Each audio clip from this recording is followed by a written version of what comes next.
You are listening to the story at Manga Explained 2, where your Ike will always be respected. Hope you enjoy listening to the story. Summary. This story is about a guy named Chung Yan, an underpaid engineer who died from the stress of his workload and finds himself reincarnated into the body of a prince. In this new world, witches exist with supernatural powers, and Chung Yan plans to use his engineering skills and the witches' powers to advance in this primitive society. His new life begins abruptly when he hears someone calling him to wake up. As he opens his eyes, he discovers himself seated on a chair, bewildered by his unfamiliar surroundings. He looks around and sees these oddly dressed ladies. When he looks in front, he sees an entire town gathered around what looks like an execution platform. Naturally, the poor guy's mind is blown by this bizarre scene. I mean, just a while ago, he was probably crunching numbers or drafting some blueprints, not dodging beheadings. Suddenly, a bald guy addresses him as Prince, and reminds him that the time for the execution has arrived, and he has to announce his ruling soon. The boy remains clueless for a moment about what's happening, but when he focuses, memories of the body's previous owner flood his mind instantly. Apparently, he's the fourth prince of Grey Castle, known as Roland Wimbledon. He recalls his father assigning all his siblings to various territories under his control, with the promise that in 5 years, the one who governs best will inherit the kingship. But the boy faces a big problem. He's just an ordinary guy, while his siblings are a formidable bunch, giving them an edge in this competition. The first prince has exceptional martial skills. The second excels in finance. The third princess commands a strong following, and the fifth princess is highly intelligent. Meanwhile, Roland, as the fourth prince, seems to be only a waste of oxygen thus far, with no notable talents. To make matters worse, he's been assigned to a desolate border town, God-forsaken city, where streets are filled with filth and neglect. Here, he must interact with the locals and somehow turn this dismal place into a thriving territory. While feeling sorry for his situation, the old man reminds him once again to make his announcement quickly. That's when the boy realizes he has a witch to execute today. The crowd is restless, eager to witness the demise of this alleged witch, whom they believe to be a spawn of the devil and wholly deserving of death. The boy is shocked by the bullcrap spewed by these ragtag individuals and deeply disappointed by their uncivilized behavior, which infuriates him. In frustration, he flings the paper from the old man's hands away and with an annoyed expression, orders everyone to release the witch immediately. The crowd goes quiet, clearly unhappy with the prince's sudden decision. After seeing the public reaction, he lets out a tired sigh, saying he's beat and suggests they move the trial to another day. The old man tries to talk him around. Chief Knight Carter Lannis steps forward, urging him to think it over. He insists they must execute the witch right away to prevent other witches from trying to save her. The prince can't help but chuckle at the sight of this tough knight, built like a bull, looking so scared of witches. Our hero then starts to head down, casually pointing out that if more witches showed up, they could squash them all in one go.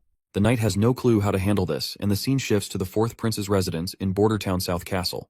Outside, the grumpy knight stands while our hero slams the door in his face. The prince lets out a sigh at first, but then suddenly freaks out because he hasn't dealt with this many people in his entire life. Even after his meaningless death, he's not complaining, because he is grateful for this second shot in life, and he's dead set on fully stepping into Prince Roland's shoes and getting to the bottom of things with the witch. The scene then shifts to the dungeon in the border town, where he's about to meet this witch despite all the warnings from his knights about the potential dangers ahead. The boy just laughs it off, poking fun at his chief knight for being scared like a coward of a little girl. But the knight nervously insists that witches are minions of the devil. Unfazed, our hero keeps on walking until he finally comes face to face with the supposed witch. The witch stands up and steps forward, and our hero starts to blush a bit at the sight of her beauty. But his noisy knight immediately butts in, telling the prince to back off from the witch. Our hero just casually puts a reassuring hand on the knight's shoulder and steps forward again, asking the girl her name. Once again, the annoying loudmouth interrupts before they can even exchange pleasantries. Finally fed up with the knight's constant yammering, our hero gives the shiny armored guy a gentle bonk on the head out of frustration and tells him to stay the heck away while he's talking. Turning back to the girl, our hero asks if she's cool with sharing her name. She decides to spill the beans.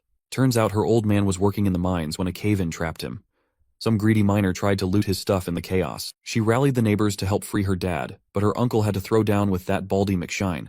Just as he was about to finish her uncle off, she intervened. She extended her hand and unintentionally did something she never wanted to do. The man burned to crisp, leaving nothing but ashes. This was the day her neighbors labeled her the evil witch, even though she begged them not to spill her secret about witchcraft. And the worst part of this sob story is that her own dad ratted her out. Then the same old consultant guy shows up and suggests our hero just roast the lady before she pulls anything sketchy. But my guy tells him to chill, because he's curious to see this witchcraft in action. The lady's baffled that someone actually wants her to unleash her powers, but our hero's all cool about it, pushing her to just go for it. She reminds him that her powers are blocked by this locket around her neck, and asks if he's really up for her taking it off, warning him she might cause chaos. But then he grabs the locket chain, breaks it, and tosses the locket away like it's nothing. "Show us your damn powers already," he tells her. And so, the fire starts to crackle around her, and this macabre dance of flames just leaves our hero's eyes wide open, and the entire prison cell lights up with the light. The prince freaks out while the woman casually strolls out after melting the prison bars. The knight bolts in the opposite direction, but our guy is just blown away by her fiery powers. Finally, he gets why his consultant said fire can't touch her, because she's basically fire herself. Once the flames die down, the former engineer in him sparks with a genius idea. He's not about to waste such epic magic without using it to revolutionize things. When she asks him to end her life because she's shown him what he wanted to see, he surprises her. He throws his coat over her burnt clothes and tells her she's hired. Prince Ronald, drawing on his past life knowledge, declares that she's essentially a perpetual motion machine, able to generate firepower seemingly out of nothing. However, not everyone shares the prince's visionary thinking. The consultant is utterly annoyed by Ronald's decision. He shouts, reminding him of the witch's ability to obliterate anyone with a mere gesture. Moreover, he warns that hiring her could attract the attention of the Witch Cooperation Association, potentially leading to their destruction. But Ronald dismisses the old man's concerns, instructing him to prepare a work contract. He then starts walking away, casually mentioning that he intends to establish a working relationship with the witch, Anna, and further orders the consultant to arrange accommodation for her as well. Back at the administrative office in Bordertown Castle, the old man reports he's taken care of everything as instructed, but he's not sure about sparing the witch's life. The prince cuts him off, saying not to question his decisions. To him, witches aren't some monsters, but the old man's still not convinced. That is when our hero lays it out straight, reminding him that Bordertown is a total mess, and he doesn't have his brother's riches or his siblings' smarts. So winning here is a long shot, and he's got to try something out of the box to claim the victory. The old man's impressed by the prince's determination and agrees to arrange a meeting with Miss Anna. Meanwhile, Miss Anna is getting a thorough wash and cleanup, and once she's looking all cute and tidy in some nice clothes, she's escorted to meet our hero. The knight shows our hero the cottage where Anna will be staying. The prince is pretty impressed with the cottage, especially since it was prepared on such short notice. Just then, the knight announces Anna's arrival. When our hero turns around, he sees her in a maid's attire, looking absolutely stunning. He's pleasantly surprised and amazed at how well the clothes turned out. He asks her if she's comfortable in her new outfit. But instead of being happy, she starts a tirade, questioning why he's giving shelter to a murderer like her, someone tainted with evil and loathed by everyone. The prince surprises her by stating that he doesn't see things that way. He dismisses all the talk about evil witches and devil's powers as nonsense. He explains that people are just scared because they don't understand her significance to society. He extends his hand, telling her he accepts her despite her flaws. He promises to teach her how to use her powers for good and to make a positive impact on the world. Once inside the empty cottage, Anna immediately starts practicing, unleashing her fiery powers. However, as flames scatter around uncontrollably, our hero realizes teaching her magic control is going to be tougher than he thought. On top of that, there's the issue that every time she uses her powers, her clothes get incinerated, leaving her embarrassed and naked. Both of them feel awkward, but our hero is relieved he had prepared multiple sets of clothes ahead of time. Just then, the old man bursts in with urgent news.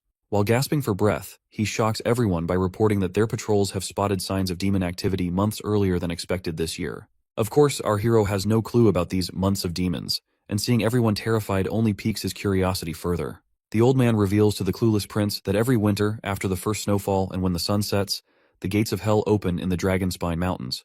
Bordertown isn't defensible, so everyone must flee to Longsong Fortress. However, the old man reassures him that his safety is their top priority. Curious, the boy asks if the old man has seen these gates of hell himself. The old man replies no, explaining that it's impossible for them to see such things. The Dragonspine Mountains are not only impassable, but also emit a foul miasma that affects anyone who gets too close, unless they've already fallen into the devil's grasp, meaning only witches can explore the area and see the gates of hell. The prince then wonders if the old man has ever encountered demons. Once again, the answer is no. It's his first time in the central region of Grey Castle, and hardly anyone's ever come face to face with a real demon. Looks like it makes sense to our hero why this place doesn't thrive with a bustling economy, because people always get evacuated at the end of every year. The boy then raises a valid point, which is that if Longsong Fortress can fend off the demons, it means they're not invincible. So keeping that in mind, he is itching to throw down with these demons by himself. The old man is terrified by this plan, and explains that Longsong Fortress has massive walls and Duke Rayon's elite troops stationed there. They're formidable, and Bordertown is located in the North Slope Mountains, which serve as an early warning system for Longsong Fortress about impending threats. But our hero remains resolute and instructs the old man to gather local soldiers who have experience fighting demons. In the bright day under this gazebo, we see our duo having afternoon snacks, and while they are at it, The prince requests her to tell him something about months of demons.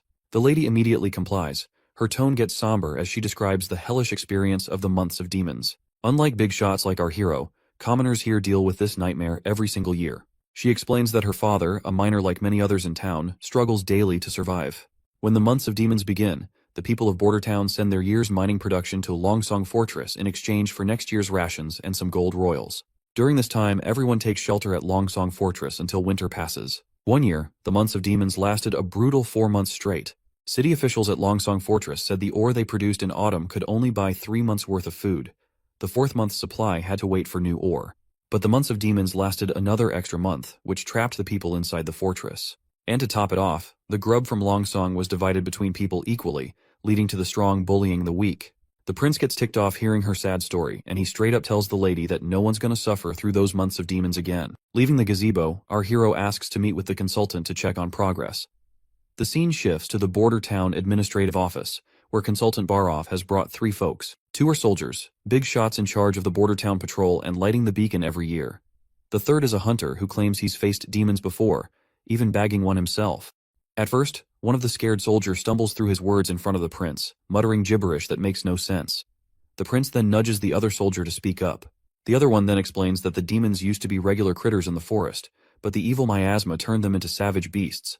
They're tough, but still killable. Once the months of demons wrap up, Longsong Fortress sends out cavalry to mop up any stragglers in the area. That's when the hunter slams his fist on the ground like he's showing off, boasting that those monsters are as easy as slicing cucumbers with his sword, and he's taken down 2 already. The big guy then drops to his knees before our prince. The consultant introduces the hunter as Iron Axe, saying there's gossip he's so tall because of his giant monster blood in his veins from the Mojin clan. Our hero asks him straight up if his stories are true. Iron Axe nods confidently, saying he's already killed a demonic boar and a wolf type. Iron Axe explains how hunters categorize demons. As the guard mentioned, these critters started out as regular animals but went berserk after they got a taste of hell miasma, and which is why they're such a pain. The wolf type is sneaky and lightning fast, and the wild boar has a tough back which is so thick that even crossbows struggle to pierce it. The prince quickly realizes that these demons are essentially animals, but with enhanced traits. The hunter agrees, saying they don't pose much of a threat. However, he gets serious when discussing hybrid types, calling them the true spawn of the devil. He explains that these monsters are horrifying creations that only hell could concoct. Describing one hybrid, the hunter mentions it had the body and legs of a rugged beast, but also sported huge wings for short-distance flight. What's more, its senses were keen, always pinpointing its prey no matter how well hidden. The hunter barely survived by diving into the Redwater River before losing consciousness. It seems our hero can handle the regular monsters with big walls, but he's stumped on how to deal with those that can fly. He then asks his knight if those hybrid demon types are supposed to be rare, and the knight nods firmly, saying during any months of demons, you'll usually get 2 or 3 of those bad boys popping up. It's enough to give Longsong Fortress a serious headache. The boy finally connects the dots. With a bang on the table, he announces he's staying put in Border Town for the winter. Everyone's jaws drop at his decision, and the knight scrambles to convince him they're outnumbered by monsters. Our hero fires back, suggesting they build a wall from the foot of North Slope Mountain to the Redwater River. But the knight ain't buying it, and waves it off as a pipe dream, saying it'd take them a lifetime to build such a wall. My guy leans back, telling the knight to chill. He promises if he can't get the wall up fast, he'll retreat like everyone else, because he is not about to throw his life away in this place either. The riled-up knight finally calms down, pleading his loyalty to save our hero at any costs. At the bustling Grey Castle port of Clearwater, we catch a glimpse of the third princess. She remarks on the chilly ocean breeze, signaling winter's approach, then turns to her knight, Rayan, asking about the return of their black sail fleet. He assures her they should be back at port in 3 days if all goes well. The princess notes this is their last expedition of the year and hopes it brings some nice surprises. Back in the palace, the knight wonders how she was already geared up for the throne competition her father sprung on them. She admits she didn't see it coming, but she figures it's all about paving the way for the king's favorite son to take the throne. Still, she laughs it off, saying being good at running things doesn't automatically mean the second son will win. She tells her knight to dig deeper and understand why she's sending out the black sail fleet on this big expedition. After mulling it over, the knight realizes her fleet isn't just about making money, it's about gaining serious influence and power. Since launching the black sail plan, she's rounded up skilled sailors, tough fighters, and key allies to back her play. This is Garcia Wimbledon, the third princess of Grey Castle. She is using smarts and strategy to secure her shot at the throne. The princess then asks about how their plot to off the fourth prince went down. The knight sighs and says there's been no word from the border, meaning their poison plan probably flopped and the spies they sent to do the job are missing in action. She figures her little bro must have wasted no time offing those spies once they got caught. Looks like the poison actually did its job and killed the fourth prince, but our hero just happened to swap into his body, which is why they think their poison plan tanked. She's now planning to kill the hero once he seeks refuge in Longsong Fortress, and tells her knight to sit tight until then. She also snarks that since the poison didn't do squat, it means that Snake Enbies, who sold them that stuff, was lying about it being colorless and tasteless. And as punishment for deceiving the third princess, she suggests her knight to hang that liar immediately. It's quite funny how she's about to drop the hammer on their reliable poison guy, even though the fourth prince really did kick the bucket from that poison. The next scene shows us Anna setting in the landscape of greenery, and there we meet her teacher Carl, who asks her what she is reading today. Is it poetry, or perhaps history of their church? The girl greets her teacher, and before she can say anything, her innocent image shatters before his eyes. He is left staring with wide eyes, and the next scene takes him to a rowdy crowd accusing his disciple of being a witch and the reincarnation of the devil. Seeing her hanging there, he slaps his hands over his face, jolting awake in his office. Once he's finally awake, he breathes heavily, haunted by the vision of Anna's hanging. He believes that if even a pure-hearted girl like Anna could be called evil, then those greedy administrative officials of Grey Castle must be true demons, born from the depths of hell. He angrily expresses that if they hadn't switched to lower-quality stones just to save a few hundred gold, the theater would never have collapsed, and those innocent victims would still be alive. In his eyes, those corrupt individuals are the ones who truly deserve to be hanged for their heinous acts and corruption. Sadly, this country didn't administer proper punishment to them. Instead, the blame fell unfairly on innocent stonemasons, resulting in harsh taxes, rampant inequality, little rule of law, and even labeling a curious and innocent girl as a demon and sending her cruelly to the gallows. He appeals to God for help in punishing these deserving evil people. Suddenly, there's a knock on the door, and when he opens it, he finds one of his young students, Nana, looking really worried and anxious. The little girl timidly asks if she's going to end up like Anna, hanged. The man quickly reassures her with a pat on the head, promising to protect her no matter what. He strolls through town, thoughts swirling about how the powerful have mistreated the innocent while he stood by. Determined to act this time, he vows not to let another girl suffer like Anna did. His attention is then drawn to a commotion at the town square. People are gathered around the quest board, where they're reading a notice posted by the fourth prince. It calls for workers for construction jobs in the border areas, gravel workers, stonemasons, and more. The notice details everything the applicants need to know. The teacher's eyes widen in shock as he sees the notice signed and stamped with our hero's name. That's when he remembers our hero, the fourth prince. He's heard rumors about the prince having all sorts of unique ideas and a personality that's totally different from everyone else. The prince also doesn't seem to be a big fan of the church, which gives the teacher a bit of hope. But right now, he's worried that supporting Anna, who is a witch, might get him labeled as a witch sympathizer and land him on the gallows as well. He's banking on the idea that if the prince hates the church enough, maybe he also hates their strict laws. That's the only way he sees to protect other girls from facing the church's severe punishments for being witches. We're back with our hero again, and his knight is questioning him about the dimensions of the wall he plans to build. Our hero says it'll be 15 feet tall and 6 feet wide, enough for 4 people to stand side by side on top. The knight then mentions they'll need to dig a trench as deep as a person is tall to stabilize such a massive structure. With the wall being 15 feet tall and 6 feet wide at the top, the base width will need to be doubled for stability. Even with 350 craftsmen working simultaneously on digging and building, they can only promise to finish before next year's months of demons. The prince curiously asks what the main challenge will be, which is taking such a long time. The knight explains that the real issue lies in laying the wall itself. They'll have to carefully select and polish each rock to ensure they fit together properly. Otherwise, the wall won't hold up well. The prince decides to move ahead with his knight's plan to dig the trench and build the wall at the same time. When it comes to laying the wall, he reassures his knight and reveals about Grey Castle's alchemy workshop producing a new thing called cement, which is bound to impress everyone. Naturally, the knight is all ears, because he has never heard of something known as cement in his entire life. In the next scene, we're outside the cement kiln room at Border Town, where we see both of them standing outside of the cottage. The prince explains to us that making cement is pretty straightforward because the raw materials are plentiful here. But the real trick lies in getting the calcination temperature just right. Sadly, he can't recall the exact temperature needed, and there's no way to measure it precisely in this world. Suddenly, the cottage door swings open, revealing Anna. Before the prince steps inside, our hero tells his knight to hang back. It's clear that the prince is using Anna's witch powers to create his cement, and she seems perfectly suited for the task. Before she heads out fully naked, our hero hands over his coat to her once more, and once she is out of the cottage, she eagerly expresses that she has done as her prince had asked of her. Inside, we find a heap of cement on the floor.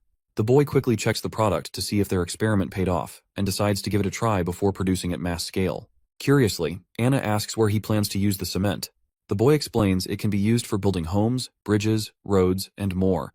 He highlights how it will protect them from natural disasters like rain, heat, or snow that could otherwise damage their homes. He gives all the credit for the success of making the cement to Anna, recognizing her crucial role.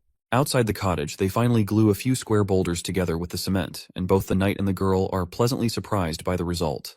The knight can't help but marvel at this amazing discovery, while our hero inspects closely and is equally surprised that it feels much sturdier than what you would get from compacting ordinary dirt and mud together. The knight even tries to pry the boulders apart, but despite exerting all his force, he can't seem to budge them, let alone unstick them. The prince reminds his knight that he's been underestimating things because this stuff is better made than he originally thought. The knight is also amazed by this fascinating invention of sticky stuff that turns into solid rock in no time. He's pretty confident that with this, they could easily cover the entire border in 5 years. But our guy dismisses the need for such a grand project, saying even the tallest walls can't keep out enemies from within. Their first enemy is the fight against natural disasters to ensure their people don't end up homeless. He's determined to prove to the world that witches are humanity's most productive asset. From the next day in the cottage, the prince got down to mass-producing cement with the help of the workers who responded to the recruitment notice. They hustled to gather essential ingredients and supplies, giving Anna some well-deserved rest. Meanwhile, the prince kicked off the excavation for the city wall's foundation between the North Slope Mountain and the Redwater River. However, things didn't go as smoothly as expected. The knight was impressed that the prince personally visited the construction site and gave the workers a pep talk at the North Slope. He noted their dedication, but the prince grinned sheepishly, admitting that despite their efforts, all they managed to dig was a rough trench at the North Slope, a makeshift drainage ditch rather than the sturdy foundation needed for a city wall. Even though our hero used to geek out over mechanical blueprints paired with his civil engineer buddy, they made quite the geeky duo. But now, tackling these civil project details is way beyond his expertise, and he's itching for a pro in the field to brainstorm ideas with. Interrupting his moment of contemplation, the consultant points out that a stonemason has responded to their recruitment notice, claiming to have been a member of the Grey Castle Mason Guild. The prince immediately recognizes the guild as a prominent organization in the country, though he's heard they were disbanded due to a construction accident. He then shrugs it off, pointing out that risks are always present in this line of work. He is eager to secure highly talented individuals, and instructs his consultant to bring the stonemason to see him. The next scene takes us to Roland's administrative office in Bordertown. Our hero lounges at his desk, idly passing the time, while Anna sits nearby, absorbed in a book. Finally, the knight arrives with the person our hero has been eager to meet. To our surprise, it's none other than the teacher who had been fretting about his little witches. Before the teacher can start extolling the prince, our hero cuts in, waving off the formalities and telling him to relax. When the teacher's gaze falls upon Anna, he looks completely bewildered, his mind clearly spinning. Meanwhile, both our hero and the knight are totally dumbfounded to see this unexpected meet and greet. Sensing potential trouble, the prince quickly directs the knight to block the door. The knight immediately follows the command, positioning himself at the entrance, ready to not let this threatening man go away. Our hero finds it hard to believe that a random craftsman could end up being a neighbor of Anna. But then, the teacher suddenly falls to his knees, pleading for forgiveness from Anna for not helping her in the times she needed him the most. That is when it becomes clear to the prince that this man poses no threat to her after all. Anna also recognizes her teacher immediately. The prince then instructs the man to stand and demands an explanation about his relationship with Anna. The man immediately pulls himself together and quickly apologizes for causing a scene. He then introduces himself as Carl Van Bate, a former member of the Mason Guild turned teacher in the border town. He reveals that Anna was once his student. Carl further points out that he doesn't really understand why our hero would spare Anna's life. Perhaps he wants her as his lover, but he isn't complaining since being beheaded is still better than being a prince's side chick. Carl is further relieved to see that our hero doesn't believe in witches being incarnations of the devil. After explaining everything thoroughly to the prince, the man further mentions that there's another talented girl like Anna whom he would like our hero to also keep hidden here in the palace. The prince gladly gives this teacher the green light to bring her here, promising no harm will come to her if she truly is a witch. However, he can't simply take her away from her family, especially since they aren't directly threatening her at the moment. Our guy bursts into happiness inwardly, looking forward to meeting this next witch and discovering her formidable abilities, though outwardly he remains composed and calm.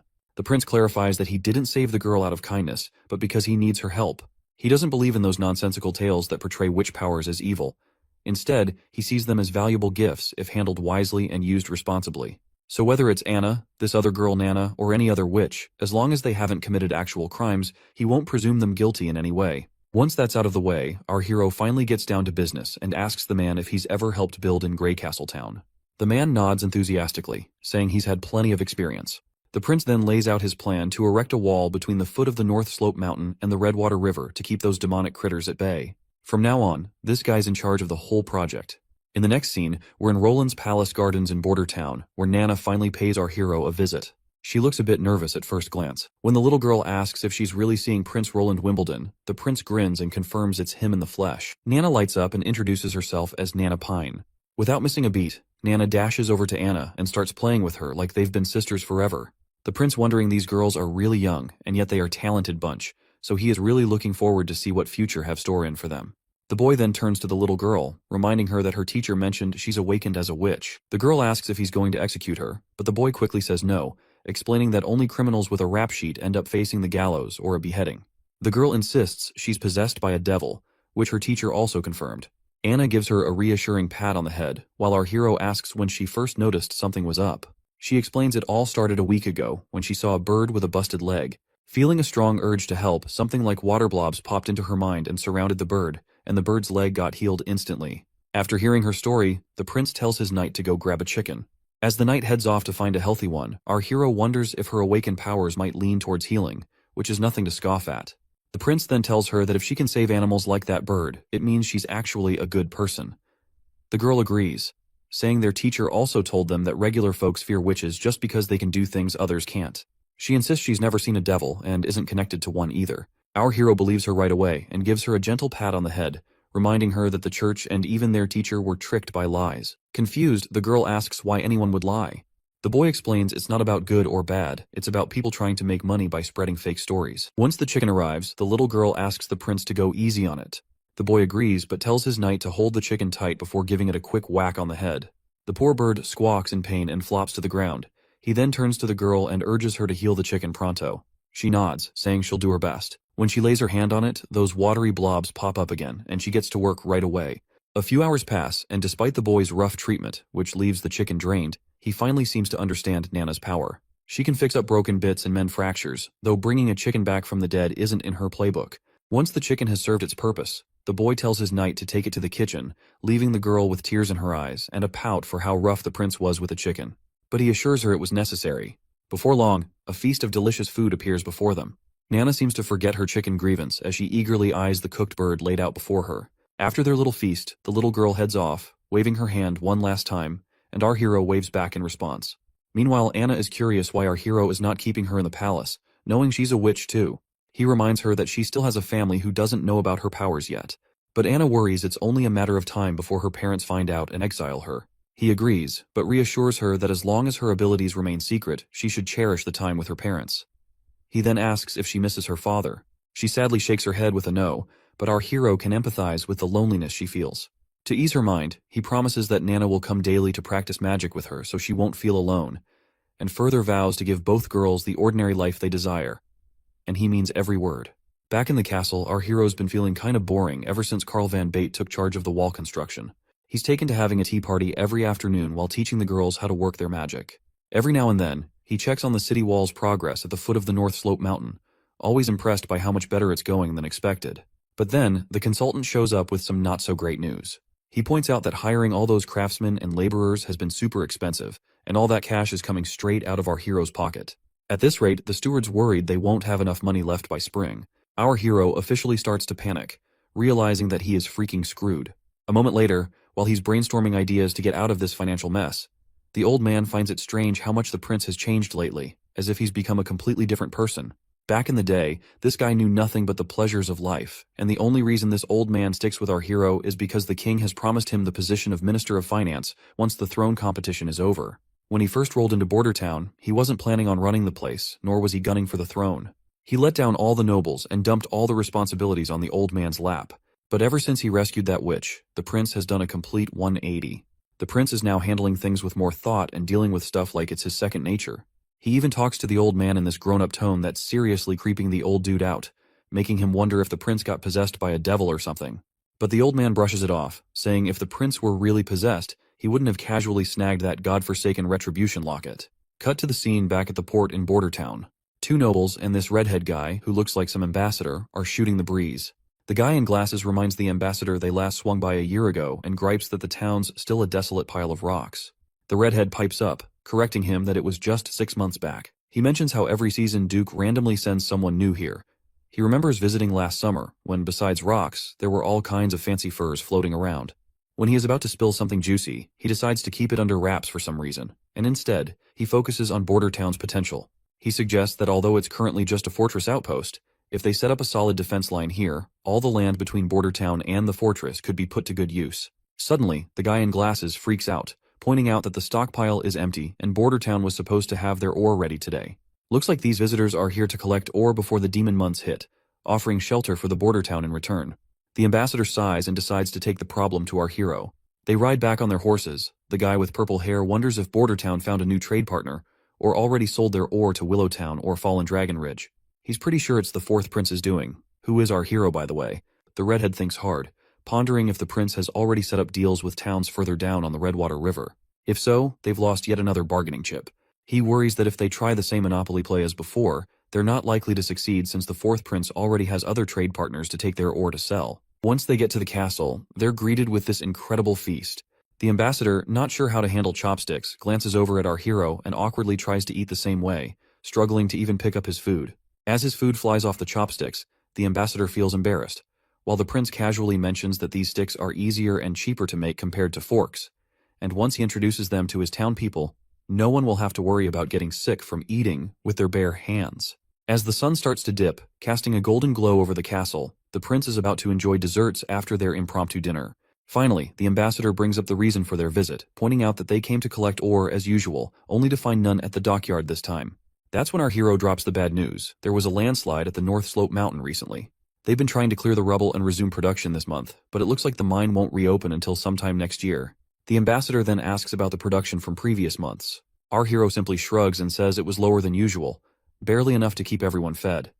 He adds that even if they manage to scrape together enough ore, it won't buy more than 2 months' worth of wheat. So, he suggests they totally revamp their deal. The ambassador looks worried and tries to reel our hero back in, apologizing for past screw-ups. He proposes that the 6 noble families of the fortress pool together to lend enough food for 1 month, promising they'll pay it back next year. But our hero isn't having it. He flat out says if they sell the ore to Willow Town, they won't owe anyone a thing. And here's the twist. The Willow Town is offering gold dragon coins in exchange for their ore. Plus, they're ready to trade wheat, cheese, bread, and honey, all at fair prices. Anything you can buy with gold dragons, they're happy to sell. Compared to dealing with Longsong Fortress, this new setup makes way more sense for the border town. Our hero asks the ambassador another question, pointing out if he even has enough influence to make that decision on behalf of the other families willing to lend 1 month's worth of food. Our hero quickly catches on that the ambassador is a member of the honeysuckle family, with this emblem being a dead giveaway. The prince acknowledges that the ambassador might be from one of the 6 families, but questions whether he can really convince Duke Ryan and the others to agree, or if he can guarantee it. Looks like our hero is hitting the nail on the head as the ambassador's face turns sour like a lemon. The scene flashes back to when the ambassador tried to reason with his father, arguing that the new ruler of Border Town, the 4th prince, definitely wouldn't agree to exchange his minerals and gemstones for some food and bread. He suggested buying from them at 30% under the market price, as they could still make substantial profits. But this bald machismo of a father confidently brushed off the concern, saying the sloth-like 4th prince would never handle Border Town's trade affairs. He believed they could continue swindling Border Town's resources for mere bread and shelter.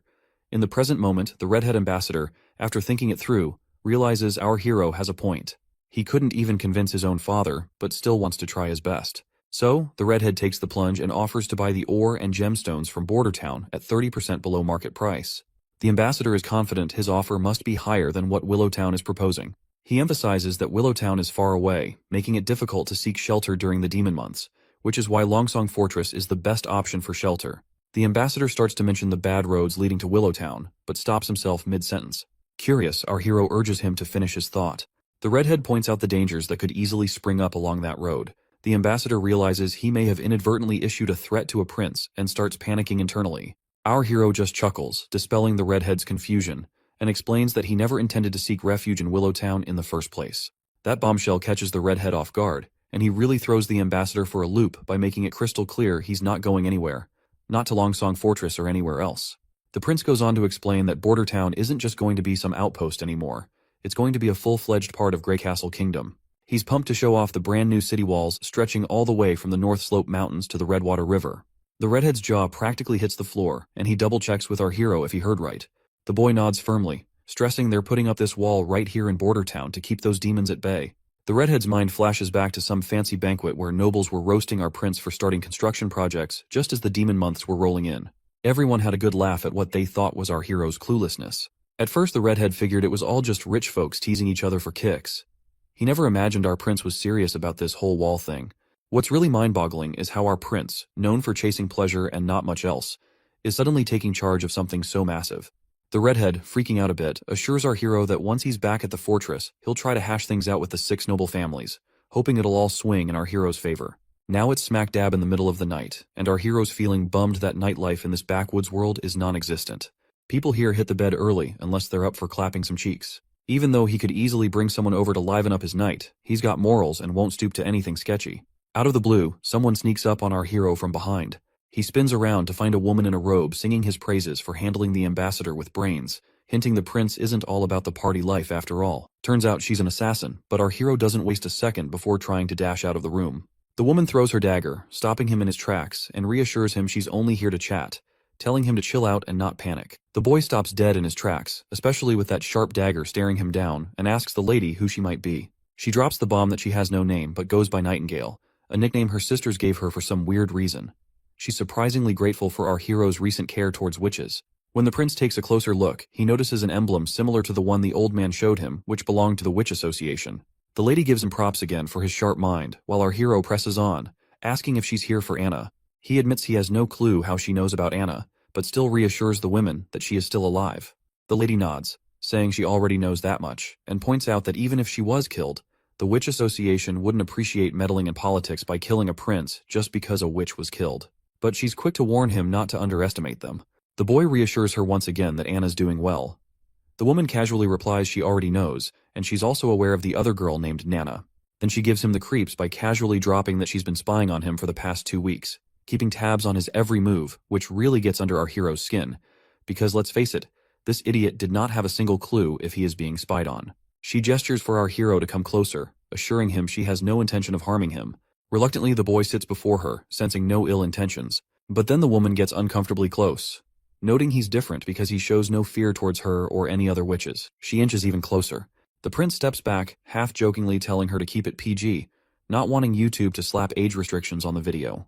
The lady finally withdraws her hand and gets straight to the point that she's here to take Anna and Nana. The boy immediately refuses without hesitation, insisting they're happy here and safe under his watch. But the lady argues they'd be safer with the Witch Association, where they will be treated like family by every member. But the boy keeps pressing on, noting that the Witch Association doesn't even have a fixed place to call home.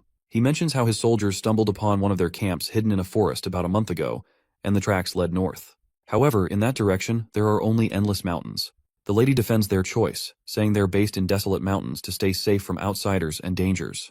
But the boy isn't convinced, bringing up the lack of basic necessities there that would make life difficult for the girls. He also remembers what the old man told him about the association's goal, which is to gather all witches and find the holy mountains, where witches can truly be safe. He asks if the lady has the same goal in mind. Cryptically, the lady responds that she can't give him an answer. This annoys the boy further, as he insists he won't let the girls live in such barren lands where only demons could thrive. That's when a light bulb goes off in his head, catching the lady totally off guard with what he says next. He invites the entire witch association to come to Border Town for the winter, looking all pleased with himself as he tries to convince her it won't be much trouble to wait until winter passes. The lady reminds him that while the prince may not fear witches, the townsfolk will likely freak out. Plus, the church will pounce the moment they catch wind that witches are staying in Border Town. But our hero is adamant, and wants to show everyone that witches aren't evil, especially if they help the town get through the tough months of demons. The lady then mentions another reason why she wants to take both ladies, especially Anna, who's almost the coming of age. Of course, this point sails right over our hero's head until the lady confirms he heard right. She explains that most witches awaken around the time of the months of demons, or when the gates of hell supposedly open. Basically, coming of age is a witch's final stage, and a woman who hasn't awakened her powers by 18 won't ever become a witch. Once a witch comes of age, during the months of demons, demons take over their minds, causing unbearable agony. It feels like something's trying to burst out of their bodies, straining every vein and tendon to the limit. If they survive, they'll recover after 4 or 5 days, but for those who don't, it's a brutal death. That's why witches are seen as the devil's spawn, and their horrific deaths, mixed with church propaganda, make people think they're possessed by demons. The boy then asks what happens once they hit adulthood, to which the lady explains that their powers will stabilize and often get even stronger, with some even picking up new abilities. Our hero questions how valid this all is. Old records claim that witches find eternal peace on the holy mountain and are spared from demons consuming their minds. The lady admits there's nothing concrete about the holy mountain, it's only mentioned in texts. Taking her to headquarters might slightly increase her chances of survival. If witches could live freely without being hunted, the demonic attacks would be way less severe. The boy realizes that Anna and Nana are key players in his big plan, but he's worried about putting them in danger if he goes ahead with it. He quickly agrees to let the lady take Anna if she's up for it. As for Nana, he decides to wait until tomorrow to talk to her about it. The witch is delighted to hear our hero's wise decision, but when he summons Anna and asks her about it, she immediately declines, saying she's not going anywhere. This shocks both adults, and the woman tries to reason with her, explaining that she can sense the demonic energy building within her as she nears maturity. She reminds Anna about the whole puberty talk she had with our hero earlier. Anna then reminds our hero how he promised her an ordinary life, but she couldn't care less about anything because all she wants is to stay by the prince's side. She's confident that the demonic energy won't stand a chance against her, and she's determined to survive the months of demons and conquer her puberty. The woman sighs and decides to give up on convincing Anna, but she makes it clear she'll stick around to watch over her until she experiences her maturity. She thinks Anna is just a naive kid who doesn't understand the dangers. Of course, our hero doesn't like the idea of her keeping a watchful eye on him for the rest of the winter. Anyway, before the woman disappears, she comes face to face with Anna and talks about the hardships she's seen and the friends she's lost, vowing not to let Anna suffer the same fate. With those final words, she bids farewell to our girl and vanishes into thin air without a trace. Seeing her abilities totally blows our hero's mind. He's amazed by her assassination skills. Once they're alone, the boy gives Anna a reassuring pat on the head and tells her to hit the hay, as it's already pretty late for her. The next day rolls around, and our hero greets the citizens of the town with a cheery, "Good morning." He gathers everyone for an important announcement. He explains that almost 4 days ago, the ambassador from Longsong Fortress visited him to collect the already mined ore. However, everyone should remember that a month ago, the northern mining quarry collapsed, and production hasn't resumed since then. The community immediately panics because the last output was only half of the average, and they had to endure starvation and a lot of crap from Longsong.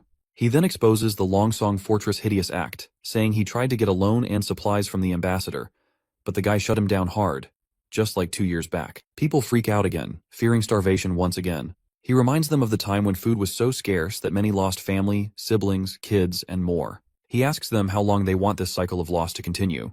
The crowd starts begging him to save them, and he nods positively, swearing he won't let his people fall into that pit again. After a dramatic cough, he drops the bomb, which is that 2 months' worth of mining would have bought them enough food for almost a year, but those Longsong jerks never played fair.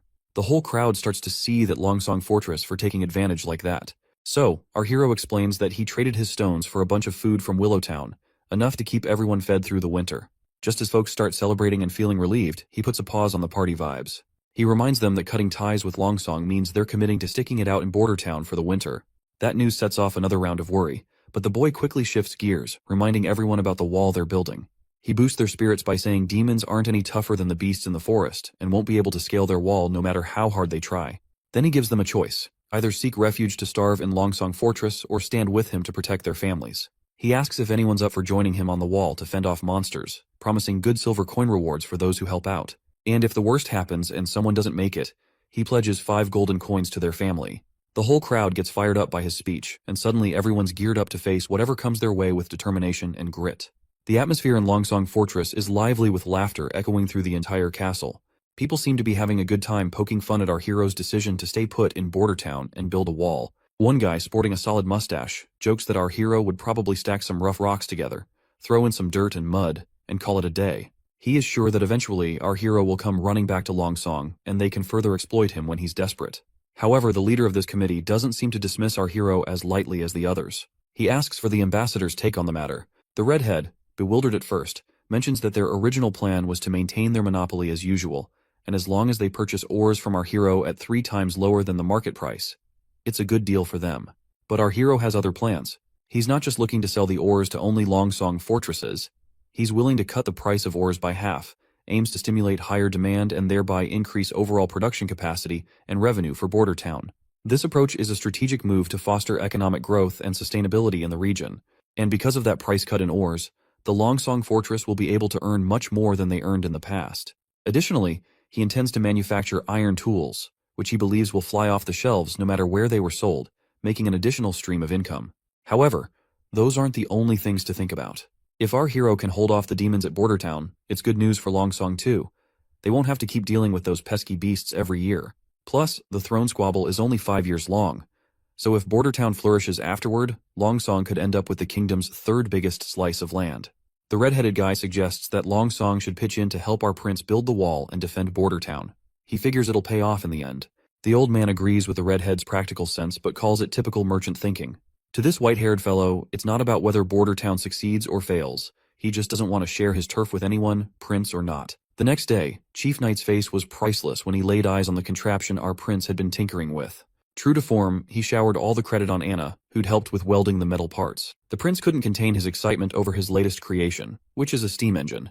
He hugged his beautiful invention tightly, seeing it as the first step towards ushering humanity into an industrial revolution fueled by a new energy source. 5 minutes later, the knight still looked baffled, trying to wrap his head around how the machine worked. When Anna fired up the furnace below, the cogs and gears started turning. And soon enough, the wheel began spinning faster and faster. Watching the mechanical parts move left, the knight completely awestruck. It was his first glimpse of the natural power the prince had been talking about, which is a force equal to the strength of 10 knights combined. And this innovation promised to save a ton of manual and animal labor. Training a knight took 15 years, but building a contraption like this stove only took 3 days. The knight found it fascinating that it didn't need feeding, didn't care about weather, and was impervious to arrows or blades. Seeing this, he started to wonder if traditional knights were even necessary in a world with such machines. The boy was totally stoked to see his farming game jump forward by a few hundred years. Later that night, our hero swung open his bedroom door and found the assassin lady once again, deep into studying the blueprints he'd made. He gave her a bit of a hard time for spying on him and just waltzing into his room unannounced. But the lady just chuckles, pointing out how the fourth prince was rumored to be a total flop with a lousy personality, yet his inventions were master class. She wondered if those blueprints were for the stove he'd cooked up recently, but the boy was feeling kinda down and out, watching her toy with his secret plans he had kept locked up tight in his office. Seeing her impressed, he attributes all of the credit to Anna once again, and explains that the machine could be used for anything needing a lot of muscle, like getting stuff around or making stuff. The lady smiles upon hearing this, and lets our boy know that she'll be keeping these blueprints, since there are many witches in the association who can make good use of firepower. As she tucks them into her robe, the idiot's eyes accidentally drift over her cleavage, and he stumbles over his words in embarrassment, telling her he didn't give permission for that. She just smirks and says she already has something as payment, tossing a document at him she pulled from her chest. The boy eagerly grabbed it and tore it open, only to find it addressed to his servant Tyre. The letter sternly instructed Tyre not to repeat the same mistake, and was ordered to eliminate the prince during the months of demons. The boy's mind races, recalling how Prince Roland used to exploit her whenever he could, and our hero feels deeply unsettled by these memories. The woman then tells him she snatched it from one of the pigeons, mentioning there wasn't any signature on the letter, but she thinks it might have been sent by one of his siblings. So she asks if he's cool with her digging deeper to find out who's behind these orders. He gives her the go-ahead, and she strikes a respectful pose, saying she'll be taking the blueprints as payment. The next day, he's still hung up on last night's letter when the knight shows up. The guy drops to his knees and spills that Tyre kicked the bucket last night. Apparently, she took a tumble from her balcony, and there weren't any signs of a struggle, and the guards swear they didn't see anyone come or go. The boy's visibly bummed out and tells the knight to have the head servant handle the situation. Once the knight had left the room, our hero called the assassin lady back, and she showed up right on cue. She quickly spilled the beans that the servant had killed herself the moment she laid eyes on her. The boy couldn't hide his disappointment, muttering that he figured she'd know how to handle such things. The lady countered, saying she had tied Tyre with ropes up tight, but the wily servant had stashed poison in her fake tooth, and once she died out of poison, she threw the servant from the balcony to make it look like an accident. Even though her interrogation had hit a dead end, she whipped out another note from her cleavage and revealed that this is what she found out in her apartment. With a sly grin, she points out that the sender called Tyre Big Sister, and mentioned a seaside view a lot. She hints that there's a chance the third princess from Clearwater Port might be the one pulling the strings. She suspects Princess Garcia Wimbledon might be holding Tyre's family hostage, using her as a pawn to eliminate our hero. Judging by how Tyre chose to end things, it seems she was trained for years before being assigned here. The boy feels deeply disappointed that his own siblings are so quick to eliminate each other for the crown. Suddenly, the woman leans in close to our hero's ear and whispers that she has to go because someone is coming their way. The boy blushes a bit, maybe catching a peek of her assets straining against her shirt, before she disappears into thin air. Just then, the old consul shows up with some good news. A bunch of folks have volunteered to take on the demons during the demon months.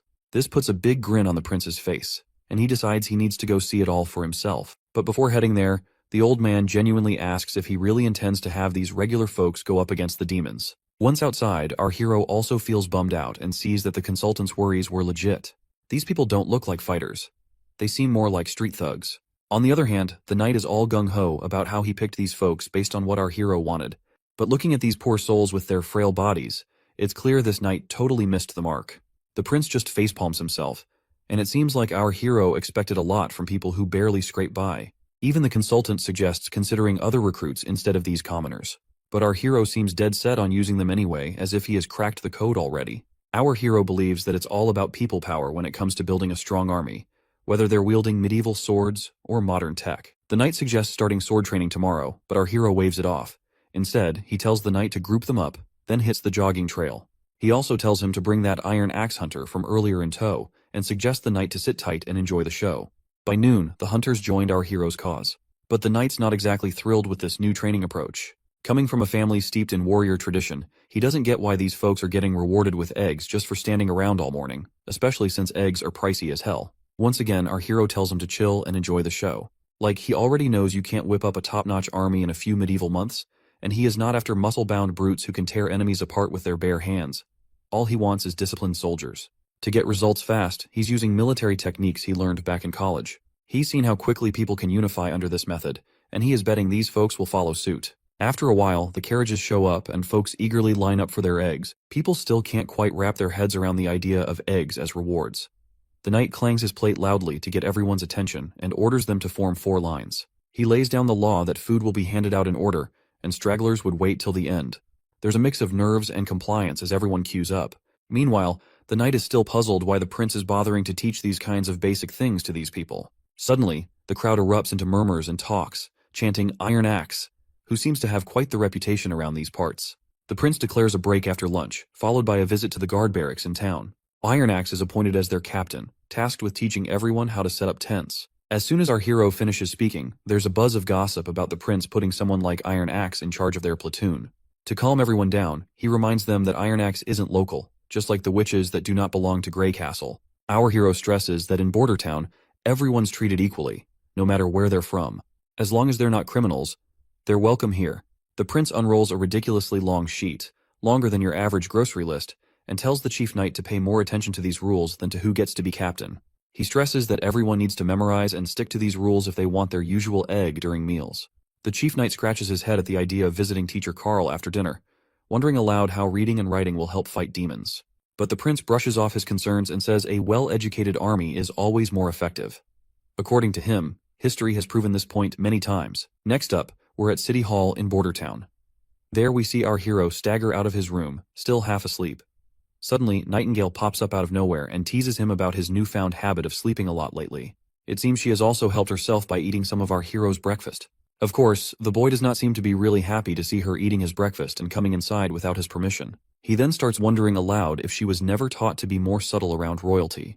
As he takes his seat, the lady adopts a respectful posture and asks if she's being polite enough. Then she casually mentions she knows the prince isn't into all that fancy, unnecessary politeness. The boy finds himself startled to see that she seems to know what he exactly prefers. He sighs and tells her to just eat the whole breakfast so he can at least ask for another serving. She dives into the food while the prince starts flipping through his new blueprints. The lady then curiously asks why he's been ordering so much ice-ons lately, because it's already dead of the winter, and if our hero wants to make his whiskey cool, he can simply put his drink outside. Seeing his wide-open order book, Prince Ronald realizes that she must have seen everything he has been ordering lately. So, he spills the beans that he's trying to make cheese, and to do that, he needs things to stay below freezing. While the girl praises our hero for his clever ideas, inside our hero's mind, we discover he just fed her a lie about making cheese, because he is making something even more confidential, which he does not want to disclose to her, because he doesn't fully trust her like he does with Anna and Nana. He wants to gather more intel about her before revealing his true secrets. He is apparently focused on developing guns, which are easier to make than steam engines. He fears that if anyone discovers his methods, it could seriously derail his ambitious plans. Also, the ice-ons he ordered is basically known as saltpeter, a substance wealthy folks use to cool drinks in summer. And this name, ice-ons, is just a fancy name given by the nobles. But what's crucial is that saltpeter is a key ingredient in making gunpowder, adding another layer of secrecy to his activities. The boy then changes the conversation by asking if witches train assassins as well, aside from searching for the Holy Mountain. The lady mentions that they're a group of oddballs who came together because of their dream of finding the Holy Mountain, and she only joined the Witch Cooperation Association about 2 years ago. Hearing this, the boy asks if she worked for someone else before joining the association, and wonders if there are people who accept witches. Putting down her plate, the lady laughs at the idea, calling it ridiculous. Sadly, she reveals that if her previous owner had known she had become a witch, he wouldn't have let her through the front door. Furthermore, she admits that if she hadn't been useful to him later on, he would have disposed of her quietly and quickly. The boy becomes more curious and demands further explanation about her past, but the lady decides to stay silent, promising a detailed account when the time is right. She also reassures him not to sweat it, mentioning she's been free for the last 5 years and has no plans to be anyone's pawn. The boy stays quiet, looking kinda down, and 5 days breeze by since that chat. Out in the courtyard, we see our hero has finally finished his first gun after tackling loads of production hiccups, and he is thrilled to keep this beauty all to himself. One big reason he's been working on steam engines was to churn out guns in bulk, so he had to nail a prototype first before ramping up production. But at this rate, he worries he'll only crank out 4 of these bad boys by the month of demons. Meanwhile, the knight's scratching his head over how these supposed muskets will help in fighting demons. The boy just tells him to round up the village's top hunters and form a killer squad to wield these weapons. But the prince finds himself completely creeped out when the knight suggests using patrol guards instead of hunters. Well, looking back at those soldiers, it seems our hero's reluctance to entrust these guns to these puny frail patrol guards is indeed justifiable. In the dark tunnels beneath Roland Castle, a few soldiers are marching through the tunnels. Suddenly, one of them leaps into the air and attacks another soldier. The scar-faced soldier tells this thin mustache to surrender or face the same fate as his friend Greymut. As the thin mustache soldier recalls his fallen friend, he becomes even more riled up, vowing never to let these hooligans set foot in the castle. With a surge of strength, he flings the scar-faced man back, causing his sword to fly off. Thin Mustache then readies his own sword and thrusts it into the left shoulder of Scarface, declaring that, "This is for Greymut." As he bleeds, Scarface scoffs, amazed that an ordinary guard patrol like the Thin Mustache soldier could hurt him. The Thin Mustache gets annoyed upon hearing this, and makes it abundantly clear that while Scarface was wasting time gambling and sleeping in pubs, he and his friends were training every day to protect their hometown. He swears he won't let Longsong and his partners disrupt their village's peace. As the Thin Mustache leaps to finish off his opponent, another cocky guy joins the fray and stabs him right in the chest. The poor guy writhes in pain from the dagger wound and collapses to the ground. Meanwhile, the other intruders stand over him confidently. Surprisingly, the Thin Mustache manages to pull the dagger out of his chest, despite the agony, and in a swift move, he throws it toward a nearby torch. The dagger shatters the torch, extinguishing the flame and plunging the area into darkness. Up in the castle's food storage, the Thin Mustache hides himself in one of the bins. He's certain these infiltrators are here to attack the food supplies. If they succeed in spoiling all the food, the border town will have no choice but to evacuate to Longsong Fortress.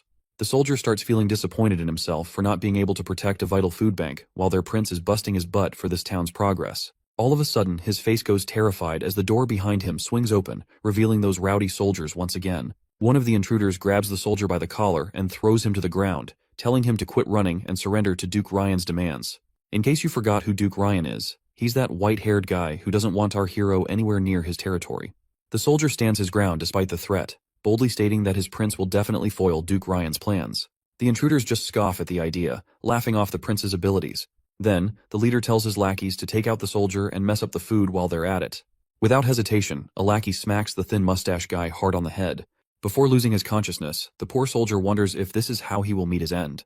But it seems fate has other plans, as Nightingale suddenly arrives on the scene. She questions the intruders if they're enjoying themselves in someone else's territory, but warns them their party is about to get shut down real quick. The intruders demand to know who she thinks she is. Nightingale coolly replies she's just a local from the border town. She questions why these clowns are here and suggests they look like sewer rats creeping out of the drains. Looks like those intruders do not realize how deep in shit they are, and their leader tells his crew to just take down this mysterious lady. But she just smiles, and in a flash, she swings her hand, and suddenly bodies are hitting the floor. Our soldier watches with bleary eyes as this mystery person swiftly takes out the intruders. Before he can even figure out who she is, he drifts off into unconsciousness. The next day rolls around, and we find the intruders' bodies scattered in the food storage. The knight inspecting the scene is scratching his head. He's trying to piece together who could have taken out these guys. He knows the Thin Mustache guy couldn't have done it with his injuries. The most likely scenario is some outsider jumped in without needing any backup. Their moves were so slick, the enemies didn't stand a chance. And there's no mess left behind. No blood or barrels knocked over. Not even a scratch in the place. Suddenly, he's thinking there must be someone with serious sword skills around. He starts feeling proud of his clan's history and their knack for knightly arts. The soldier gives his report. The autopsies are done, and they've identified the corpses. 8 were from our town's guard, and 1's still a mystery. The chief knight asks about the survivors. The soldier says Captain Brian's getting special healing, but Scarface got tossed in the dungeon and locked up. The knight tells the soldier to wake Scarface pronto for interrogation. Meanwhile, the prince feels annoyed that he hasn't made any real progress yet, and these guys are already trying to bring him down. But he's thankful Nightingale swooped in and saved the day. Nightingale reassures him that those intruders couldn't have gotten to him anyway, with Anna sleeping right under his floor. That's when the prince gets an idea. He proposes that Nightingale become his secret bodyguard, offering her a gig that pays better than Anna's. A sweet place to live with a garden, 2 days off each week, and paid vacations. But even with all those tempting perks, she politely turns down his offer, explaining she can't leave the association and her friends there. The prince suggests bringing everyone to town since there's plenty of space after the construction. He assures her there won't be any discrimination, and they can live freely. Once again, she declines, saying she'll think about it in the future, leaving the prince feeling a bit awkward after being turned down. Moving on, the boy asks if she safely sent Nana back home after healing the soldiers. She confirms she did, mentioning Nana was scared when she saw the injured soldiers. But that's not surprising. Given her experience is mostly patching up chickens, healing a person covered in wounds was understandably terrifying for her. Returning to the conversation, the boy asks her if she has figured out which of his siblings might be behind this infiltration. The lady points out that this time it wasn't one of his siblings behind the infiltration. The culprits bribed the patrol guards of the border town. Their plan was so sloppy they left 2 witnesses alive who didn't even have the guts to kill themselves before getting caught. She assures him they'll figure it out soon, since the chief knight is already grilling one of the infiltrators. She also mentions these guys were surprisingly wimpy and tearful compared to the 3rd princess's infiltrator. While everything is peaceful outside the castle, we see our hero strolls alongside the chief knight, heading to visit the thin mustache soldier. When the soldier spots the prince in the room, he's totally thrown and jumps in his bed. The prince starts off by praising Brian for his guts and the fight he put up. But Brian gets emotional, saying it was his buddy who really stepped up, the true hero who sacrificed his life. But the prince reassures the soldier, saying his friend's funeral will give him the recognition he deserves for his bravery. As for Scarface, he's getting the full punishment. He's set to hang in 3 days, and the prince hopes Brian will be well enough to see it happen. Thin Mustache then mentions Scarface supposedly has noble blood, hinting it might stir up trouble with Longsong Fortress. The prince brushes it off, explaining Scarface might have noble lineage from the Elk family, but he's got no titles or land. Besides, he tried to burn down all of Bordertown's food, causing a huge mess that can't just be ignored. With reassurances that someone else will handle patrols, the prince tells Thin Mustache to rest up. In the coming month of demons, he promises to honor him as a brave knight of the prince. Next, we're up on the city wall where the new recruits are getting trained hard by Hunter Iron Axe. Iron Axe suddenly grabs everyone's attention, and they snap to attention because the prince is here for an inspection. But it seems our prince has no clue what he's supposed to say during this inspection. He awkwardly starts walking up to a random soldier and decides to ask about their daily routine. With a friendly smile, he asks the soldier how he feels about the training and if he's been eating well lately. The soldier looks really nervous in front of the prince, while our prince seems to be copying something he saw on TV once. Out of nowhere, the soldier drops down to his knees, leaving the prince totally puzzled and kinda weirded out, wondering if he's missed something. Meanwhile, the soldier's got tears in his eyes. Not just him, but everyone's really moved that the prince came to check on them personally. The boy reaches out and tells the soldier to get back on his feet. It looks like all those good meals our hero fed them have really perked up the soldiers. Then the prince reminds everyone they can speak up if they have suggestions or complaints, and promises to make sure everyone gets enough to eat. Out of the blue, that shy kid from earlier pipes up. He says there aren't enough soldiers in their civilian army, and with the way they're training, he's worried they won't stand a chance against the demons when they attack. Whispers and murmurs start buzzing around, everyone thinking the same thing, and wonders if the prince plans to hire mercenaries to fight off demons. But our hero cuts them off with a hand gesture, and with a big grin, he asks the soldier for his name. The soldier Vanner replies nervously. Our hero gives Vanner props for his sharp eye, and agrees that relying solely on a civilian army to defend the entire wall doesn't not make any sense. However, he points out that demons are just mutated animals and beasts, not as smart as humans, and Iron Axe has proven this by taking on those monsters directly. Iron Axe nods in agreement, saying those creatures are exactly as the prince described, but he admits hybrids are a whole different ballgame, posing a tougher challenge altogether. The prince comes up with this idea to strategically place fences, ditches, and hills to guide the dumb beasts into traps they set up. He figures it'll work since these creatures are pretty simple-minded. Iron Axe still seems worried about getting too close to these beasts. He says spears and bows won't cut it against them if push comes to shove. Our hero smirks and agrees, knowing traditional weapons won't do the trick. That's why he's cooked up these new weapons that are more dependable than a whole squad of armored knights. The crowd's buzzing to see these new toys. We're out on the testing grounds, and suddenly there's this massive explosion that rattles the whole place. Our hero's over the moon that his gunpowder invention worked like a charm, but the others are just freaking out. Iron Axe even mutters something about this explosion being God's wrath. The explosion blows a big hole in the ground and even takes out the test rabbits in the process. The prince tells everyone to get up close and examine everything to gather test data. Our hero is pumped that they can create such a powerful weapon just by mixing a bunch of elements in the right ratio. With everything wiped out by the blast, the hunter suggests they wouldn't have to worry about monsters if they had this bad boy doing its job. But the prince reminds them they won't have enough gunpowder before the month of demons. Still, he's excited they can work around it, relying mainly on guns and crossbows, while keeping the gunpowder as their trump cards. In the next scene, Nightingale paints how the world looks to her, just black and white, with no clear boundaries. She navigates through paths that defy normal limits by shifting her perspective. Up, down, left, and right aren't fixed. They collide, break away, or overlap. Moving along these ever-shifting lines gives her a bird's-eye view, letting her swing through anything. Other than the black and white, she can also see some other colors as well. For example, witches are the essence of magic, and she can sense the magic flowing and fading within their bodies. In this world, only witches hold something truly amazing, and Anna's magic stands out with its vibrant, rich colors. Suddenly, Anna calls her out, and Nightingale appears back in the real world. When Anna asks what Nightingale was doing here, Nightingale smoothly changes the subject, mentioning she brought some fish cakes. Anna's face lights up with delight at the sight of these treats, but Nightingale hesitates, saying she needs to wash her hands first. Instead of water, Anna just uses her fiery powers to cleanse her hands, which impresses the women big time. That is when it hits Nightingale that Anna is the only witch in their group with such incredible powers. This realization fills her with both dread and sadness, knowing that such strong abilities come with risks. With the month of demons approaching, she worries about Anna enduring unimaginable pain during her puberty. Nightingale gently suggests that Anna should join the association, where other witches can support her. She assures Anna that everyone would be thrilled to have someone as powerful as her among them. But then Nightingale's tone turns serious as she admits to Anna that she might not make it through this winter. Anna then asks Nightingale where she lived before joining the association. Nightingale replies that she used to live in a big city to the east, not too far from the capital. Anna then follows up by asking if Nightingale was happy back then. Nightingale's mind immediately flashes back to her past, recalling herself feeling miserable, locked up with shackles and a power-suppressing locket. Instead of answering directly, Nightingale turns the question around and asks Anna why she wants to know. Anna opens up, sharing that she had a tough life in the slums of Border Town. Her father sold her to the church for 25 golden coins, and it was our hero who freed her from those chains. Now Anna feels genuinely happy to be where she is.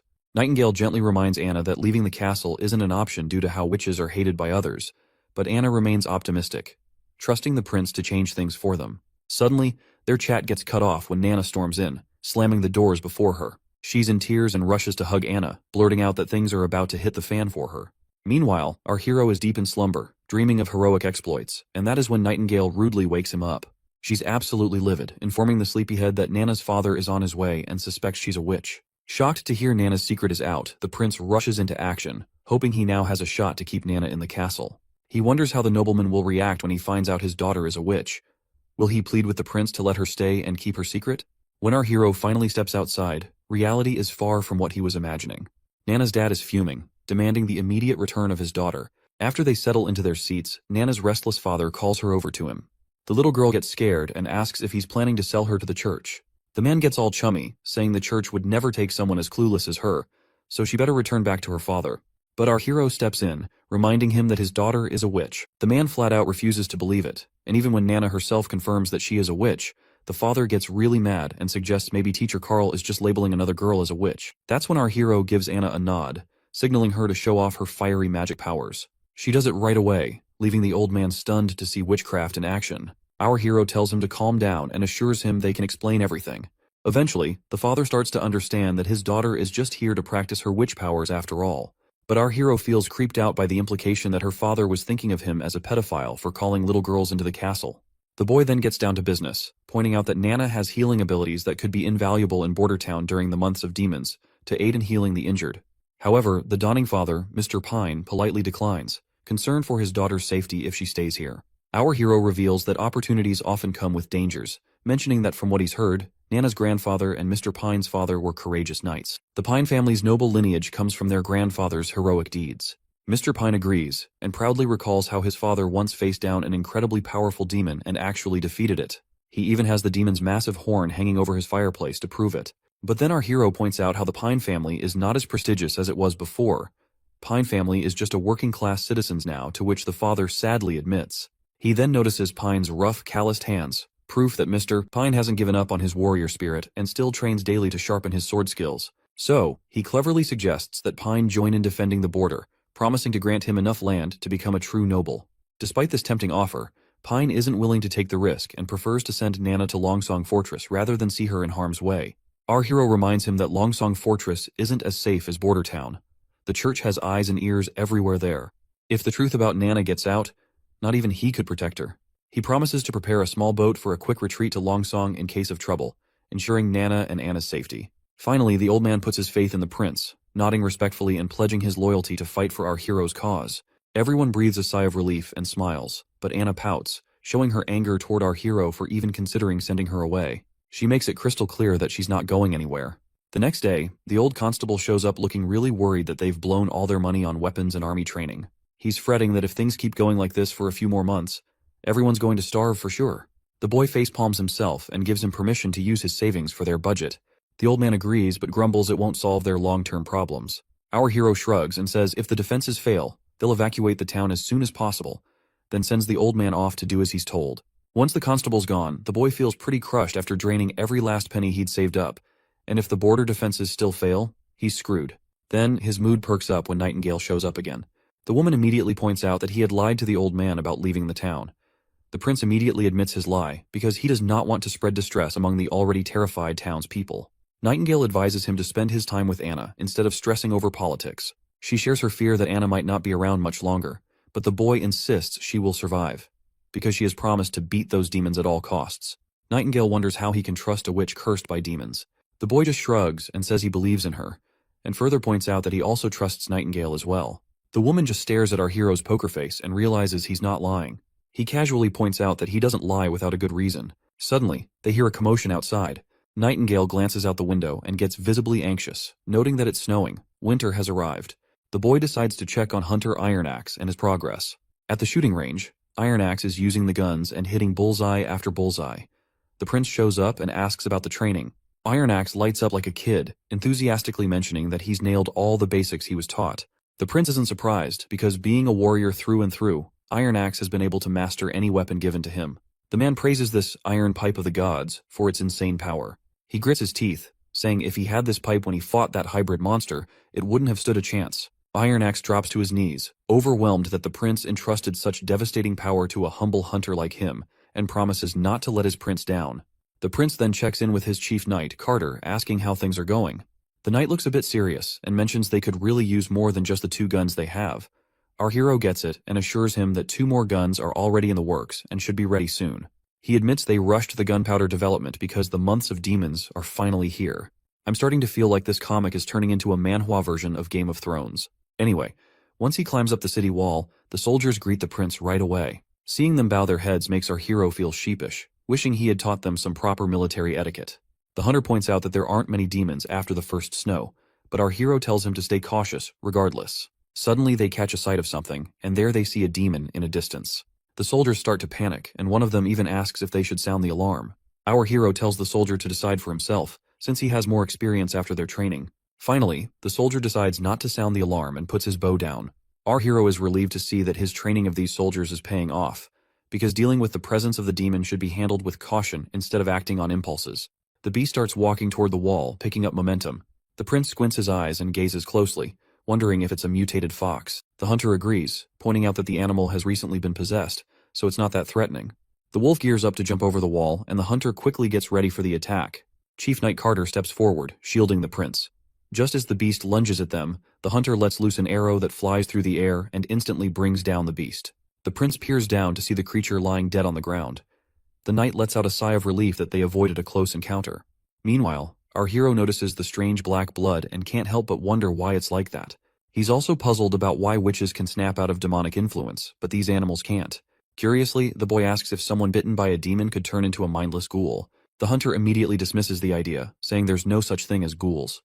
Our hero breathes a sigh of relief, glad he won't have to deal with a zombie apocalypse. He then asks if the meat is edible. The knight started to freak out upon hearing this, and questions why the prince would consider eating cursed meat. The hunter agreed, recalling how he once fed a chunk of demon flesh to hunting dogs, which led to their deaths immediately. The boy sighs in disappointment, thinking it's a total waste of good meat. Both the knight and hunter are shocked that the prince was actually considering eating it, but our hero immediately reminds them how scarce food has gotten, and it would have been great if they were able to chow down on the meat they were about to hunt down. Suddenly, a soldier barges in, blurting out that someone's hurt. Apparently, it's not one of the regular guards, but a worker from the northern mines.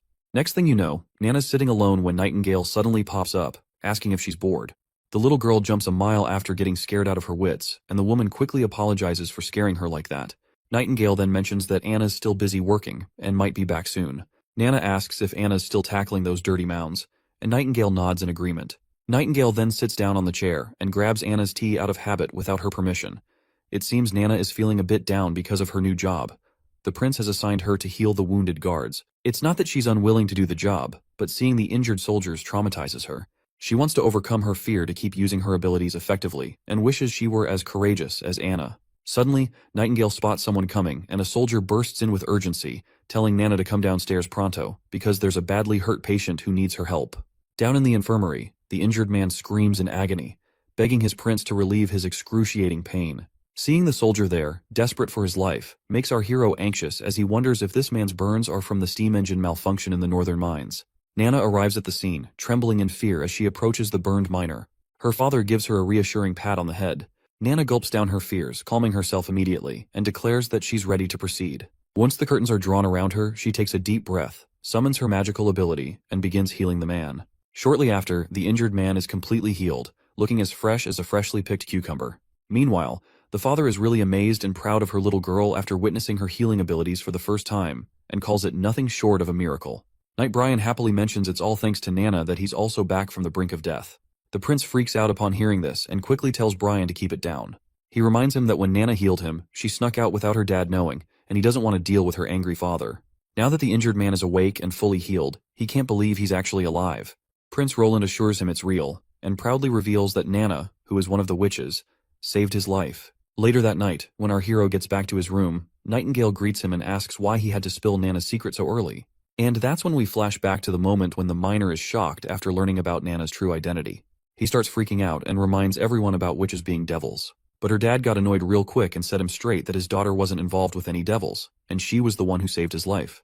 Out of nowhere, the miner sits up and drops to his knees in front of the little girl, apologizing big time for his earlier words and thanking her deeply for saving his life. Back in the present moment, our hero reflects that it was the perfect time to reveal her as a witch, considering how well it all played out.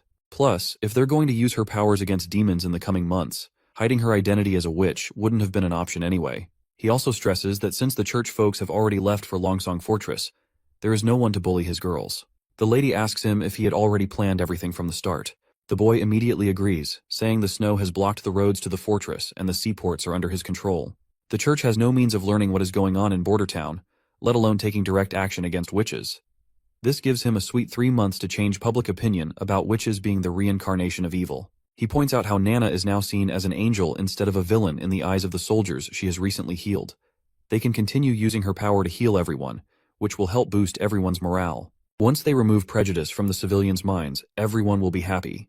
Nightingale has no clue what our hero is trying to achieve by all this, so she asks him why he is doing so much for the witches. Our hero reminds her once again that his border town does not discriminate by origin, and someone as loathed as witches should live on this land like every other person.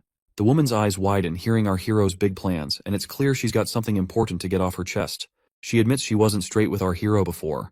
The prince is taken aback by this revelation, and the woman starts explaining how her sisters in the association have been moving around for ages, losing hope along the way. All they want now is a safe place to be happy, even if it's just a castle. At first the boy is confused by her confession, but then he's stunned to realize she's actually open to bringing all the witches to the border town. But she quickly brings him back down to earth, warning him that if witches come to the castle, he'll be facing off with the church. The boy reassures her, saying the church's main headquarters is far away. Even if they find out about witches leaving the border town, they won't march all the way to Grey Castle just for him. He's already plotting to gather enough influence to rival the church and create a world where witches can live alongside regular folks. He dreams of expanding that world to Grey Castle, or maybe even the whole kingdom. The next scene takes us to the capital of Grey Castle. There, soldiers on their horses are marching down the road when their captain suddenly yells for everyone to stop. This person looks really pumped as they finally return to the castle. The folks inside the castle light up the sky with fireworks, welcoming the man about to enter the city once again, Gerald Wimbledon, the first prince of Grey Castle. It's hilarious to see that these suckers have explosive material to make fireworks, even though it's been only a few chapters since our hero invented gunpowder in this primitive society. Anyway, the gates come down and Prince Gerald heads into the city with his crew. Once inside, he gets straight to the point and tells everyone he's here to claim what's rightfully his from his father.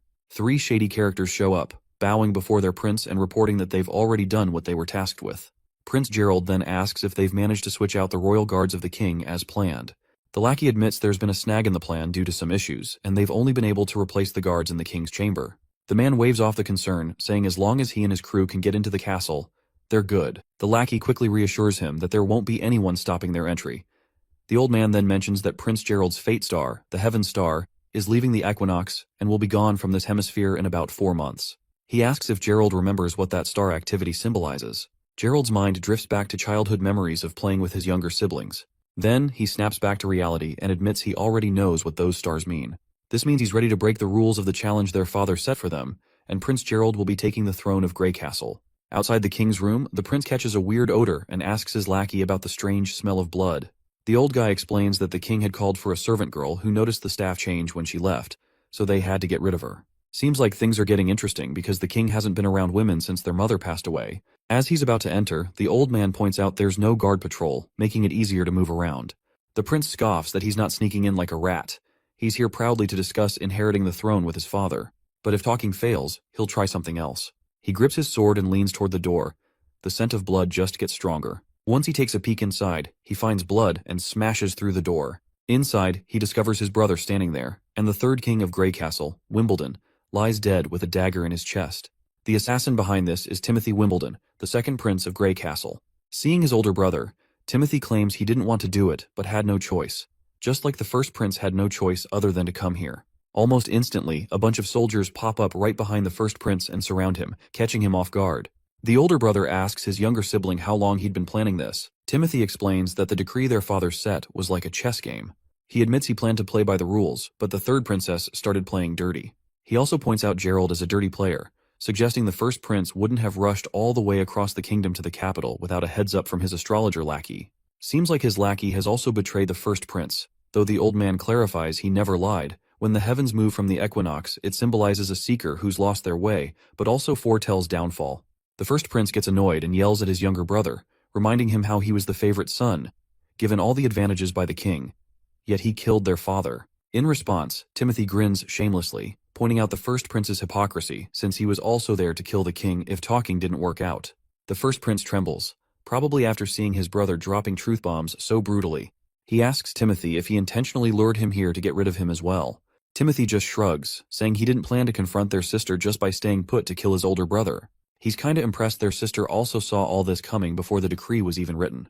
Timothy goes on to explain he wants to end this royal decree early because his Valencia city isn't like their sister's Clearwater port, which is breeding warriors like rabbits. He needs an army, a big enough one to challenge her sister, and that's only possible if he's rocking the Grey Castle crown.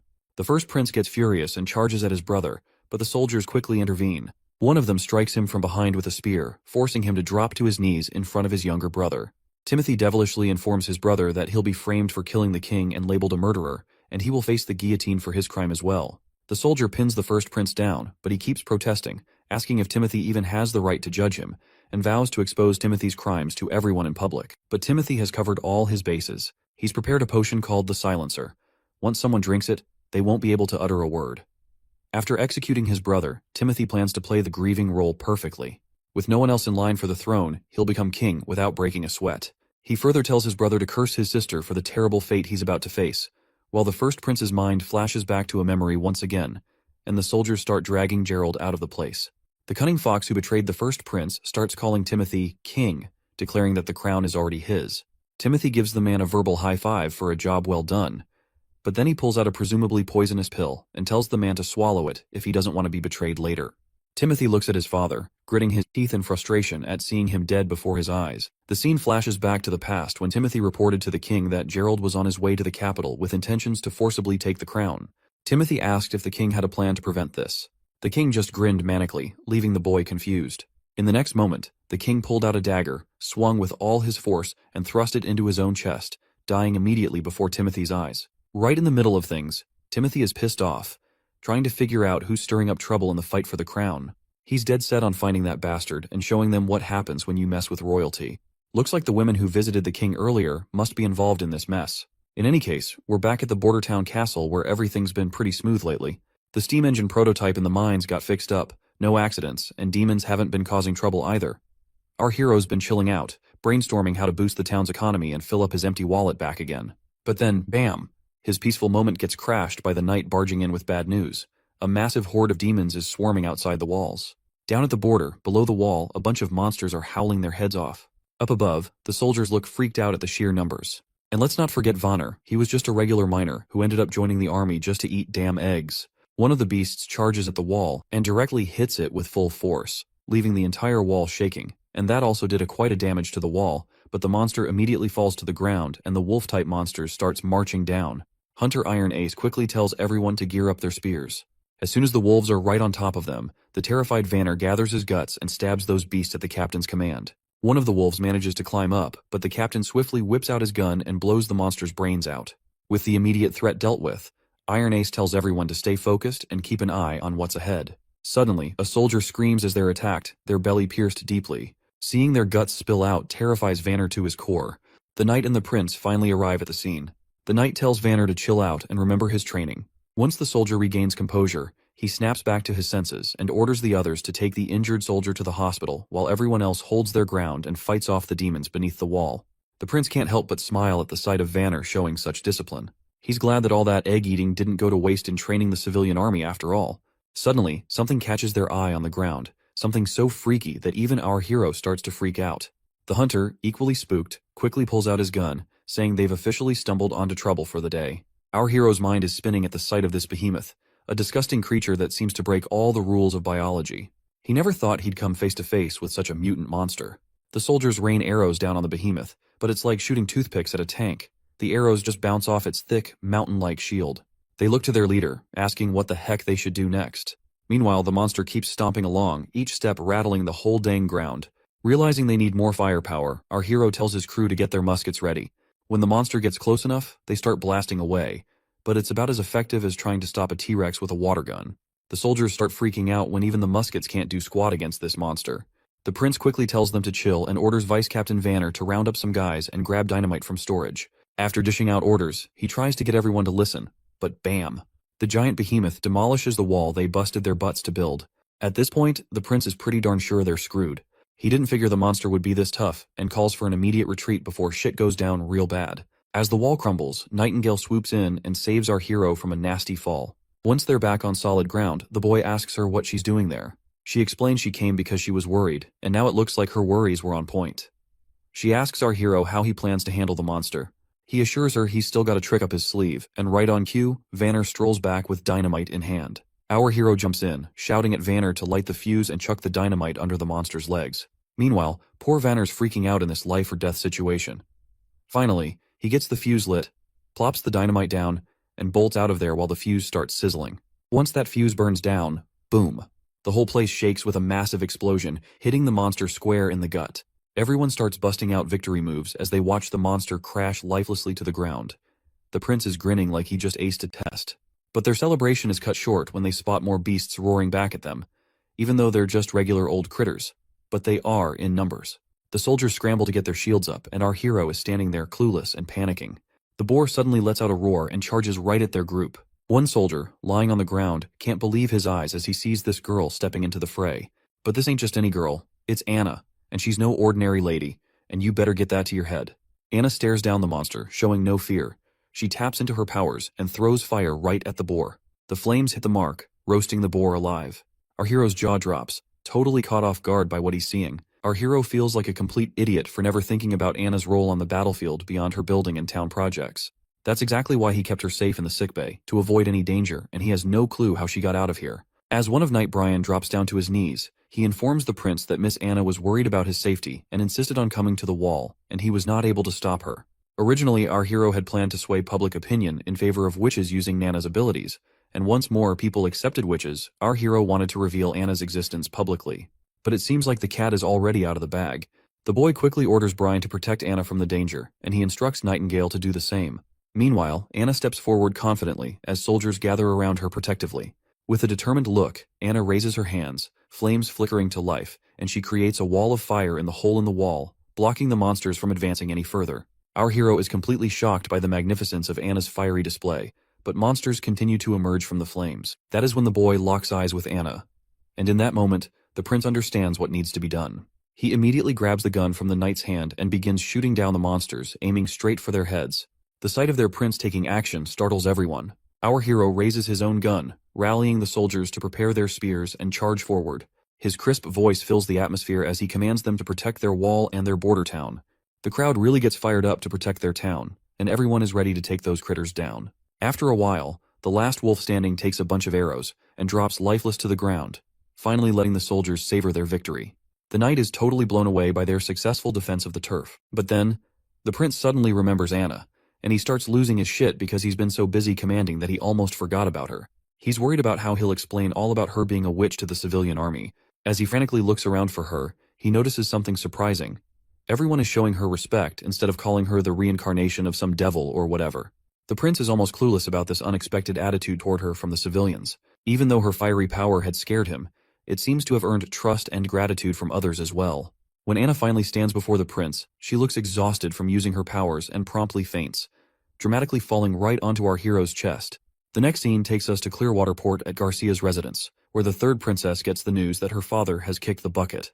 According to the letter, her brother, Gerald the First Prince, has been fingered for the assassination and is now locked up by the guards. They're saying he didn't kill himself, but rather got slapped with an execution sentence by the bigwigs.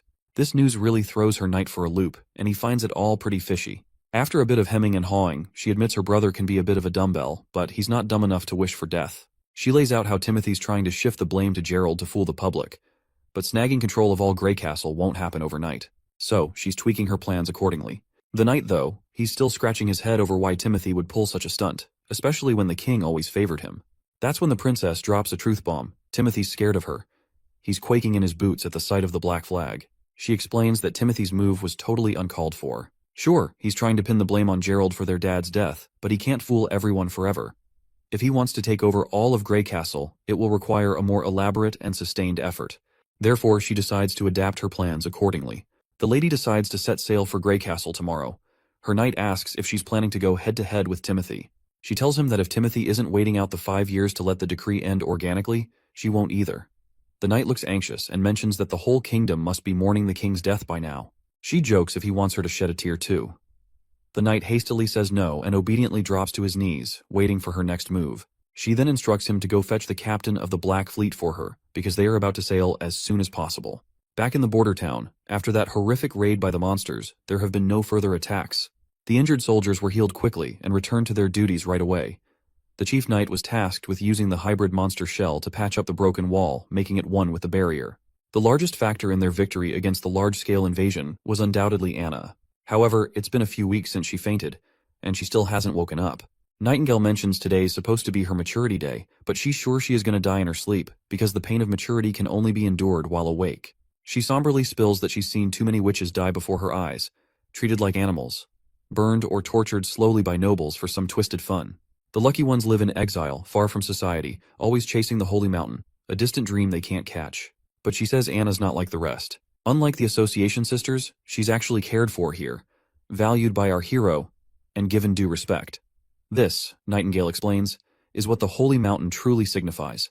A life free from prejudice. In Anna's case, she has already achieved this. As the memories of Anna flood our hero's mind, her strength, her resolve from the day one to the moment she vowed to stay with the prince, he clutches her hand tightly, refusing to let her slip away. Just as midnight strikes, Nightingale notices Anna's puberty beginning, sensing the magic within her body stirring.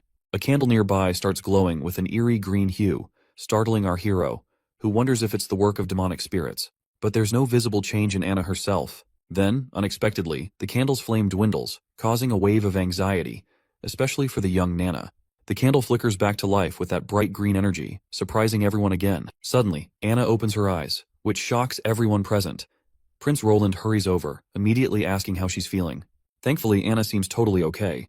She reaches out her hand toward our stunned hero, and he's not quite sure what to expect. But then, a flame bursts to life over her palm, glowing in that vivid green color, which catches everyone off guard once more. After summoning his courage, Prince Roland cautiously reaches out to touch the flame. Just as he does, the scene shifts into the office, where we see our hero's bewildered face. He is shocked to hear that Nightingale has decided it's time for her to leave the border town. She remarks that Anna not only woke up but also survived being possessed by demons, something totally unexpected and unexplained. She suggests that Anna's new ability with those green flames seems to be fully under her control now, synced perfectly with her mind. Anna can adjust its heat, manipulate it, and even move it within a 5-meter radius whenever she wants. But she's still confused over how she dodged that painful experience, given her super strong magic. The guy figures maybe after she used up all her magic at the border, her magic tank was running on empty, which might have toned down the demon pain. You know, witches are all about magic stuff. Since witches gotta keep their powers hidden from the civilians, all that magic energy builds up inside them. So when they hit maturity, bam, it's like a pressure cooker of magic causing them agony. Nightingale nods along, seeing the logic in his theory, and decides she's gotta jet back to the association pronto. Winter's coming, and there's gonna be a bunch of witches hitting puberty soon. She vows to bring any survivors back here to Prince Roland's town, hoping he'll take care of them like he did with Anna. But Prince Roland tells her to stay put. Maybe wait till the demons have stopped popping up and the weather settles down. Nightingale smirks, saying even getting to association a day early could save lives. Plus, she assures him the demons won't be able to detect her, so she's good to go. The prince then asks about her own awakening, to which the woman brushes it off, saying it's the start of spring and there's no need to worry since she has gotten used to the pain. Still, he advises her to take care on the road. Before disappearing, Nightingale pays her respects to Roland one last time and vanishes abruptly as usual. Her sudden disappearance leaves the prince unsettled because he's never been a fan of her habit of appearing and vanishing without warning. Sitting back, he sinks back into his thoughts, mulling over how if his theory about witches turns out to be true, it could be a game changer. He then looks over at his ridiculously long to-do list, realizing there's a mountain of tasks waiting for him. But just as he starts pondering where to begin, his consultant bursts in with urgent news. A messenger from Longsong Fortress has arrived. The ambassador seems unusually anxious, and the prince wonders if things are going south for Longsong Fortress. His eyes widen as he reads the message. The king has passed away. Redhead, the ambassador, quickly clarifies he's there under orders from Duke Rayan. The royal decree for the 5-year challenge has ended, and Majesty Timothy Wimbledon is now the new king of Grey Castle. The ambassador leaves our hero totally shocked when he reveals that Timothy wants to reward the Prince Roland with new territory and a new position. A moment later, the consultant expresses his grief over the king's death at the hands of the first prince and asks what they should do next. The prince reveals that everything about the situation seems too suspicious to believe, and he will decide after monitoring his two sisters' movements. He admits he doesn't know much about the fifth princess's motives, but he's sure she's not the type to take risks, so he wants to follow her lead. He's also certain that the capital will likely descend into chaos with this power shift, and their priority should be to safeguard their families. With that in mind, he tells his consultant to instruct the chief knight and all castle staff to write letters home. The prince wants to ensure that everyone's families are escorted to other towns to hide. The consultant expresses his gratitude for the prince's careful consideration.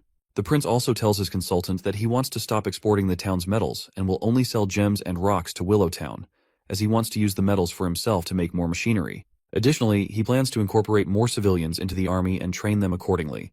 He feels smug as he considers the news that the ambassador brought a blessing in disguise.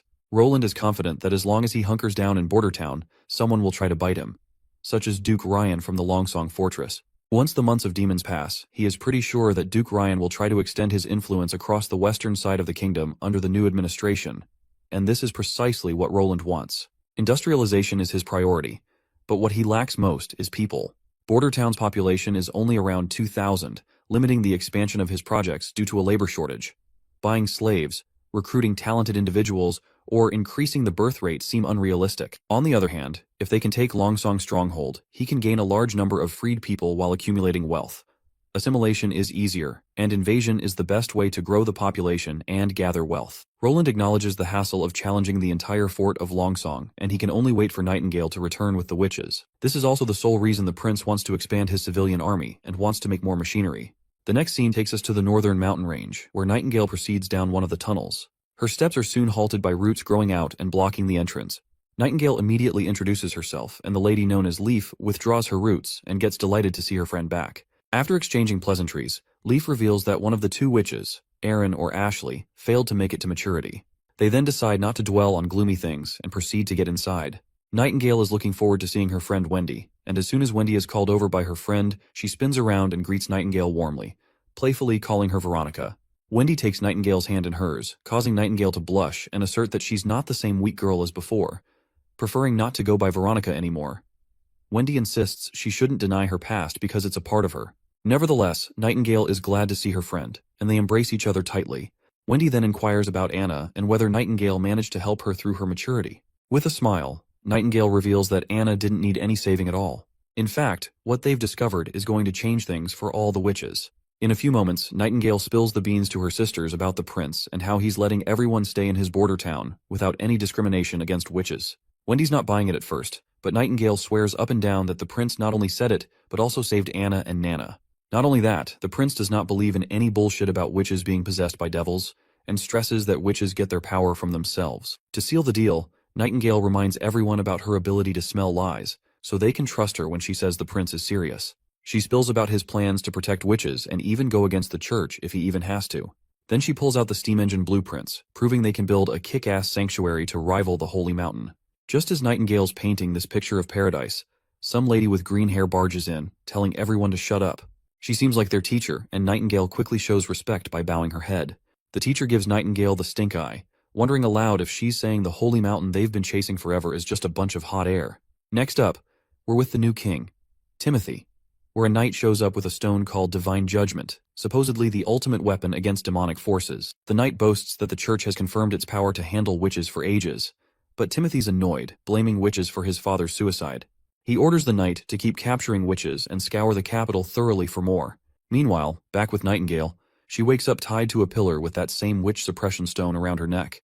She's trying to figure out how she ended up in this mess. We flash back to when the green-haired lady freaked out at the idea of the prince siding with witches. She rants about how witches have been persecuted and killed for ages. She believes Nightingale has been deceived by the prince and insists that the pain of maturity is a sacred test for a witch's body and mind, and only those who endure it can achieve true power and find eternal peace in the Holy Mountain. Nightingale is shocked to realize that all the suffering witches endured was just a test for this woman. She's further annoyed at the thought that her fallen sisters, who endured so much pain, are simply dismissed as disqualified subjects. The teacher offers Nightingale a final chance to seek forgiveness for her ignorance and mistakes, promising her mercy. But Nightingale remains resolute, insisting she'll only take sisters with her who believe in her. As she tries to leave, a snake immediately grabs her feet, and before she can react, she blacks out from the venomous injection of petrification, waking up to find herself in her current bind.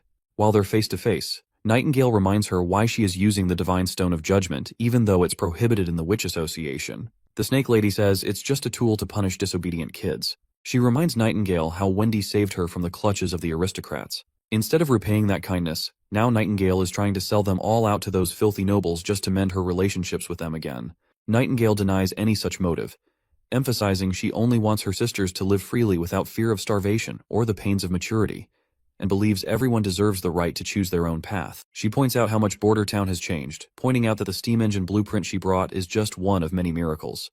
The Snake Lady scoffs, saying she can't make heads or tails of the blueprint and tosses it into the fire, declaring that a hunk of steel can't move like it's alive and she's no fool. She then grabs the hot dagger and holds it just inches from Nightingale's neck, letting her know this is her last chance to beg forgiveness for trying to deceive the Witch Association.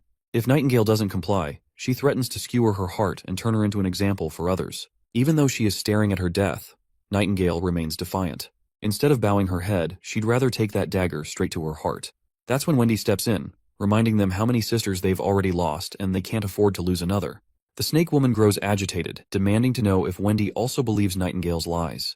Wendy denies it, stating she's not planning to go to the border town, but she agrees with Nightingale that everyone should have the right to choose their own path. Wendy then asks if anyone wants to bail with Nightingale to the town, but nobody speaks up.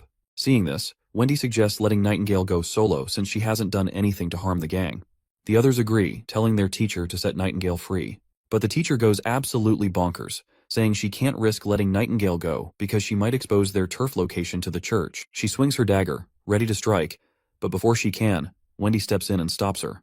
Wendy grabs a coin and throws it hard at Nightingale, smashing the power suppressor stone. The teacher gets ticked off and goes after Wendy with a snake that bites her hand, but Nightingale springs into action. Before the teacher can react, she's screaming in pain with a sword in her chest, causing her to collapse to the ground.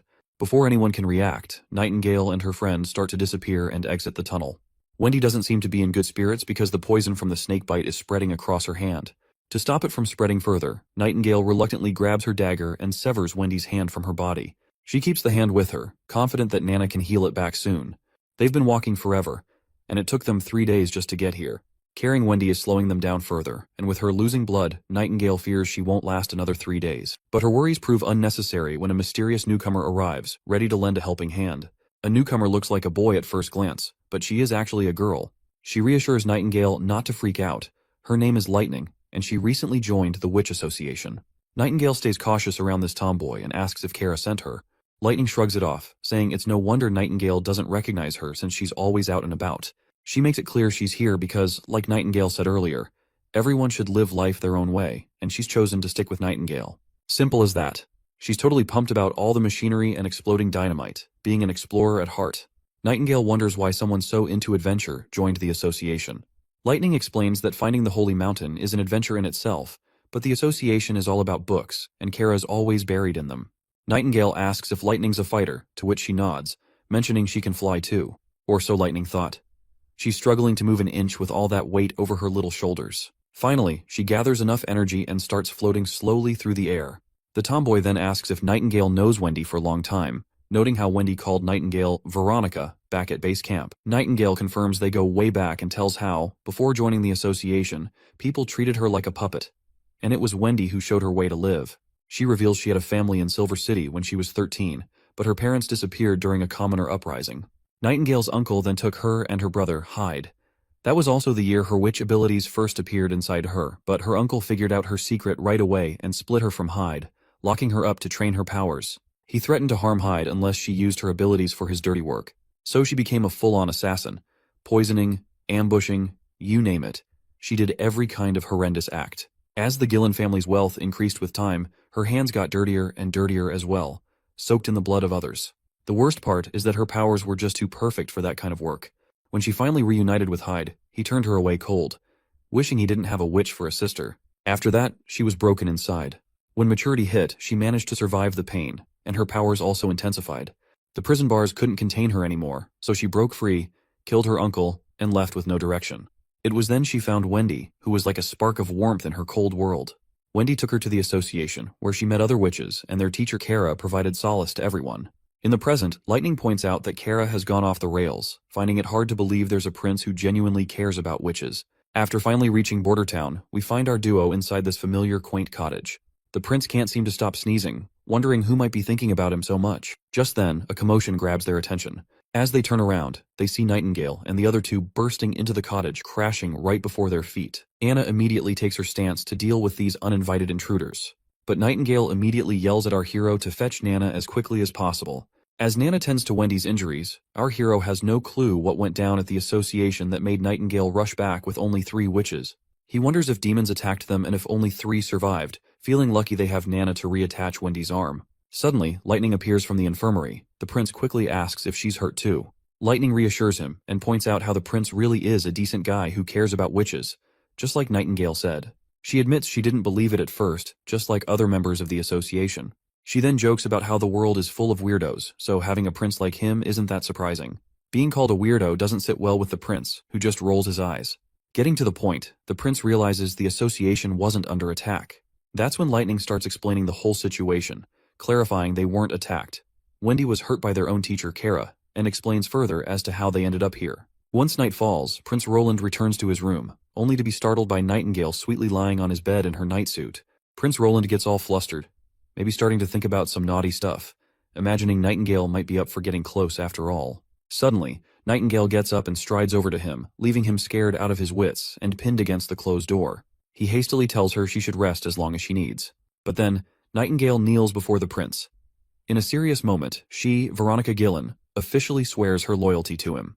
She promises to follow his orders and stand by his side in battle, facing demons or anything else, until her last breath. It's no surprise to our hero that after being let down by the association, Nightingale is turning to him for help with the future of witches.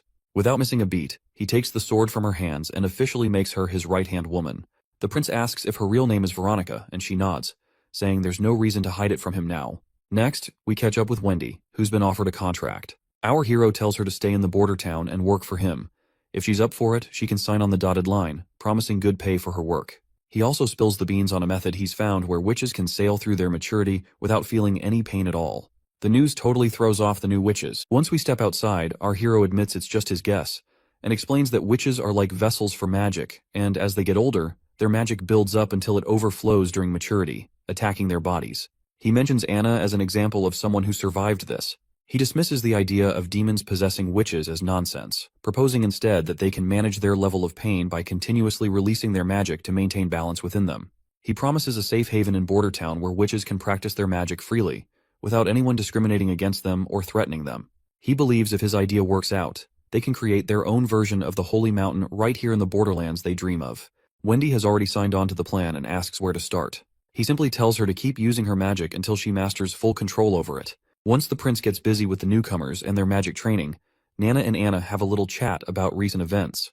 Nana looks impressed by Wendy's wind magic and Lightning's flying skills, which also saved Wendy's life as well. Anna expresses happiness at having so many sisters around, but Nana points out how Nightingale seems to look at our hero with warmth in her eyes, a detail not to be taken lightly.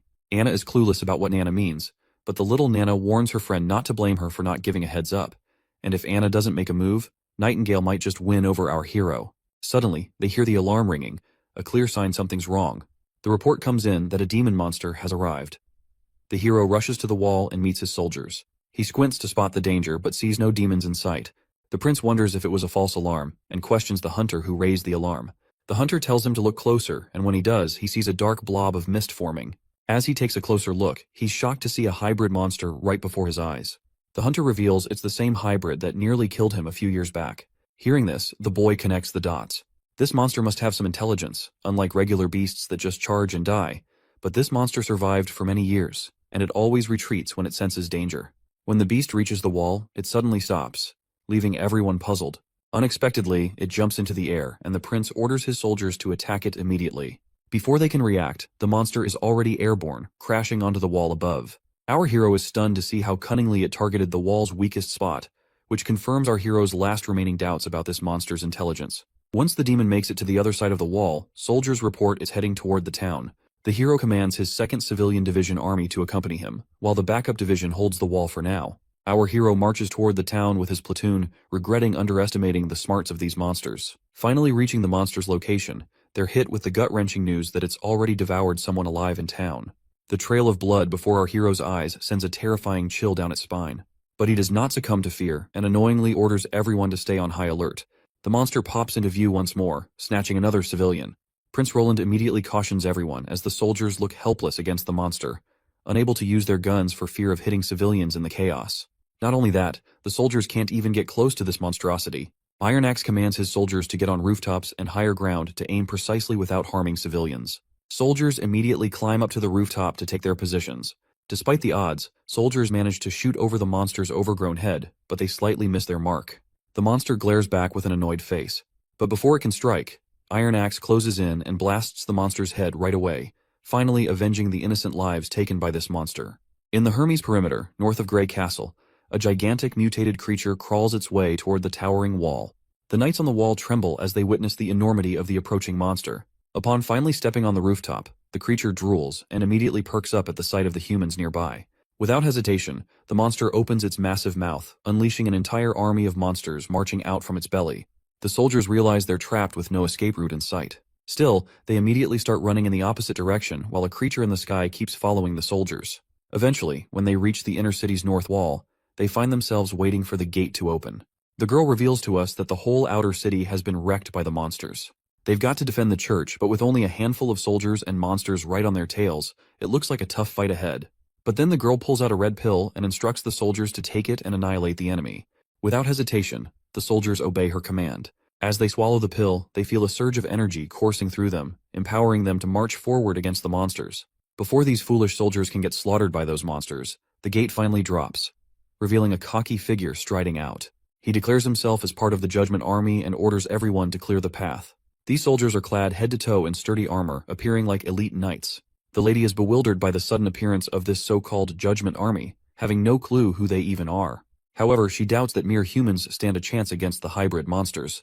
But it looks like we're about to find out if these soldiers are all talk, or if they've got the goods. As the monster and army of judgment comes face to face, the sky monster swoops down. One of the knights on the ground immediately grabs hold of its gigantic sharp claws, and the other knight takes a stance and sends a spear flying with godly speed, piercing the monster right through the head.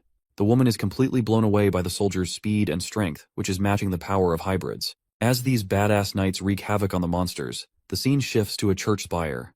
On the balcony, we see 3 archbishops using a telescope to observe the Judgment Army. Seeing those monsters dead on the ground, they seem pleased to see that their army appears to be winning against the monsters.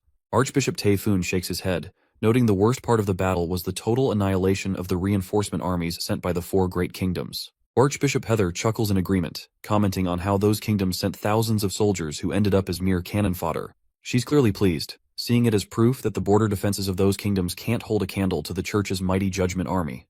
However, a third individual interjects, pointing out the heavy toll of using so many pills in the process and the loss of much of the judicial army, which forms the core of the church's power. Taifun clenches his teeth, emphasizing that they had no choice because the beasts of the wastelands have appeared exactly as foretold in the Bible. He warns that time is running out, and unless the continent unifies and gathers its strength, destruction awaits them all.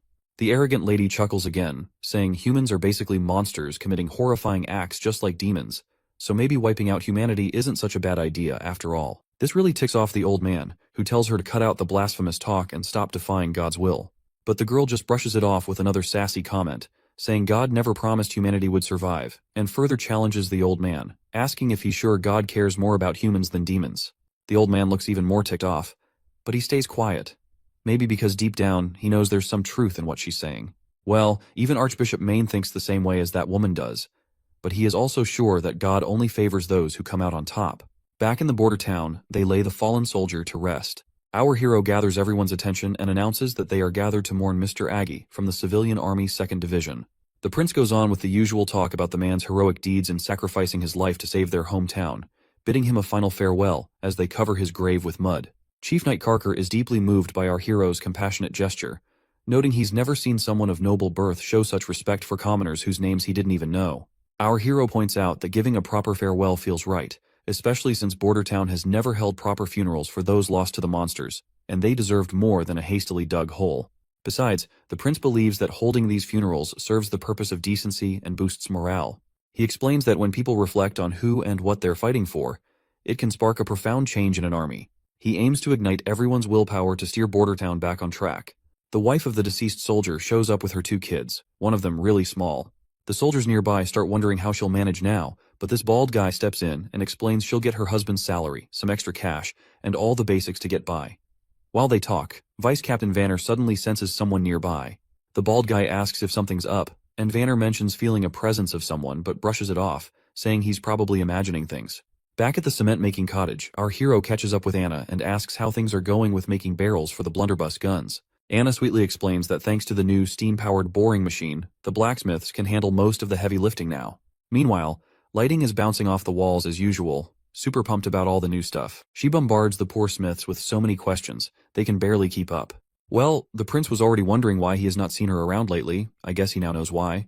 Looks like our hero has another project for her to handle.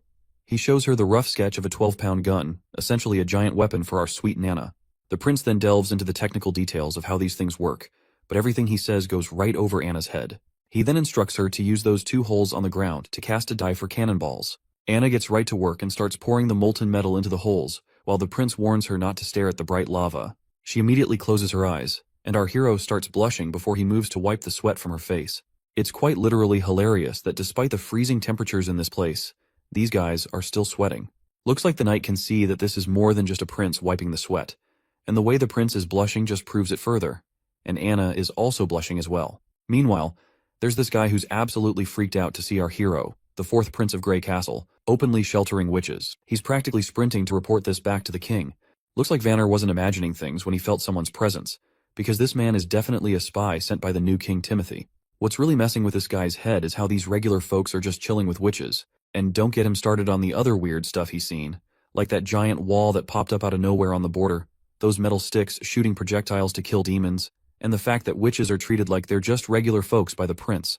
It's all making him think this town's cursed or something, and he's feeling like he's dealing with some dark magic. If they hadn't waved a fat paycheck in his face, he'd have never agreed to spy on this messed up place.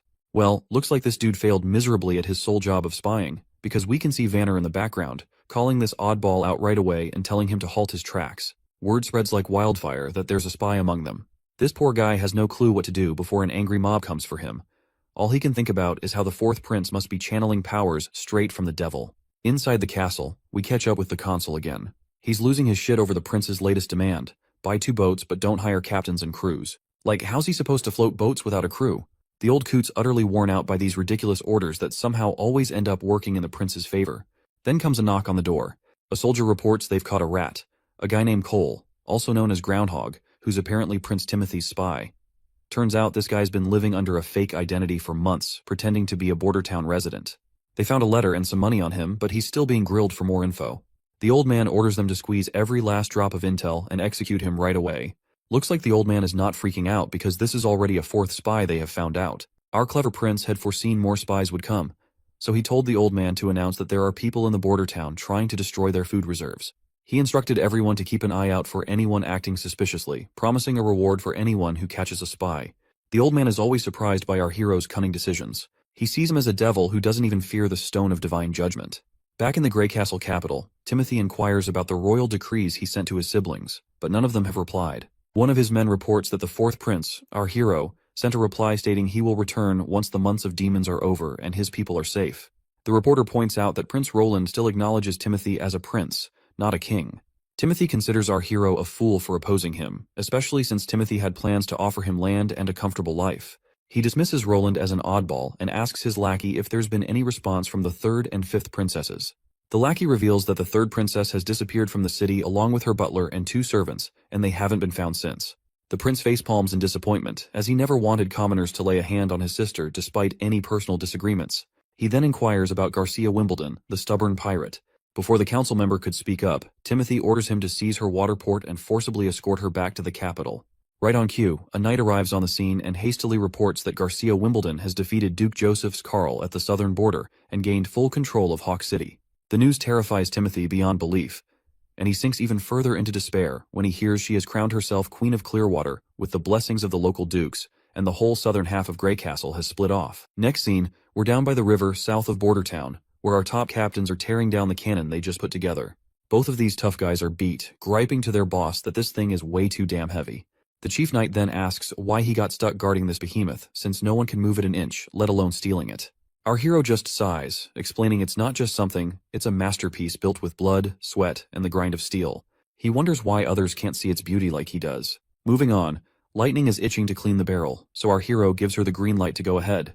Watching this eager tomboy happily doing her job, the knight gets confused and asks why Lightning hasn't signed a labor contract. Our hero explains she insisted on working for free as long as the prince kept inventing interesting stuff.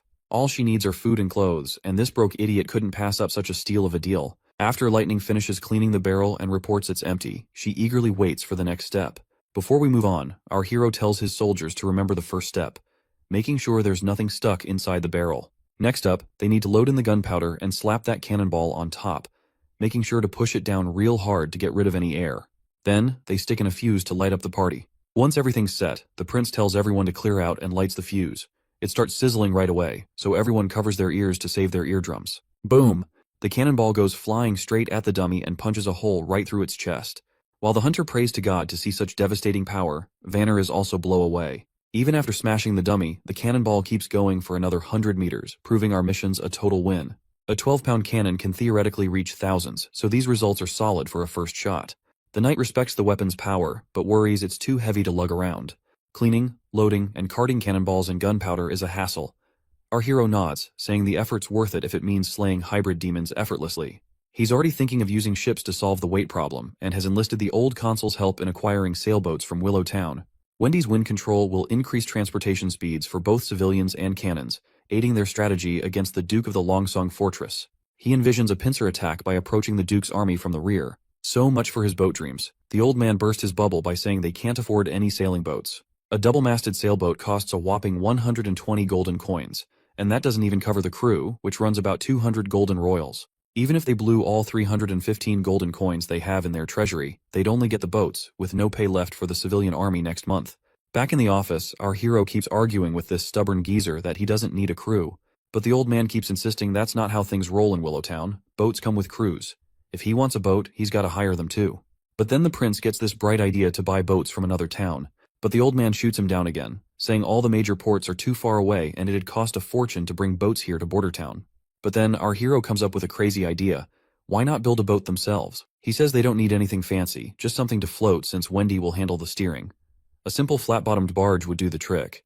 But then the old coot brings up another problem about the materials they'll use. Our hero confidently suggests using light wood, but then he realizes a boat of logs might not be as durable and reliable. He even considers having Anna help weld a proper metal boat, but he's already used up all the metal-making guns and stuff. Then, the idiot remembers they have tons of concrete left over from building the wall.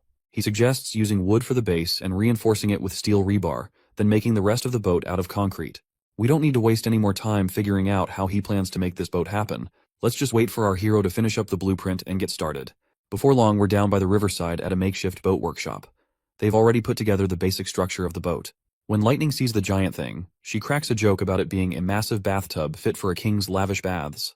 Our hero chuckles and corrects her, saying they're actually building a boat, not a bathtub. But Lightning is still skeptical. To her, it doesn't quite look like any boat she's seen before. While they banter back and forth, Wendy's happy to see Lightning and our prince getting along just fine.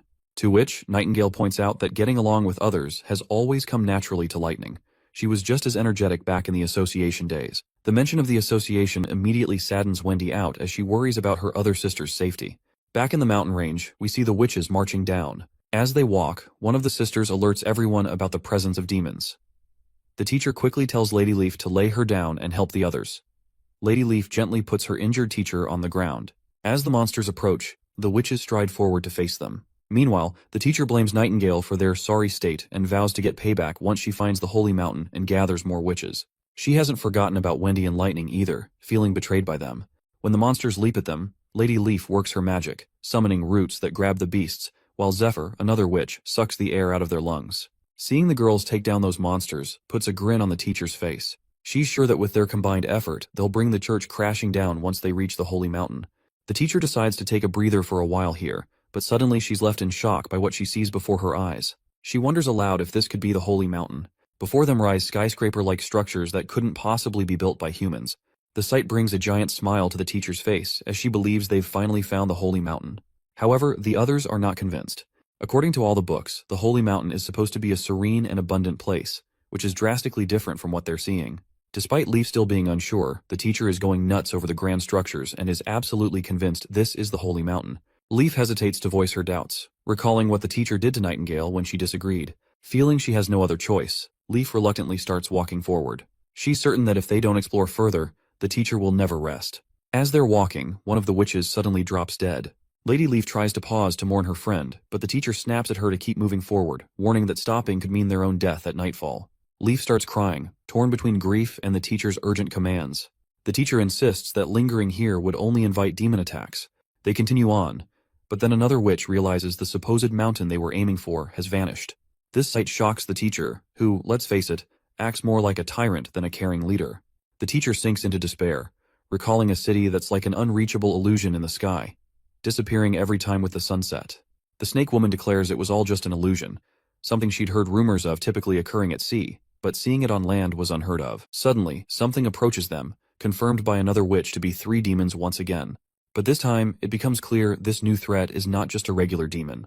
This mysterious entity attacks one of the witches with some weapon, leaving Leaf frozen in place as her friend is struck down, a long spear piercing her chest in an instant. Leaf stares at where the spear came from with disbelief. Before them stand hybrid creatures, riding demonic beasts. Looking at their ripped bodies, it's no wonder they took down the girl with just one blow. One of the witches immediately uses her abilities to turn the ground into a swamp, but the creatures effortlessly leap from their mounts and land right in front of the women. One monster swings its hand, smashing a witch with brutal force, splattering blood everywhere, leaving the sisters absolutely terrified out of their minds. The beasts then turn towards the remaining sisters, who stand petrified and trembling in their boots. Suddenly, another monster fixates on a redhead among them. Her face pales as the creature approaches, its grotesque tongue-like appendage dangling from its mouth, which is a far cry from any normal tongue. Before the beast can reach her, it's struck by a fireball. Though it annoys the creature more than hurts it, the redhead grabs the hand of the traumatized orange-haired witch and urges her to run. But the orange-haired witch is so shaken that she's forgotten how to move.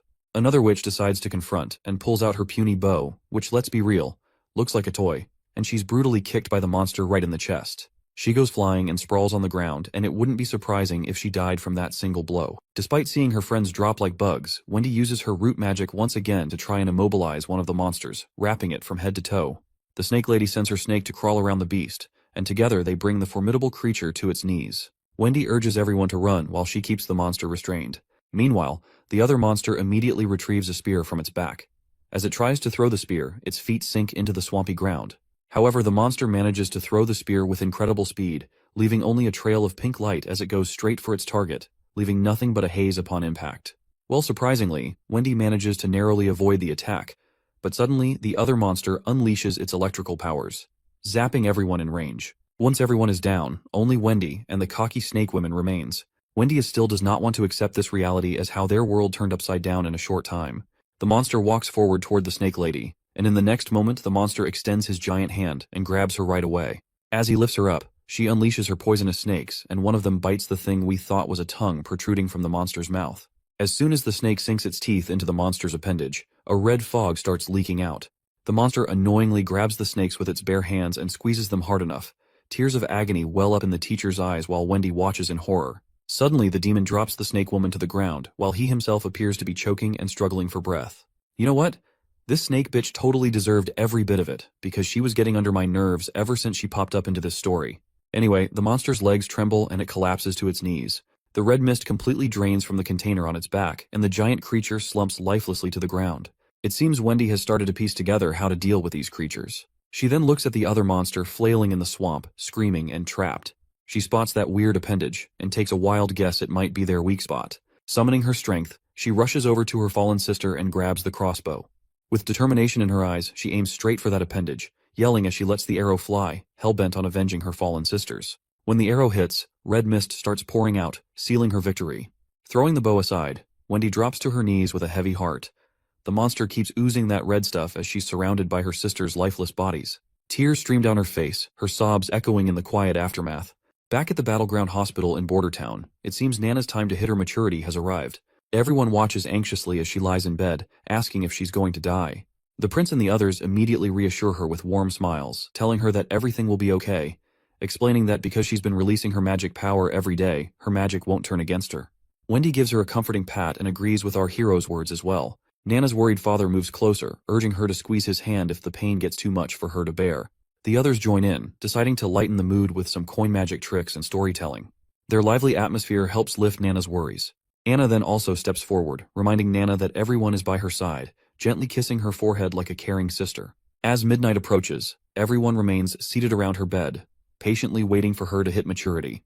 Lightning, true to her energetic self, only seen not bored. On the other hand, the prince looks like he's on the verge of fainting, yawning uncontrollably.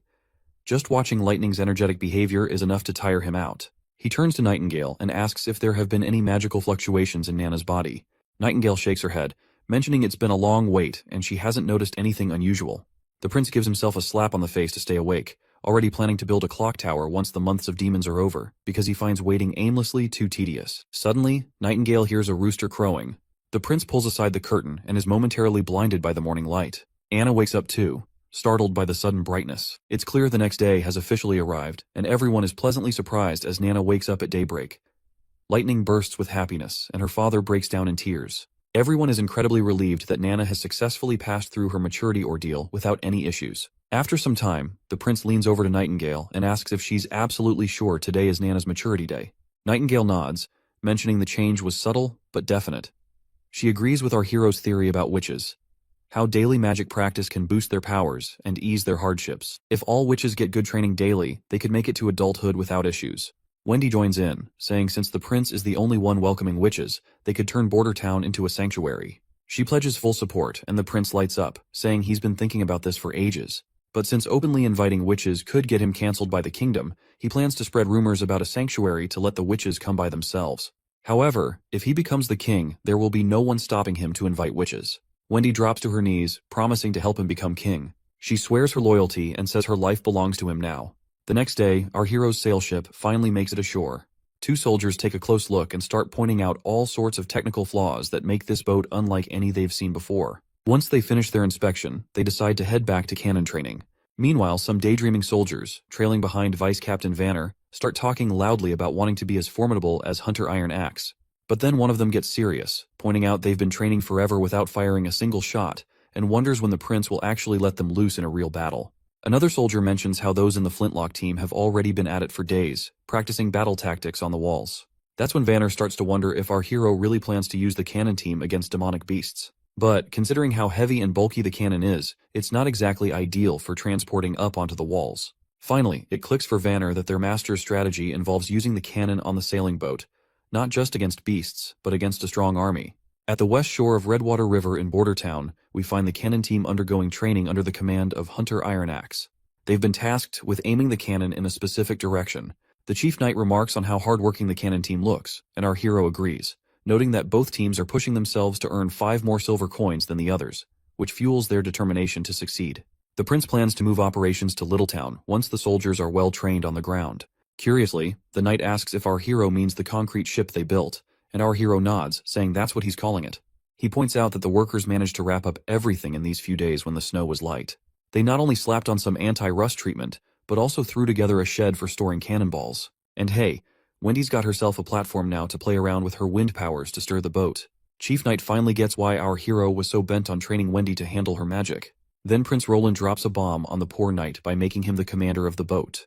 The knight freaks out, saying he's never sailed a ship in his life. Our hero shrugs it off, saying it's no big deal because the witches will be the ones running the show anyway. When the soldiers finally let loose a cannonball, it goes boom. And our hero is feeling pretty smug as he is about to kick off this new leg of his journey aboard his boat. With the glass bottle shattered by the impact, Lightning finally inaugurates their boat adventure, all set to sail as Littletown's navigator. Meanwhile, Taigu Pine, the overprotective dad, takes charge of communications. On the other hand, the knight reluctantly roped into the role of captain doesn't look too thrilled. Lightning gives the knight a reassuring pat on the shoulder, assuring him that navigating suits her perfectly since she's a pro at sea adventures. She mentions her dad, known as Thunderbolt, also has a knack for the sea. Exploring the ship, Lightning is totally blown away by the bizarre materials it's made of, unlike anything she's ever seen. The Chief Knight is pleased that the weather is surprisingly good today, a choice made by our hero for testing Littletown. Once the boat is on the water, everything seems to be going smoothly, with a man named Brian assigned as helmsman. Lightning then tells Brian to turn the rudder fully to the right, and the knight echoes the same command. The tomboy gets curious and asks why the Chief Knight is repeating her, to which he explains he's following orders from the prince. Meanwhile, Brian is clueless about what he's supposed to do, so Lightning, after facepalming, decides to take charge herself. She goes all out and spins the rudder sharply to the left, leaving the two behind totally terrified. After her little adventure, Lightning marvels at how our hero has paid attention to details that even someone with years of sea experience like herself might miss. Lightning then tells Wendy to crank up the wind, since she has been assigned a role as movement power support. Before she got this title, our hero had pushed Wendy to master her magic, which she hadn't really bothered with before getting to Border Town. After some serious effort, her early attempts were only enough to blow dry some pieces of meat, but she matured slowly. And now, armed with those lessons, Wendy channels her magic and gives the boat a solid shove, sending it sailing above the water effortlessly. Lightning and the knight are pumped to see the boat moving, while this father gets all deep philosopher, pointing out how our hero turned rocks into boats and made them float. At this point, he's starting to believe there's nothing our hero can't pull off in this world. As the boat continues to sail smoothly, the man gives props to Brian for becoming a sailor in less than half an hour. Brian sheepishly credits Lightning because she was the one who was guiding him through everything properly. Meanwhile, on the pedestal, Wendy starts feeling drained and struggles to keep up with pushing the boat, as if running out of magical power. But she takes it as a challenge, pushing her limits with a goal to last until the ship reaches shore. Or so she thought.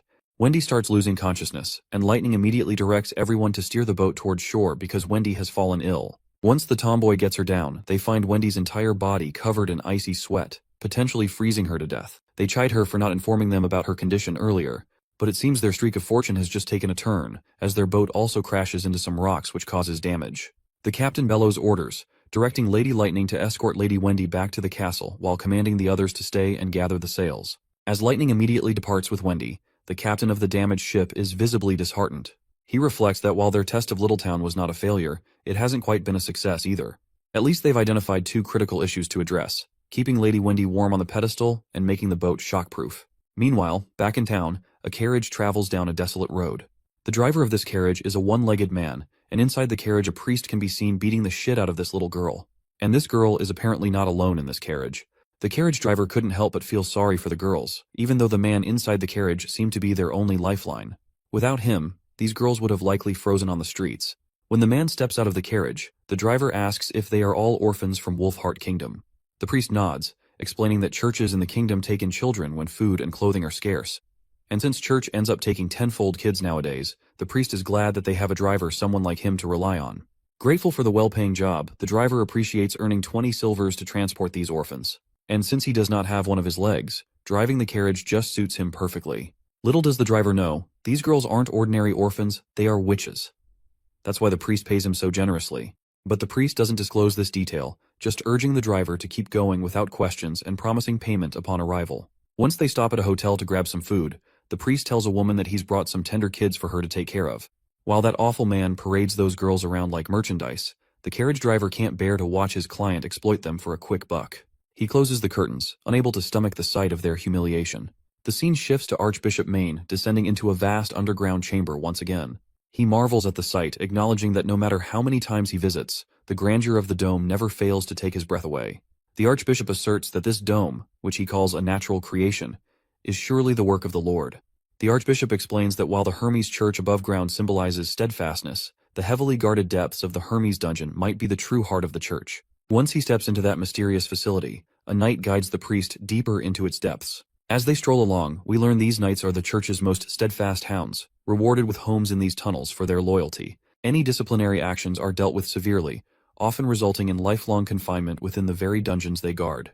Other tunnels house libraries filled with church literature, historical documents, and notably, the prison where those unlucky criminals rot away for good. Through another door they go, entering the prison where desperate voices beg for freedom, willing to trade their lives just to escape. The priest stops before a particular cell, secured with a large lock. He instructs the knight to wait outside and, once alone, he urges the prisoner inside to eat properly.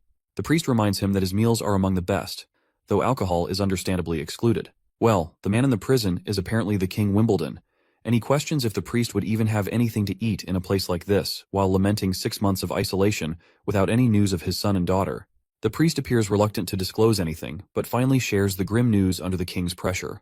Gerald Wimbledon, the king's first son, was executed on Timothy's orders for regicide. The third prince, Garcia, has declared herself Queen of Clearwater, setting the stage for an inevitable clash with Timothy. As for our hero and the fifth princess, they are alive, but there are no significant updates to report. The old man is completely shocked by the news about his first son. He can't hide his sadness as he asks the priest why he waited so long to throw him in jail. King Wimbledon then reveals that the priest used a witch to create a body double of him to get rid of his first son. He acknowledges the church's growing influence across the kingdom, but demands to know why the priest is causing his beloved children to fight each other through royal decrees. He makes it clear that he would never have allowed such strife among his kids. The priest responds by saying that his children are now adults making their own decisions. He points out that his daughter, Garcia Wimbledon, took over Clearwater Port 5 years ago and wouldn't sit back while her brothers fought for the throne. Furthermore, he emphasizes that the church couldn't afford to waste time and had to remove the King Wimbledon to firmly establish their control over the kingdom. The priest declares that the continent will no longer be divided among the 4 great countries which are Dawn, Wolfheart, Everwinter, and Greycastle. Instead, it will unite as one land under the church's rule and governance. The old man, looking defeated as hell, drops to his knees, blood's dribbling from his mouth, but he still manages to spit out that he'll be waiting for the priest in hell. The priest, not giving a damn, brushes off the whole hell thing, saying their moves are all part of the church's grand plan. The king kicks the bucket right there, probably poisoned. But who knows? The priest sees this as their golden ticket to power, and he is preparing to take down the real enemy they have ahead of them. I guess he is talking about the demons, the true enemy they have yet to repel for the greater good of humanity. Honestly, church politics never really did it for me, but this series has been a wild ride. Can't wait to see what our hero gets up to next. Back at the Witches Association camp in the mountains, the witches who stayed behind are mourning their fallen sisters who died because they did not make it through their maturity. One of them speaks up, worried about their next steps. They barely escaped death themselves, and now their sisters who went off to find the holy mountain haven't returned in 2 weeks. Their food is also running low, which is only adding to their anxiety. Suddenly, they hear footsteps approaching. It's Lady Leaf. She enters the tunnels and drops to her knees, completely exhausted, and her face eventually meets the floor. Rewinding a bit in time, we find Lady Leaf walking a desolate path, her face pale from the harsh weather and hunger gnawing at her belly. Suddenly, her maturity hits hard while on this desolate journey. Just as she's grappling with this personal battle, a monstrous figure appears right behind her. Startled, she turns and begs for help, only to snap awake abruptly from her nightmare. As she sits up, Hummingbird tells her she's been out cold for 2 whole days. The other witches gather around, looking worried. One of them apologizes for discussing serious stuff right after she's woken up, but the sister insists they've already hashed it out. If Kara doesn't come back, Leaf will have to step up as the teacher to keep the association from falling apart after the recent losses. Without a second thought, Lady Leaf decides she's going to find Nightingale. This bombshell leaves everyone stunned. They're hesitant to believe Nightingale's tale about Bordertown, unsure if they can really trust her. Lady Leaf then reassures everyone that they can find a safe place to rest, while she assesses the situation first at the border town. She instructs the purple-haired witch to take the role of teacher if she doesn't return, citing her experience as a former member of association. She places her faith in their hands, emphasizing that if Nightingale's information is accurate, Border Town will become their new holy mountain, potentially ending the need for their current association. Meanwhile, back in town, our party confronts some monsters. When one of the creatures vaults over the wall, Vanner thrusts his spear into its belly. However, as he tries to lift the monster, the spear snaps in half, causing the creature to crash back to the ground. The vice captain quickly orders the muskets to be prepared, and they promptly follow his command, shooting down the monsters without delay. One of the soldiers offers a spear to the vice captain, who is surprised to see a young boy named Claw there. Claw explains that he goes wherever he's needed to help. As the monsters lie defeated on the ground, the captain acknowledges that while they don't pose a significant threat, they must remain vigilant. He expresses his thrill that ever since our hero took charge of Border Town, they've been able to repel these terrifying monsters. Previously, it was only possible with the help of Longsong Fortress, but now even the town's commoners can fight thanks to our hero's leadership. He notes our hero's consistent presence on the mountain during times of danger, standing alongside ordinary soldiers. Suddenly, a hybrid monster appears, and a soldier promptly reports it as a winged lion hybrid. Lightning eagerly steps up to take on the monster, but our hero advises him not to rush. They stick to the plan. Lightning will act as bait to draw the demon's attention while ensuring she stays at a certain height. The monster lands on the wall's surface, and Lightning, brimming with confidence, decides to go for it, assuring everyone he won't disappoint. The prince officially initiates the hunt, but Lightning's confidence is momentarily shaken when he remarks that our hero's determined roar sounded more like a whimpering dog. After blurting out this unexpected comment, Lightning vanishes, leaving our hero unsure how to respond. He even asks the other ladies if he sounded that weird, and they reluctantly agree. The prince tells the ladies to stick to the plan and stay safe, and they nod in agreement. With a smile, the prince looks up at the sky, pleased to see everything going according to plan. Meanwhile, the monster is getting increasingly annoyed as our mischievous tomboy keeps pelting it with pebbles. She eggs the monster on, and it roars back at her. She dashes around it, teasing and taunting like she's playing tag with a giant cat. The monster gets frustrated and smashes the ground with a mighty blow, but Lightning is still enjoying the game. As the monster continues to chase her, Nightingale rushes through her dimensional space, because Lightning has successfully lured the monster into the town square. She tells Anna that even in her hidden dimension, the monster can still sense them with its sharp senses.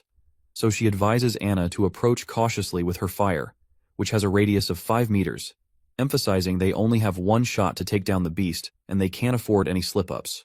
Meanwhile, Lightning's still playing tag with the lion, making it increasingly ticked off with her relentless pursuit. When the ladies spot their chance, Anna gets down to business. Once the lion's in her sights, they pop back from that dimension. Anna immediately unleashes her green fiery powers, hitting the monster with screeching hot flames so intense that even Nightingale feels the heat from across the way. Lightning also boasts about her fire, which could even melt the steel, so roasting a monster alive is not a big deal for her. Once the monster is incinerated into ashes, the prince is kinda glad to see that Anna didn't even need help to defeat the monster. Suddenly, the other monsters start retreating, leaving everyone puzzled as to why they are withdrawing. Our hero catches sight of something unexpected, and looks up with astonishment on his face. He sees the gloomy clouds clearing from the sky and sunshine forcefully making its way through it, indicating that the months of demons have ended. News quickly spreads that the months of demons have finally ended, and everyone basks in this moment of triumph. Our hero gathers everyone together, and as he starts his speech, the crowd of townsfolk and soldiers gets all hyped up, cheering about how nobody went hungry this winter under our prince's watch. The prince acknowledges that the months of demons are behind them now, and Border Town has come out on top with few casualties, all thanks to the gutsy civilian army. He contrasts this with how Longsong Fortress used to threaten them with starvation and cold, but today's victory proves that Border Town can stand tall on its own. The crowd goes wild again, thrilled that they don't need to depend on others anymore. With a grin, the king decides to throw a big bash to celebrate their hard-won success. He announces a victory parade, promising that everyone who joins the town square dance will get a tasty treat of honey-glazed beef. Once the parade time arrives, the chief knight escorts a big chunk of beef into the party, and Hunter Ironaxe takes charge of lighting up the fire grill. Soon, everyone starts their victory dance as flames crackle around the bonfire, filling the air with the sweet aroma of sizzling meat. Hunter Ironaxe announces that anyone who dances will get meat, and the longer they dance, the more they'll receive. People eagerly volunteer to dance, thinking it looks easy, and they persuade their friends to join in since no dancing means no meat. While everyone enjoys themselves, the chief raises concerns about distributing all the remaining stock of meat, fearing the prince might not have anything to eat until the next shipment arrives. The prince feels a bit disappointed, but reluctantly agrees to let the civilians enjoy themselves. So, their lively night continues with everyone dancing around the bonfire, singing, and having a great time. For the people of Border Town, surviving the months of demons peacefully is an achievement worth celebrating, and festivities like this one will be remembered fondly for years to come.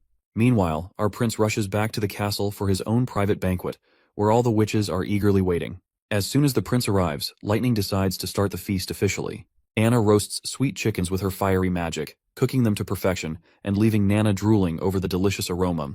Nightingale shows off her skills by expertly slicing the meat into many pieces. Meanwhile, the tomboy and Nana are having the time of their lives, because having an outdoor barbecue party is the best thing they can wish for in their lives. Our hero is also having a great time, especially seeing everyone so happy. He believes they deserve this kind of luxurious treatment, thinking that people with such incredible abilities shouldn't be treated any less. Suddenly, the boy finds himself getting a sweet smooch from Lightning, right on his face. Nightingale and Anna are absolutely blown away by this unexpected move, and our hero's reaction is just as stunned. When the tomboy is asked about this abrupt kiss, she points out that women may kiss the territory ruler during celebrations, and it's a tradition. Meanwhile, Nightingale feels annoyed and a bit jealous, while Wendy clearly sees the tension. As the prince and Lightning go back and forth, we see Anna feeling a little down, probably because she wanted to kiss the prince too. Once midnight strikes, our hero feels dizzy from too much drinking. Suddenly, his dizzy mind perks up when he spots Anna in the distance. She gets really close, and our hero blushes. Right away, he starts explaining himself, saying the smooch with the tomboy was just an accident, to which Anna agrees. The prince further clarifies that Lightning is young, and he didn't look at her that way. Anna agrees once more. Anna then gathers her courage and admits she was waiting for them to be alone because she's not as bold as Lightning. As they get closer, just inches apart, Anna gives him a gentle kiss on the cheek. Meanwhile, Wendy's holed up in her room, buried in a book. She's totally baffled by how these books about the church's origins skip any mention of gods and just slap the title, Pope, on everyone. It's all a bit too much for her to wrap her head around. Just as she's mulling it over, Nightingale breezes in, catching Wendy mid-brainstorm. Wendy snaps the book shut, instantly lighting up to see her friend there. Wendy mentions how Lightning had gone to sleep while calling for Daddy, like a child. Nightingale chuckles and takes the book from Wendy's hand, reminding her that reading late at night could strain her eyes, especially in poor light. Suddenly, Wendy catches Nightingale off guard, asking if she's troubled by thoughts of the kiss Lightning gave our hero. Nightingale blushes and denies it, but Wendy presses her, telling her not to lie. Reluctantly, Nightingale clenches her teeth and admits the kiss is bothering her.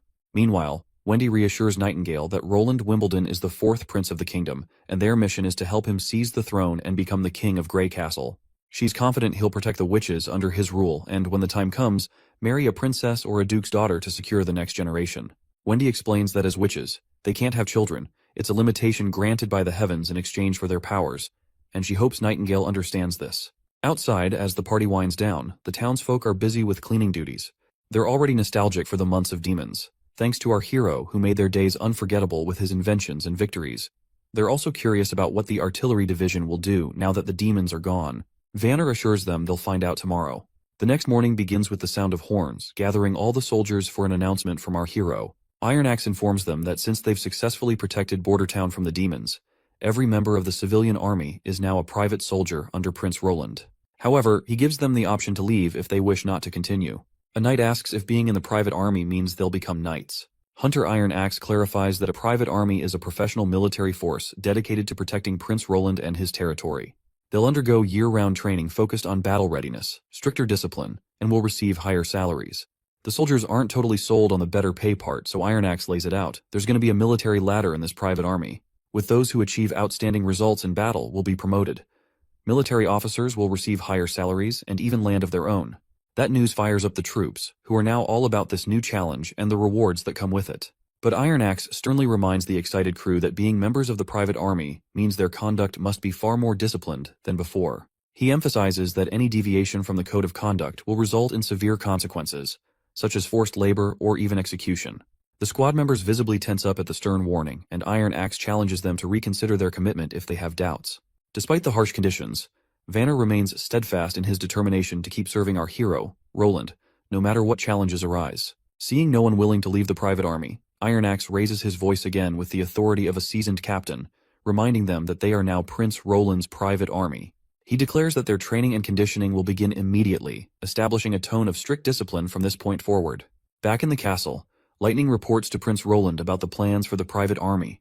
She explained that due to the lingering snow outside the city, the soldiers will be crawling more than running during their 4-mile daily routine. While Lightning admires the new blueprints our hero has recently drawn up, the prince himself is deep in thought, contemplating the daunting task ahead of him, creating the army's structure from scratch, including regulations, rewards, and penalties. The sheer magnitude of the task gives him a major headache, considering he played military chess in his youth, but has since forgotten much of it. He's determined to innovate and do something unprecedented in this world and time. As they examine the blueprints, the word bayonet catches their attention. Before they can delve further into their discussion, a knock on the door interrupts them. With both witches vanishing into thin air, our hero grants permission for the visitor to enter. The old custodian surprises us once again by reporting that there's an aristocrat named Chris who wishes to meet our hero. Chris had left during the months of demons and has now returned, visibly upset because his house was demolished due to the construction of the walls. When our hero confronts Chris, the noble sternly demands answers about why the prince allowed his house to be taken down. He emphasizes how he spent a substantial amount, 150 golden coins, to build that magnificent mansion. Our hero bluntly asks if Chris is referring to the westernmost house in Border Town, to which Chris confirms. The prince apologizes, explaining that it was necessary because the house was too close to the wall and obstructed troop movements. However, he reassures Chris that the city will reimburse him for his loss. The greedy noble immediately perks up and asks how much he'll be getting. Our hero points out 20 golden royals, but this greedy guy isn't satisfied with such a small amount. Eventually, he agrees and asks where he can collect his money. The prince then reminds him that the sum has already been transferred to the property's rightful owner. The noble gets agitated and slams his hand on the desk, insisting he is the rightful owner of the property. Our hero cunningly points out that if the property truly belonged to him, why hadn't he been there even once during the months of demons? The noble explains that he had stayed at Longsong Fortress because he didn't want to die in Border Town. That is when the prince sees his opening, and questions whether this fat cat is implying he deserted his ruler out of fear of the demons. As the chief knight strides over, he claps the noble on the shoulder with a fierce look, letting him know that admitting his mistake about the house ownership can make this whole thing just a misunderstanding. He warns the noble that he can leave quietly to avoid any trouble, but if he does not leave, he will be charged for the act of treason and will be executed right away. The noble starts sweating bullets, finally owning up to his blunder and admitting the house isn't his. Our hero plays it cool, casually telling him it's all good and he can head out without any fuss. Before the noble scurries off back to Longsong, our hero tosses a message with him to carry. If any other nobles want to dodge treason charges, they better think twice about returning to town.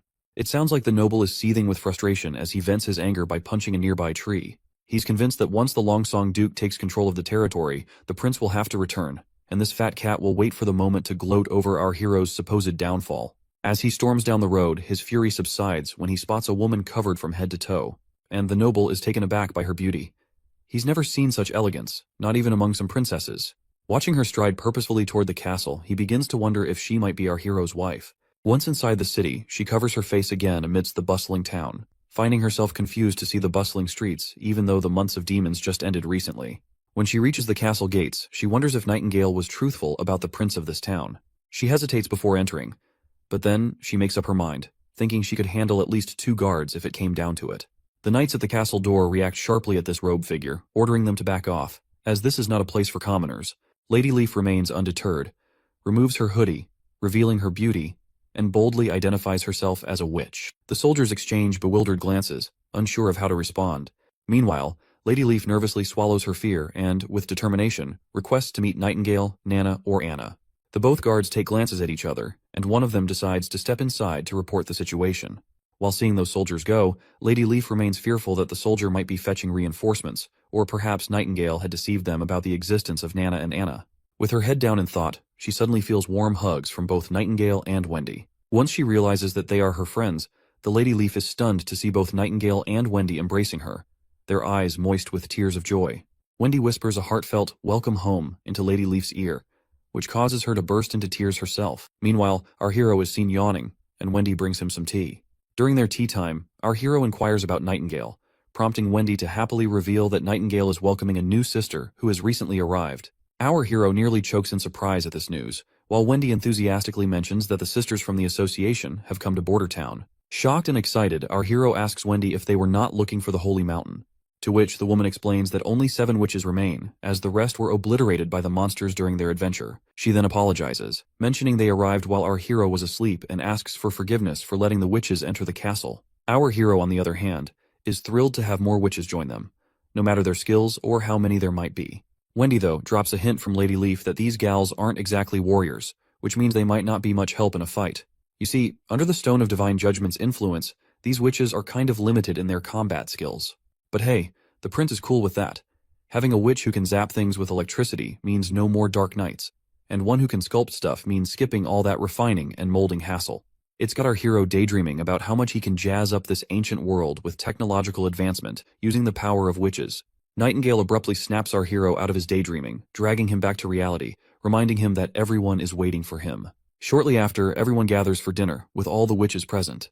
Our hero is pleased to welcome them to Border Town and hopes they enjoy the food, encouraging them to ask for anything they want. Lighting enthusiastically chimes in, agreeing that our prince is quite the generous guy and mentioning how he's always open to new members as well. One of the witches scolds Lighting for being so casual with our hero, but our hero dismisses her concerns, saying they don't bother with titles or formalities and urging everyone to start eating before the food gets cold.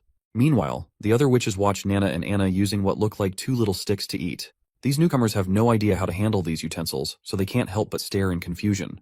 Regardless, everyone digs into their meal, thoroughly enjoying it, and once dinner ends, our hero finds himself poring over documents detailing each witch's abilities. After reviewing everyone's skills, the prince realizes that there isn't a witch capable of shaping materials or generating electricity. This realization means our hero's plans for progress towards modernization will need to slow down a bit. However, he acknowledges that there's enough talent among the witches to meet their current needs. The first witch our hero takes a liking to is Lady Leaf. Not only can she increase fruit yields, but she can also control all plants freely, making her an ideal candidate for agricultural expansion. Next is Scroll, a witch with inhuman memory that operates 24 hours daily. After her maturity, she is now able to recreate any book she's read, making her perfect for teaching. Then there's Hummingbird, a cute witch who can make things weightless or adjust their weight with her magic. This makes her invaluable for lifting cargo or adjusting payloads. Fourth is Soraya Zoan, from a merchant family in Grey Castle's capital. She can recreate lifelike landscapes using her magic brush without needing paint, ink, or paper, which makes her essentially a walking camera. Echo, the fifth witch, hails from the southern continent and can replicate any sound, making her a master of sound illusions. Finally, Lily, who just turned 16, has the ability to prevent food from rotting, potentially helping with food preservation. But our hero has yet to figure out if her powers can also kill bacteria. However, after Lady Leaf, the seventh witch, known as Moon, is the most intriguing witch. A young girl who doesn't talk much but is a priceless asset because she can magnetize metal. Her ability was upgraded after maturity, and now she can magnetize almost anything. Nightingale reveals that Moon was regarded as the most useless in their camp and often bullied by their teacher, Kara. But for our hero, magnetism means he has a way to generate electricity, which is the oldest trick in the engineering books, and all credit goes to Faraday. With electricity, they can have light, and it won't be long before another miracle happens in his territory. He decides not to categorize the witches into battle and non-battle categories, but instead prefers to place them into 3 large categories. The first category is self-reinforcing, consisting of passive abilities that are not affected by the Stone of Divine Judgment. The second category is summoning, and as the name suggests, the magic is summoned outside the body, but with an area of effect of 5 meters or less, and these abilities can easily be suppressed by the Stone of Divine Judgment. The third category, power attaching, is all about directly attaching magic to their target. The process is slow, consuming a hefty amount of magic, and can be interrupted by the Divine Stone of Judgment. However, once the conversion is done, the added properties become intrinsic to the object. They remain effective even in the presence of a Divine Judgment Stone. Once he sorts everything out, he calls it a day, knowing that things are about to get a lot more hectic from here on out. While Roland is about to hit the sack, we catch all the witches gathered in one room. They're grilling Nightingale, asking if they can dodge the agony of maturity by using their magic powers every single day. Nightingale shoots back that Anna and Nana are living proof of this theory. She claims she's spotted changes in both girls' bodies using her fog. Their consistent magic use has beefed up their magic vitality, and at the same time, softened the pain of anti-phase. Or you can call it maturity as well. She doubles down, saying if they burn through all their magic right before their awakening, they'll breeze through the anti-phase with almost no pain at all. Wendy chimes in too, confirming they never got to exhaust their powers in the past because they were always on the run from the church and never dared to unleash their full abilities. Lady Lee finally understands why she felt no pain during her own anti-phase. She suffered while making her way back to the association. It was probably because her magic was exhausted after battling those demons. Once Lady Lee finally understands the cause of their suffering due to the anti-phase, she is terrified to realize that there was no holy mountain they were chasing after.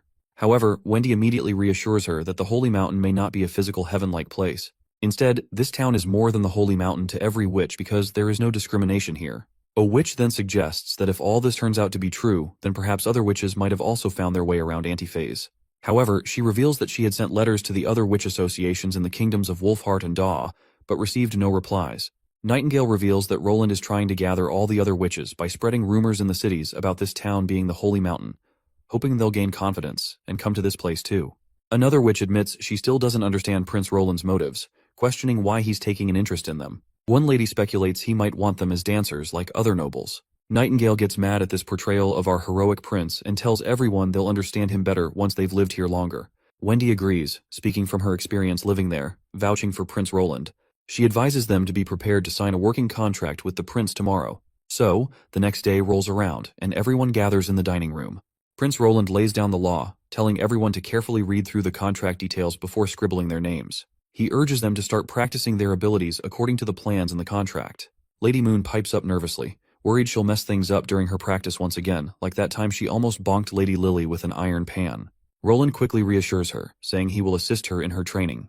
He then tells Lady Scroll, Leaf, and Lady Soraya they are going to meet him privately. Later on, we find ourselves in our hero's office, where he starts his questioning. He kicks things off asking about the incident where they encountered creepy creatures, and only 7 witches made it out alive, including the teacher from the association who bit the dust in the Badlands. He wants to know if those things they saw were hybrids. Everyone clams up, especially Lady Leaf, who faced those beasts alone. She trembles a bit and finally speaks up, and states that they weren't demons but more like devils from the underworld. She mentions that they had tall frames and they could control demons, and they had magic as well, just like witches. The boy turns to Lady Soraya, asking if she was there when those monsters showed up. Anxiously she confirms, and our hero slides a paper towards her, urging her to sketch out what the monster looked like. If you're confused about if Sister Leaf was the only survivor, then how did Soraya see those monsters? To clarify, Lady Leaf allowed some of the witches to retreat while she fought the monsters. Anyway, Lady Soraya conjures her special pen, leaving Roland in awe of her skill. She starts sketching, and with some deft strokes, what appears on the paper terrifies both our hero and Nightingale. Soraya feels drained after completing the drawing, and Lady Leaf wastes no time pointing out that the monsters in the picture are exactly the devils they encountered. She explains how one devil could throw javelins at lightning speed, while another could summon lightning itself, all alongside their immense physical strength. Lady Leaf also notes their weakness. They couldn't sustain their special attacks continuously, which she exploited to defeat them solo.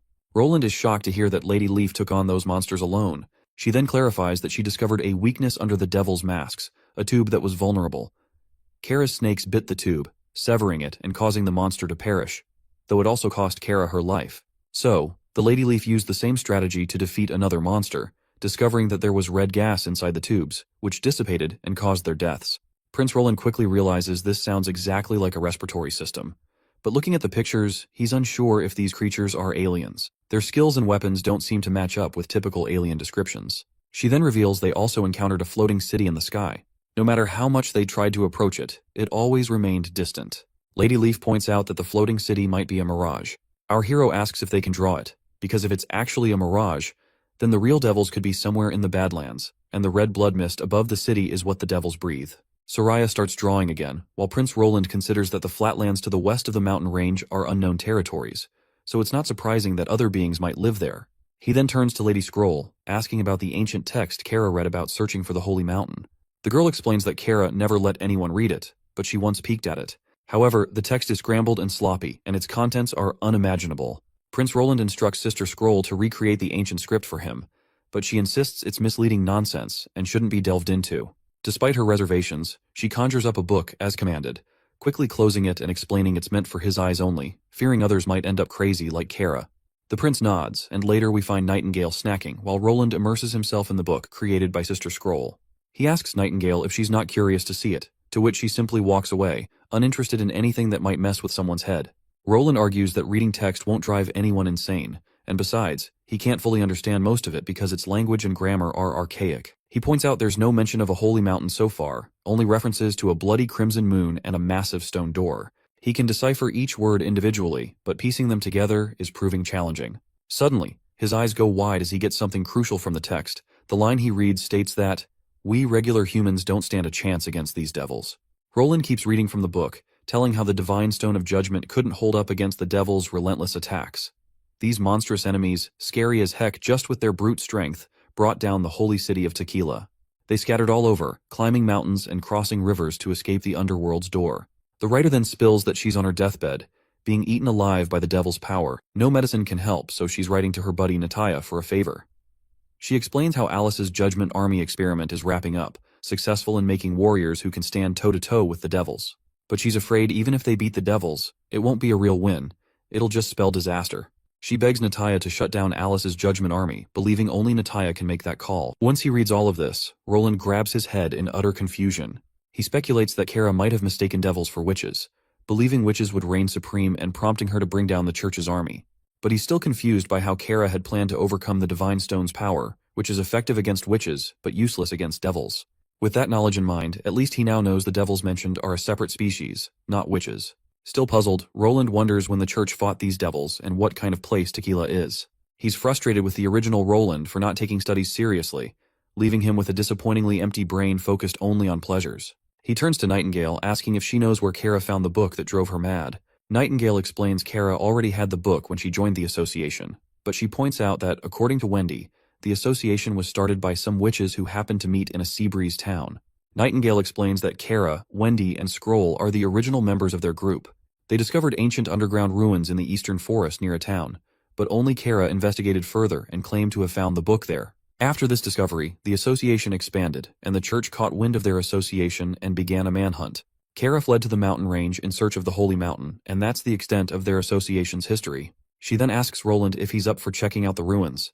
Roland shakes his head, saying the eastern forest is too far, and he'd rather focus on developing his territory than wandering off. Roland has another idea brewing: setting up a proper organization. He assures them it won't be like before, obsessing over holy mountains. Instead, it'll be a witch union, all about managing witches responsibly, no crimes or dodging the law with the use of power. Just freedom and happiness for all. The next scene takes us to the Longsong Fortress, where a grand noble gathering is in full swing. Among the attendees is Perov, the ambassador, who marvels at how this celebration mirrors the lavish banquets of the capital. He's certain that it took considerable effort from the Elk family to gather guests from such prestigious backgrounds at Longsong Fortress. In the background, we see a blonde guy telling her sister to approach the ambassador, but she is too embarrassed to do such a thing. So, the blonde then unexpectedly addresses the ambassador as Buddy. The ambassador bristles at the informal greeting, while this newcomer insists they're old friends and tells him not to be so uptight. He teasingly asks Perov ambassador if he wasn't appointed by the leader of Longsong Fortress, then jokes about the profitability of the mines at the border town, implying they must be raking in money from the locals. Perov quickly dodges the question, but the loudmouth keeps blabbing, sharing how he was headed to the holy city but got stuck in a blizzard, which probably saved his life. Curious, the redhead asks for clarification. The blonde reveals that the new holy city nearly fell, with demons breaching the inner city. If the church hadn't sent their strongest warriors, the holy city's church would have been in big trouble. He adds that all the armies in the 4 great kingdoms suffered heavy losses, with few returning from Frost Valley. In just a month, many women were left widowed, and now those widows are easy prey, with anyone able to take advantage of them for just 2 silver coins. If you can't recall, we've seen these tough church soldiers clash before in previous chapters. I hope that rings a bell. The blonde guy is pretty convinced this is all part of the church's plan, where the 4 biggest kingdoms lost their generals and warriors in this war with demons and Hermes. Suddenly, newcomer asks the ambassador if he noticed a handkerchief in his invitation. The ambassador gets a bit peeved and asks if there's some mischief going on. The blonde guy reassures him, joking that if he wanted to tease him, he'd have included socks instead. He then mentions the handkerchiefs were sewn by his sister, who turned 16 right after today's shindig. Seems like the brother's eager to pair his sister up with this redhead, despite their big age gap. Suddenly, someone starts shouting, and all eyes turn to see a noble throwing insults and curses at our hero with every name in the book. Perov steps forward and inquires about the commotion. A man explains they are discussing the owner of the border town who has seized properties from the aristocrats. A curly-haired noble then steps forward to clarify directly to the ambassador. He reveals he resides in the border town but seeks refuge at Longsong Fortress each winter during the demon months. This year, however, every noble from the border town has been informed that Prince Roland has demolished their homes to build a wall and isn't providing any compensation. What's more troubling, Prince Roland has branded those who fled to Longsong Fortress as traitors for abandoning their prince and territory. Returning to Longsong Fortress now means facing the death penalty for treason. The ambassador quickly catches on that Prince Roland is probably aiming to cut his ties from Longsong Fortress completely to make his territory self-sustaining. Meanwhile, the noble keeps on bashing Prince Roland's moves, hoping Mr. Medi can help them get a message to the Longsong Fortress Duke to help them. Medi steps in coolly, telling everyone to chill because Duke Ryan is already on it.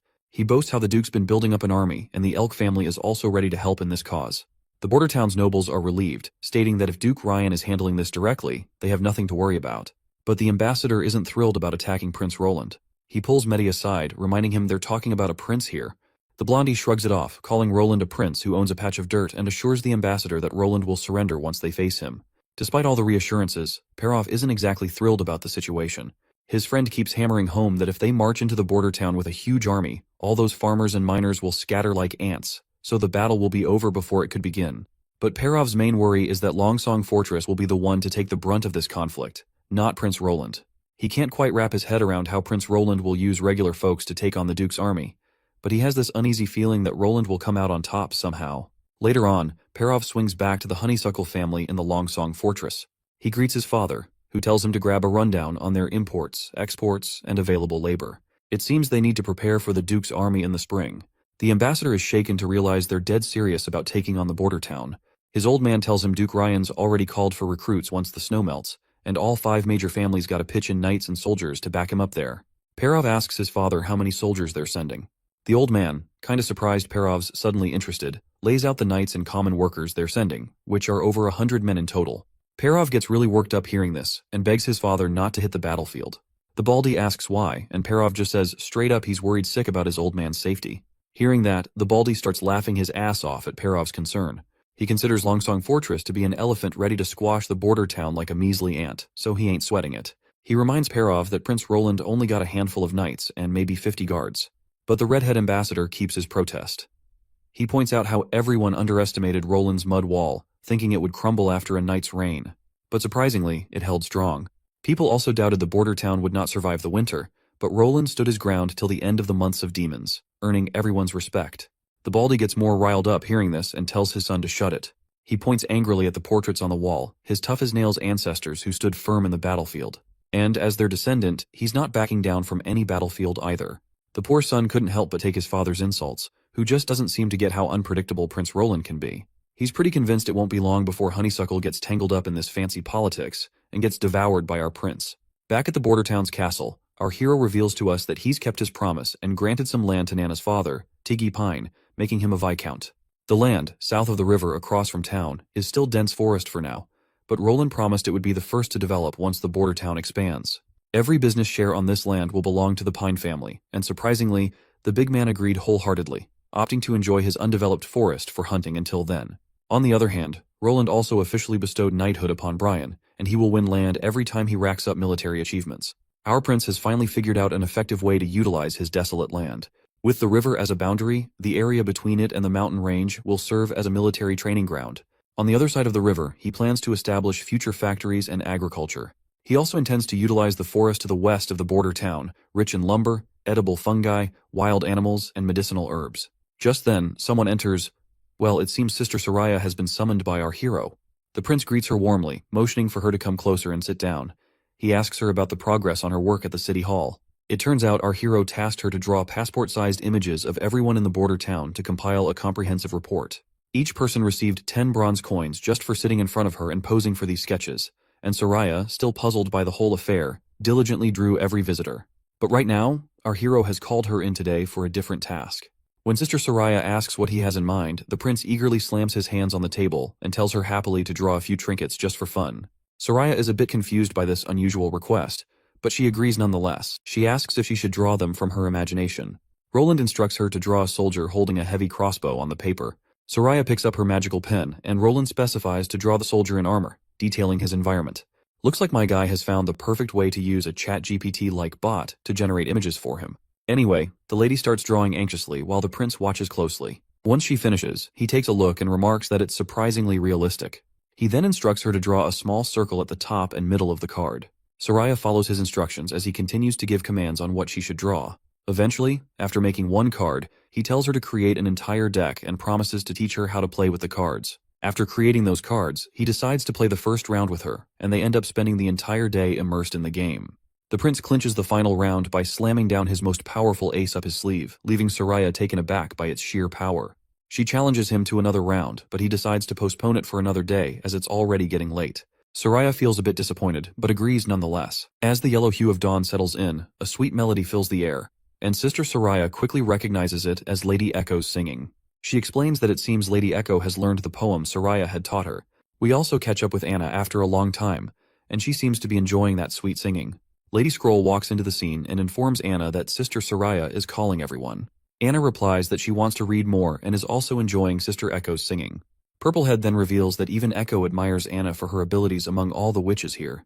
In response, our Anna asks why. Lady Scroll explains that Echo isn't from Grey Castle but hails from the southernmost continent. She was brought to Grey Castle by slave traders from Clearwater Port, where she was trained in techniques to seduce men to fetch higher prices. Though her current life is better, her past remains a mystery which was full of sorrow, and she was torn from her family and landed far away from home. Anna feels sad for her, and Lady Scroll adds that for Echo, having a power like Anna's is like winning the lottery, considering her singing isn't exactly a career booster. The sister then gives our girl a reassuring pat, saying she doesn't need to worry about anything since witches are no longer desperate and destitute in this place. Anna, being the first witch our hero met, gets all the credit from Lady Scroll for becoming a reason for comfort to the others. Purplehead notices something that creeps Anna out. She points out that her hair is a bit long and asks if nobody has cut it. Anna blushes, saying she cuts it herself all the time. Lady Scroll assures her that she's going to give her a proper haircut and proudly claims that back in the association, she was the one who cut every sister's hair. After a while, she brings her tools, ties Anna's hair with a cloth, and proceeds to cut it while telling her that she used to make a living with this barber profession. Anna then hesitantly asks a question, mentioning that the book she read yesterday had many stories where the prince always ends up marrying the princess and making her his wife. She asks why the prince always has to marry the duke's daughter. Sister Scroll explains that's just how things are, but Anna immediately questions why, asking what if a person doesn't like princesses or noble ladies. Sister Scroll responds that regardless of personal preference, the prince would still have to marry someone of noble blood because it's likely he will become king, and a king's marriage is dictated by political affairs. Additionally, it's crucial for a king to have pure-blood offspring. Anna is definitely thrown off by this revelation because she might have been hoping for a chance to marry Prince Roland. But I guess she doesn't have a shot since witches can't reproduce. Even Lady Scroll understands that much, and she doesn't want Anna to feel upset about it. Once she is finally done cutting her hair, Anna looks cute and beautiful, and Lady Scroll decides to change her stories from now on. She tells Anna that she's heading back to her room and instructs her to come find her if she reads anything she doesn't understand. But before she can leave, Anna speaks up again, saying our prince isn't like the ones in the stories, because he does what he wants, no matter what. Purplehead asks why she thinks that way. Anna reminds her that if he were just any prince, he wouldn't have saved her. A while later, we see our prince holding a piece of paper with the Pythagorean theorem written on it. He teaches Sister Scroll a bit about algebra and tells her he'll be writing a few more equations for her to memorize. The prince asks if she gets it, and the lady nods, takes a deep breath, and uses her ability to memorize the equation. Looks like our hero is trying to preserve his math knowledge before his memory declines. Since he was an engineer in his past life, he knows a lot about math and physics and has some basic knowledge of other subjects. So, he's making Scroll memorize the contents he wrote to preserve this knowledge, hoping it can be used in the future to promote education. Meanwhile, he still hasn't figured out what magic really is in this world. Magic is abundant here, and witches use it to bend the natural laws in ways he can't simply compare to other energy sources like electricity. The only way to truly learn about the origin of magic power is to understand the universe itself. He starts thinking about Einstein's discoveries and all that jazz, and figures that maybe scientists in his world had already stumbled upon this magical power, but they had no way to prove its existence since there were no witches around. Suddenly, his daydreaming is interrupted by Lady Scroll, and as the hours pass by, our hero decides to call it a day. The girl gets up from her spot, but before she leaves, she says she's got a question she wants to ask. The boy gives her the go-ahead to speak. So she asks him why he decided to take witches in, and if he wasn't scared of the church threatening him. Roland kinda saw that one coming, but he almost chokes over his tea when she asks if he'd ever marry a witch. While wiping his face, he asks why she had to ask such a random question. But then he starts picturing what it would be like to marry a witch, and memories of Anna flash through his mind. All those nice memories make him grin, and after imagining it, he happily says he'd totally marry a witch. As the night deepens outside, we see Nightingale in her night attire, ready to hit the sack. Damn, I would love to stare at her big hooters, and you can do as well. Just pause the video. Anyway, Wendy, with her eyes always closed, asks where Nightingale is lost in thought and wonders if something good happened because she rarely ever sees her smiling like that. The scene then shifts back to earlier, when Sister Scroll asked the question about whether the hero would marry a witch. It turns out Nightingale was eavesdropping on their conversation, and upon hearing the prince's response, she lights up with a hope. Meanwhile, in the present, Wendy persistently asks the source of her happy smile and wonders if she won a good game of cards. The next day arrives, and we see our soldiers being grilled by their captain, Iron Axe. He's diligently putting them through their paces, and the chief knight is amazed at the energy these guys are exuding. He remembers how, before winter, they were just a bunch of miners and hunters with lazy attitudes, but now they've transformed into full-blown warriors. Still, he knows that once these men taste their first battle, they'll truly become soldiers. Prince Roland arrives at the scene and asks Knight Carter about the progress. The knight says training is going well but curiously asks about the woman beside him. wondering if she's a witch. The prince happily confirms this and instructs his knight to gather everyone because he has something to announce. The knight immediately calls the soldiers to line up, and once everyone is gathered, our hero begins to speak, first greeting everyone warmly. Out of the blue, Hunter Iron Axe leaps forward like a devil ready to take a life, and Knight Carter immediately goes on high alert, rushing to protect the prince. Suddenly, the man falls to his knees and bows before the witch, calling her clan leader. Everyone present is shocked to hear this news. The scene immediately transitions to a time when a fire dances across the area. We see a young guy with a giant axe cutting down people, and we also witness the same witch screaming in horror as this filthy man's blade claims her most loyal servant. After that, he arrogantly turns to her and asks if she's the last member of the Osha clan. He challenges her to a sacred duel, telling her to stop resisting because her clan has fallen, and her brother and father slain by his hands. According to the rules, he reminds her, her clan will now become his slaves. Looks like her loyal subordinate, Iron Axe, is still alive. So, as this creep makes his move and grabs her chest, her servant steps up, telling him to back off. But bam! Someone decks the guy from behind really hard, and he goes down like a sack of potatoes. This filthy guy keeps humiliating her by stepping over her body.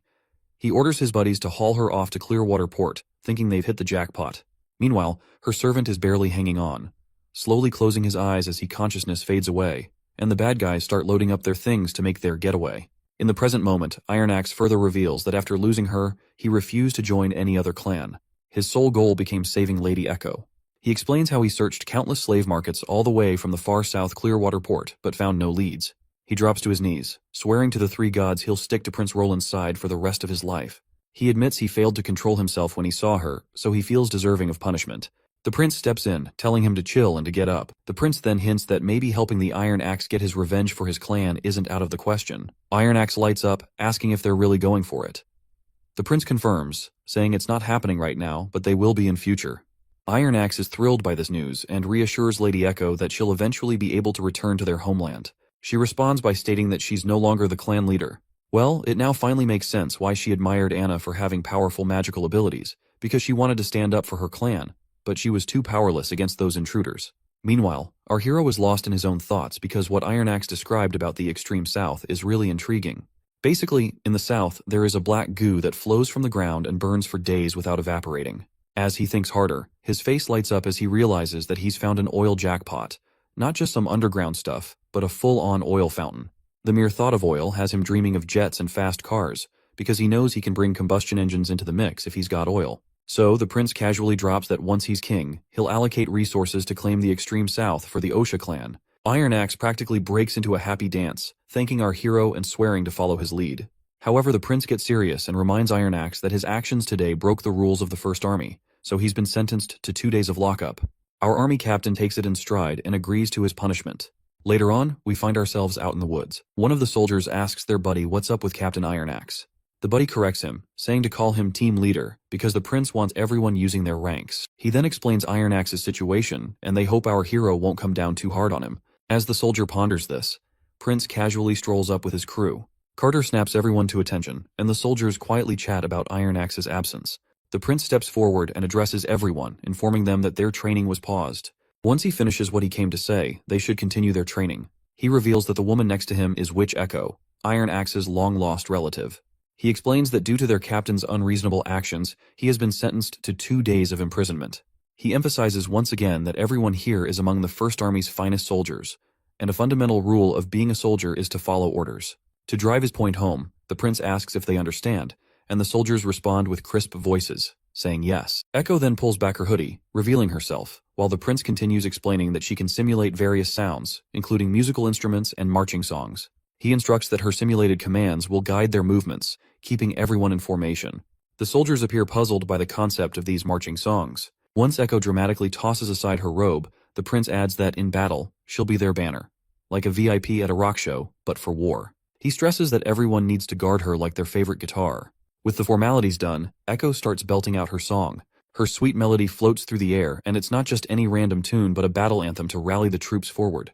In the middle of the night, the soldiers stand on guard duty when suddenly an arrow pierces one soldier's heart out of the blue. Before they can react, more arrows find their marks, leaving the remaining soldiers screaming in agony. There stands the would-be king, Timothy, clad in golden armor from head to toe, leading an army of thousands of knights. His companions praise him for attacking his sister in the dead of night while she might be sleeping, but Timothy corrects them, saying she's awake now because he purposely sent a diversion army on the main road while bringing elite knights in from the east to catch her off guard. He mentions that even if she wants to escape now, she can't move at night. His knight agrees, stating that withdrawing troops at night is a big taboo, and if she tries it, her whole crew will crumble like cookies. But then, the twisted brother reveals he knows his sister well, confident she'll cowardly flee, leaving her citizens behind to be butchered.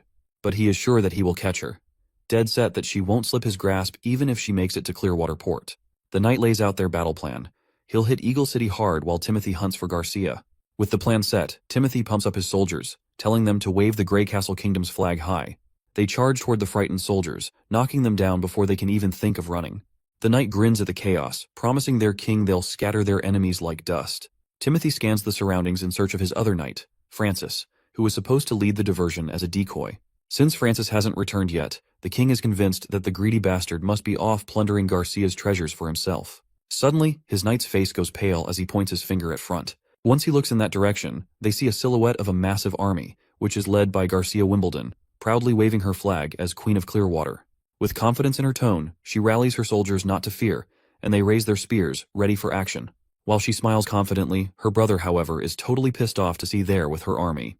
But even as confident as she might be, he's sure that this will be the last time she acts brave, because he's looking forward to destroying her and her army. Meanwhile, we're at the entrance of Garcia's Eagle City, and there we spot Francis. As he enters the city, he sees terrified locals who immediately shut their doors and windows upon seeing the platoon. Francis is starting to get suspicious by now. He knows the third princess isn't dumb enough to leave the walls undefended. Suddenly, his nose picks up a weird smell, and he tells everyone, "It stinks here. Head to the town hall." Well, it seems like something is indeed rotting inside the sewerage. Once they reach the town hall, the knight enters the hall along with his soldiers. A while later, the soldier tells the Duke they've searched the basement but found nothing valuable. Well, the Duke flips out, kicking stuff violently around. He finally realizes it was her plan all along. If she had been in a hurry to retreat, she wouldn't have ransacked the entire castle for valuables. It looks like she was prepared to abandon the city long before. Right on cue, he gets more bad news, which is that the north gate is on fire. He rushes outside to see flames blazing and smoke billowing. The knight tells the soldiers to stay calm and get people to extinguish the fire. But the soldier shouts that it's spreading and water won't do a thing. Hearing this, Duke Francis is shocked once again. The soldier explains that not only will water not put it out, but it will actually spread the flames further. Another soldier suddenly appears, likely with some bad news, revealing that the fire has already reached the city and their troops can't contain it. It's spreading fast. The knight is shocked once again, and this time he's utterly terrified. When he thinks about unstoppable fire, only the work of witches comes to mind, and he's sure that Garcia is enlisting their help. Still, he rallies his soldiers not to panic and tells them that this demonic fire is cast by the witches under Garcia's command. He mounts his horse and rallies the soldiers to follow, because they're going to make it out of this place alive by passing through the flames. They zoom through those screaming flames, the knight yelling for everyone to keep moving, convinced they've got the divine stone of judgment backing them up. They push on through the firestorm. Buildings are crumbling left and right, but the Duke leaps over every obstacle like a hero. After finally getting out of the first wave of flames, he turns to reassure his soldiers they've made it, only to see them already swallowed by fire. He trembles, staring at the stone, wondering why the heck the divine stone of judgment didn't do a darn thing. He watches the city crumble around him, despair sinking in as he fears being crushed by the falling debris. Once taking a bird's-eye view, we see the entire Eagle City appears burned to a crisp. Finally, the Duke emerges alive from the gate, though his feet tremble and he's covered in bruises. Realizing the divine stone of judgment didn't protect them, he knows it wasn't the work of witches. While he collapses to his knees, a giant axe-wielding figure appears, and the Duke confirms to us that they are the Sand People. As he trembles for his fate, the man before him raises his axe and brutally chops his head off. Meanwhile, back with Timothy and his soldiers, both armies prepare for battle. As Grey Castle forces advance, Garcia's soldiers take their positions. The clash erupts into a brutal bloodbath for these unfortunate people. People from both sides are slashing and stabbing, total mayhem as a soldier tries to charge towards the queen, sitting all regal on her throne surrounded by those sand folks. She just raises her hand, doesn't even bother to say a word, and with a flick of her finger, those sand dudes rush forward and chop the horse's legs clean off in one go. Poor soldier hits the dirt, and before he can even blink, the sand guy swings his axe again, ending him with one brutal whack. Timothy's crew starts freaking out. There's another whole army staring them down. It's those folks from the southernmost region, where Lady Echo and our Captain Iron Axe hailed from. And since the southernmost region is full of oil, I have started to think that the inferno in the city was sparked by oil. Which is why it's no wonder Duke Francis couldn't snuff it out. These sand dwellers raise their axes high and charge straight at Timothy's army, swinging and stabbing with deadly precision, cutting through soldiers like they're slicing cucumbers. It's not a battle anymore. It's a one-sided massacre. The sand dudes dominate the whole scene with their sheer power. Lady just smiles, watching the chaos unfold, while Timothy's face shows pure terror and horror. He bites his nails, unable to think clearly. Ordering his knight to sound the horn and regroup, the knight grimly states it's already too late. Timothy keeps nervously biting his nails, urging his soldiers to retreat. He bolts in the opposite direction on his horse, still cocky even after biting the dust, convinced he'll get this sister next time. After that messy showdown between those two stubborn siblings fighting over territories like kids arguing over ice cream, we head back to the border town. And it looks like Prince Roland is gearing up to face Longsong Fortress. He's pretty sure Longsong is trying to strike now because they think the border town's at its weakest, right after the demon months. But our hero's been ready for this. There's not a ton of gunpowder in storage, but it should be enough to fend off the siege. He's wrestling with whether he'll move into Longsong Fortress once he wins. Well, probably not. Because dealing with those trash nobles would be a nightmare. Better to stay cozy in his border town and develop it further with Longsong's resources. Just thinking about all the labor and skilled craftsmen he'll have after winning the war puts a smile on his face. He's itching to outwit Longsong's Duke Ryan in the war to squeeze every penny from him, and the thought alone has him drooling. Suddenly he senses something heading towards him, and lighting takes him down after crashing through the window, giving him a gut-busting blow right into his chest. After recovering, the boy eagerly asks for an update. Lightning happily reports that Longsong Fortress is advancing. The army marches forward, each knight gleaming in shining armor, while Duke Ryan leads the charge. One of his advisors, with sleepy eyes, suggests to Duke Ryan that they rest for the night before launching an attack on Border Town soon. Duke Ryan playfully retorts that he'll sleep in his large castle bed tonight, right after defeating Border Town. He jokes that a second-rate place like Border Town will be an easy conquest. However, Baldy beside him interjects, noting their soldiers have been marching endlessly and are exhausted, so he suggests delaying the attack would be wiser. Moreover, since the prince made it through the demon months, he must have something up his sleeve, so they should be cautious. But instead of grasping the situation, this orange-haired guy scoffs that those monsters are probably a weak-ass bunch who couldn't even jump over Prince Roland's half-assed wall. The Duke agrees, mentioning how Hermes was almost overrun by demonic hybrids this year, while Bordertown just faced a few stray monsters and survived somehow. This guy believes that since second Prince Timothy and third Princess Garcia crippled each other's forces in Eagle City, and the city was burned, they both suffered heavy losses. He sees this as his chance to shine and unify the western region under his rule. He orders his lackey to send a message to our hero, offering safe escort back to the king's city if he surrenders. The knight responds that Roland's troops are already in formation and armed, clearly showing they won't surrender just through talks. The Duke whips out his telescope only to spot a handful of soldiers standing there. Even Baldy looks puzzled by their scattered formation and less than impressive weapons. A grin spreads across the Duke's face after seeing those weaklings. With his simple hand gesture, the whole army starts marching forward to take on this small group. As they get closer, Vanner is shocked to see the sheer number of enemy soldiers. He shakes off his fear with a slap to his own cheeks, rallying his buddies not to sweat it. He reminds them that they've beaten demonic beasts, so they can handle these humans as well. As the enemy troops draw near, Vanner pumps up his crew with pep talk, firing them up to face the challenge head-on. Meanwhile, up on the hill, our prince feels pretty darn confident about his witch-empowered army, and he believes that winning this showdown is key to revolutionizing things up in this world. Lightning snaps him out of his daydreaming, saying the enemy is inching closer and lets the entire army know about the approaching threat. Prince Roland finally gets serious and immediately commands to open fire. Right on cue, the soldiers ignite their cannon's strings, and cannonballs fire up immediately, coming straight at the frontline soldiers. As soon as they hit, soldiers scatter, not sure what the hell just hit them. These poor guys are terrified, thinking the prince just summoned thunder. Duke Ryan quickly dismisses their worries, telling them not to be fooled. He claims it's just a deception, just a noise, and no real damage was done. With that in mind, he orders the soldiers to simply charge at their enemy. But poor Duke Ryan's enthusiasm soon dies down when he sees another cannonball coming right at them. This time, it lands directly among the soldiers, taking everyone down like bowling pins. The soldiers relentlessly charge forward while cannonballs rain down like meteors from hell.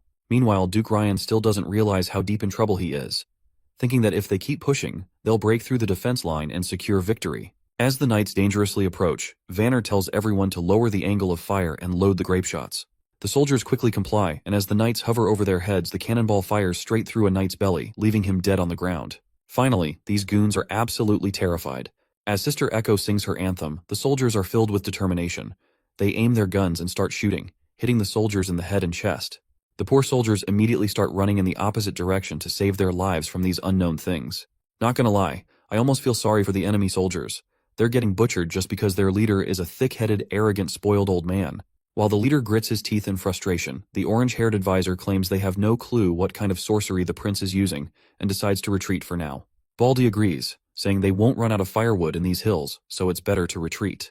Meanwhile, the soldiers are doing their best to escape, but Duke Ryan immediately yells at them to stop retreating and even strikes down one of his own soldiers for running in the other direction. Despite all his pleas for his troops to stand their ground, the poor guys are just running for their lives to avoid being burned to a crisp in the scorching heat. Meanwhile, Prince Roland is quite happy with his victory, but it looks like the chief knight isn't thrilled about this kind of warfare. He says there's no honor in it, but Prince Roland immediately tells him not to feel down because they still need to keep chasing after Duke Ryan. It seems like Carter will have to get used to this new era of warfare, as the Age of Knights gives way to a new kind of battle. As the prince rides on his ship, he appears happy with the battle's outcome, which turned out better than he expected. If all goes well with troop movements at night, the Iron Axe and Rifle Company can launch a surprise attack on Duke Ryan tomorrow morning. He's excited about leading the first army in the world backed by technologically powerful witches, each playing their respective roles. Suddenly, Anna appears on the scene and asks why he's sporting such a creepy smile. He quickly brushes it off, saying it's nothing, but she moves closer to wipe the drool off his face. However, the prince immediately snatches the handkerchief and decides to clean up himself. The girl reminds our awkward prince they should hit the hay since it's already late. He agrees, but once they reach one of the ship's rooms, he's flustered to find everyone chilling in the same room. He's totally thrown off, wondering if they're all supposed to sleep in the same room because, let's face it, even for a harem, this is a bit much. As their DIY ship sails through the bright night, everyone seems to be sleeping soundly. Among the witches, our hero can't help but notice a certain pair of distracting attributes no matter where he looks. The ladies are just a bit too close for comfort, and he can't shake off the unease. Suddenly, he spots Anna wide awake, watching him like a curious puppy. He gives her a charming smile and playfully pinches her nose, deciding to teach her a trick to fall asleep. He tells her to start counting sheep jumping through hoops. 1 sheep, 2 sheep, and keep counting until she falls asleep. The girl immediately complies and starts counting. As she continues counting softly, the prince finds himself wide awake. Now he's having an even harder time falling asleep. Nightingale seems awake too, sneaking glances at him. The next day finally arrives, and Prince Roland gets dressed. Lady Leaf appears still sleepy and asks how everyone slept. Well, it seems Anna had a rough night. She still appears to be counting sheep even now and is about to hit the 100,000th sheep. The next scene takes you at Duke Ryan's resting place, where he angrily throws his wineglass down and demands to know how Prince Roland got his hands on such high-end weapons. He drills his soldiers, asking about those catapult-like things, which had more range than they've ever seen in any weapon. In reply, the terrified knight admits he's clueless. All he heard was thunderous claps, and suddenly the knights hit some invisible wall, tearing them apart in an instant. The orange head suggests it might involve witches, but Duke Ryan calls it bullshit, reminding his soldiers they had the divine stone of judgment for protection, so there is no way witches could attack them. Deciding to retreat for now since they might lose this war, Duke Ryan plans to gather more troops back at Longsong. Once ready, he intends to block all trade on the Redwater River, knowing Bordertown won't last a month without food supplies. He orders everyone to prepare to return to Longsong Fortress by tomorrow. But it looks like their plans hit a snag, as Sister Echo's singing rattles everyone in the tent to their core. Before they can react, a massive explosion rocks the entire area. Duke Ryan storms out, demanding to know how the enemy caught up to them without anyone noticing them last night.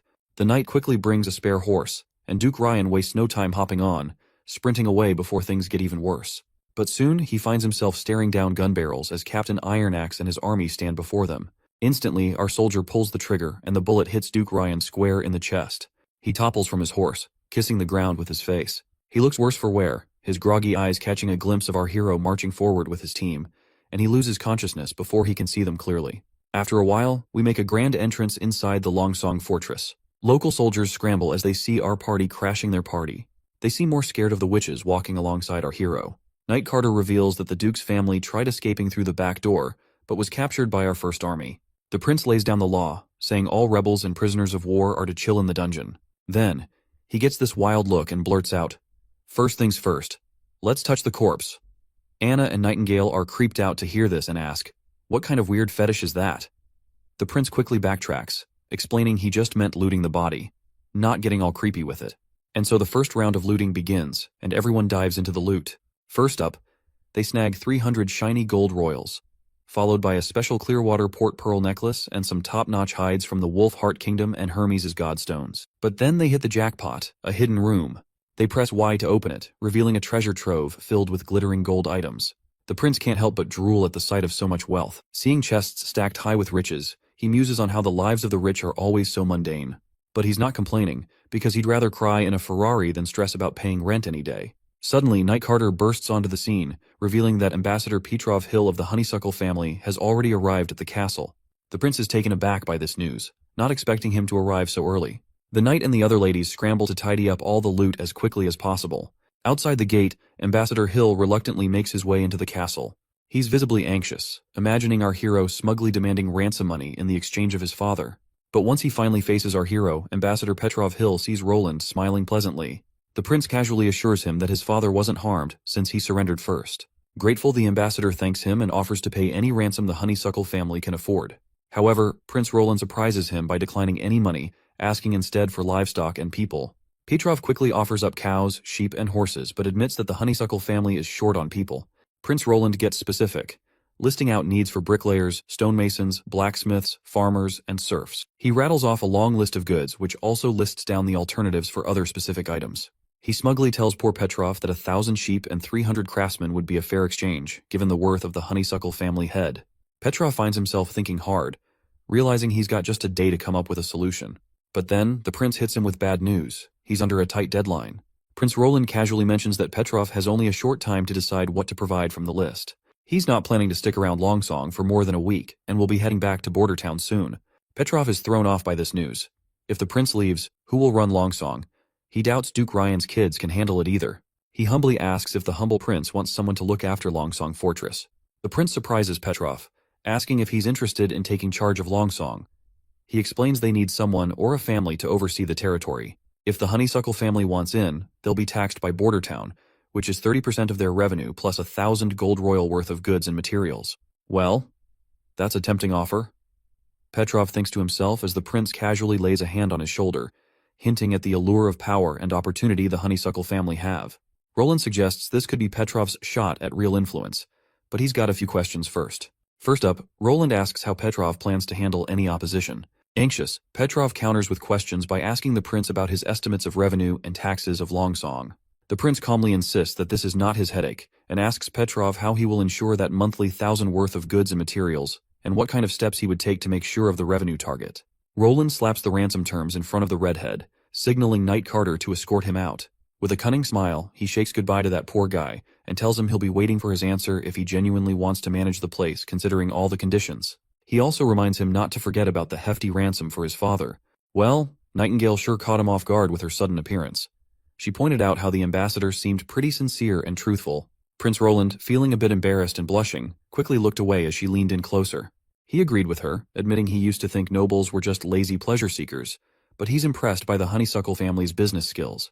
As Nightingale leaned even closer, holding him in her grasp, she whispered softly, her warm breath tickling his ear, asking if he really didn't want to stick around in Longsong Fortress. But before he could answer, she darted off and reappeared before him, reminding him to consider Longsong's wealth and how prosperous this place is compared to Border Town. Roland shakes his head in response, explaining that Longsong is deep in political roots, which makes it tough to revolutionize here. So he'd rather stick with his Border Town and play Anno 1800, and keep on expanding. Not to mention, the influence of the church here runs deep, and discrimination against witches would be at its peak. He's always maintained that he wants all witches to roam freely on the streets, something he can only achieve in Border Town. The girl admires his noble ideals, her heart racing as she struggles to control her impulses. Suddenly, she loses control, grabbing our hero and pulling him close until they're both blushing and they share a kiss. After that slimy and slippery smooch, she quickly steps back, leaving the prince feeling utterly embarrassed. She suddenly disappears as Night Carter appears, announcing that High Priest Tylo of the Longsong Fortress Church wishes to meet him. Prince Roland, still blushing from the earlier encounter, gives Night Carter the go-ahead to allow the priest in. Shortly after, Inquisitor Tylo arrives in the office and promptly greets their new ruler. He explains that he's here to pay his respects on behalf of the Holy City. As they settle in, Prince Roland is surprised that the church does not seem bothered by the death of Duke Ryan and by the new ruler of the Longsong. The priest shrugs it off, saying the church usually stays out of political squabbles as long as the king governs justly and improves the lives of his people. He adds, with a knowing look, that they don't care where the king came from either. With his usual sass, Roland asks if Tylo's only here to give blessings. The priest smirks and says that's just part of it, and he's got a proposition that might pique Roland's interest. The priest tells Roland he's willing to assist in expanding his territory. Roland, though, reminds him of the church's stance on staying out of political clashes and secular disputes. The priest clarifies that while they usually keep their distance, they can't ignore everything. He explains that the conflict between Timothy and Princess Garcia has stirred up the southern region, and the church wants to back a king with strong moral values to bring peace back swiftly. He acknowledges that Roland's actions have made positive waves across the western region, and everyone is aware of it. Oh, the church will be rooting for our hero to progress forward. But since they don't want to get deep into political stuff, the priest offers to help the prince by providing material aid. He then rummages through his coat and throws a box, stating that this is a special medicine produced by the holy city. He tells our hero to accept this as a goodwill gesture from the church. The boy picks up the pill curiously and examines it closely. The priest explains that the red pill grants temporary incredible strength, while the black pill enhances pain tolerance and resistance to extreme temperatures. After the priest leaves, Roland reflects on the church's approach to cozying up to him and giving their support. He turns to Nightingale and asks if she can discern if the priest was truthful or not, but she explains she couldn't penetrate his thoughts as there was black void due to the divine stone of judgment he carried. Upon inspecting the pills with her fog ability, she notes they seem surrounded by a black void, similar to the divine stone of judgment, but it doesn't appear to affect her abilities like the stone does. She figures they could test those pills on some poor soul already on death row to check their effectiveness. Meanwhile, our hero is confused why the church wants him to fight his siblings to seize the crown, especially after Garcia's victory in the Battle of Eagle City. He is certain that battling his siblings for the crown will only drain Grey Castle dry, and wonders whether the church aims to instill fear in the populace to strengthen its influence. He blows off all that politics and decides to clean up Longsong Fortress. By using its loot, he plans to beef up Border Town with machinery and other stuff. 3 days later, we're back in the Borderlands, and Night Carter's wondering if handing Longsong Fortress over to the Honeysuckle family is a smart move.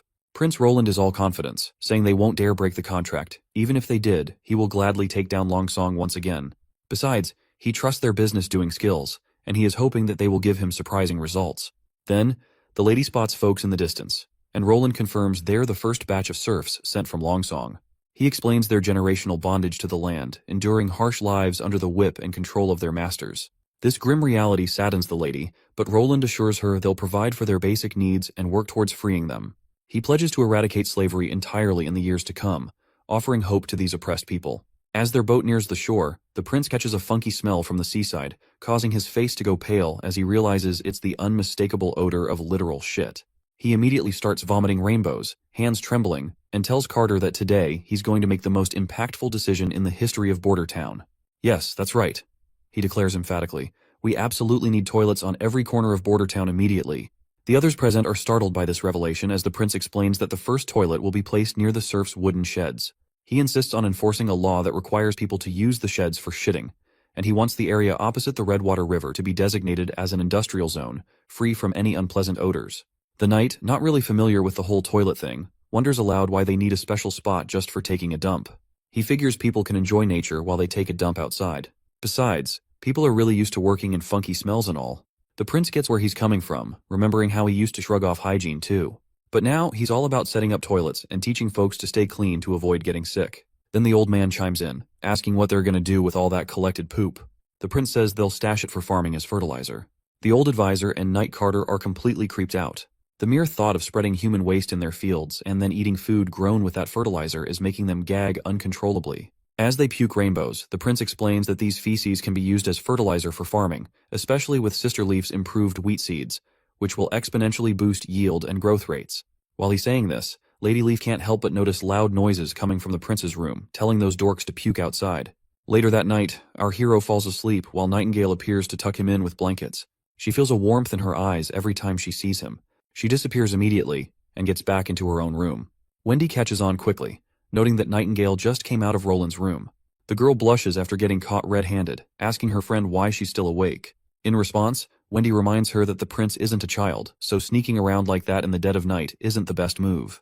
The love-struck lady then mentions that news of the witch union's dissolution has already spread throughout the kingdom, so she's worried that some witches might try to harm the prince because of it. Wendy reassures her, saying the castle is fully guarded. Plus, the prince keeps a divine stone of judgment right under his pillow.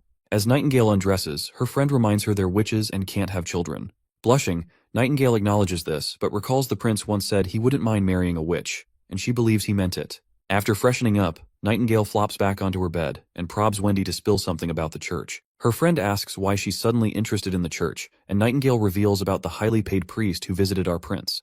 The priest promised to support Roland to claim the throne, even though the prince wasn't keen on cooperating. That priest still offered them 2 suspicious pills, supposedly blessed by the Holy City's prayer room. Nightingale asks her if she knows anything about these shady pills from her time at the Abbey. Wendy explains she doesn't know much, since the Abbey had high walls on all sides and she could only see the sky. Many young girls like her, who didn't know where they came from, lived there. There were also orphans and abandoned children taken in by the church, some even sold by their parents. She learned etiquette, singing, and reading there. But once she became an adult, she was sent away from the Abbey. As she recalls her past, Wendy feels a chill run down her spine. Nightingale immediately hugs her to offer comfort and warmth, and Wendy embraces her friend in return. So, she goes on to explain that she spent about 10 years there until that fateful day arrived. Wendy's teacher forcefully dragged her to a prison cell that day, where she was abruptly thrown into a dimly lit room. The stern woman who tossed her inside warned Wendy not to ask questions and just endure it. With those curt words, she slammed the door shut, leaving poor Wendy alone in the darkness. As Wendy looked around, a chilling sense of dread washed over her. There were priests with whips in hand, already mercilessly beating another girl. When they turned their attention to Wendy, a terrifying chill ran down her spine. These filthy, vile individuals seemed pleased to have another victim. Once the other girl lost consciousness from their torture, they turned their attention to Wendy. They approached her like demons, their eyes gleaming with sick intentions. To them, she was just another choir girl with a developed body, ripe for their cruel desires. They lunge at her, grabbing her by her long hair, tears streaming involuntarily down her face. The brute slams her against the gate, covering her mouth with his hand, warning her not to make a scene or scream because it'll all be over soon. As this filthy dude slips his hand under her skirt, Wendy's soul shatters, her eyes going numb. As the vile man enjoys himself, a sudden punch lands squarely on his face, snapping his neck and sending him crashing to the ground, blood pooling around him. The one who delivered the knockout blow is none other than the same girl who had endured their torture for too long. After seeing her released from her shackles, the other guy lunges at her, but with a single punch, she puts a hole in his gut. Then, with her bare hands, she takes down the other one too. Wendy is totally freaked out by all this madness. One of the men pulls out his stone of divine judgment, wondering if she's awakened her powers. The woman raises her ridiculously long, stretchy leg and brings it crashing down on the man's head, scrambling his brains completely. Once all the priests are down, Wendy still trembles in fear, while the other girl calmly walks towards the gate, standing defiantly as knights rush into the room. The sight of the dead men left the arriving woman utterly shocked. She collapses to the ground in terror, and one of the knights swings his sword, but the girl dodges every attack effortlessly. The knight keeps coming at her, but the girl grabs his hand and twists it so hard she tears it off from his body. The other soldier by the gate freezes in shock. Without missing a beat, she jumps up and tears him apart before anyone can blink.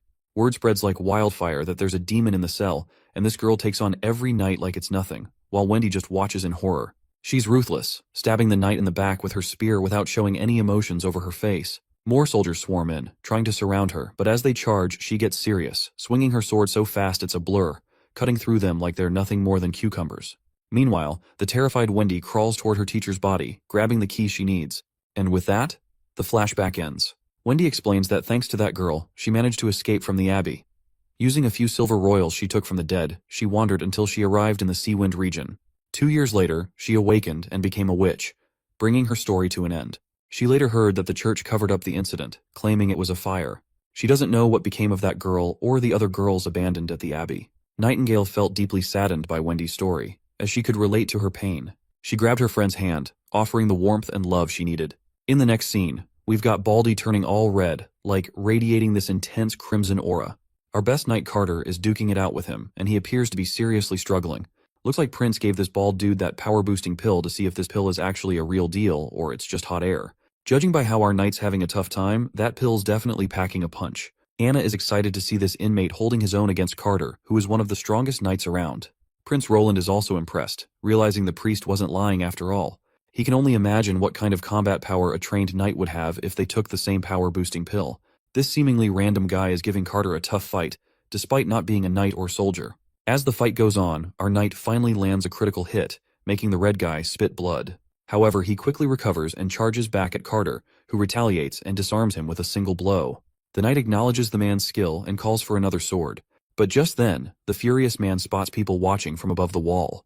When he locks eyes with the prince, his rage intensifies, and he immediately turns towards him. Seeing this threat to the prince's life, the knight orders the soldier to shoot down the prisoner immediately, and the gunman quickly opens fire, pumping bullets into his back. However, the guy doesn't seem to be affected by the bullets, so Carter quickly commands his soldier to bring him his horse. But it's too late. The prisoner takes a stance and effortlessly leaps over 30 feet into the air. Just as he's about to strike our hero, Anna jumps in and uses her fiery powers to start roasting him alive. When that isn't enough, Nightingale joins in, quickly slashing him with her sword to immobilize him. That crazy guy caused quite a scene, but luckily Nana was there to patch up the injured quickly, and no one got seriously hurt. As for the prisoner who took the pill, despite gaining incredible strength, it seemed to have some serious side effects. According to Nightingale, the symptoms on his body were similar to someone who had swallowed a divine stone of judgment. Even with these side effects, if the church has this medicine, it's not hard to imagine them becoming a major power someday. No wonder Anna's fire magic didn't do much against that guy, especially if there are remnants of the divine stone of judgment in that pill. This is all just speculation from my end, since these shitty translations don't explain things clearly. Anyway, the prince learned today that the church's willingness to sell these kinds of things suggests they aren't afraid of retaliation from the new king after Grey Castle reunifies. This only means that they have something even stronger than these pills, which is why they don't care if someone uses these pills against the church. This year, the prince initially planned to focus on education, agriculture, and production, but now weapon research and development are becoming top priorities. He's planning to produce breech-loader firearms because they're easier to make. As for the cartridges, all he knows is they involve something called mercury fulminate. He'll likely need a lot of money for research, gathering alchemists, and setting up laboratories. While the prince is lost in thought, the girls snap him out of his daydreaming, reminding him that it's getting late and time to hit the hay, and they'll continue their work tomorrow. Nightingale has already dozed off, probably tired from all those shitty algebra lectures. Everyone smiles to see her peacefully asleep, looking more vulnerable than they've ever seen her before. The prince grabs some blankets and gently covers her. He's glad to see her resting so peacefully, considering how attentive and worked up she usually is. A little relaxation wouldn't hurt anyone. Meanwhile, Anna uses her magic powers to prepare some hot water in her room. Once it reaches the perfect temperature, she strips off her clothes and slips into the bath, enjoying a relaxing soak. She couldn't help but admire our hero. While normal people typically only bathe once a month, the prince ensures everyone bathes daily with fresh water. She's glad her prince is different from what she's read in stories. She remembers how he explained that everything in the universe is made of countless little balls, and to see these balls, you have to zoom in millions of times. Heat and cold are just how active these balls are. If they're moving a lot, things are hot. If they're not moving much, things seem cold. It seems we're talking about atoms here. Anna gets curious and wants to peek inside her own green fire to see these balls. She concentrates intensely and starts drifting somewhere in space. Green energy swirls around her, and I literally have no clue what the hell is happening here. When she finally returns to reality, she sees that her magic has turned red. But I'm still not sure what's going on. The next morning rolls around, and Roland is deep in a dream about battles with tanks and aircraft. In his dream, he's conquering the world with mechas and cutting-edge military power. Suddenly, Nightingale's voice interrupts his vivid dream, and he wakes up groggily. His first question upon opening his eyes is whether there's a new witch in town. Nightingale replies no, and reminds him that Anna's abilities have changed once again. This news really confuses the sleepy prince because Anna has already reached adulthood. He gets snapped awake when a wet towel slaps his face, and Nightingale urges him to quickly go see Anna to check out her latest transformation. She describes it as a shocking magical form, almost tangible. Shortly after, they begin walking down to the office. On their way, Nightingale reveals that when she found Anna in her room, she was sitting at her desk, surrounded by metal objects. At that point, she was so shocked that her bread fell from her hand when she saw Anna's magic powers had changed internally, and there was a cube inside her. The prince is confused by the mention of a cube and asks what it is. Nightingale explains that when a witch awakens, her magic initially appears as a thin mist. Over time, it transforms into a swirling gas of various colors. Wendy's is white. Lady Leaf's is green. Anna always had a lot of magic, which only increased after reaching adulthood, and her color was dark green. But now, her magic has taken the form of a fist-sized cube that is completely opaque, like solid matter.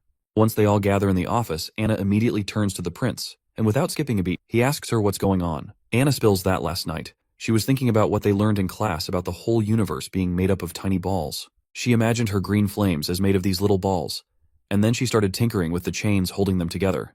She reshaped and reconnected them, completely transforming the flames into something like black silk. Now she can control it with her mind, using it to slice through iron ingots. Using her math skills, she even cut a perfect square. She's practically begging for a pat on the head for her new achievement. The prince then tells her to show off her new abilities in person. Right on cue, she summons her dark powers. When our hero asks if she can change its shape, she snaps her fingers, and poof, it turns into a cube, leaving everyone amazed. She then pulls back her powers and shapes them into strings. The boy tries touching them, and, to his surprise, they're tangible. He asks if she can make them thinner. She nods, saying she can, but warns they're sharp enough to cut anyone who touches them. Despite looking delicate and thin, these strings are actually pretty tough. Unlike her green flames, she can control the temperature of different parts of the flame. Well, our hero seems to have figured out that his hunch was spot on.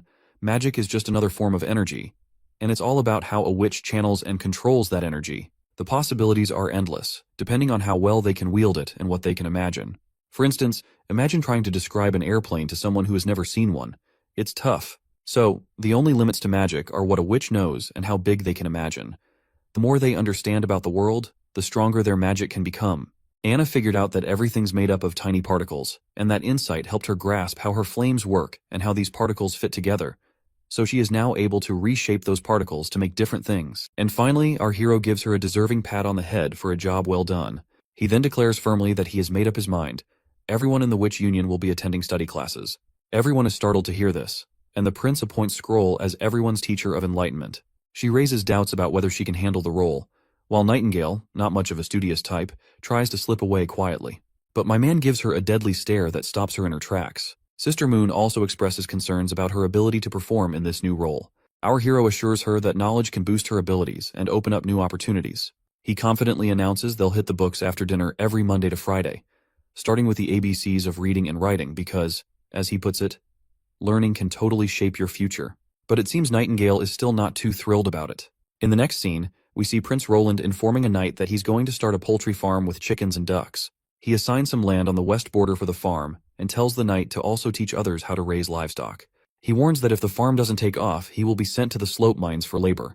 Once the current guy leaves, the prince calls in the next person. That is when Nightingale pipes up, questioning why the knights are being put on livestock duty since they are supposed to pick some people with basic education to become teachers. The prince explains that all the knights have ordinary hobbies, and since there's a demand for those skills, he decided to let them pursue what they're best at. The lady calls up the next knight and he steps forward right away. This one looks pretty educated and polished. Introducing himself as Frieren Eltek, he's really glad about our hero taking the charge of Longsong Fortress. He thanks the prince and offers to help out, saying to send word if he's needed. My guy is totally freaked out seeing this dude show such loyalty, especially since he is a knight of Duke Ryan. That's when Frieren Eltek gets serious, dropping the bomb that he used to be Duke Ryan's top knight and swore loyalty only to him. But he abused his power, committed countless wrongs in the Western territories, and even took his wife by force. So he's been waiting for a chance to bring him down. So, even though he was not able to kill that bastard personally, he is now glad that someone else did. Our hero then asks the man if he is literate and can read and write. The knight says yes, and without wasting a moment, Roland decides to make this guy the teacher. And not only he will get a house for this job, he is also going to a fat paycheck.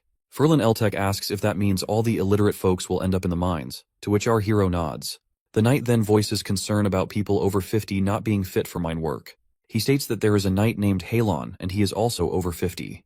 My guy clarifies that he doesn't see anyone as a slave, and besides, the mines have steam engines to help out, plus workers get holidays off. Frieren Eltek suddenly stands up, making Nightingale jump a bit, but all he reveals is that his family has a treasure map passed down for generations. The treasure it points to is in the misty forest northwest of here, and our prince appears to be the only one who can visit that spot in today's Western territories. He reveals that his father never let him touch the map, but he managed to sneak a look and grab it because he's determined to find those treasures. The pictures on the map have endured many years without fading, clearly not drawn by anything ordinary. Once he had the map, he quietly left the territory to begin his treasure hunt, but his plans were interrupted when he became Duke's knight. He pleads with our hero to consider the map and release the old knight Halon. Nightingale reassures our hero that this man is speaking truthfully, prompting Prince Roland to agree to consider the request and ask to see the map. When the prince checks out the map, he's totally blown away to see it points to a place called Tequila. Miss Scroll remarks that if the map's depiction is accurate, it's an incredible coincidence because the symbols on the map match locations recorded in ancient books. This suggests the church once constructed a city deep in the plains to defend against demons. However, it's unclear why the church decided to erase this part of their history. If Tequila also contains underground ruins like those found in the eastern forest, they might uncover clues like why the church hides demons' existence, their old fights against them, and why they go after witches like their demon spawn. Nightingale decides to head to the knight's house to investigate further, hoping to find more clues. However, our hero warns her it might not be a good idea. If a family guards a treasure map, their home likely holds divine stones of judgment. Since they can't reach Tequila at the moment, he suggests saving this adventure for the future. The hexagram's location is about 50 kilometers away, reachable in a day by Sister Lightning. So, he decides to send her to scout the area first. For now, he shifts focus to the North Slope mines, putting the treasure map aside for later. Before heading to the North Slope mines, he instructs Lady Scroll to teach everyone the phonetic alphabet this evening. If they need more teaching materials, she can ask Soraya, who's turned into quite the printing machine. Then he rummages through a drawer meant for a gift for Lady Scroll. At first he opens the wrong drawer, which contains the snacks tucked away by Nightingale, which totally embarrasses her for some reason. But he soon retrieves a box from another drawer and presents it to Sister Scroll, telling her it's for her. She opens it eagerly to find a beautiful pair of glasses inside. Nightingale interjects, pointing out that Lady Scroll already has perfect eyesight, questioning the need for glasses. To this, our hero enthusiastically explains that he simply adores girls in glasses. Given her role as a teacher, the glasses would make her look more intellectual and beautiful simultaneously. And seeing him all hyped up about the glasses, Nightingale couldn't help but find his fetish rather creepy. Finally, when our studious girl puts on those glasses, my audience goes nuts over how great she looks. Yeah, I'm talking about you. You might want to hit pause if you're a fan of sophisticated style. Moving on, we find ourselves up at North Slope, where the prince is totally surprised by this super long steel tube. He's really impressed by how perfectly it's made, down to the thickness and everything. Anna grins at the praise, while our hero's pretty impressed by her new skill of cutting stuff precisely with her magic threads. With Anna pitching in, the town's industrial game is set to level up big time, and he's even thinking they could start making top-notch underwear for the witches soon enough. But then, Nightingale mentions that even though Anna's powers have improved significantly, her magic thread spans only 10 steps. At the same time, Anna is sure it's actually 15, which leaves our hero scratching his head in confusion. After sizing up their leg lengths, he figures out they count steps differently, probably due to their heights. It's frustrating because measurement units are a complete mess in this world, relying more on approximate values than any real standard.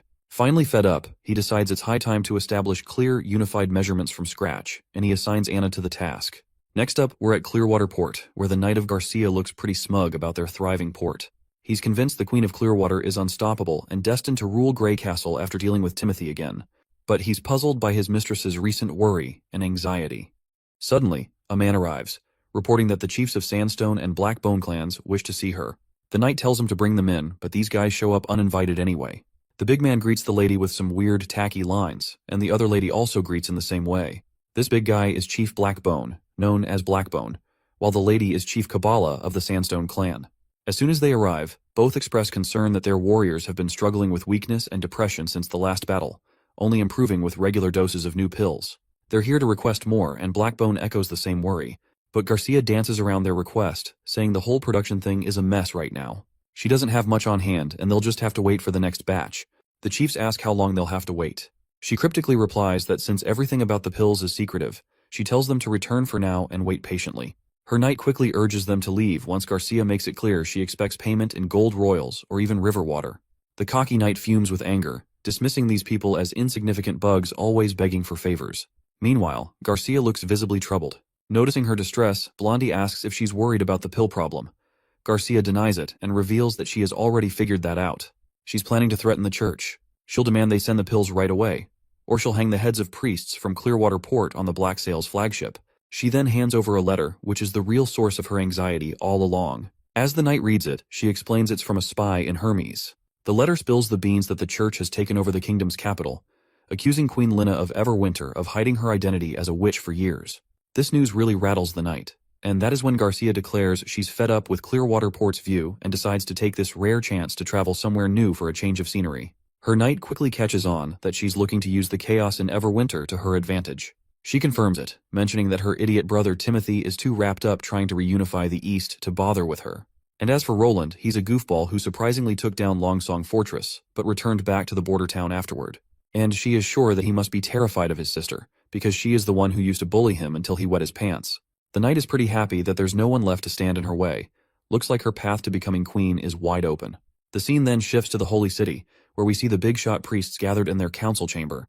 They're grilling Archbishop Tayfun about the law and order situation in Everwinter. The old man reports that apart from a few stubborn nobles in the Everwinter, most folks are actually welcoming the church's takeover. He vows that those nobles who won't repent will be dealt with one by one.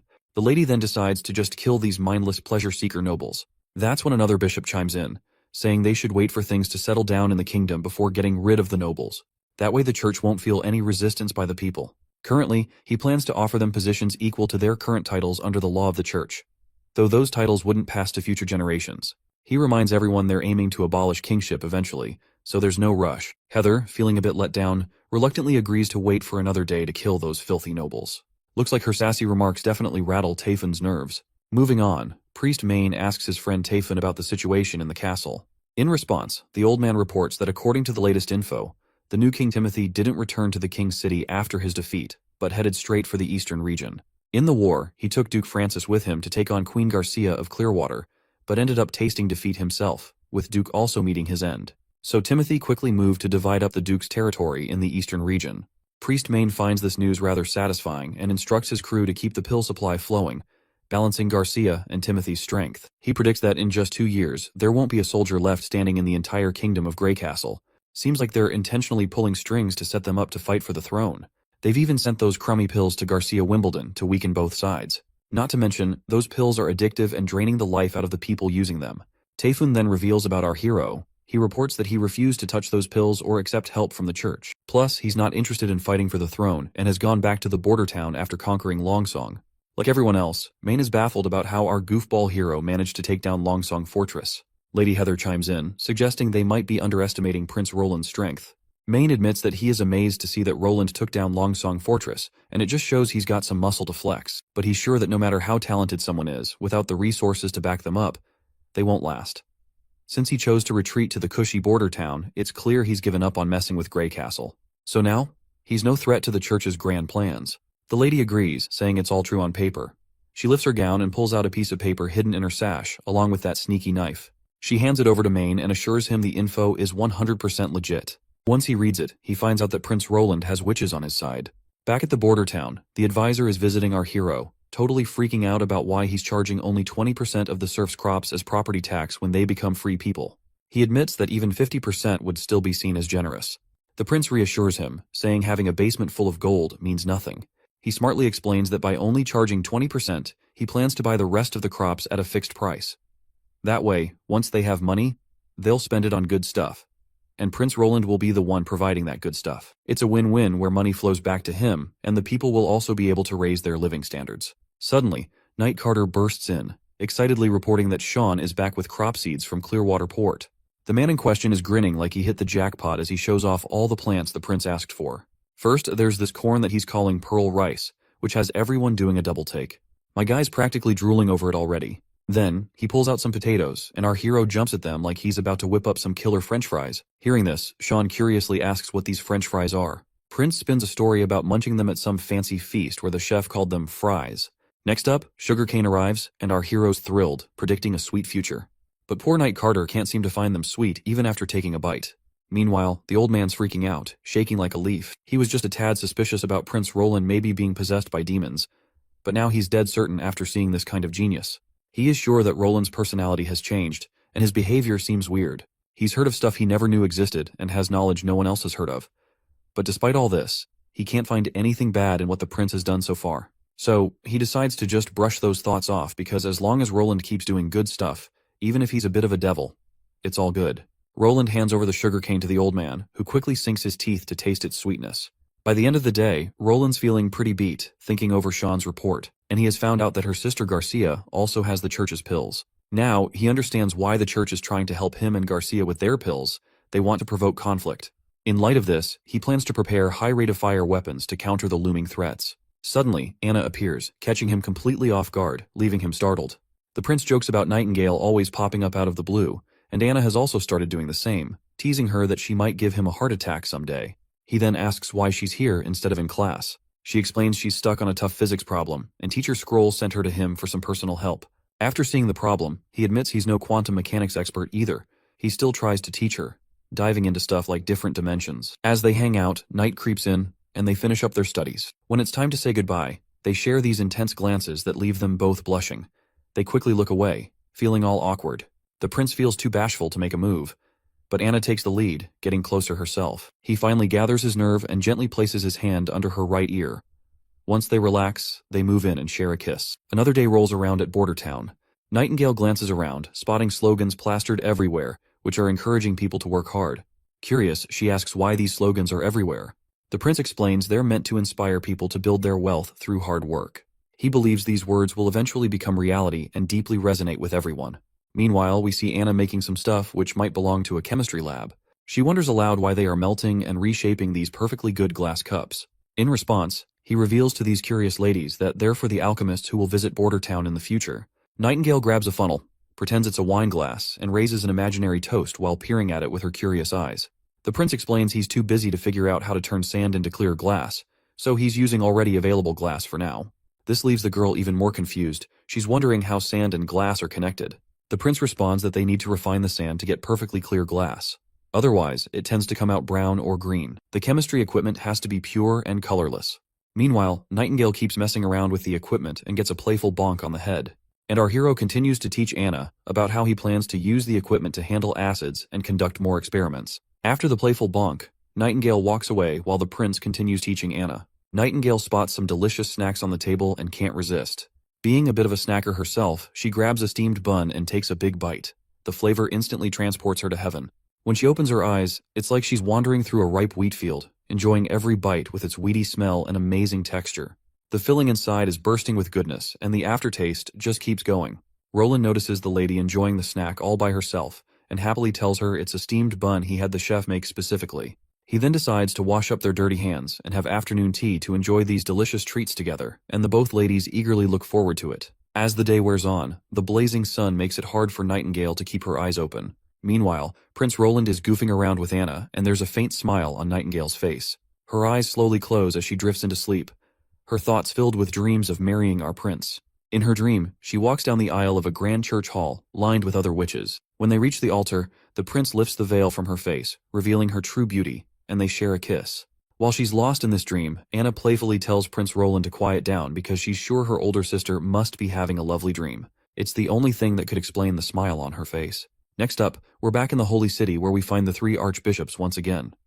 They're deep in discussion about wiping out the witches our hero is keeping in the border town. However, since the church is already gearing up to attack Wolfheart, they're short on soldiers. Archbishop Maine assigns Priestess Mira to lead a small but elite unit called the Judgment Army. He's confident she'll get better results if she heads to the border town with them. The priestess agrees wholeheartedly, and she is ready to cleanse the border town of all evil.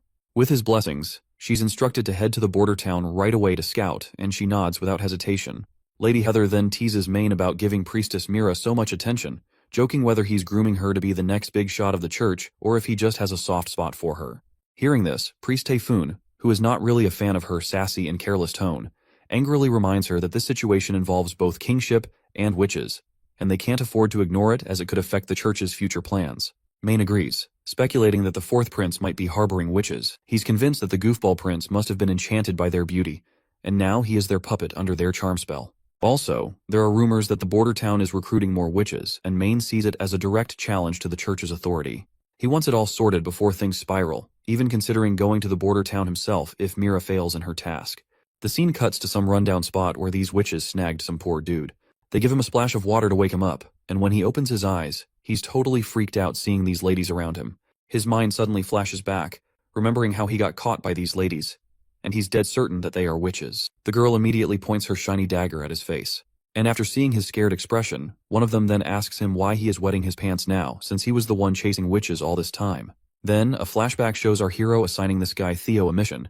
He was basically instructed to use underground channels and spread gossip that the border town is recruiting witches. The prince told him that if he got caught by witches, he should claim he's from the Cooperation Association. When Theo drops this bombshell over these witches, they look surprised. But then another woman storms in, wielding a giant sword like a female version of Guts. She laughs off his claim as nonsense, saying the Cooperation Association is way out in the Seawind region. The other girls are thrilled to see her back and they quickly surround her, revealing that this guy was the one using the underground channels to spread rumors about recruitment. The boy quickly defends himself, saying he's just spilling the truth. He insists the Cooperation has found the Holy Mountain and all the witches have settled in the border town. They're not possessed by demons and don't feel any pain from anti-phase stuff either. He goes on to reveal their mentor named Kara, who can summon magical snakes, something he's witnessed firsthand and found incredible. He also mentions Wendy and Scroll, who sent him on this mission. This girl is totally intrigued to hear all this, while Theo further talks about Nightingale and others. In response, the women point out that if they've really settled on the Holy Mountain in the border town, they shouldn't have spread the news. It'll only alert the church, and if they don't clear out of there soon, they're in big trouble. The redhead witch asks what their next move should be, to which the black-haired one declares that their leader will arrive tonight at midnight, along with other witches, so they will be sailing the ship along with others. As for Theo, she kicks his chair over, sending him crashing to the ground still tied up. The black-haired woman then tells her redhead friend to hop on the ship with the others while she heads back to the border town with Theo. She wants to confirm if the Witch Association actually found the Holy Mountains, so she tells her friend to inform their leader Tilly that she is going to the border town. In the next scene, we see Lady Lightning soaring through the sky, exploring the areas marked on the same treasure map our hero received from that night. She's covered a lot of ground already, and the prince specifically asked her to scope out the notorious Misty Forest, and after proudly taking on the task, she's psyched to explore further solo. Just as heavy rain starts dumping, she quickly tucks the map into her jacket, making sure it stays bone dry no matter what. Then bam! She spots something nearby and takes off like a shot, racing through the forest like lightning. Deep in the woods, she stumbles upon ancient ruins and starts scanning the place for anything fishy. She admits she had no clue a place like this existed because it was completely hidden from view by the mist when she was up in the air. If not for the rain, she likely would have missed it altogether. Her nose catches a tantalizing scent, the aroma of adventure that perks up her spirits. After a bit of poking around, she realizes these must be the ruins marked on the treasure map. According to the plan, she's supposed to note down the location and head straight back to the border town to report everything to the prince. But her adventurous spirit kicks in, urging her to venture inside alone. Besides, with the rain pouring down, why not explore until it stops? Once inside, she finds empty halls, so she continues deeper, but she still finds nothing. But as she is walking forward, she hears a faint voice, calling for help. Lighting gets absolutely terrified and immediately hides behind the wall, while the same voice continues to call for help. She finds it hard to believe that anyone could be here, considering these ruins are centuries old and deep within the Misty Forest. It doesn't make sense for someone to be lurking around. But despite her doubts, she pushes forward, thinking maybe there's an explorer stuck inside who needs help.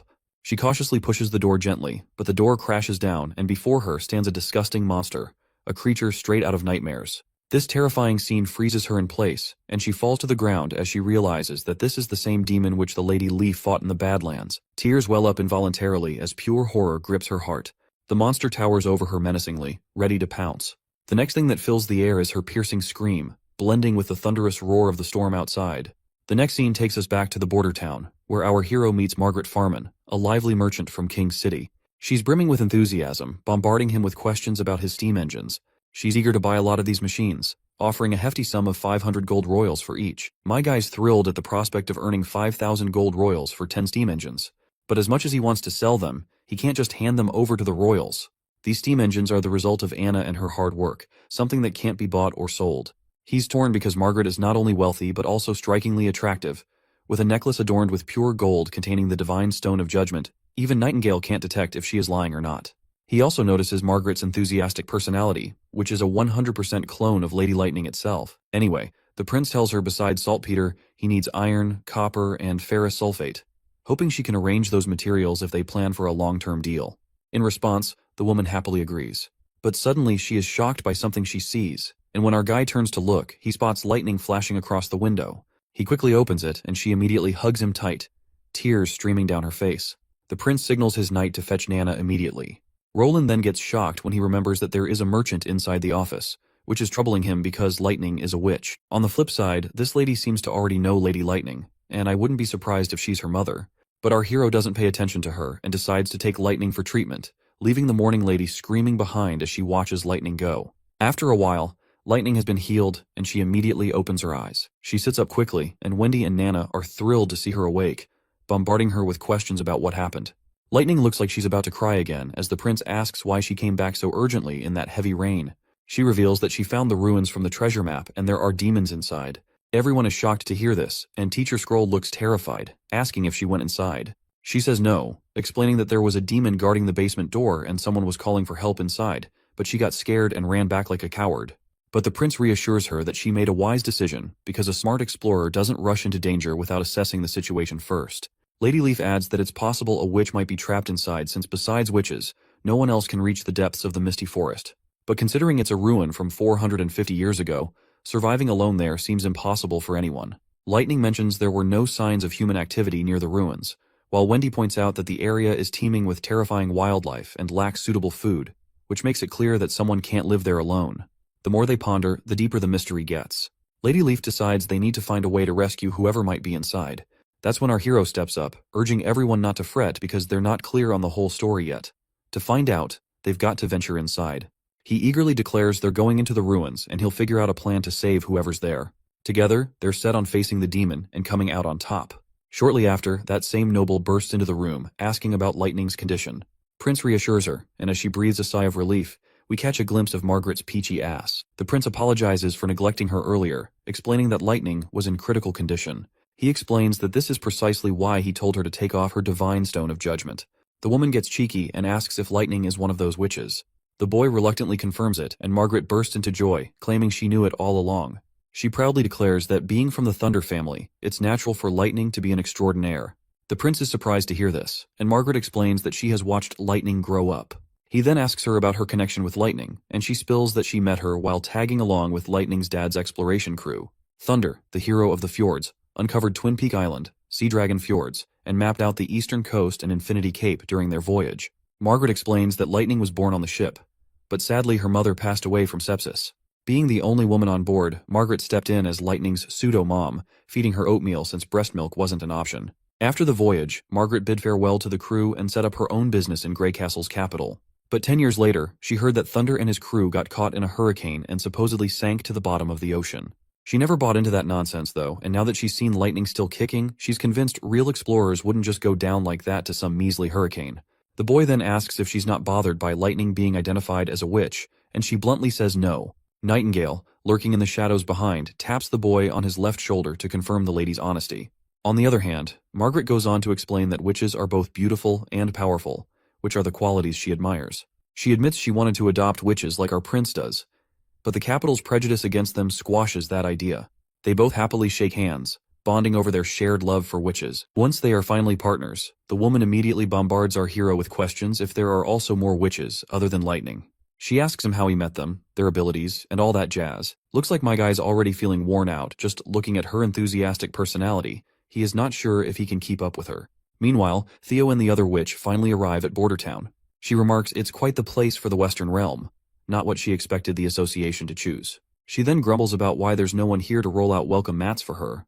Theo pulls out a blue flag and waves it while standing over the hill. He explains it's a signal to the association that he has arrived with a witch at Hill. Meanwhile, the witch demands food. After hearing her demand, Theo sighs inwardly, remembering how she's been making him foot the bill for all the fancy meals on their way here, bossing him around with that massive sword of hers. And right now, she warns him once again that if he tricked her, he'll find his head rolling on the ground along with anyone else involved. Not wanting to provoke her further, he rolls his eyes and offers her the pouch of snacks. She explains that her friends should already be on a merchant ship sailing towards the fjords, making it too late for Theo even if he is trying to rat them out. Hearing this, the boy reminds her of the terrible environment at the fjords. The witch agrees, mentioning their plan to establish a sanctuary for witches there, led by Tilly Wimbledon. Once he hears that name, he is shocked to realize she's the sister of our hero. Right on cue, she notices someone approaching. She detects magical signatures and confirms that there are indeed witches nearby. Once they reach her, Nightingale immediately extends her hand and welcomes her to Bordertown. As they stroll through the bustling town in the dead of night, the newcomer raises an eyebrow at the sight of children still being taught at this hour. Teacher Scroll explains it's a night school run by the town, catering not just to kids but to everyone studying here who's done with their day's work. The scar-faced woman then asks Nightingale if she is transcendent. Well, looks like our girl has never heard of this terminology before. The scar-faced woman then explains that transcendents can detect the shape and flow of magic due to transformations within their bodies caused by power. Teacher Scroll chimes in, admitting she can also sense many sisters in the crowd, but isn't sure if this qualifies her as transcendent. Scarface reveals that transcendent witches are exceedingly rare, with only 1 in thousands of witches being one. She herself has only met 3 so far, including Nightingale. The newcomer wisely advises her to keep her transcendent status under wraps, hinting that it's a closely guarded secret by the church as well. Meanwhile, Nightingale, ever vigilant, keeps a sharp eye on this new gal.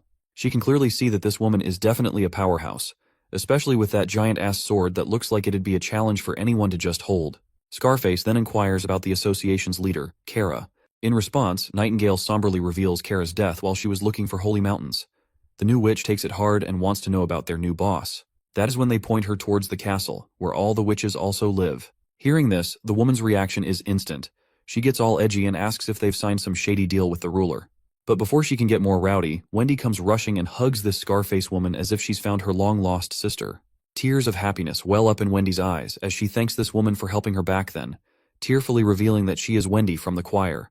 Well, it turns out this Scarface woman is the same girl who wiped out all the priests inside that prison when Wendy was first thrown in. Shortly after, the two girls have some time alone and start catching up on the past.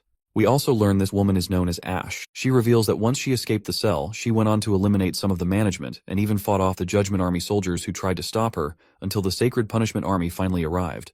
Wendy curiously asks what the heck this Sacred Punishment Army is. Ash explains that it's a force made up of the church's most skilled warriors, their secret weapon against transcendent witches. They were the ones who gave her that scar on her eye. Their strength and speed matched hers, but they seemed devoid of any consciousness. When she cut off a soldier's hand, he didn't hesitate to attack back with his other hand. She wasn't about to let those pests off easily. She hid during the day in the alleys of the old holy city, coming out at night to ambush messengers and the judgment army. Eventually, she had to flee when the church scoured the entire city. When Ash left, her clothes were practically glued to her because of blood. All bloody. If anyone caught sight of her like that, they'd probably think she was some wild, mindless beast. Wendy tries to calm her down, saying it doesn't matter now. She can blend in and live normally here because Roland Wimbledon, their ruler, treats their sisters well. But when Ash hears our hero's name, she flips out and rips the cup with her bare hands. She demands to know if Wendy is working for Roland Wimbledon. In response, the girl reluctantly nods, and Ash grabs her hand, yanking her out, insisting they can't stick around. Well, it looks like Ash also has the same image of Roland Wimbledon as others have, and she too thinks that he is just a pervy trash. The next day rolls around, and the women finally swing by to visit the prince. It seems like she's pushing to take the witches living here, but our hero isn't too thrilled by her unreasonable requests. Ash then reminds the prince that witches aren't anyone's property. They're free people just like everyone else. The boy is surprised by her boldness, and he assures her that he never considered them his possessions. Everyone in the border town lives there by choice, and it's their best sanctuary. The prince then warns her about the fjords she wants to take them to. He explains that crossing the sea is risky, and the fjords itself is plagued by erratic weather, tsunamis and hurricanes, which makes it an unsuitable place to live. But the girl confidently fires back that Tilly Wimbledon is the one leading the charge. The prince is gobsmacked to hear about his sister and asks if Tilly hasn't already disappeared. Ash explains that the fifth princess has already gathered a bunch of witches and taken them to the fjords for safety from the church. She's sure Tilly can lead them to create their own homeland. She also chides our hero for foolishly spreading rumors about recruiting witches, warning that he has already attracted the church's attention. Nightingale gets ticked off at her for calling the prince a fool, but he calms her down. He then asks Ash, as a transcendent witch, how many soldiers from the Sacred Punishment Army she can take down. To which, she confidently states she can handle 3 quite easily. The prince stands up from his table, brimming with confidence, and boldly challenges her, saying she'll face off against his top knight. If she loses, it proves he can defend against the church's best armies. Ash wastes no time accepting the challenge, but is disappointed when the prince says he needs a week to prepare. He suggests she hang around the castle to experience town life from a witch's perspective, hoping it might change her mind about them. The girl just starts walking off, and the prince mentions feeling déjà vu from when they first met, like he's seen her somewhere before. Hearing this, the lady gets absolutely furious, demanding to know if he actually remembers her. She turns around with bloodshot eyes and a face full of anger, making it clear she would have torn him to shreds in the past if Tilly hadn't intervened. The poor guy is clueless about what she's saying, while Anna and Nightingale immediately catch on to the situation. They both ask her if he's also groped her peach in the past, but the prince shamelessly denies it. Well, can't blame my guy, since the real old pervert Roland has been 6 feet under for ages. Anna then asks if he's sure he can beat a transcendent witch with just a knight. My guy confidently says that if he designs a rapid-fire weapon that can match her speed and strength, he's got at least a 70% chance of winning. He mentions he's already gathered all the ingredients for making the firearm, which are sitting pretty in the storage room. He goes on about the nerdy chemistry stuff involved in making it, while poor Nightingale cleans out her ears and starts walking out, since all this doesn't make any sense to her in the slightest. Meanwhile, Lady Ash still can't shake off her impression that he was just a pervy molester, but now she senses a king-like aura from the prince. Suddenly, she's abruptly attacked by Nightingale, and she quickly steps back to dodge and quickly retaliates with her massive sword. Nightingale also sidesteps the attack like no big deal. Ash asks if she's here on the prince's orders, but our girl denies it, claiming they do not pull a fast one on their guests, and she can enjoy herself in the town as much as she wants. However, Nightingale doesn't shy away while warning her that if she tries anything shady against Roland, she'll be in deep trouble. The scene then shifts to a ship peacefully sailing through the sea. On board is Professor Kyle Sichi, an alchemist known for his skills. He's heading towards the border town because Prince Roland's letter contained alchemy equations that are surprisingly genius-level and valid. Kyle tested them himself and is eager to study them further to expand his knowledge. He writes a letter to his apprentice, Charles, explaining everything and letting him know he's left the Red Alchemy Laboratory in Redwater City to sail to the border town. As this man makes his way to the castle, we catch sight of our girls, with Sister Moon demonstrating her powers by spinning a small windmill. She's feeling pretty chuffed when our prince compliments her skills and asks for her help in developing a direct current motor. The girls are all smiles, diving into learning about the law of induction. Their learning session gets interrupted by Knight Carter, who bursts in announcing the arrival of the alchemist from Redwater. The old man finally shows up before the prince, and after the pleasantries, Mr. Mustache wastes no time diving deep into discussing the equations from the prince's letters. The prince acts all chill about it, brushing it off like he stumbled upon those equations by accident. The old man is totally floored to learn that my guy came up with these equations on his own, but then he wonders if these were Royal Alchemy Society secrets. The prince just shrugs and cunningly spins the tale that these equations came from ancient books 400 years old. He slyly adds that back then, scholars preferred calling it chemistry instead of alchemy. This revelation really knocks the big mustached man for a loop.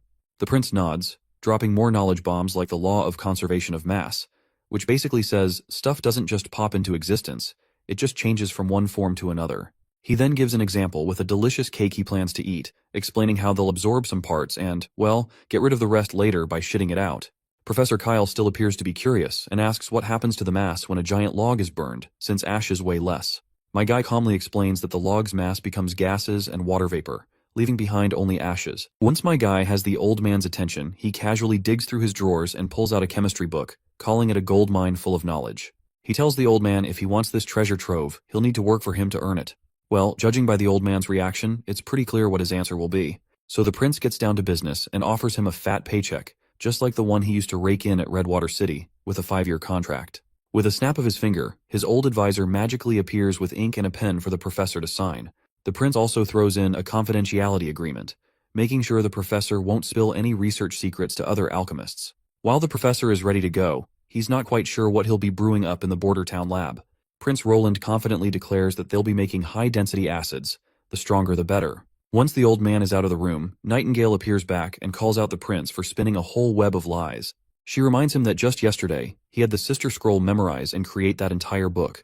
The prince cunningly admits he spoke white lies, explaining it was the only way to convince the professor, who wouldn't believe someone like this goofball prince could come up with such knowledge. I guess the lady gets where he's coming from, but she throws him off by asking who actually taught him all that stuff.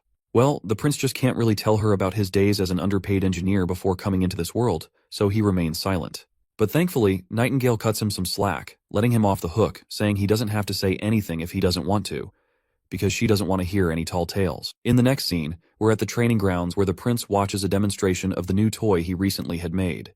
Knight Carter is wielding this new gadget, which seems to be a Russian roulette-style firearm. As Carter empties the chamber, cartridges clatter to the ground, and his confident trigger pulls turn into a comedic failure. Not a single shot hits the mark. The girl standing beside our prince grows concerned as he is visibly disappointed while poor Carter looks devastated as well. But Roland tells his friend to relax, explaining that pistols are notoriously inaccurate compared to muskets. He promises Carter they'll tweak the gunpowder mix to max out this bad boy's potential. He tells him to keep practicing on the targets before facing off against the transcendent witch, Ash. Although Knight Carter isn't used to handling this gun, he can definitely appreciate its beauty and craftsmanship. Meanwhile, the prince reminds Carter not to lose the bullet casings since they're reusable and precious. Back at the castle, Lady Ash seems visibly upset. The witches living there are being stubborn and reluctant to leave. She's also scratching her head over the town's peculiarities, wondering what kind of magic Roland is using to hype up the villagers about those upcoming inventions of his. Just as she's thinking this, she spots something, and a chubby little pigeon trotting her way crashes into her. This little furball goes by the name Maggie, and she is apparently part of the 5th Princess team. She asks the bird if everyone has reached the fjords, and the bird chirps back in its own language. Then, she inquires if the bird has eaten, and she sprinkles some breadcrumbs. The pigeon lights up and starts pecking at the food, but soon it becomes agitated, poking Ash angrily on her head, insisting she's not a bird. Suddenly, the seemingly ordinary bird begins to transform, turning into a cute little girl. She greets her friend once again, this time in their shared human language. The girl tells her friend that even with a tracking bracelet, it was tough to pinpoint her exact location. Thankfully, Lady Shadow tipped her off that Ash was heading to recruit more witches from the border town, and she is now really thrilled about meeting the other witches in person after her long trip. Ash somberly admits that the witches are hesitant to leave because they trust Prince Roland more than her. Maggie is surprised by how both siblings seem to have a soft spot for witches and are willing to welcome them. Ash then reveals her upcoming battle with the prince. If she loses, the prince won't allow her to take any witches, and she doesn't want to disappoint Princess Tilly by going back empty-handed. The little girl then reveals she saw a carriage with church flags as she flew here, and it was carrying around 10 people. Ash is confident they are heading to the border town due to the rumors about border town recruiting witches spread by the foolish prince across the continent. However, she's also pleased because after winning the match against them, the presence of the church will give her more reason to recruit other witches to the fjords. Once the church arrives, Roland will truly understand how badly he has messed up. Or at least, that's how Ash sees the situation. In the next scene, Lady Lightning zooms across the sky, looking super happy. She's loving these goggles she's got on because they keep her eyes comfy even when she's flying crazy fast, all thanks to the prince. Suddenly, she spots this big pigeon. Instantly, she starts daydreaming about roasting it for dinner tonight. She's tired of having buttered toast and mushrooms daily, and her mouth is practically watering at the thought of juicy roasted bird. So she bolts straight towards the pigeon, which is of course not to a pigeon at all. Poor Maggie freaks out when she sees Lightning hot on her tail. She starts flapping like crazy to outrun her, but Lightning, who is renowned for her speed, quickly catches her and they both tumble to the ground. Maggie, in a panic, tries to wriggle free while Lightning whips out her knife. The sight of that sharp blade terrifies the poor pigeon even more, and that's when she decides it's time to reveal her true form. She transforms back into herself, still teary-eyed from the close call of almost becoming dinner. Lady Lightning is left staring blankly, wondering where her delicious bird went, while Maggie cries like a little baby, pretty sure she's going to get eaten before she can turn back to the fifth princess. Lightning, trying to make sense of things, asks the crying girl if she's a witch too. Maggie stops crying for a moment and, while pouting, reluctantly says yes. Our girl immediately greets her, and they exchange names, although Maggie still hasn't quite forgiven her for trying to make a meal out of her. She then notices the tracking marker on Lightning's chest, which our girl hadn't even realized was there. Maggie reveals that these special stones are used to track the wearer's location, specifically made for witches, and only react to their matched stone. That is when Lightning explains that her father gave her one, and she always thought it was just decorative jewelry. She then asks where Maggie got hers, but she refuses to spill the secret, as Ash doesn't want her to tell anyone. Mention of Lady Ash makes Lightning realize she's with her too. She explains how Ash has been trying to convince everyone to leave this place. While Lightning boasts about all the incredible inventions, weapons, and other wonders my guy has been producing, things never seen before in this world.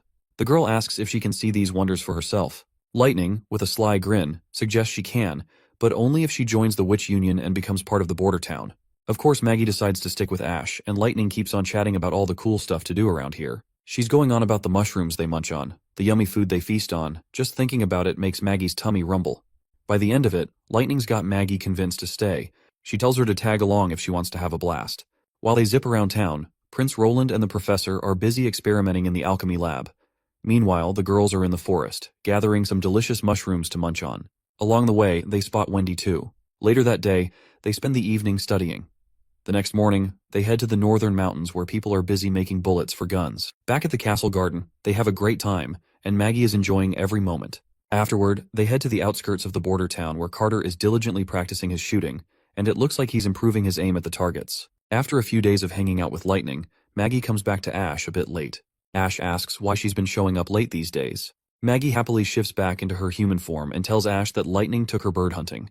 She even offers Ash a drumstick, but she declines with a cool, "No thanks."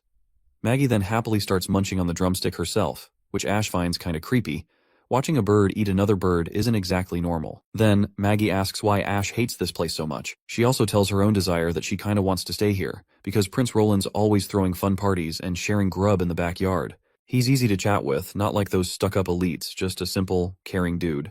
As Maggie continues to highlight the positives of their current place, Ash's response remains unchanged. She grabs her head in frustration, knowing Maggie's life was full of misery until the fifth princess took her in, so it's natural for Maggie to see the bright side of this place now. Suddenly, Ash snaps at Maggie, reminding her that this place is constantly threatened by the church, and their lives could end as soon as the border town is attacked, especially since no one can defend against the Divine Punishment Army.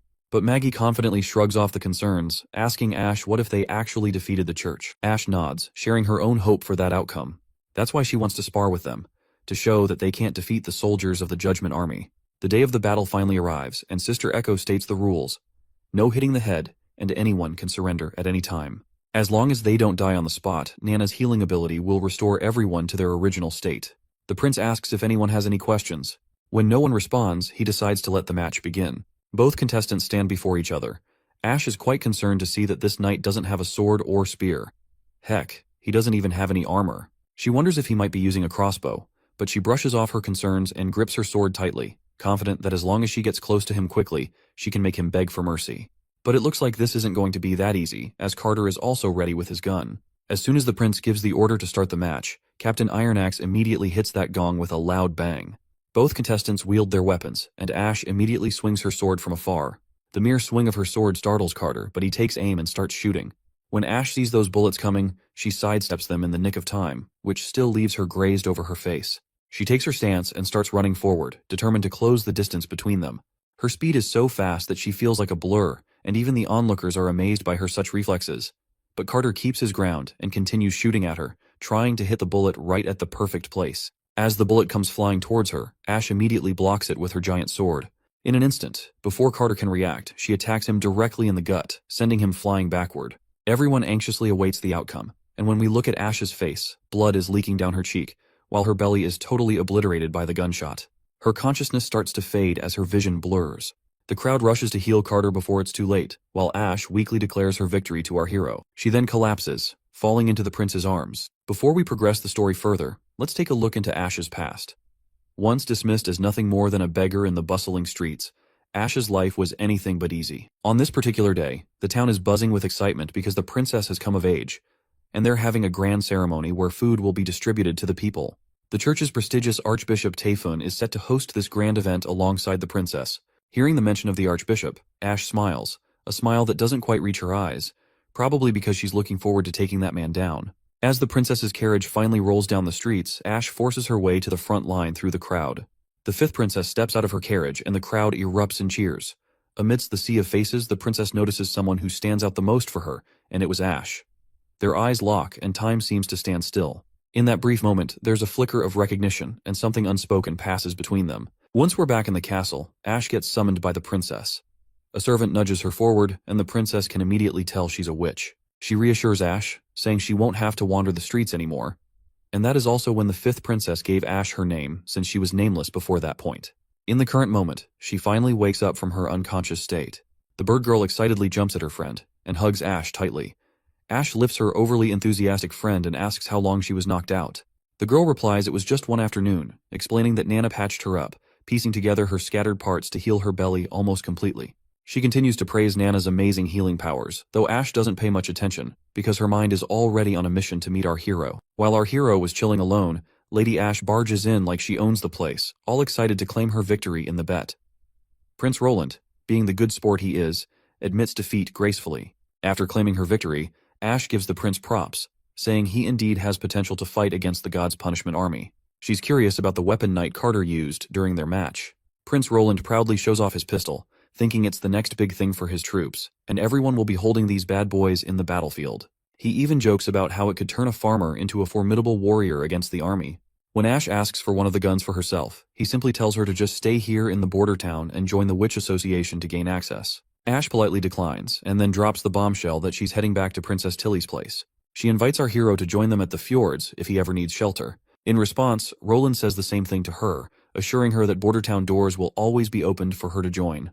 Just as Ash is about to leave, Roland calls her back and offers her a custom-made sword, crafted by Anna, to replace her old busted one. The lady eagerly takes the sword, feeling a surge of confidence as she grips it. She notices it's not your run-of-the-mill blade and questions why this is feeling so weird in hand. That's when Prince Roland drops the bomb. It's called Ashbringer, and he boldly and loudly claims it's a legendary item, far superior to her old sword. Swinging the sword around, she feels its power and gladly accepts this impressive gift. Meanwhile, Roland barely saved himself from getting cut down while she was swinging around her new toy recklessly. In the next scene, we're at the camping area of the church's scout army, led by Mira. The woman plans to scout if there are actually witches in the border town. She boldly declares that if Prince Roland is indeed harboring witches, she has the power to deliver holy judgment, and she's eager to give our hero a serious beating. Her pleasant train of thought is abruptly interrupted by news of enemy warrior attacks. The knights quickly order everyone to prepare for battle. The knighted lady rushes to peek outside, but before she can react, Lady Ash cuts down all of the knights in one quick motion.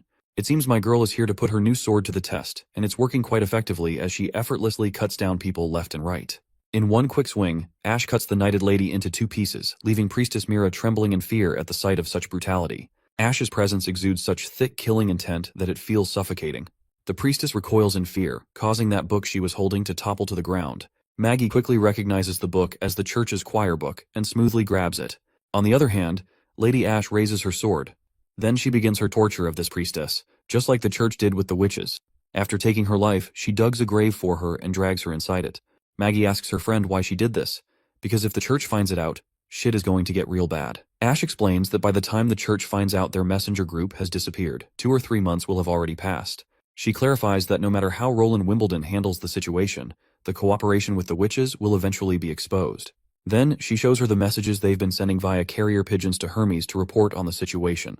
Maggie declares she's already nabbed all the pigeons, so there won't be any reports back to the church. Hearing this, Ash adds that this buys Bordertown some much-needed time before the church's army strikes, and she is feeling pretty proud that she is doing a favor to our hero by doing that. Maggie gives her friend a thumbs up for her mastermind plan, and for some reason, Lady Ash grants our pigeon girl permission to stay in Border Town. The little girl mentions she likes Lady Tilly too. Ash then tells her to just visit the fjords once a month. This way, she can keep tabs on what's happening in Border Town and facilitate communication between both sides. It's a plan to help Border Town escape to the fjords if things get messy. Maggie is over the moon to hear this, and just as the sun peaks over the horizon, we're back at the Border Town castle. Here Sir Frieren Eltek has been invited to a royal feast by the generous prince. Roland urges them both not to hold back and to enjoy the feast to their heart's content.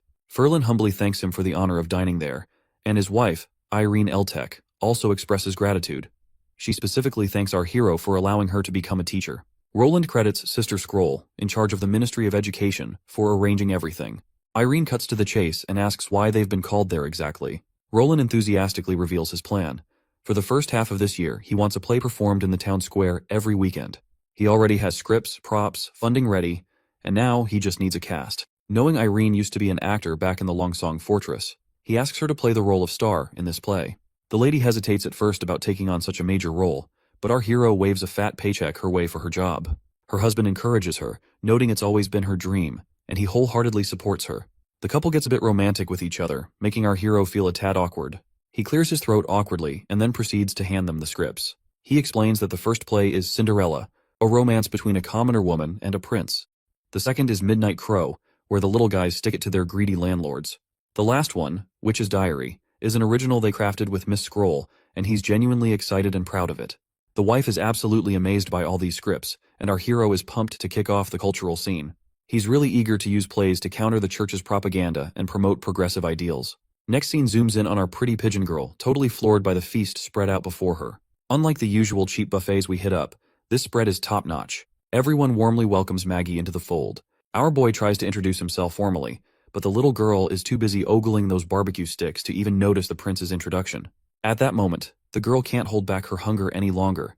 But Wendy jumps in with her own introductions, while Lady Moon encourages the girl to try the barbecue sauce made by the prince himself. She dips her finger into the sauce, and once she puts her finger into her mouth, she is absolutely thrilled to have it. Her taste buds are doing the happy dance. This is something she has never tasted before in her life. Everyone gathers around her as she enjoys her barbecue stick. They're all curious about her pigeon form and ask if she can transform into other birds. Proudly, she says yes and demonstrates by changing into a sparrow, then a seagull, and finally a cute little parrot. Her adorable transformations capture everyone's hearts, and they can't take their eyes off her. Anna turns to Roland with curiosity, admitting she never thought that the fifth princess was also gathering witches together. Roland shares her astonishment, revealing his intention to send a letter to his sister to team up with her. Maggie will deliver the letter once she returns to the fjords next month. Speaking of Maggie, Anna finds the prospect of flying really amazing and excitedly expresses her desire to fly like birds in the open sky. Well, looks like my guy has already got everything covered. Right in the next scene, a hot air balloon appears, granting Anna's wish as she soars through the skies. From up high, everything seems so small, and Anna sees the border town for the first time from a bird's eye view. Here they go again, chatting about all the nerdy stuff like how the hot air balloon works. But I'll spare you the details since we're here to have fun. The prince says one thing to Anna. Right now, everything depends on her black fire to work. Suddenly, Anna spots a redwater river and can see everything from above. The test field Sister Leaf uses, and the recently built factories. Well, looks like along with the era of industrialization, my guy has also started the era of pollution and climate change. The prince gives her all the credit, explaining that because of her, everything started and they were able to build everything. Anna is amazed to see everything, and that's when the prince takes his chance and gets closer.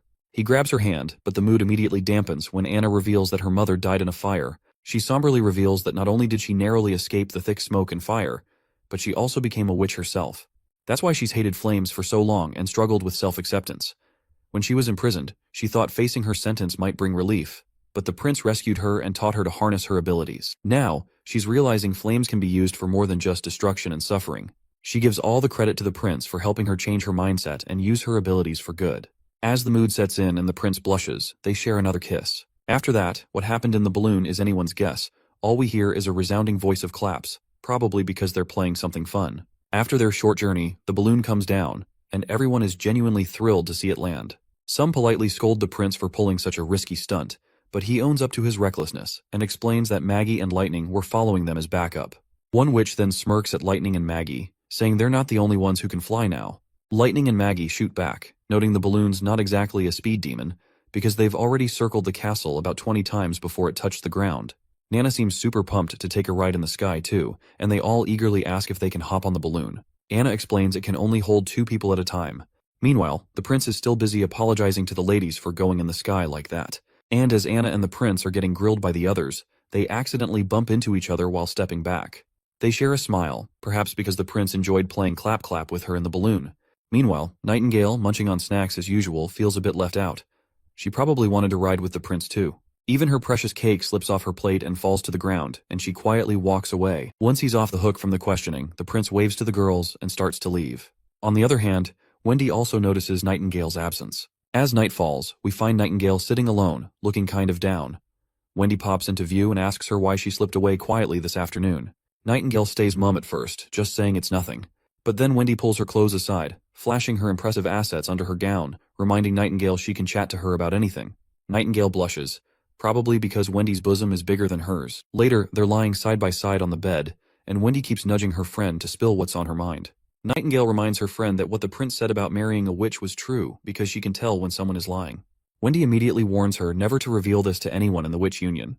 When Nightingale asks why, Wendy explains that the prince is destined to become the king of Grey Castle, and the kingdom might not support a king without an heir, which could also affect the future of witches. Wendy also senses that her friend is bothered by the close relationship between our prince and Anna. She asks Nightingale if she would rather become the queen or stay by the prince's side as she is. Nightingale chooses the latter. Wendy reassures her that she's already by the prince's side, so there's nothing to worry about. She advises her to come to terms with it and live happily just being beside the princess. The scene shifts to the Holy City, where someone is getting brutally tortured by these filthy priests in the name of ceremony. The pain is so intense that the man begs for death instead of enduring it. Meanwhile, Archbishop Maine seems to be really nervous. Just then, the big boss of the church arrives and orders Maine to stop. Priest Maine spills the beans right away that this guy also flunked the test for the elite judgment army, and the man before us is undoubtedly Pope O'Brien. The Pope tells him to let the guy rest, and when he says rest, he meant to cut this failed subject off brutally right then and there.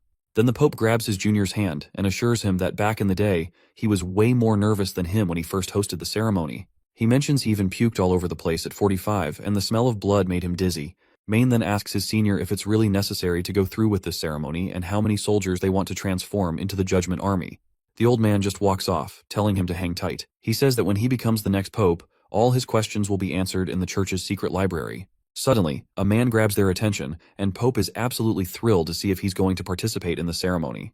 The man on the ground agrees and introduces himself as Rekut Rot, part of the Holy City Guard team. He's honored to take part in the transformation ceremony. Shortly after, they bring in a witch who has already been rendered unconscious with dreamland water. They tie this new man to the same bench as the one before him and immediately begin extracting the witch's blood. They mix it with some divine stones of judgment, and the mixture turns into a mysterious bluish liquid even the archbishop has no clue about. Then they inject the solution into the man's body. There's a possibility he'll undergo a transformation into a God's punishment warrior, also known as the Judgment Army, who is as strong as they come. However, if the transformation works out, it wipes out their emotions and smarts, turning them into mindless ghouls with just instincts and a tiny bit of will left. There's also a chance they might fail and suffer like hell, or even kick the bucket. But the priests are all in because it's their only shot at fighting demons. Looks like this man has passed the transformation process. Soon after, we spot both the junior and senior priests together. The Pope gives Maine props for pulling off a solid transformation ceremony. 62 warriors joined in, and more than half of them succeeded. Then the old man brings up this new kind of poison, produced by Master Crow's eyes. If it's slapped on a rotting corpse, it spreads out to the area around it. This stuff floats through the air, so you don't need to eat it or touch it to get affected. There's no cure for it either. Pope, sounding all ominous, asks why they don't just use this against Grey Castle. Back in Border Town, everything's peaceful, and Anna's totally blown away by the scenery from the hot air balloon. She turns to Soraya, asking if she feels the same. But Anna is left speechless for a moment when she sees all the paintings Soraya has been whipping up of the scenery they've seen from up high. Anna stumbles over her words, trying to say something about the paintings, while Soraya waits for her response curiously. Once they finally touch down on the ground, the prince bursts into the room, radiating happiness because he's heard that Soraya's painting style has undergone a drastic change. When Nightingale's eyes fall on Soraya, she's immediately shocked to realize that her magical abilities have transformed dramatically. The prince asks if her powers have evolved like Anna's, and when he sees Soraya's new paintings, he notices the thick textures of fluffy clouds, gritty castle walls, and tree bark so thick it's almost like you could touch it. It makes the paintings feel super real. Meanwhile, Soraya admits that she can increase the thickness further but didn't do it because it would cause her a lot of pain. Nightingale tries to peel off the texture of the tree but fails. Then Anna uses her strings to pop out the texture, which looks like real wood. The prince turns to the painter, asking how she increased the thickness of the paintings. She suddenly gets it and spills that it's all because of what she saw from the balloon, stuff she'd never seen before. Her old paintings, which she thought were realistic, turned out to be totally off. Like trees looking all pointy and mountains not making sense, everything was like in 2D. So, she wanted her art to match those epic views. She started thinking about those tiny balls our hero talked about, which are atoms, and she imagined her brushstrokes as layers of colorful balls stacking up to create the whole picture. And bam! Her paintings get textures, green trees popping up, and deep blue rivers sinking down, which gives the paintings a 3D effect. Soraya blushes, claiming her ability isn't as useful as Anna's since all she can do is paint. The prince reassures her it's valuable and he has the perfect idea, hinting it's related to her bathing issues. Soraya feels embarrassed, while Nightingale gives him a suspicious stare. The prince explains that rather than calling what Soraya creates paint, it's more like a coating made by magic. If it passes material testing, he believes they can use it to build water pipes.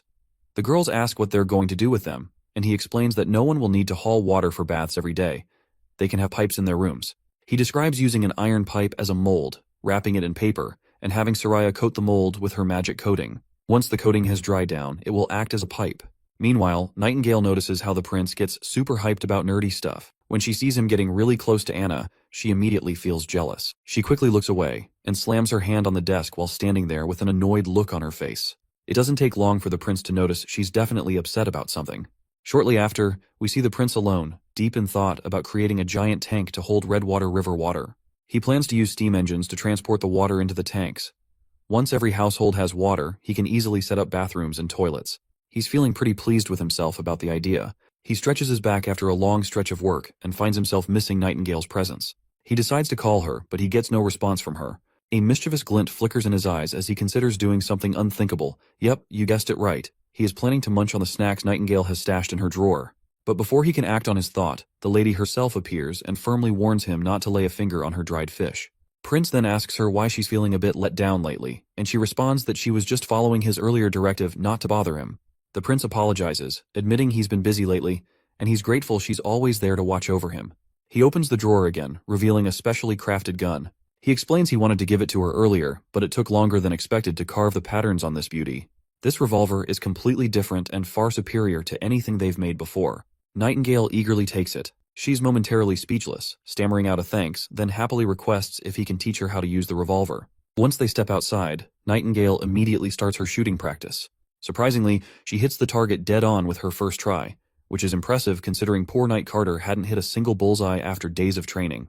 She asks if she did better, and the prince nods approvingly, mentioning she'll move on to a training simulation next. Nightingale is clueless about what's next, so our hero explains that hanging over the targets are stones of divine judgment, and she needs to take them down in the shortest time possible while she is exposed to their effects. After understanding her task, she prepares herself. Just before she dives in, the prince stops her and tells her to pull the trigger, adding with a grin, "Remember to shout, it's high noon." Cheekily, she turns around and asks if it's a suggestion or an order. Nevertheless, she gets ready. Memories of past heroics flood her mind when Wendy had told her that she's already by the prince's side. With a deep breath, she begins striking those divine stones of judgment, hitting each one with precision, reminding herself that she's his shield and will always stand by his side. The big day finally arrives, and the entire town gathers to watch the play they've been training for. The best part? Well, it's free for everyone. The prince has even invited the merchant lady Margaret. Among the crowd is another merchant, Hogg, who finds the food delicious and otherworldly. Meanwhile, Fjord's merchant Marlon is super impressed by the quality and material of the cups, and he's ready to buy a few for himself. As the merchants continue their business talk, Lady Margaret apologizes on their behalf. She says that merchants are just laymen who can't stop talking about money, and is sorry they're taking up his time. Meanwhile, up in the sky, Lightning is having a blast munching on popcorn, while Maggie looks annoyed that she's hogging it all for herself. Down on the ground, the prince is surprised that Lightning didn't recognize Margaret, even though she's been like a mother figure to her. Margaret explains they parted ways when she was very young, so it's no wonder she doesn't remember, and she only wants to reconnect back with her naturally. Margaret then asks about this snack called popcorn, and wonders if it's also a royal family snack. Our hero nods yes, but in reality, he's had Nana's help in making these popcorns from Sister Leaf's special corn. He can't imagine watching a show without munching on them. Well, Margaret isn't fully convinced yet, because she has lived in the king's city before. Without being rude, she asks him to hold off on flattering her, and then asks about his closest friend in the city. It turns out Prince Roland didn't have one, as he was just a flirtatious guy, and his closest companion was his magical hand, Yorko. which he used to grope every woman around the castle. Margaret starts chuckling and points out that she's also heard he used to be quite the ladies' man in the castle. Poor Roland feels a bit embarrassed that he let slip something awkward to her. He then changes the topic and urges everyone to focus on the play, and thus begins the story of Girl Cinderella, with Lady Irene, wife of Frieren Eltech, playing the role of Cinderella. Another standout in the cast is May, known as the Star of the West, who looks stunning on stage. It doesn't take Margaret long to realize who she is, and she's totally amazed to see her there. Prince Roland tells her to watch quietly, but Margaret is so excited she can't help but sing May's praises loudly. It seems our hero hadn't anticipated Lady Irene would bring such a renowned friend to perform here in the border town. As the show continues, May's acting looks incredibly realistic. When she pushes Cinderella to the ground, the shove is so lifelike and powerful that everyone in the crowd becomes genuinely concerned. Even Prince Roland feels like that push was personal. As the play continues once again, the whole crowd is totally hooked, and even Lady Irene can't help but notice how her friend has everyone's attention. During the break, someone in the audience comments that the performance was so realistic they got a bit scared, encouraging Lady Irene to keep up the great work. She agrees enthusiastically, and this time Irene is determined to win everyone over with her own skills. When the play resumes, Lightning also has a little role of her own, playing a cute witch. Let's skip the play details, but by the end of this scene, it's Sister Irene who steals the show. May, usually flawless in her acting, finds herself overshadowed this time by Irene's outstanding performance. Well, it looks like seeing her friend win has made her even sadder. This guy Frieren has been the target of countless women in Longsong Fortress, and in the end, he chose Irene. Now she can't help but cry her eyes out over this love triangle drama. As she walks off the stage, she notices Knight Carter holding a bouquet of flowers.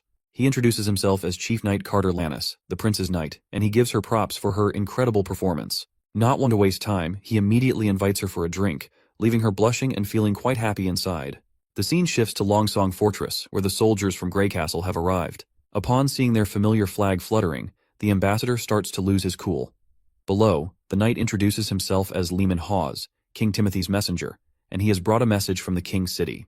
He requests to lower the drawbridge to allow them entry. One of the knights quickly brings the permit, and the ambassador quickly takes a look at it, only to find out that this is indeed stamped with Timothy's emblem. Petrov quickly realizes that he can't turn down the new king's messenger like that, or he will be picking up a needless fight with the king's city of Grey Castle. With that in mind, he tells his soldier to grab 3 quick horses and make a dash for Border Town, and deliver the message to Roland that Timothy's crew is on the doorstep. Imagine if they had something like Skype to communicate. It would be quite a sight to see all the kings and princes having a heated conference call, probably more toxic than a Call of Duty lobby. Once the soldier dashes off, Petrov hopes Prince Roland gets the news soon. With the enemy's messenger group numbering less than 50, they don't pose much of a threat. All Petrov can do now is let them inside, and as the gate lowers, those knights below exude an ominous energy, and I'm pretty sure that shit is about to get real. Meanwhile, back in Border Town, it seems Prince Roland has finally brought the first bathtub into this world. Everyone bombards him with questions, and he patiently explains everything. When the tap is turned, water flows out, leaving everyone amazed and curious. They are curious to know if they can drink it, and from where it is coming. Prince Roland explains it's not safe to drink directly without boiling first, and Anna then elaborates on the principle of a siphon, showing how they can transfer water using this basic method. They've positioned a tank of this water at a higher elevation to ensure it reaches everyone's homes effectively. As Prince Roland gets caught up teaching everyone the nerdy ins and outs, our not-so-sophisticated lady just couldn't resist poking at the tap to see what would happen. As you can imagine, water starts gushing out like rain from the steel pipe above. Prince Roland quickly steps in to give a quick rundown on how the shower head works. Meanwhile, Sister Lily jumps in with a bit of sass, asking if the prince spent his whole week at the castle just to make his bathing more comfy. She's not shy about pointing out how nobles love their comforts, and he seems no different. Lady Scroll shuts Lily down with a quick shush. But Prince Roland stays cool, explaining that chasing comfort drives human progress, and he's no stranger to that. Despite his casual yet clever response, Lily just sneers and turns her head away. Later on, when the prince is alone, Lady Scroll swings by to apologize for Lily's antics, but our boy just shrugs it off, saying it's no big deal. Well, since we haven't heard much about Sister Lily until now, Lady Scroll decides to reveal how she's been deceived many times and now finds it hard to trust others. Lady Scroll starts off telling us how she sniffed out Sister Lily using her magic power sensing abilities, right in one of the shelters in Redwater City. Basically, in the past, Lady Scroll would travel through towns pretending to be the wife of a noble interested in adopting a child, all the while carefully observing to find awakened sisters like Lily. However, when she tried to adopt Lily, she was refused by the shelter owner, who insisted on waiting until the children reached adulthood before they could be adopted. This refusal raised red flags, prompting Nightingale to dig into the orphanage's finances. Turns out, over the past decade, 3 witches were handed off to the church. The good-looking ones got dolled up and sold to nobles, while the others were left to die in the forest behind the shelter. When they grilled the shelter owner, it turns out he wasn't running the shelter for the cash. He got a sick thrill from controlling and even killing the girls. That is when their leader Kara, understandably furious, took justice into her own hands and killed that man. When they tried to invite the girls into the association, many of them looked at the association members with hatred. It was as if they were feeling robbed of a chance to be adopted by nobles. Lily was no different until Kara showed the bodies of their friends who were supposed to have been adopted, now dead in the woods behind the shelter. The sight was so overwhelming that Lily vomited and passed out in Wendy's arms. When she woke up, she seemed emotionally numb, like a doll. Under Wendy's nurturing care, Lily gradually recovered, but her experience left her with a deep-seated resentment towards nobles, which might explain her sometimes harsh behavior towards our hero.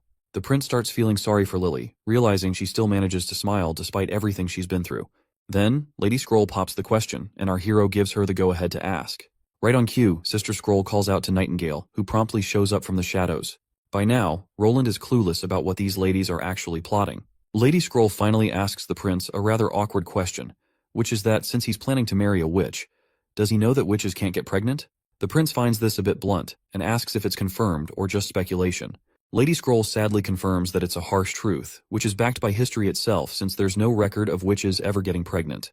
Roland thinks of it like reproductive isolation, wondering if witches have evolved into a whole new species that can't mix genes with regular folks. But the prince shrugs it off for now, deciding to chew on that idea later. For him, his love for Anna isn't tied to whether she can have kids or not. He's more excited about setting up a political system that's fair and doesn't favor family connections. Plus, he sees the lack of kids as a perk.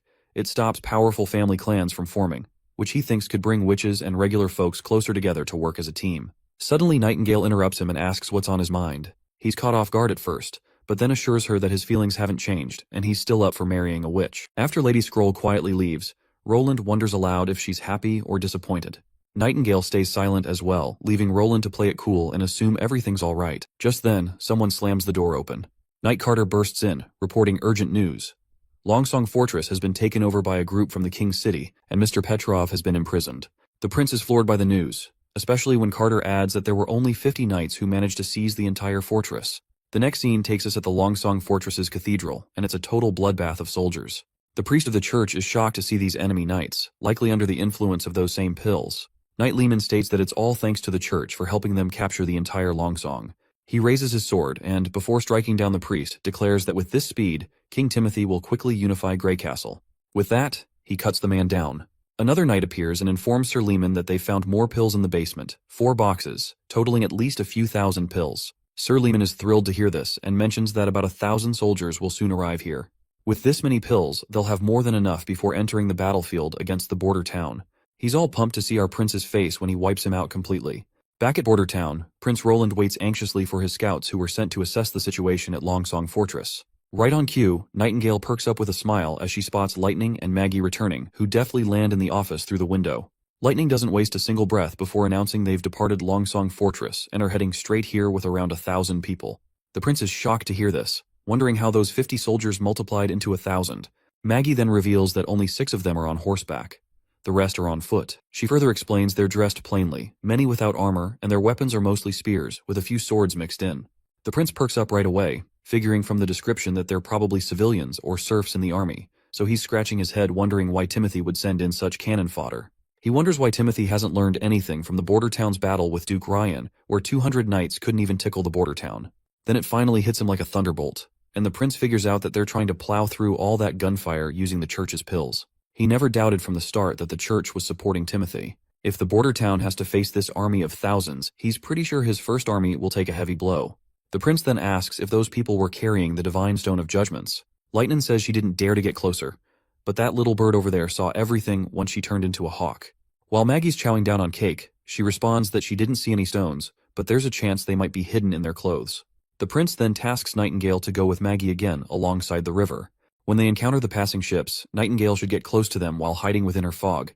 Once she's close enough, she needs to see if they're holding any divine stones of judgment. Nightingale just climbed out the window, and they flew off. The prince, stuck behind, curses himself for not paying enough attention to Longsong Fortress and making the dumb move of taking all the soldiers to Border Town, leaving poor Ambassador Petrov defenseless. But Anna quickly tells him to save his worries and regrets for later because he still has to figure out how to deal with the approaching army of 1,000, which will be here in 3 days. She gives him a tight hug and assures him that they won't leave his side, no matter what happens. Shortly after, we see the town gearing up for battle, and Nightingale has returned. The prince asks if she found anything, and she reports back that there were only a few of those divine judgment stones. Lightning then asks about those holes they're digging, and the prince explains they're for bunkers. Both ladies look puzzled, so he clarifies that walls will surround these holes, leaving a small window for soldiers to shoot bullets while staying safe inside. He wants to protect his soldiers from those crazed pill-induced people shooting spears, and only bunkers can offer perfect defense against them. He has also organized 20 groups, each handling one artillery piece, which is a 12-pound field gun with a range of over 1,000 meters. The girls are absolutely thrilled to hear this, because with these guns, they're practically unbeatable. The prince suggests the returning scout group grab a bite since they must be starving after their trip. Meanwhile, Nightingale tells Anna to stick close to Prince Roland during the battle because she has a special mission to handle, to which Anna agrees and tells her friend to leave this to her. In the next scene, we see soldiers marching down, led by the ruthless knight Lehman, urging his party to hurry up. He remarks that if this were the King's City Knights, Roland's head would already be returned to King Timothy. His friend advises him to just chill, noting that without those pills, these people would still be untrained morons. He adds that as a knight who's trained since childhood, the pills feel like they've invalidated all those years of hard work, as even unarmed farmers can fight after taking them. Lehman counters by reminding his friend that those who take the pills suffer greatly once their effects wear off. Meanwhile, we also see Nightingale keeping a watchful eye on these people. And shortly after, they hit the brakes, and the knight announces to his captain that they've spotted Bordertown's troops. Lehman expresses amazement, noting he never expected Ambassador Petrov to notify Roland so quickly. He reveals he's heard rumors about Bordertown using long-range weapons in their battle with Duke Ryan. When those weapons fired, there was a bright flash and a big boom. He's pretty sure those big-wheeled things he sees are those weapons, but they look way bigger than what he heard. His buddy next to him just says they gotta hustle to dodge the constant firing. His friend nods, saying they've got 1,500 guys, and after popping those pills, they can sprint like racehorses, so this time they can wipe the Bordertown quite easily. That is when he catches Nightingale's chilling voice, which totally freaks him out. He spins around after hearing that ominous whisper, but there's nothing there. Even his friends swear he didn't hear a thing. Captain Lehman tells his friend Levin to take some people into the woods for a pincer attack. He rallies everyone up, and that's when Lady Echo shows up out of nowhere. She immediately mimics Vice Captain Levin's voice, ordering the soldiers to gulp down their pills and charge ahead. The soldiers get all fired up and immediately pop their pills. Lehman is stunned, wondering what the hell is going on. He asks Levin what the hell he did, and that's when Nightingale appears, her gun's barrel aimed straight at his head. With a single pull of the trigger, she scrambles his brain entirely. The confident captain finally tumbles off his horse, leaving his friend in shock. Meanwhile, the soldiers just keep marching forward like nothing happened to their captain. Levin gags at the gruesome sight, while he also hears someone mimic his voice and order the brainwashed soldiers to take over Bordertown. When he realizes there's a witch mimicking his voice, it's already too late. Everyone is marching forward, ignoring his attempts to halt them. Some soldiers even try to attack him, but he quickly deals with them in anger, dead set on finding these witches and tearing out their throats with his bare hands. Meanwhile, back in Bordertown, our soldiers start blasting those mindless folks with cannonballs, scattering them like pinballs. Those who manage to get close to the bunkers face gunfire, bringing down them for good. Our soldiers are freaking out to see these damn people running super fast even after losing their limbs. Captain Brian finally understands why the prince warned them that these people are more like demonic beasts than humans. The soldiers reveal that the mindless people are closing in. Brian orders everyone to aim and start firing. Once they do, the bullets find their marks right on target, and the soldiers keep firing relentlessly without flinching. Captain Thin Mustache reloads his gun and suddenly spots a mindless knight climbing up the bunker. He gladly aims and shoots the monster right in the head. Suddenly, a soldier is left staring outside, but the captain yells at him to get down quick because the mindless people are throwing spears at lightning speed. However, the spears do nothing as they just hit the bunker wall and bounce to the ground. One soldier even jokes that he nearly shat his pants seeing those spears, but they turned out to be useless against the bunkers. But sadly, their assumptions are immediately proven wrong when a spear finds its mark right in one soldier's shoulder, causing him to collapse in pain. The captain is shocked and he quickly tells his soldiers to keep firing as he will look after him. The captain grabs the man's hand as he asks if he's going to die. The captain knows he is in bad condition, but not life-threatening. He can't pull out the spear recklessly, or it'll bleed more. He's confident Nana can save him and tells the soldier to hang on because he's not dying today. He assures the trembling soldier that once they finish fighting, they'll rush to Nana as soon as possible. Meanwhile, the mindless soldiers continue to charge at incredible speed across the littered ground strewn with corpses. They run between the fallen bodies with no regard. One of our elite soldiers quickly directs his comrades to adjust the cannons for a firing range of 300 meters and load the grapeshot rounds.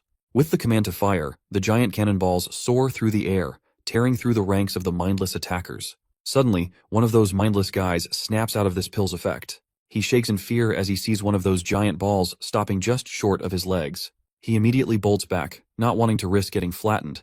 After all, he's got 3 wives waiting for him at home. Damn, that's a lot of wives for a regular guy. Other soldiers decide to retreat too, finally realizing they were charging to their deaths for no good reason. Meanwhile, a stubborn soldier sticks to his guns instead of running. But let's be real. Who wouldn't rather be called a coward than take a 100-pound cannonball to the chest? The prince notices the enemies starting to scatter and disperse. He feels a pang of sorrow, knowing the pill might stop pain, but not fear. He's especially disgusted that Timothy used innocent civilians who aren't even soldiers. The guy with the spear in his shoulder has finally been brought to the infirmary, where Anna starts healing him right away. Meanwhile, back in the woods, Nightingale gets sniped by the enemy, but she disappears in the blink of an eye. The knight reports her escape, making Levin furious. He scolds his soldier for missing her when she was right in front of them. He orders his men to take the pill and bring her down as soon as she reappears. Meanwhile, roots and branches start creeping from above. Before the fools can react, Lady Leaf chokes them by their throats. Levin hasn't even finished cursing his rotten luck when Nightingale reappears. They lock eyes, and the man calls her a demon, but he soon notices that she's a witch. His last thought is about how beautiful she is before our girl pulls that trigger. The sun hadn't even gone down, and the battle was already wrapped up. Nightingale thought this one was way easier than the Duke's brawl. We only had 5 casualties, but they got treated in time. The prince immediately ordered not to kill anyone once those enemy soldiers' pill effects wore off. He assigned Lightning and Maggie to keep an eye on things, while the first army was tasked with clearing the battlefield, and when the pill effects wore off, the civilians suffered massive side effects. The pursuit team gathered them up and pushed them towards the Longsong stronghold. The information extracted from the captured knights was used to systematically eliminate the remaining enemy forces at Longsong Fortress. They also secured Ambassador Petrov's release unharmed. Since he was part of one of the most influential families, the enemy knights did not dare to lay a finger on him. The prince also comes up with all new plans to ensure this mess never happens again. He decides to build up the army, lay down some roads, and bring universal education to Longsong Fortress. After sorting everything out, he decides to head back to Border Town, telling Ambassador Petrov to step up and not let him down again. The redhead nods in agreement. Petrov then asks what to do with the captives locked up in the bars. The prince tells him to set them free, knowing they won't last long anyway due to the pill's side effects. Once our hero wraps things up at Longsong Fortress, he sets sail back to Border Town. It's early morning, and Nightingale asks why he's up so early, telling him to catch more sleep. She then asks if he's worried about the civilians who took the pill. It seems her hunch is right on the mark. He is still bothered by the fact that they were all forced by Timothy. He points out that if they hadn't taken those damn pills and been controlled by others, they wouldn't have died needlessly in some strange place they did not even know. The woman tries to reassure him, saying it's not his fault. But he responds that even if it's not his fault, he couldn't stop them, and many more will be sacrificed in Timothy's fight for the throne. And the ones who are pulling the strings from behind and making those pills will have to pay for this bloodshed as well. She then asks if he plans to take down the church so it stops causing trouble and everyone can live happily together with the witches. He grins and says that's exactly the plan. The next scene takes us out to sea, where we finally see Lady Ash after a long absence. Her eye patch-wearing companion asks why she settled on Sleeping Island when there are larger islands like Crescent Moon Bay in the fjords. Not to mention, Sleeping Island sometimes submerges once the tides are high. Ash reminds him that not many people are interested in bumping into witches, and further explains that while Sleeping Island will eventually sink, that's why it's still empty despite being the 3rd largest in the fjords. But the man states that size doesn't matter if it's unlivable, to which she reminds him that since witches can tweak nature itself, she's not sweating it. They'll make it their own territory, away from the oppression of the church. She then asks the old man when was the last time he went to Sleeping Island. He says it was around a month ago when he brought a group of witches to plant a full field of pearl rice there. He recalls how playful and wonderful they all were. Suddenly, another sailor spots something nearby and alerts the captain. It looks like a giant boulder, but it's massive in size. The captain finds it hard to believe since the only landmass nearby is Sleeping Island. It doesn't make sense for there to be boulders out here. But the report insists his eyes aren't deceiving him. Meanwhile, Ash just smirks. By now, we know who's behind this. When the captain sees it for himself, he's utterly baffled. Sleeping Island has risen higher. Ash reminds him that this is what she meant about witches tinkering with nature. As we finally arrive over this island land, the witches rush out, with one particularly enthusiastic witch named Honey leading the charge. A girl with green eyes tells her to simmer down. Outside, the 2 witches suddenly notice something. When they turn around, the green-eyed girl quickly uses her abilities and recognizes that they're here. Ash is back. Once the ship reaches the shore, Sister Molly is the first to greet Lady Ash, and Our Lady promptly gives the little girl a pat on the head for her politeness. Meanwhile, Sailor Jack is amazed at how this place, once a hellhole, has turned into heaven. Molly then reveals they didn't raise the island like he thought. They just erected a wall around Sleeping Island. Ash then turns to the little girl and asks if she can help carry some goods. The girl gets excited and summons her water blob, which immediately picks up the boxes and starts walking with everyone else. Jack gives a middle finger to his nervous companions, who are scared of witches, reminding them that even if they combine their strength, they can't compare to Molly's little water blob. They invite Molly to join them, but the little girl bluntly declines. After finally reaching the heart of the island, Ash feels like she's back home at last. The captain is also completely amazed to see this transformation. He can't believe they've turned the island into a fortress. Inside, the place isn't flooded even during high tide, and the captain is pretty sure they're living below sea level right now. He points out 2 docks, one on the seafloor and another at the water surface.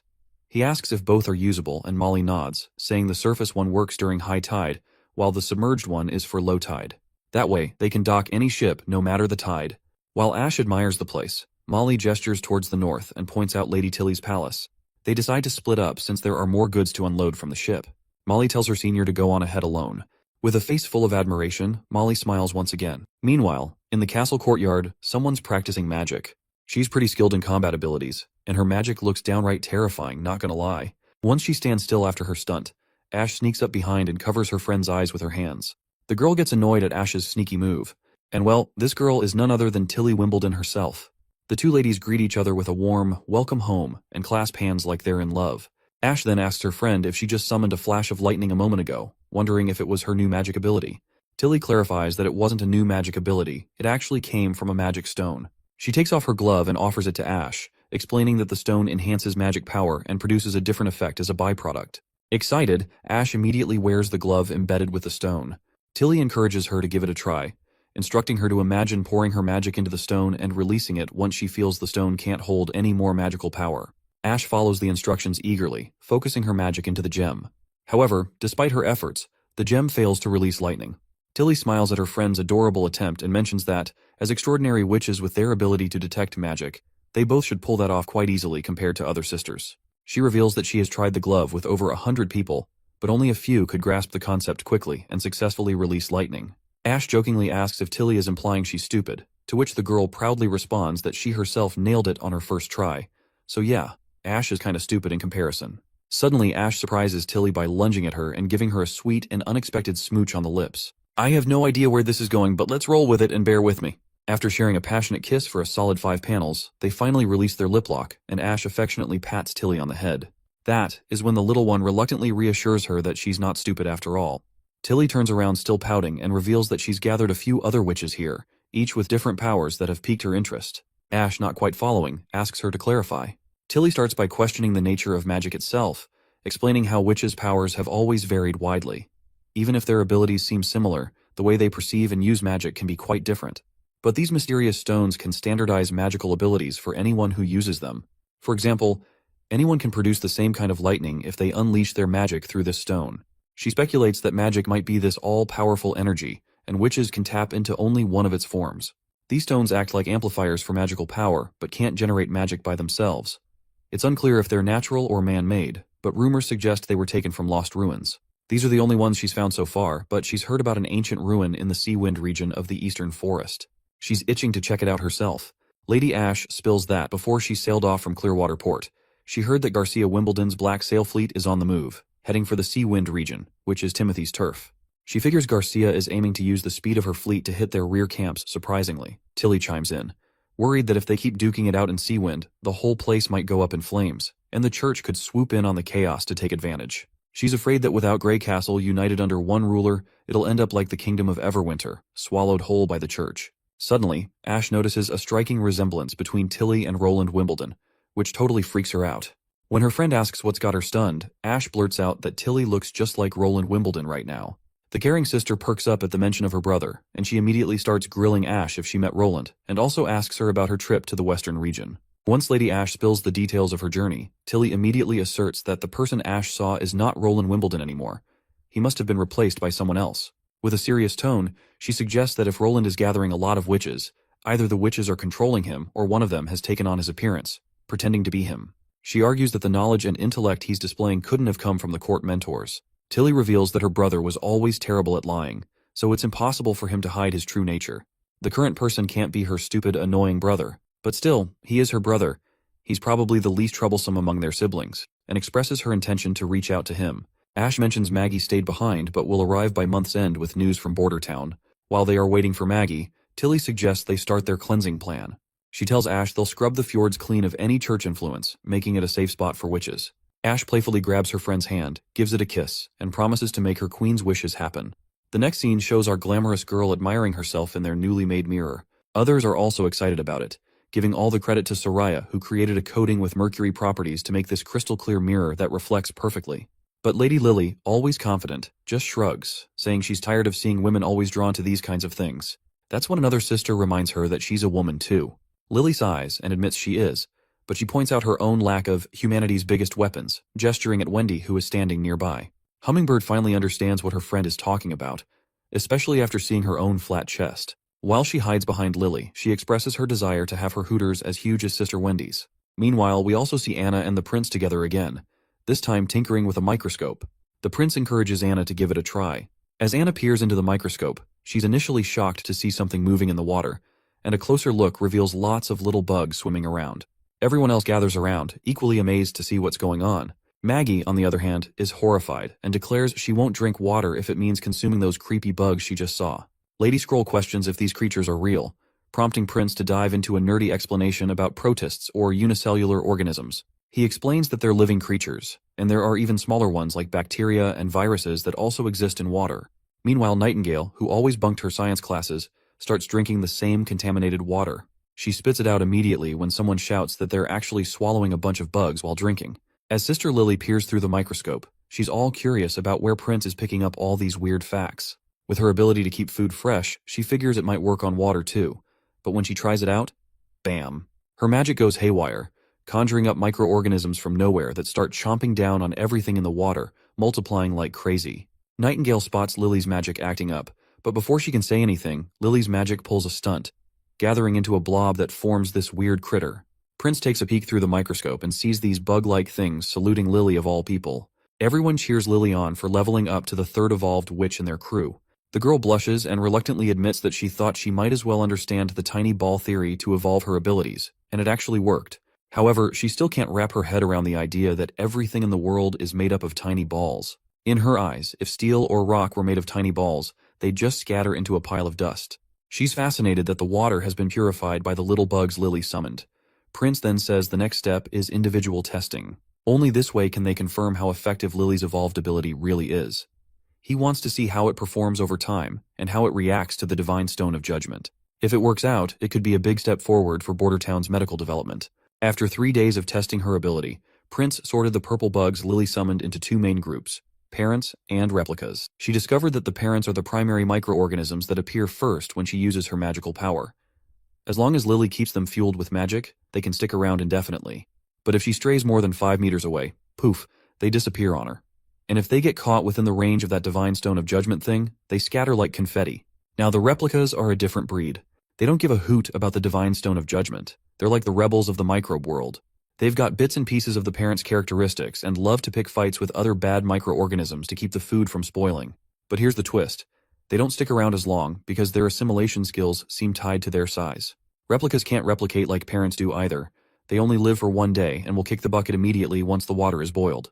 Prince was jazzed, saying these bugs could chow down on all sorts of nasty germs and viruses, making them a real game changer for sanitation and sterilization.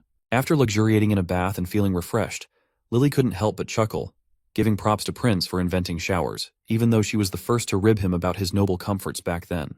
Once she's out, she tells Sister Moon to hit the showers too, but the girl retaliates by smacking Lily with a pillow, accusing her of being a turncoat.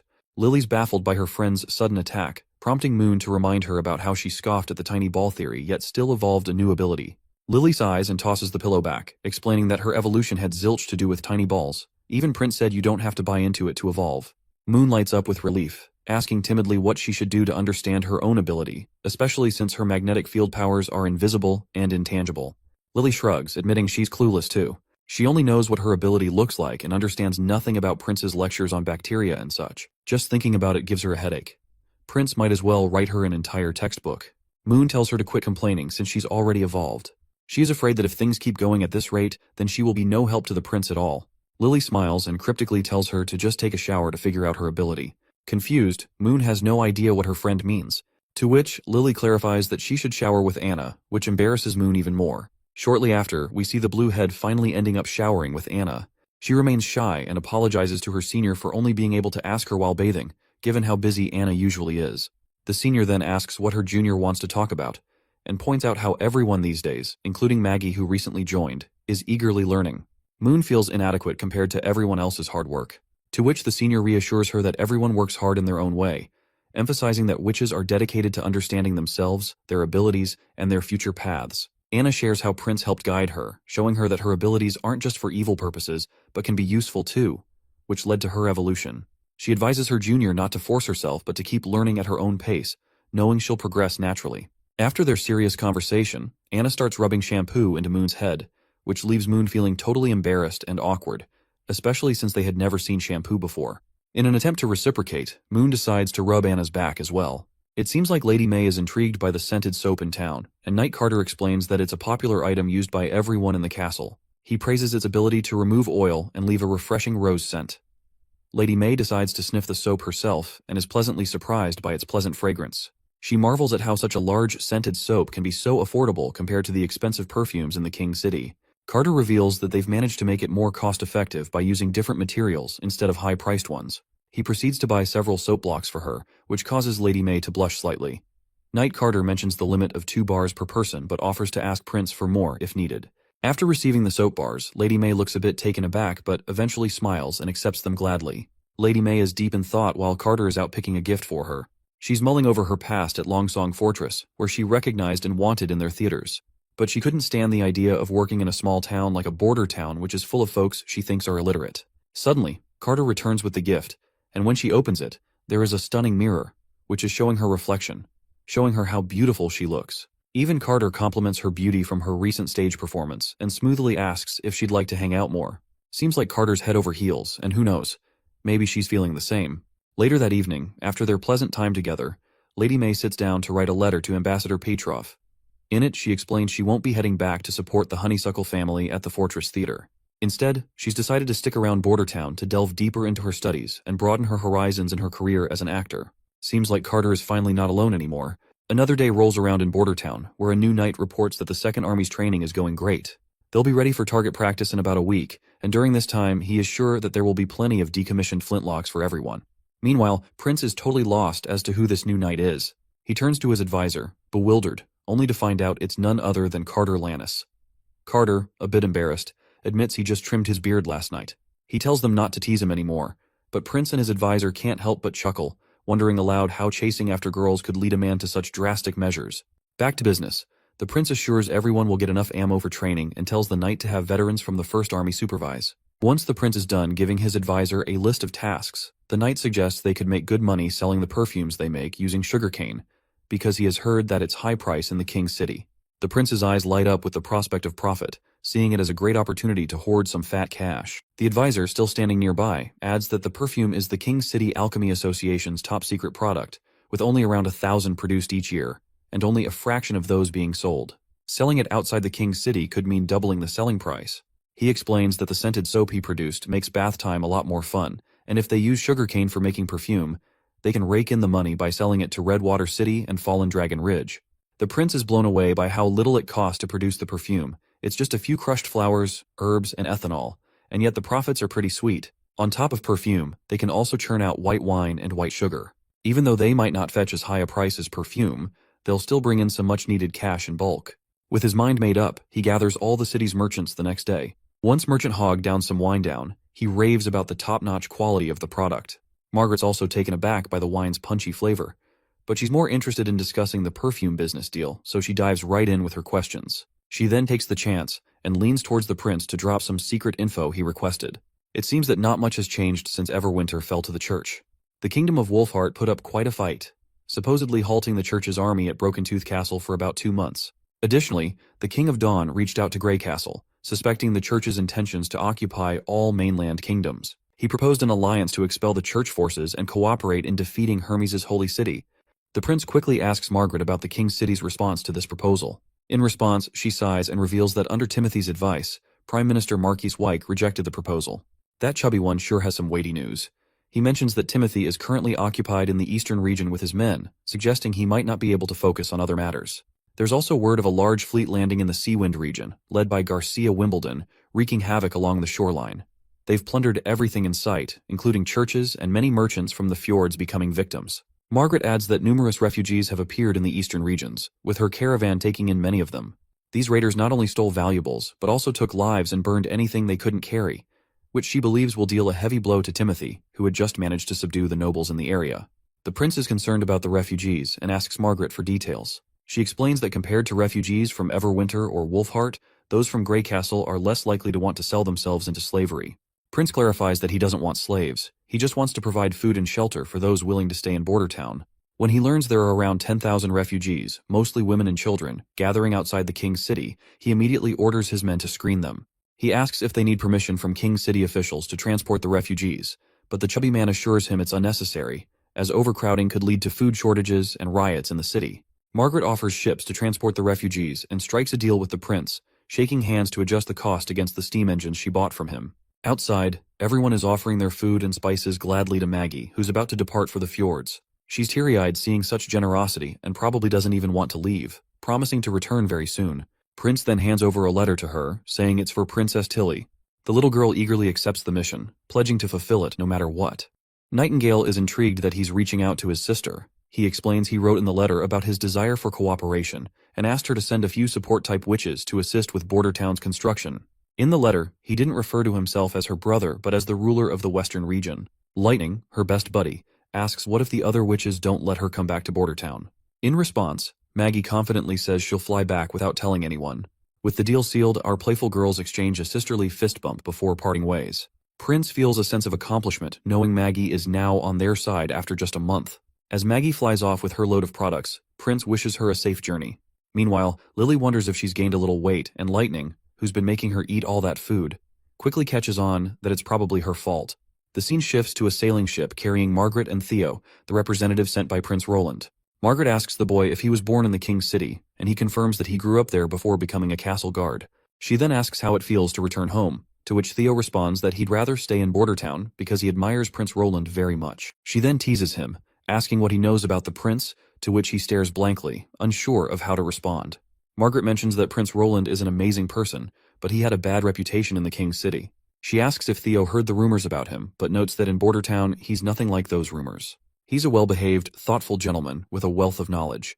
Theo shrugs, admitting he doesn't know either, speculating that perhaps Prince Roland was hiding his true self all along. As they chat, they finally arrive at the King's City, and Theo is confused by the commotion outside the walls. He asks Margaret about the gathered people there. She explains that these people are currently being fed, but she's uncertain if they will continue to receive food indefinitely. The strong ones will likely be chosen by nobles, while the weak and old might be left behind. Margaret asks if he plans to use his men to advertise and recruit people, but he explains it would be ineffective and draw too much attention. Instead, he suggests she take his men with her and reveals he's already figured out a plan. To get things done, you either deal with annoying officials or hire people known as rats to handle it. Once alone, he reveals to us that in the past when he joined the Castle Guard, he used to be part of the patrol team, responsible for shady tasks passed on to an underground organization called the Rats. These rats do all the dirty work of the kingdom to keep things in balance. He plans to approach them through middlemen to see if they'll take on the job.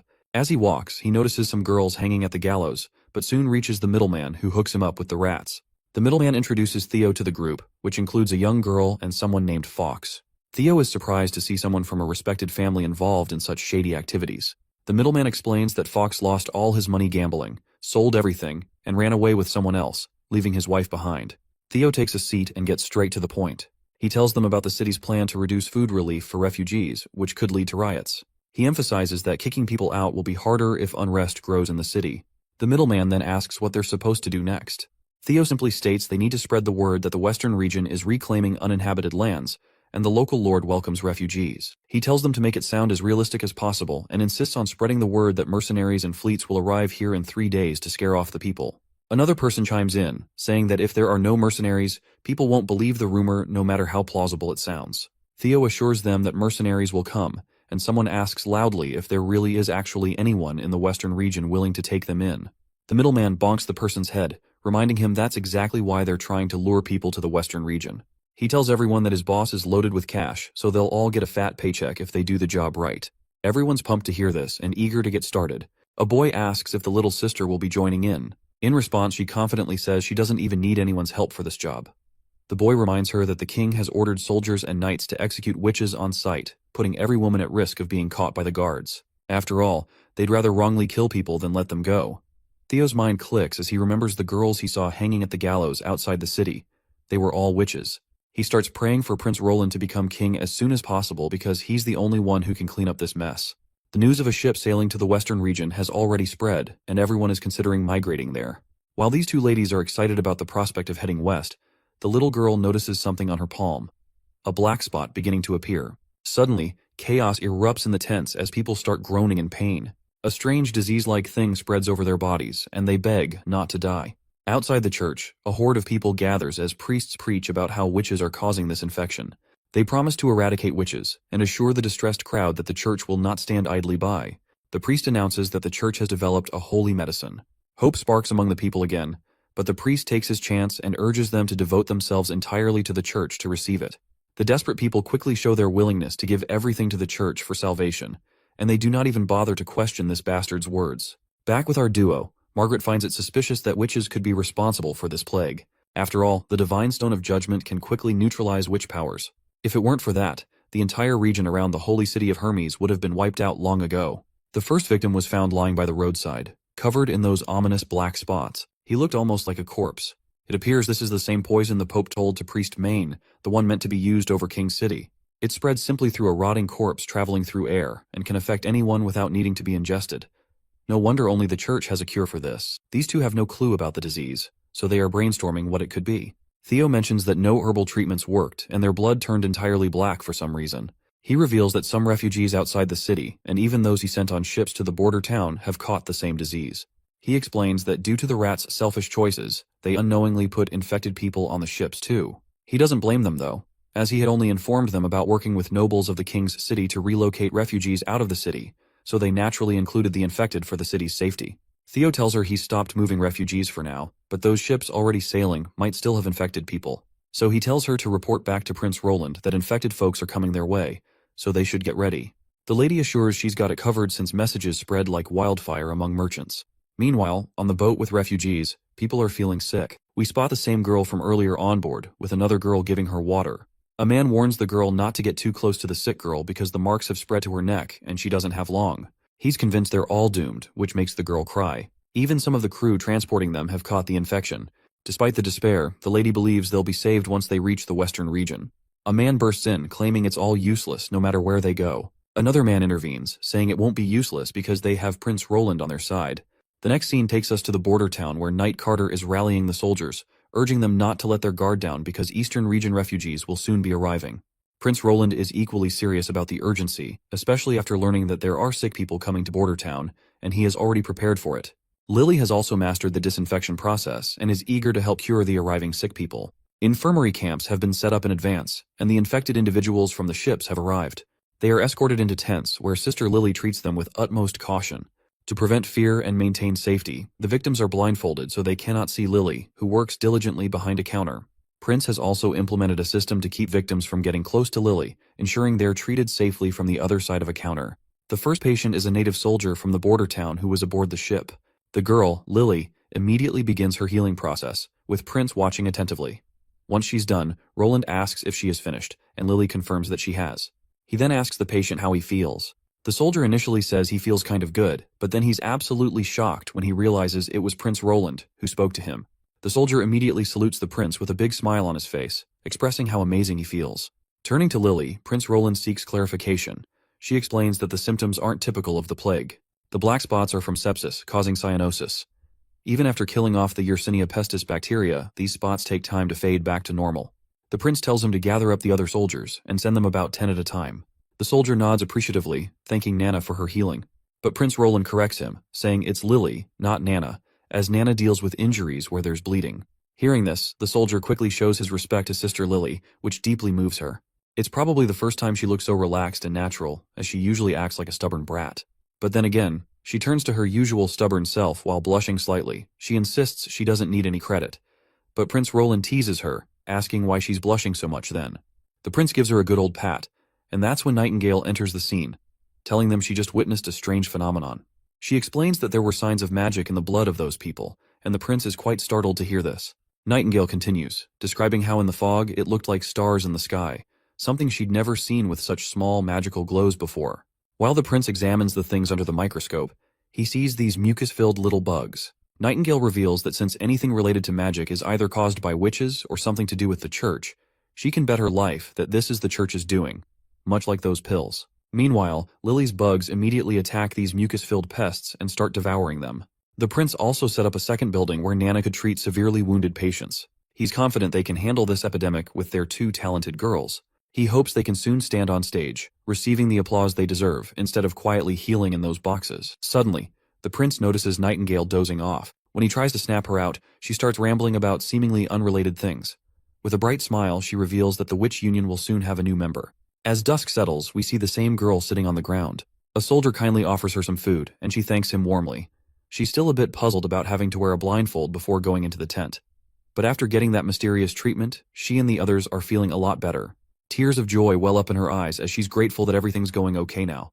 She just wants to keep living like this, because their lives were so tough before, especially losing both her mom and dad. All she wants now is to stay alive with her sister. Well, it seems like one of the girls from these two is a witch, and that is precisely why Nightingale hinted about the new witch joining them soon. Right on cue, she appears behind the sisters. Nightingale introduces herself as a witch, which fascinates the girl, who reciprocates to the gesture and introduces herself as Lucia White, and she immediately expresses her desire to join the Witch Association. Nightingale agrees and offers to take her home, mentioning that Prince Roland wants to meet her as well. Later that night in the castle, we see Prince examining these materials before him, which seem related to Lucia's abilities. Although the specifics of her powers are unclear, she used a cup to demonstrate her abilities. She worries she may have damaged the cup, but the prince reassures her and asks if she can do the same with other objects. Before she can respond, her stomach grumbles loudly, causing her embarrassment.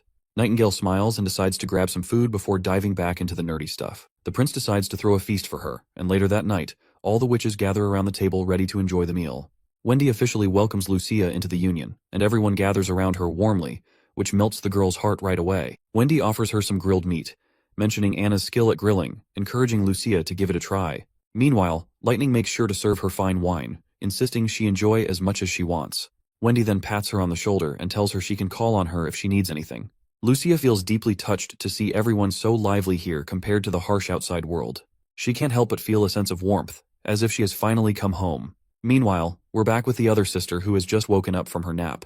Lucia immediately asks how she's feeling, to which the little one meekly replies that she's really hungry. The older sister assures her to wait there, as she'll be right back with the grilled fish Nightingale gave her. Suddenly, the girl realizes she's not on the ship anymore. Her sister explains they've arrived at their destination in the western region, the border town.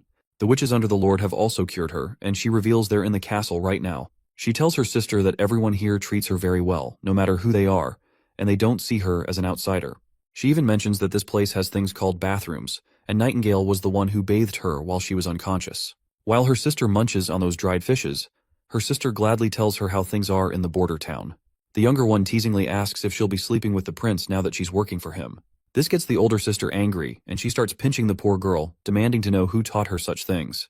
The junior sister quickly spills out that it was their mother who told her, and this is precisely why she never let father take beautiful maids at home. Seems like their father had a reputation as a playboy back in his day. Speaking of parents, Lucia remembers them for a moment and feels sad that ever since they died, she never had anywhere to belong. Now that she can stay here, she worries that her abilities won't be useful to Prince Roland. Even though she can supposedly restore objects, whenever she uses her ability, it often ends up destroying other people's hard work. She even turned the prince's cup into a pile of different substances. It seems like her skill leans more towards reverse engineering rather than restoring objects, but they appears to be using restore term as restoring the stuff to its original form, not fixing the broken. Right now she's worried that if Prince Roland deems her abilities useless, he might just kick both of them out of the castle. The next day arrives, and there are various random objects laid out before Lucia. The prince asks her to try restoring the first one. She gladly complies and uses her magic power right away. Meanwhile, Nightingale can't help but notice Prince Roland's rather happy face today. To which Prince admits he's thrilled because with Lucia's abilities, they might actually make some tangible progress in the smelting and manufacturing industry. He starts delving into technical details that even Nightingale finds a bit snoozeworthy. Once Lucia is done with the first object, Roland tells her to try restoring grapes and steak, and he jokingly reminds her to restore some steam buns before Nightingale devours everything. The girl laughs at their banter and jumps right in to use her powers on them too. When she's done, she admits she's totally out of magical juice. Meanwhile, the prince checks out the steam buns she just fixed up. He explains that after steaming, the gluten proteins go through some irreversible changes in high heat. So even if you grind it back to powder, it won't be as smooth as it was. Despite this, she managed to turn the flour back to its original form. Then he looks at the iron ingot and realizes if her power was just about restoring, it should have turned into iron ore. Instead, it broke down into iron powder and some other gunk. And as for the steak and grapes, there's no change. Seems like she might struggle with organic stuff or composition of living beings. From these tests, he figures her power has two sides to it, and it all depends on what she knows. Nightingale also gives her props for her impressive powers, even though she's not even an adult yet and hasn't been through the whole coming-of-age thing. The prince immediately offers her a job contract, detailing everything it includes. Lucia doesn't pay much attention to the specifics. She's just thrilled to be staying here with her sister, even if she has no clue what her job actually entails. The prince reassures her that her role here isn't just about her ability. The witch union always supports its members, and everyone has unique talents. He's confident she'll find her place. A few days later, they're all in the council room hashing out plans for a battle against the king's city. He warns it's going to be different this time, since they will be fighting this war in an unfamiliar territory, so he tells everyone to be extremely cautious. He lays out the map, pointing to the red square in the middle representing the king's city, and the blue lines representing the canals. He assigns two main tasks. First, to protect the witches and heal the refugees, then safely return them to the border town. Second, to prevent the epidemic from spreading into the king's city. He explains they'll set up a lookout post on a high point outside the city overlooking the ports. The soldiers will disguise themselves as caravan mercenaries to help the cured refugees board ships. Lily is put in charge of curing the infected. Everyone will gather river water, and she'll purify it to distribute to the sick. He stresses two big things. First, everyone boarding the ship needs to have already drunk the purified water. Second, don't ever use boiled water to make the purified stuff. Funny thing is, the dirtier the water, the better. Because that way, it will have more bad microorganisms that will get replaced with Lily's microorganisms during the purification process. He reveals that the epidemic was caused by the church, and the disease started spreading in the king's city. The church claims to have a cure, but ironically refuses to distribute it to the city residents, just because they want to appear as saviors while deceiving everyone. He declares they'll also work to dismantle the church's propaganda. He's confident everything will go smoothly this time, and he's ready to take these guys down for good. It's just a matter of time before he gets to them. Theo arrives at the king's city and tells Margaret straight up that the prince wants to move all the infected refugees back to the western region. He asks her to provide a large number of ships for continuous transport, rather than just one or two fleets, because he is aiming to have all refugees in the border town within 3 days. Margaret calls it ridiculous. Even if half of these people die here, there will still be at least 5,000 left. Transporting them all in 3 days would require nearly 100 sailing ships. She explains that even if they used all the ships in the Chamber of Commerce, it would cost thousands of gold royals. Even the steam engines couldn't cover such expenses, and as a merchant, she's not willing to take such a big loss. Well, looks like the prince saw this coming. So, Theo hands her a letter from our hero, laying out all the details about the cost. Theo also explains that if they can't get everyone out in 3 days, the church might swoop in and things could get messy. After Margaret reads the letter, she jumps straight to the point, asking about the timeline. Theo looks puzzled for a moment, wondering what she means. With a little smile, Margaret politely asks when they need to have all the ships ready to go. Not sure what was in that letter, but it must have been something good to make this greedy fox accept the terms so quickly. The scene shifts to the fjords, where the church's outposts are under attack by the witches. Leading the charge is Lady Ash and her squad of sweet little ladies. After spotting the arrows being shot, Ash informs her crew they're anti-demon arrows, so they need to clean up fast. With that in mind, she leaps into the air without warning, soaring high enough to reach the soldiers on the wall. With a single swing of her sword, she wipes them out like it's nobody's business. She continues slashing left and right, cutting down everyone in her path without a care in the world. One of the knights tries to track her with a specially made arrow, but he gets his eye ripped out by a fat black crow who suspiciously resembles Maggie. The other girls come rushing back to join the fight, and Ash rallies her friends, reminding them that once they clear out every priest from the fjords, there will be no one left to mock the witches with their laughable beliefs. Soon after, Ash has wiped out the entire church. A jar of pills rolls across the ground as our black beauty hovers before the knight who lost his hand which was holding that jar. He calls her a demon, a term she certainly doesn't appreciate given the church's persecution of witches. In response, she swings her sword and cuts him down without hesitation. With the area now confirmed clear of enemies, the other witches ask if she's cleared out the entire area too. She smiles and confirms that it's over. She declares that even though the outposts around the fjords didn't house thousands of soldiers or a judgment army, but by eliminating them all, they've carved out a place for their existence and won the battle. Everyone bursts into happiness, celebrating their hard-earned victory. Back at Sleeping Island, Princess Tilly is absolutely thrilled to hear the good news about the successful annihilation of the church, and she reveals to her friend that this news had already been delivered to her by Maggie. Ash nods, noting that Maggie can actually fly faster than ships can sail. She then asks where Maggie is now, to which Princess Tilly reveals that she's already left for the western region without even waiting. Tilly explains that Maggie has made a friend over there, and if it weren't for the battle against the church, she would have already reached Border Town by now. Tilly admits that after hearing so much about them, she's genuinely curious and wants to meet them at any cost. Ash wonders if she made a mistake letting Maggie stay there, but Princess Tilly reassures her, saying she actually did a great job. The only reason they're able to communicate with the other side is because of Maggie. She also mentions that she has sent her response letter to Roland Wimbledon, and she asks Ash how she thinks she responded. Her friend confidently states that she surely denied giving any witches to him, since sailing the sea itself is dangerous. To her surprise, Princess Tilly says that's wrong, causing Ash to choke on her tea. Tilly explains that she agreed to his request and even briefly introduced the abilities of support-type witches in the letter, and she is willing to send a few witches to Border Town. Tilly happily states that it's for the sake of exploration and knowledge, and they should strengthen their friendship and move forward together. But still, her friend expresses her disagreement, to which the princess further reminds her that since they both hate the church, forming a friendship with Roland's group is an added strength. She insists that if they are friends, they should be kind to each other.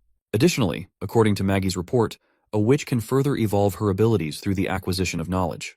By sending witches to study would really help Sleeping Island out. Ash still insists going there would be risky, but Tilly quickly reassures her she won't go until she confirms everything. She also brings up Sister Sylvie's knack for seeing through disguises, whether it's makeup or magical illusions, which means they can easily uncover Roland's true identity. Most importantly, Tilly trusts Ash, and she is sure that her friend will always be by her side no matter the danger. Ash stays quiet, not sure how to convince her, while the princess decides to postpone further discussion until Maggie arrives with her reports. Right now, she's got other important stuff to focus on. Lady Ash then curiously asks what she's talking about, and Princess spills the beans that outside the mainland lies Shadow Island within Fjord's boundaries, a place where most of the magic stones they've acquired come from. Now that the church is out of the picture, Tilly wants to personally check out these ruins and see what they're all about. Upon hearing the mention of Shadow Island, her friend then asks if she is talking about the ruins known as the legendary Ghost Red River. If yes, she explains how these ruins vanish and reappear in the sea, with dangerous currents and sea monsters all around, making it super tricky for anyone to get near. She mentions plenty of explorers have bitten the dust on Shadow Island just chasing after this wild phenomenon, so she's not sure how they'll tackle exploring those ruins. Princess Tilly then spills that there's an outsider explorer chilling right here on Sleeping Island. He's the one who first stumbled upon those ruins, so he is definitely going to lead the path for them. Before we can watch Princess Tilly's journey to the ruins, the scene shifts to the King's City, where we see a few people outside the city walls. These folks appear to be refugees, afflicted by the same curse-like plague spread by the church. Lady Echo feels really sorry for them, because these people are refugees from the eastern region who didn't get the chance to board the ships sailing back to Border Town, and the church didn't even bother to give them medicine and just threw them out to die. Thin Mustache decides to gather everyone who can still move and tells Lady Echo to take them to safety. She quickly uses her magical voice, announcing that she has come to cure them under the command of the Western Region leader, Roland Wimbledon. She assures the desperate crowd that their ship is at the docks, where people have medicine to cure everyone free of charge. Thin Mustache is amazed to see how her voice is reaching everyone's voice, even though she is not even speaking vocally with words. The people quickly perk up at this news and stand up. Even the lady suffering from illness rises, eager to be saved. She promises to go to the Western region if it means being cured. Thin Mustache flashes a pleasant grin and tells everyone they can bring their families as well. A while later, we see a bunch of water skins containing the medicine. The soldiers quickly tell the gathered refugees to drink the medicine inside the bottles, and they will be cured immediately. Without a second thought, the desperate people grab the water skins and chug down the water. As they do, a soldier preaches that the rumor about witches spreading this plague is total bullcrap circulated by the church, which is meant to make people beg and kneel before the church. He tells them that not only did Roland provide the medicine, but he's not even charging a single copper for it. Everyone's stunned and having a hard time believing it, because this just feels too good to be true. But then, one of the seriously sick women says she's already feeling better after drinking that potion, and the marks on her body have vanished.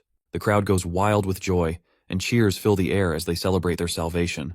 The soldier then explains that Roland Wimbledon is busy developing the Western region and needs a bunch of people to help with farms, building houses, and paving roads. He says those who agree to move there will get food and shelter as compensation. He also promises that everyone will get a job suited to their skills, and lets them know they'll be leaving in 3 days, so they should head to the ships if they want to go to the Western region. The crowd bursts into cheers once again, and eagerly says they're ready to work for Prince Roland. Thin Mustache is glad that everything is going smoothly, And what's even more surprising is that Margaret is also helping by arranging ships. Not gonna lie, I'm curious about why she agreed to help and what our boy offered her to make such a greedy merchant lend a hand. Thin Mustache then asks about the wine barrels scattered around. Theo explains that they're used to store Miss Lily's purified water. It's an easier way to get the water into the city since the walls are tightly guarded and shut to prevent mass riots by refugees. He puffs up his chest and proudly reveals that they're using the capital's side doors, which are still open for merchants, and it's all thanks to the links he has with the King City's guards. Just then, 2 soldiers show up, and Captain Brian quickly asks them what's up. The guard reports that Miss Lightning, who's on scout duty, said someone jumped ship to escape and they're probably a rat hiding in disguise. Well, it looks like this poor rat's escape didn't go too well, and he is now getting grilled by Captain Ironaxe about who he is and who sent him. The guy quickly reveals he's not their enemy. He quickly introduces himself as Hill Fox and claims Theo knows who he is. Well, it seems like it's actually the same guy Theo met before, and back then, he was introduced as a gambler who lost everything in gambling. Right on cue, Theo shows up and fills Ironaxe in, saying that Fox is a newly recruited rat who was supposed to spread information. Theo didn't expect him to infiltrate the masses and risk getting infected, so they're curious why he'd risk his life for some intel. Fox quickly admits he's already figured out that everyone here is working for Roland Wimbledon, not Timothy. That's when Theo decides it might be best to get rid of this guy, since he knows too much and could pose a threat to their plans. However, Fox quickly insists that he's also willing to work with Roland. Ironaxe isn't buying it though. He definitely doesn't want to trust a rat who's already been working for Timothy. But Fox quickly ups the ante, declaring that he's actually an enemy of Timothy. Suddenly, a little bottle falls out of Fox's pocket, and Theo is quite startled to hear that he's actually an enemy of Timothy. Theo bends down to grab the suspicious-looking bottle, and Fox quickly claims it's the church's holy medicine, which he took from the black market for a high price. He then quickly expresses his desire to join Roland's crew, because he also wants Timothy crushed as well. Thin Mustache asks Theo what he thinks about the situation. Theo explains that when he's not sure what's true or not, he usually goes with the safest bet, which here means deciding to kill Fox. Right at that moment, Nightingale joins the scene and tells Theo to leave it to her to figure out whether Fox is lying or not, because she is a living, breathing lie detector. In a few moments, Fox spills everything from the beginning. He clarifies that he didn't go bankrupt from gambling, nor did his wife cheat on him. These are just tall tales. In fact, he used to be part of the Pigeon Hat, a circus group that performed in the capital's inner districts. The group wasn't very large, but they were a tight-knit team, and Fox met his wife during that time. After they got married, they saved enough money to buy a house in the capital. But everything was destroyed when Timothy began his witch hunt. Under his harsh rule, the patrols went nuts looking for suspects, and Fox's wife was captured on flimsy accusations of being a witch. Later, Fox thought he could bribe the prison guards to free his wife, or at least get a chance to see her. But those filthy, greedy bastards just took his money and still wouldn't let him see her. They promised he could pick her up later, but when he finally got the call, she was already a mangled corpse. From then on, Fox swore he'd get justice for his wife. But the guard responsible for her death got off with just 10 lashes, and all Fox got was a measly 3 gold royals as compensation for losing his wife. If that's not rubbing salt in the wound, I don't know what is. So, Fox's sole purpose in life became seeking revenge on Timothy. He rallied support from his friends in the circus group, and since they weren't exactly battle-hardened, they used their skills to infiltrate various underground organizations. They gathered intel on Timothy and spread it to his enemies. While doing this, he also met Theo and kept tabs on him, who was supposedly working for Timothy to get rid of refugees from the city. But Fox eventually discovered that Theo was actually working for Roland. So here he is, still tied to the chair, insisting that he's eager to join Roland if it means taking down Timothy. He's ready to spill all the juicy details he has about Timothy to make it happen. Once the guy is done speaking, Theo turns to Nightingale and asks her to take on the matter. She quickly reassures him that Fox is being truthful, and there's nothing dishonest in what he's saying. However, she's not sure if he'll actually be useful to them. While Theo is still deciding whether to keep Fox around, Fox is amazed by how Prince Roland is letting witches live and saving so many refugees. He wonders if Timothy had been as kind-hearted, his wife might still be alive. Nightingale smiles, seeing that Fox isn't put off by Roland's unusual behavior. So at the end, they decide to let him join them, and quickly untie his hands. Theo tells him to stick with him and help out around the city for now. Theo is back in the same hotel, where he bumps into Black Hammer again. The big guy is thrilled the medicine worked, saying that without it, these 2 fools he's holding would have been dead by now. The little girl thanks Theo for curing the plague, wondering if he's working with the church. Theo keeps his identity under wraps, and claims that the medicine came from higher-ups in the royalty, and the church is just spinning stories about witches causing the plague, so he wants everyone's help here to cure all of the commoners. Black Hammer perks up at this and asks if Theo's client really let them sell the medicine. Our boy Theo confirms it and explains that his client is furious with the church for deceiving the public. He's worried that if the church keeps spreading propaganda and turning all the commoners to their side, they'll end up ruling the whole kingdom. That's why Theo's client, who is our boy Roland of course, wants to cure all the city's commoners. Theo tosses out a pouch of water containing Lily's purified water, and tells the rats they can sell it for 10 silver, with 40% of the cut going to them. The guys perk up at the prospect of making some quick cash. Theo explains that he smuggled nearly 5,000 to 6,000 worth of medicine, so if they sell it all, they could make some serious money. He also points out that he knows they might try to sell the medicine at an even higher price. To drive his point home, Theo slashes his dagger across the desk and warns them that his client doesn't forgive those who try to play dirty, so they'd better steer clear of scamming others for their own gain. He also tells them not to sell the stock all at once to avoid scalping, and that it's their problem from now on. Then he asks one last time if they're up for the job. Hammer stays quiet for a moment, then grabs the dagger and confidently says he's all in. After hearing the response, Theo quickly informs him that the medicine will arrive at the inn in 2 days by sunset. The next scene takes us to the church, where people are lined up before a priest. One guy sits down over his knees and informs the priest that his whole family has caught the plague, and he desperately needs the holy medicine. He explains that he got ripped off by those black market rats when he tried to buy medicine, and now all he has left to offer is a little egg. The priest takes the egg, but not before giving the guy a stern look. He tells him he'll be punished for not trusting the church and trying to buy medicine from the shady black market. Then the priest orders him to stand up in order to seek forgiveness. The priest tells him that he'll have to devote the rest of his life to the church. The guy quickly agrees, saying he's ready to dedicate his life right away. Suddenly, another guy rushes in and tells the priest there's a report about someone smuggling the sick out of the city. The news comes as a great surprise to the priest. Shortly after, we find a priest grilling this guy Needle Eye, who claims to have even juicier news. The priest promises this man that if his information checks out, he'll be rewarded with the holy medicine for his help. Needle Eye then quickly explains that there are empty ships at the commercial river outside the city specifically for shipping the sick. What's even more blasphemous is that they have a way to cure the demonic plague. He says the soldiers had the sick drink some strange water, which made their black spots quickly vanish. These soldiers from the western region are also offering food and shelter to anyone who moves there. To make things worse, there are witches among these people.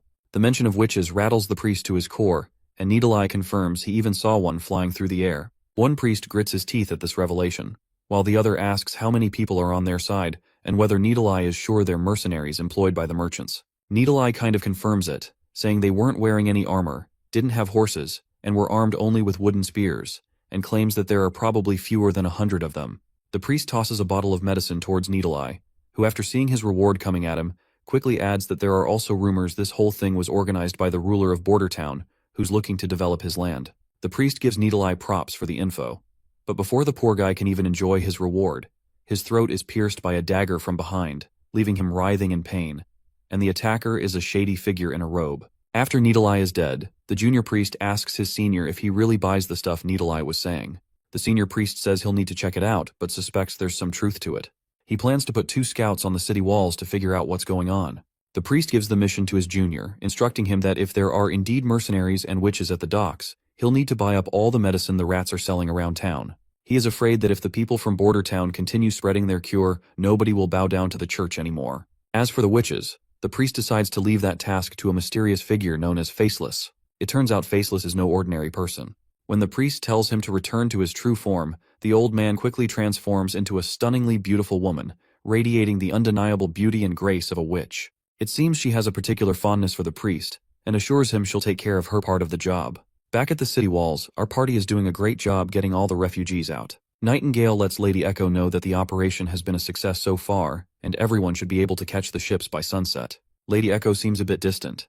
When Nightingale asks what's on her mind, she says she's just in awe. She explains that before she was sold to the capital, she went through a lot of hardships. She thought people in Grey Castle were especially cruel because she came from the deserts, but she's realizing that they're not so different from the people in Iron Sand City. In response, Nightingale reminds her that there are good people too, and points to Roland Wimbledon as a shining example. Sister Echo then asks if Nightingale really thinks the prince can change things. She believes it doesn't matter if people come from the mainland, the deserts, or if they're witches.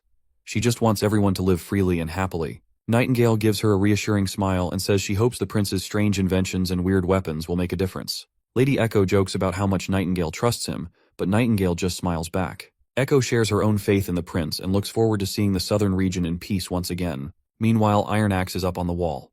While keeping a close watch upon everyone, he can't help but notices that the rat organization is getting ready to surround them. Theo explains that this was to be expected from the start, as these underground rats are pretty lowlifes, who who are not known for keeping secrets to themselves. He's sure they're keeping an eye on them under orders from someone higher up. Iron Axe just shrugs off the concern, saying he doesn't care about any random spies in their camps, but just doesn't want their medicine sales to drop. Theo reassures him that he's keeping a close eye on his crew handling the drug sales, so he won't be around to say goodbye as they head off to the border town. Captain Iron Axe gives a sweet smile and says not to worry. They'll catch up when the prince himself comes to claim the capital. As night settles in, we see that witch again, keeping an eye on the crew. She seizes her chance, lunging at one of the soldiers with a dagger. Before he can react, she slits his throat, leaving him dead on the ground. She then takes her clothes off and disguises herself in the soldier's uniform. As Lightning strolls back into camp from her patrol, Wendy's first question is about the current situation. Lightning reports that Iron Axe has already taken the infantry team out to tackle the rats. Lady Echo hands Lightning some water, and Lily grumbles about not having had a shower in days. All she right now wants is to go back to her house and enjoy the luxury of her bubbly home shower. Lightning almost chokes on her water and can't help but tease Lily for sounding like a spoiled elite, especially since she hates nobles. While the girls are in the middle of their banter, that witch in the guise of a common soldier barges in. She's hoping to blend in without any trouble, but Nightingale cannot be fooled so easily. She quickly appears behind the disguised witch, gun barrel pressed to her head, and demands to know who she really is. The witch tries to keep up her pretense, claiming he is Ford, just in charge of patrol. But Nightingale's not buying her crap, quickly pointing out that she's never seen a man with magic inside him before. Nightingale figures this guy isn't just any man. He's either a witch who sneaked in or a really rare male witch. Either way, she's sure he's not the Ford he claimed to be. With her cover blown, the witch decides to go on the offensive. She lunges at Nightingale with a dagger, but Nightingale dodges easily. The witch then turns her attention to Lily, aiming to stab her. Wendy jumps in front to protect Lily, and that woman swings her dagger right away.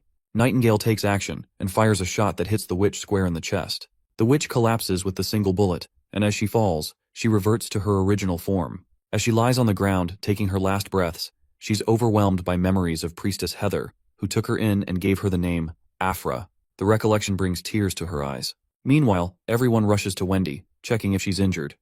Wendy assures them that she's completely fine, and that the dagger didn't even touch her. It turns out she was wearing some armor made by our hero, which likely saved her from a serious cut. Meanwhile, Lily is still shaken and on the verge of tears, visibly terrified from the close call. She then lashes out at Wendy, telling her not to rush into danger like that again. Wendy comforts Lily by patting her on the head, explaining that she was just caught up in the moment and jumped in front of the blade to protect her, instead of using her wind magic. While they're chatting and comforting each other, Lightning wonders why the witch attacked them in the first place. It doesn't make sense to her why a fellow witch would turn against them. Nightingale steps in and tells Lightning that this woman isn't like them. This night is the last night for everyone here before heading to the border town. And later that night, the rats tried to launch a major sneak attack. It was anticipated, and in the end, our first army had 1 soldier killed and 4 wounded in the aftermath. The muskets kept firing, and the battle ended without close combat. The rats scattered into the night, and with our party's journey due the next morning, there was no need to pursue them. The 4 wounded soldiers received first aid from Lily, and their bleeding was stopped. They also found the soldier who died at the hands of the witch in a field. He was the soldier who died far from home, so he was given a respectful burial, and everyone expressed deep respect and mourning. Because of that one loss, the First Army's debut battle on foreign soil wasn't a success, but it wasn't a failure either. With heavy hearts, everyone prepares for their journey. Back on the sea, Lady Tilly is finally venturing out on her journey with this traveler. The blonde guy explains that there are countless islands in the bay, and no one has been this close to their border before. The further east they go, the stranger the weather becomes, and the islands stay the same, so he's not sure how peculiar they might get. Princess Tilly asks if he is implying that he never had been there before, despite his reputation as a renowned explorer. Few have dared to cross Inferno Island and continue east, and this blonde is allegedly one of them. The blonde laughs it off, saying those are just exaggerated tall tales he's heard about him many times before. While lighting up his cigar, the blonde explorer explains that brave souls from the bay head east every year. It's tough to discover something new because of violent hurricanes and sudden fogs that make sailing really difficult. Meanwhile, Ash reveals in her thoughts that this great explorer went missing 2 years ago. A lot of people thought he died in an accident, but he was actually at Slumber Island. He made naval maps and set out to find other ruins. Lady Tilly has decided to work with him to explore the ruins, and ever since she is working with him, this guy has never talked about the 2 years he was missing, and Tilly hasn't mentioned it either, even though she likely knows about his past. Meanwhile, Tilly explains that the hurricanes around here are actually quite terrifying. The adventurer agrees, adding that witches are absolutely amazing. He mentions that if it hadn't been for a witch named Molly, they would have been goners. Suddenly Molly's fishing rod gets hooked, and she exclaims that there's a big fish caught on her line. The adventurer is still amazed by how Molly summoned that huge shield yesterday to protect their ship. He notes that his crew has stopped resenting witches because of it. So, in a way, the hurricane turned out to be a blessing. He reveals that he's always thought witches would make the best explorers in the world. Tilly happily states that there's already one witch who's known as the greatest explorer. The adventurer seems to agree, and it sounds like they might be talking about lightning.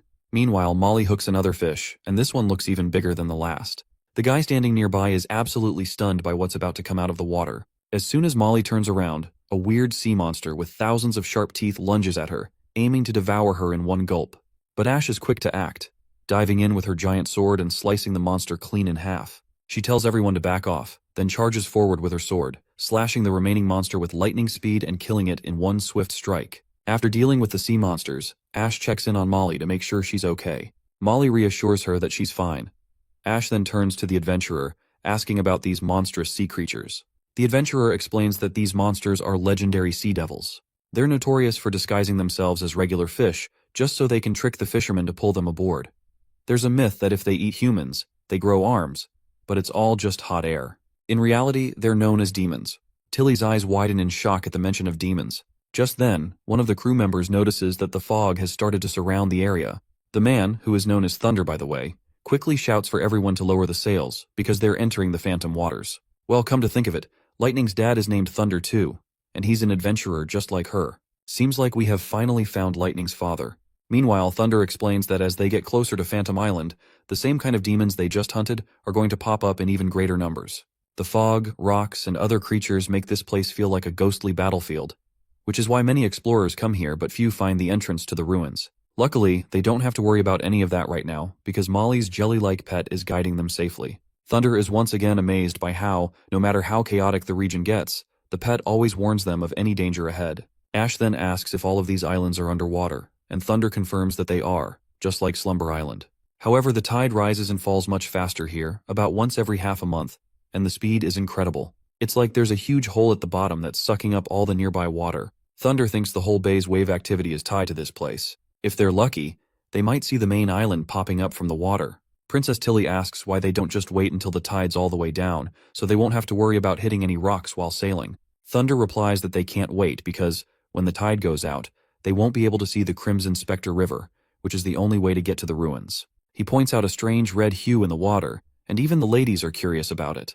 Thunder explains that these are cardinal scale fish, unique to the Phantom Islands, and they'll soon see the Crimson Spectre River in its full glory. Princess Tilly lights up when she sees a huge swarm of fish. She finally gets it. The Crimson Spectre River isn't a real river at all, but just a bunch of cardinal scale fish swimming together. It makes it look like there's a crimson river below. Tilly asks why this happens. Thunder explains that it's because of the main island. Apparently, the island is shaped like a pyramid with a big hollow space inside. The fish lay their eggs there, and when the tide drops and the island starts to show up, the fish, sensing the change, go nuts and rush out. As long as they stick to the Crimson Spectre River, they'll make it to their destination. After sailing along the Crimson River for a while, the majestic Phantom Island finally comes into view, leaving everyone in awe. One of the crew guys quickly ties up the boat to a boulder. As everyone hops out, Princess Tilly asks if he's the one who set up the posts for parking the ships. Thunder explains that the posts were already here when he first found the place, and they were probably put up by whoever built the ruins. Lady Ash then asks where the ruins are, and Thunder says they're right above them, so they'll need to head up to reach them. As they walk through the spooky place, Thunder warns everyone that there are booby traps meant to keep looters out. But since the traps have been submerged for so long, he guesses they might not work anymore. The only issue is they have a long hike ahead, so they need to be careful not to run out of stamina. Princess Tilly seems pretty creeped out by the eerie pathway. Seems like Tilly isn't a fan of the dark. But luckily, Lady Ash has always had her back and is ready to guide her through the shadows once again. After crossing the narrow pathway, they finally reach a door. When they open it and step inside, they get their first look at the library from within. As Tilly starts exploring, Ash quickly tells her to stop, warning that it might be dangerous. But Thunder reassures them, saying they don't need to worry because he and his team have already explored this place before. He points out that there's nothing much in here except some stone tables and chairs, because they've already collected all the magic stones, which were scattered all over the floor, about 30 in total. Plus, other explorers have been through here too, so he's pretty sure the place has been cleaned out. But it looks like Tilly isn't giving up.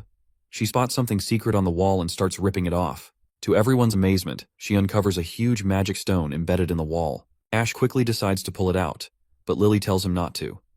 Instead, she approaches the crystal, and crimson magic energy begins to radiate from it. As the energy intensifies, red energy starts bursting out of the crystal. That's when Thunder realizes that Tilly might be trying to unlock something that only witches can activate. The other crew members are completely clueless about what's happening. And before shit takes turn for the worst, Lady Ash steps in, grabs Tilly like a toddler, and starts running out of the mess. At the same time, a staircase suddenly drops down to the ground from above, supported by some sturdy chains. Thunder's mind is hit by a bolt out of the blue as he sees the staircase before his eyes, probably leading to a secret room. Everyone quickly ascends the stairs, and when they reach the top, Princess Tilly finds another stone embedded in the wall, and this one looks like an ice crystal you will find in the Everwinter Kingdom. Thunder is also amazed and points out that a stone this size could be worth a lot on the market. Tilly assures him that he'll get his share of the loot, just as they agreed. After walking around a bit more, they realize this new place is an abandoned living space. There are some books here too, but even Tilly, who's usually pretty sharp, has trouble reading them because the language is unfamiliar. She decides to take the whole treasure trove of knowledge with her, as they had planned. Thunder then checks out the telescope, but all he sees is pitch black. It's probably because it's broken. Princess Tilly calls Ash over to help move a heavy bronze plate. When Ash pushes it aside, they discover another stone underneath. Tilly immediately reaches out to it, and the stone reacts by glowing with a thick crimson light. Princess tells her friend that the stone is continuously drawing in her magic, and quickly Ash tells her to step back. But the princess reveals that it's already too late, and insists she just needs a little more time to finish the process. Things take a turn for the worse as the ground starts shaking, and Thunder begins coughing badly. His eyes fall on the telescope again, and out of curiosity, he makes a bad mistake of looking through it, which leaves him absolutely boggled when he sees a huge door that seems to be connected to the depths of hell itself. Back in the border town, we see the prince holding a letter sent by his sister and delivered by our little pigeon girl. In the letter, Princess Tilly writes that since his brother is also helping the witches, it's clear that the church has become their enemy. She reveals that she's a witch too, which might not surprise him since it's the only reason the other witches trust her. In a nutshell, she's glad that he's earned the witches' trust with his kind heart, instead of treating them like tools, unlike those nobles. She's also excited about all the inventions he's made. As a gesture of goodwill and to build a strong relationship between both parties against the church, she's included a list of supportive witches in her letter. He can choose those he needs the most and have Maggie let her know. She also warns him she won't be sending more than 5 witches, so he'd better sort out a good transportation plan. The church is greedy, and will eventually try to take over all 4 kingdoms, so she hopes he's ready to fight them when the time comes. She'll also give full support to help push back against the church and make a world where witches aren't discriminated against. With that sweet note, that's how the letter wraps up. The prince thanks the pigeon girl for delivering the letter, and tells her that Lightning has already gone to the king's city with the ships, and should be back in a few days. In the meantime, she can either hang out with Nana or Leaf if she wants to play, or she can take a bath and get some rest. Just as he's getting back to his work, he's jolted by a commotion outside. He's freaking out, hoping his territory isn't under attack. But when he looks outside, he sees the chemistry lab is on fire. The prince rushes to the lab, and when he gets there, the lab assistant begs him to save their teacher, who's really hurt and might not make it. Roland calms everyone down, saying he's already sent someone to help and they'll be here in a few minutes. In the meantime, he wants to check on the teacher. The old alchemist's face is badly beaten up, and both Knight Carter and the prince have a hard time swallowing their shock when they realize his injuries are from the acid released by the explosion. The doctor says they've already done some first aid and stopped the bleeding, but she's worried his injuries might be beyond help. Not wasting any time, the prince quickly tells his guard Sean to bring Nana in as soon as possible, and Sean responds immediately. The prince decides to check out the scene with Carter and reminds the guard again to bring Nana back quickly. They walk into the lab, and it's a total disaster. The prince tells Carter not to touch anything unless he's wearing anti-corrosion gloves. The prince notices a bottle nearby and finds it odd that it's there. He picks it up and realizes it looks like a bottle of spirit from the village market, with less than half left. He wonders if this mad alchemist might actually be a booze-loving old coot, just like our Rick Sanchez. Just then, the soldier arrives and announces that Nana has arrived. Without wasting any time, the prince directs Nana to tend to the alchemist's injuries. Nana confidently declares that small wounds like these are no problem for her. She activates her abilities, and the alchemist's face begins to heal. The skin on his fingers, which had been severely damaged, starts to recover and come together. It's pretty surprising that Nana is actually healing the alchemist's missing fingers, especially since she wasn't able to do this before. Even the soldier is a bit puzzled because there were 3 fingers missing before, but now everything is healed up. The prince asks Nana since when she's been able to do this. In response, the girl explains that she discovered this ability about a week ago. She was experimenting with chickens and realized she didn't need the severed limbs to patch them up once again with body. If she focused enough magic, the lost limbs would slowly grow back by themselves. She proudly mentions that she can pull up this miracle thanks to what the prince taught her in class about the human body being composed of cells. Injuries or amputated limbs are like lost cells, and since magic can fix these losses, she was sure that it should work for amputated limbs too. It's a bit mana-draining task, but growing back a finger is manageable, while regenerating an entire arm is more challenging. Once the alchemist is fully healed, he opens his eyes and jolts awake. He quickly reports that he has finally created what the prince assigned him to make. Curious, the prince asks if he's talking about mercury fulminate. The alchemist confirms with a frantic yes. He explains that the missing catalyst turned out to be alcohol. At first, he tried dozens of different ingredients, but none of them worked. After this streak of bad luck, he bought some alcohol to lift his spirits, and remembered from the chemistry book that alcohol is an organic product and an important ingredient for some reactions. He extracted the alcohol from the spirit and conducted a new test, which surprisingly succeeded on the 6th try. He rambles on about some scientific details that aren't crucial right now. In a nutshell, while experimenting with alcohol, he accidentally had a blast, not the fun kind, but a pretty brutal one. Prince is pretty happy for the discovery, but he is also pretty sad and tells the alchemist to don't pull these kind of risky stunts for the next time, because he is not Rick. The prince tells the old alchemist that if it weren't for Nana, he'd be dead by now. The alchemist's eyes light up in amazement, and he asks if witches can heal wounds caused by experimenting. When he hears the answer, he goes completely wild with joy, excited that he can now experiment without worrying about dying. The prince and Nana are a bit lost on how to handle the frenzied old man. But then, Roland's mind starts racing about their successful experiment, which leaves him grinning from ear to ear, because he's got a great idea for making a bullet cartridge's primer, all thanks to the mercury fulminate discovery. But before he can dive into his exciting experiments, the prince has some boring ruler duties to handle, and he's not too thrilled about it. Just when the prince was hoping for some free time to experiment, a letter arrives from Longsong Fortress about a plague hitting the entire fortress. He also has to check in on Anna and the smith's shop. After finally managing to find some time, he sits down to respond to his sister. Meanwhile, the ships from the king's city have finally arrived. In his letter, the prince writes that he's thrilled about their alliance and is determined to destroy the church at all costs. He promises to expand his territory to allow witches to live freely, and is excited about the new witches arriving next month. He's also mapped out a safe route from the fjords to the border town to avoid the church and ensure a secure journey for the witches. He assures his sister that he'll teach the witches the basics once they arrive at the border town, and every witch who evolves will boost their chances of defeating the church. Lastly, he includes the names of the 5 witches he's picked, and hopes to see them soon. The first is Lotus, with earth formation powers. The second is Cande, specializing in state preservation. The third is Evelyn, with alcohol transmutation. The fourth is Honey, a beast handler. And the fifth is Sylvie, known as the Eye of Magic. Once he finishes the letter, he tells Nightingale to get some rest, as everyone is exhausted from the trip to Longsong Fortress to fight the plague. It seems Nightingale is still troubled by something, so the prince asks if it's about the witch she killed in the king's city. Nightingale admits that she didn't want to kill her, but the witch was radiating such intense malice that she knew the only way to stop her was to take her life. The prince reassures her, saying that shit happens, and it's not her fault. He explains that since she was raised by the church, she likely saw everyone as traitors, and changing that mindset would be extremely difficult without years of interaction. Not only that, he also gives her credit for saving Wendy's life. Nightingale nods and acknowledges that she's done her best to save her other sisters, and that's what matters to her. Seeing her resolve, the prince is fascinated that she's moved past it instead of dwelling on it. Then Nightingale tries to ask a question, and the prince asks what it is. She asks if he's been doing anything with Anna while everyone was away in the king's city. The question catches the prince off guard, and he meekly asks what she's implying. He explains that he's been busy with the refugees and hasn't had much time alone with Anna, so he hasn't been clapping with her. It seems he forgot that Nightingale can see through lies, and she isn't shy about pointing that out. Then, in a surprising move, she kisses him deeply. After their intense lip lock, she says that if the prince wants to be with Anna, she's okay with it. All she wants is to stay by his side. The prince, completely embarrassed, blushes and smiles faintly. With those final words, Nightingale begins to dissolve into her fog, leaving the prince alone. The scene shifts to Anna, who's busy prepping some mushrooms. As she's walking around, Nightingale suddenly pops up behind her. Anna offers the mushrooms to Nightingale and explains she's making snacks for the prince.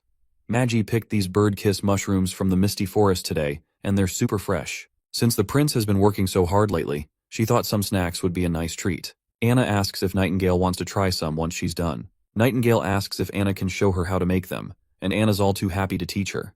The two ladies get into their cooking groove. Anna places the mushrooms on a plate after cleaning them, with some dip sauce to bring out their flavor. She grills them until they turn a golden color, and they both enjoy their cooking time together. While they're cooking, Anna asks her senior if she's missed the prince. Nightingale goes silent and looks pretty embarrassed. Anna reassures her that she's not the only one who missed him, because everyone who went to the king's city felt the same way. Noticing Nightingale's unusual behavior, the junior asks what's wrong. Nightingale just says it's nothing but admits that she missed him too. Anna then points out that if she were in Nightingale's place, she'd be dying to reunite with the prince. Nightingale gets a bit somber hearing this, but then Anna snaps her back to the moment, reminding her that the mushrooms are burning. Once they're done, Nightingale takes a bite and finds them delicious. Anna can't stop praising how amazing these mushrooms are when cooked just right. After finishing up, Anna brings a plate of perfectly roasted mushrooms to the prince. She mentions that Nightingale helped with the cooking but felt a bit awkward, so she didn't come along. The prince's mind flashes back to the kiss with Nightingale, and he's momentarily freaked out. Trying to focus, he grabs a mushroom, still thinking about that kiss, and takes a bite. Instantly, there's an explosion of flavor in his mouth. He goes totally nuts, like he's in a Food Wars anime. The mushrooms are perfectly salted and have a soft texture that takes the taste to the next level. The prince asks if there are a lot more of these mushrooms. Anna says they can harvest more since Maggie only made one trip and brought back a big bag. He mentions wanting to cook some veggies too since he's getting tired of meat. He grabs another mushroom, and as soon as he takes a bite, his face goes pale. He's hit with an overwhelming rush of salt, and tears start flowing involuntarily from the saltiness. Anna charmingly explains that this batch was made by Nightingale, who really paid attention to every step. The prince can tell these mushrooms are from Nightingale, especially because they're a bit clumsy but endearing. He reflects on how he's spent most of his life working on blueprints and never really had a chance to enjoy simple things like this, making him unsure how to respond to their feelings. He puts the plate back on the table, and Anna asks if he'd like to have some more mushrooms another day. He assures her he definitely will, and they were absolutely delicious. A few days later, it's the day of the award ceremony in Bordertown, where people will be honored for their significant contributions. The prince reflects on the achievements they've made, like fighting demons, taking on Longsong Fortress, and everything else. He acknowledges that these accomplishments were all thanks to the efforts of everyone involved. These aren't just elites or artists, but ordinary people who made a huge difference. As a token of appreciation, everyone will receive a generous reward, a special medal designed by the prince himself, along with 100 golden royals and 5 acres of land.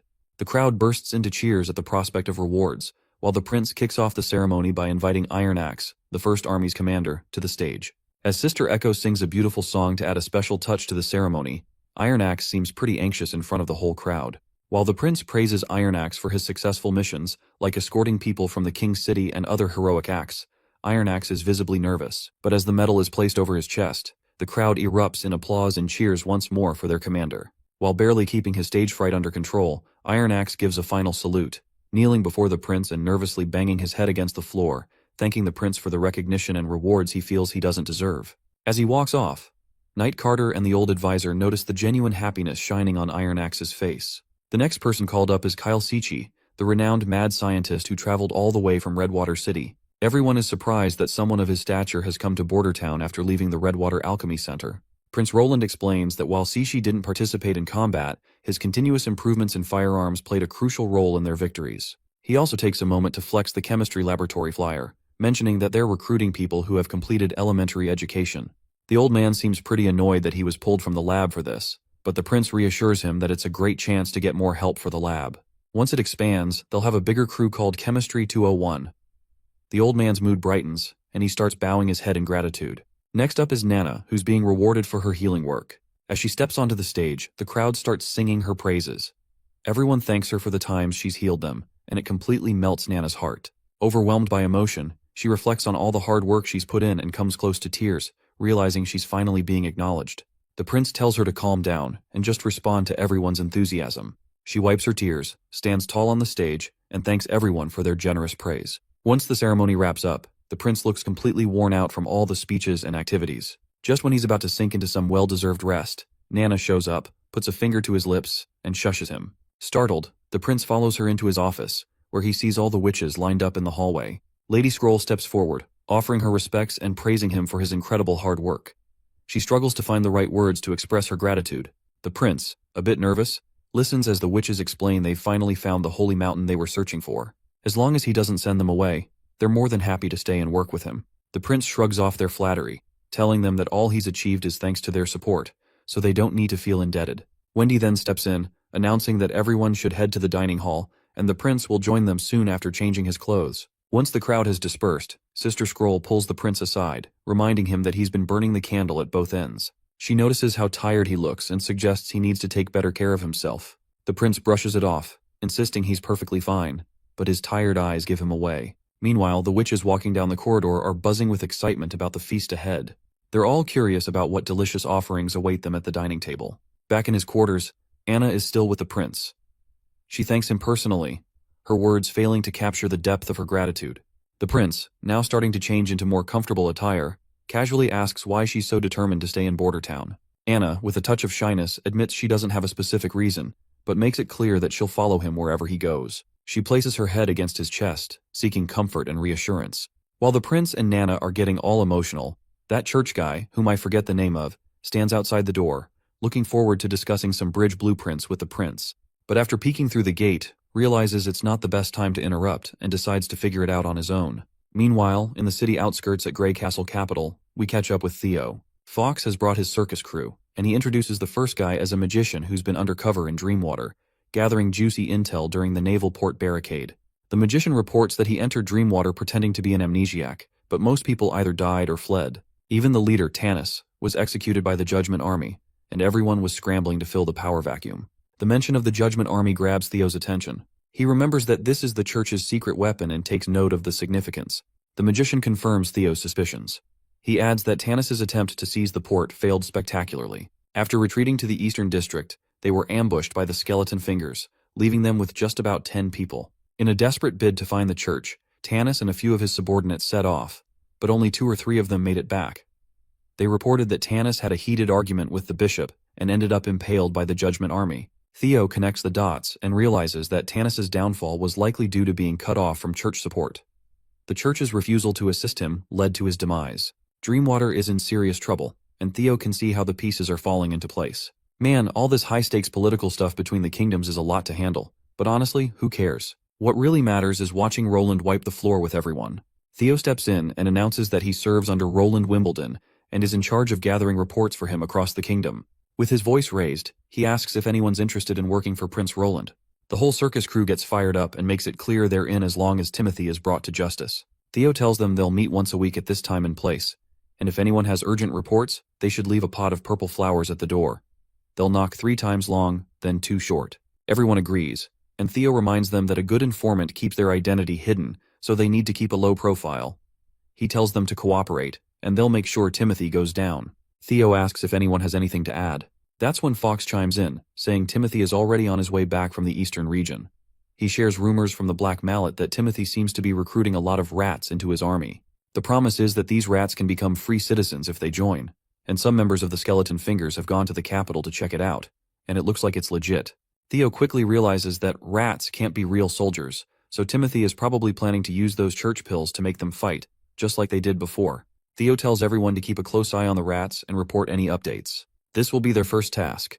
The next scene takes us back to the border town, where we see all the refugees lined down, and the person on the counter is taking all the information about each person, and according to their skill set, they are being assigned to a job. A refugee then comes in front of the desk, saying he's illiterate but a skilled woodworker. The attendant starts asking him the usual questions about the job, and the guy answers confidently but nervously. So the receptionist eventually hands him a form to fill out. Just then, Old Man Barov comes from behind, and with his eyes cold as ice, he asks the receptionist why they're doing such a sloppy job. Then, Barov turns to the alleged woodworker and tells him to show his hands. The man reluctantly holds them out. Barov points out that if this guy was a real woodworker, his hands wouldn't be so rough. They should be shiny and tough from handling wood, and stained black from drawing outlines, which is hard to wash off. Plus, the guy keeps avoiding eye contact, which is a dead giveaway that he's faking it. Most people act like that when they're trying to remember something they never actually experienced.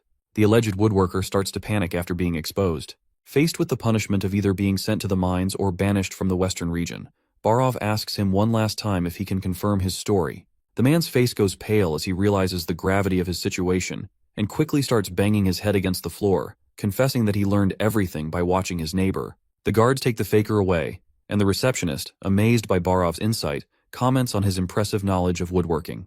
Barov dismisses the praise, explaining that he picked up these skills during a recruitment drive in the months of demons. Barov advises the receptionist to pay close attention to individuals when they're answering questions. Only those who answer confidently and accurately deserve to be personally evaluated by the prince. He also emphasizes discouraging others from lying by warning them about the severe punishments. Back in the office, Barov reports to the prince that each refugee is expensive, and if they don't work in Border Town for at least a decade, they won't offset the expense it took to bring them here. The prince reveals his plans, acknowledging that it took 3 days to process the 6,000 refugees.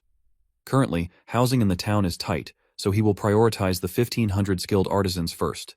The other refugees without skills will have to live outside the walls for another 2 or 3 months. The prince instructs Barov to accommodate all the artisans, regardless of whether they are married or not, ensuring they at least get a room. Barov asks what they should do with the spare houses after accommodating the artisans. The prince replies that they should rent them out, giving the refugees a reason to work hard and save money to either buy the house or continue renting it. Prince then asks how many people have left since the ceremony where they introduced the witches to everyone. The old man reports that 0 native villagers and only 6 farm workers have left. Well, it seems like it's a win for our prince, noting that his plan of establishing the theater has convinced many people to accept the witches. However, the old man adds that 110 refugees have left because of their fear of witches, even though they were treated by these very witches. The old man gets all worked up and suggests executing all of them for not showing faith in their prince and to prevent them from returning to the church. But the prince shakes his head, pointing out that the real hardcore church followers were probably among those 300 refugees who stuck around in the capital, even with the plague. They're too stubborn to change their views on witches. All they wanted was to leave, and he is not about to start executing people just because their beliefs are outdated. The scene shifts to the gathered crowd, where the prince unveils an unexpected innovation, which is a bicycle. The core members of the castle look at the strange 2-wheeled contraption with curiosity. Knight Carter raises an eyebrow and remarks that balancing on those wheels seems tricky, and questions how it could ever replace horses. The prince just casually hops onto the bicycle and demonstrates how it works. As he pedals around, he enthusiastically explains that he plans to mass-produce these bikes. He's even called in Sister Soraya to sketch out riding positions so they can teach the townspeople. His goal is to make this new mode of transport accessible to everyone, promising that even common folk will get a taste of this luxury, and it'll cost just a couple of royals. The prince's excitement is contagious, and he's clearly eager to see the bicycles become a common sight in Border Town. Shortly after, Knight Carter decides to give the bicycle a spin himself. He's completely impressed by the sleek design and rides it around with a big grin, asking Sister Soraya if she did the drawing for his riding position. She nods proudly, and Carter's eyes widen when he sees the detailed and handsome painting of himself. As everyone enjoys their time with the new invention, Prince Roland watches with a satisfied smile. He then turns his attention back to alchemist Kyle, ready to dive into their next big project. The prince explains that he's going to need a lot more acid than the lab can currently produce. To solve this, he plans to design a chemical system that will churn out acid efficiently and in large quantities.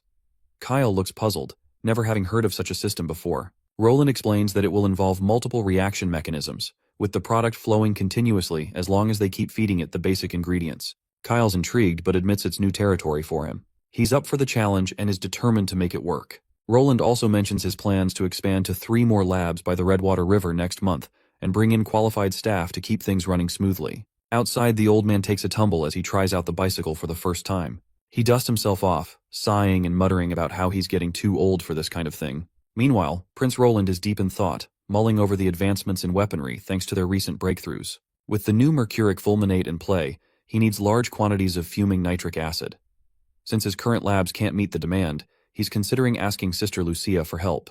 Because the only way to win these upcoming wars against the church, he will need more than a few cannons and firearms. As he's lost in these thoughts, he reaches for some dried fish to snack on. Before he can even get a bite, Nightingale appears and mischievously stuffs a piece of fried fish into his mouth. Her gesture is both unexpected and warmly received, pulling him out of his deep contemplation. The scene cuts to outside where Prince introduces himself to these little kids and congratulates them for completing their basic education and becoming the town's first graduates. The kids are ecstatic to be speaking directly with the prince, and their excitement is off the charts. He praises Karl von Bate for his significant role in their education and announces that everyone will receive a generous reward based on their performance, regardless of their career choice. The kids cheer and celebrate, thrilled at the prospect of a bright future, and start dreaming about their new salaries and the bicycles they'll soon be able to ride. They excitedly discuss applying for positions at the city hall, envisioning a better life ahead. The prince then decides to distribute the degrees, instructing everyone to come forward when their name is called. A girl playfully pushes her friend to take his degree first. The boy reluctantly steps forward, and the prince hands him his degree, congratulating him on graduating. Feeling a surge of confidence, the boy expresses his eagerness to sign up for the chemistry laboratory and follow in the footsteps of Kyle Sichi. Meanwhile, back in the Holy City, the archbishops are in a heated discussion about Roland. Priest Main is stunned to learn that the plague the church spread was caused by microscopic demons specifically bred to be invisible. He has no idea how Roland managed to cure it, suspecting he might be using witch's magic instead of the holy medicine. They also discuss the long-range crossbows that Roland's forces have, which shoot relentlessly. Priest Main recalls Priest Tylo mentioning these crossbows before, as he is stationed at Longsong Fortress. This revelation also sheds light on why Duke Ryan was defeated by the commoners from Border Town. The church leaders are both baffled and concerned about Roland's growing influence and capabilities. Another old man in the church is absolutely shocked to learn that their witch, known as Faceless, has been killed. He is certain that Heather will be furious when she returns from the Everwinter capital, because pure witches are extremely rare and very expensive to raise. Scratch that, a pure witch is even more valuable than the Judgment Army. The old man goes absolutely mad upon hearing that Timothy's soldiers ambushed the Longsong Fortress Church and killed the head priest of that place. If you can't recall, this happened when Timothy sent those soldiers to attack Border Town after making them take those church pills. Priest Main quickly realizes that Timothy just wanted to steal those pills stashed in the church. However, he still can't believe the audacity of Timothy to kill the head of the church. But it is true, as I can remember, Timothy indeed stole those 2,000 pills and fed them to his army of common people to attack Border Town. After mulling over it, Priest Main quickly understands that Prince Roland is actually planning to acquire this group of refugees as cheap labor. He can arrange for his witches to cure them and ship them to the western region. The old man agrees, saying if they were not fighting Wolfheart right now, the church would put a stop to Roland immediately. And most of all, the witches in the western regions deserve to be swept clean. But Priest Main tells his old fellow to read this letter before getting riled up. The old man is absolutely blown away to realize that a large number of witches have appeared at the bay, and they have destroyed all the current churches.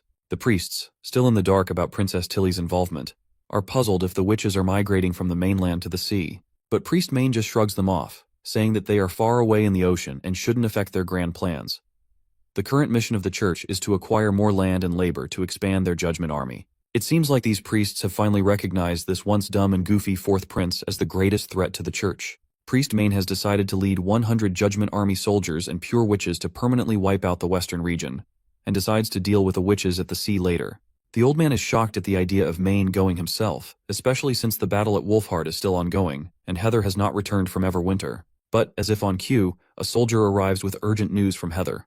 Apparently, a huge fleet has docked at Everwinter, and many enemies are attacking the capital.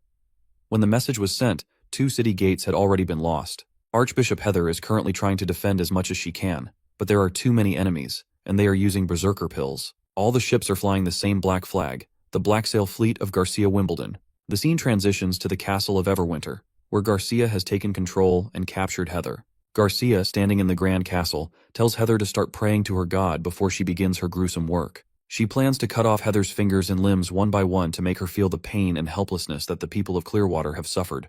Heather, however, remains steadfast, showing no hint of fear or apprehension. She defiantly asks Garcia if she plans to curse herself with the church's wrath, or if she intends to drift at sea forever without ever docking.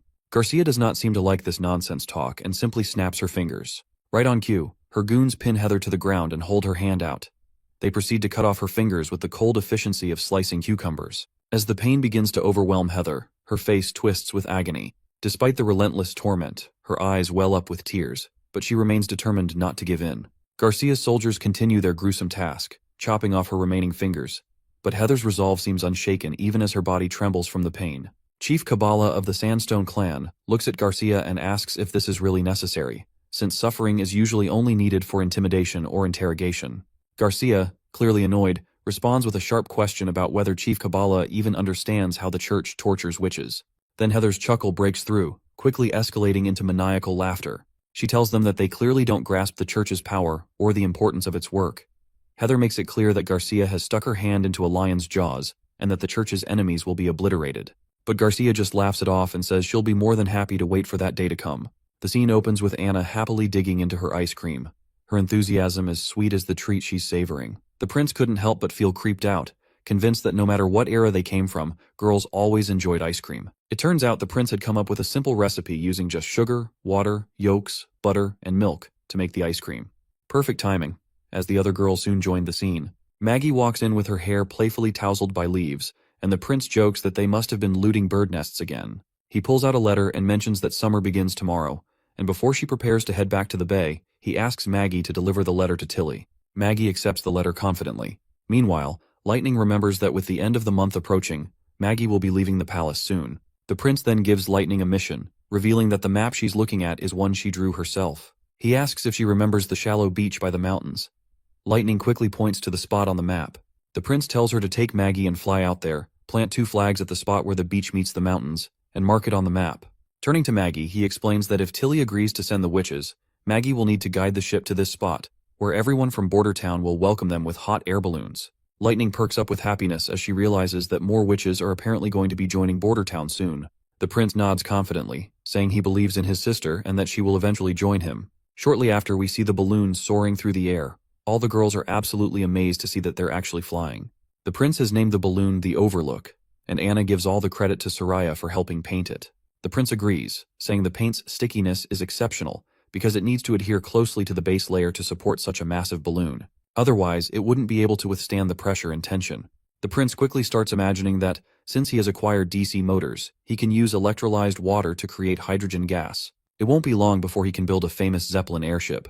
As long as he can find lightweight materials for the frame, a monster like this could soar thousands of meters above the ground. Although the feasibility of dropping bombs from such heights is questionable, it's thrilling to think about invading the church's holy city by land, sea, and air combined. The girls notice the prince smiling, and Lily points out that he's probably excited about the prospect of new witches. The prince keeps grinning, clearly enjoying the excitement of new possibilities. Wendy, meanwhile, is blown away that Princess Tilly and her friends managed to gather so many witches on Slumber Island. The prince nods, adding that Tilly didn't just pull witches from Grey Castle, she also invited witches from the other 3 kingdoms. He even thinks she might have been in talks with the Old Witch Association at some point. Wendy mentions that Kara, their former leader, never mentioned anything about Tilly. But the prince points out that if Kara had revealed Tilly's invitation, no witch would have joined Kara's quest for the Holy Mountain. Wendy agrees, saying that this unexpected turn of events has actually worked out in their favor.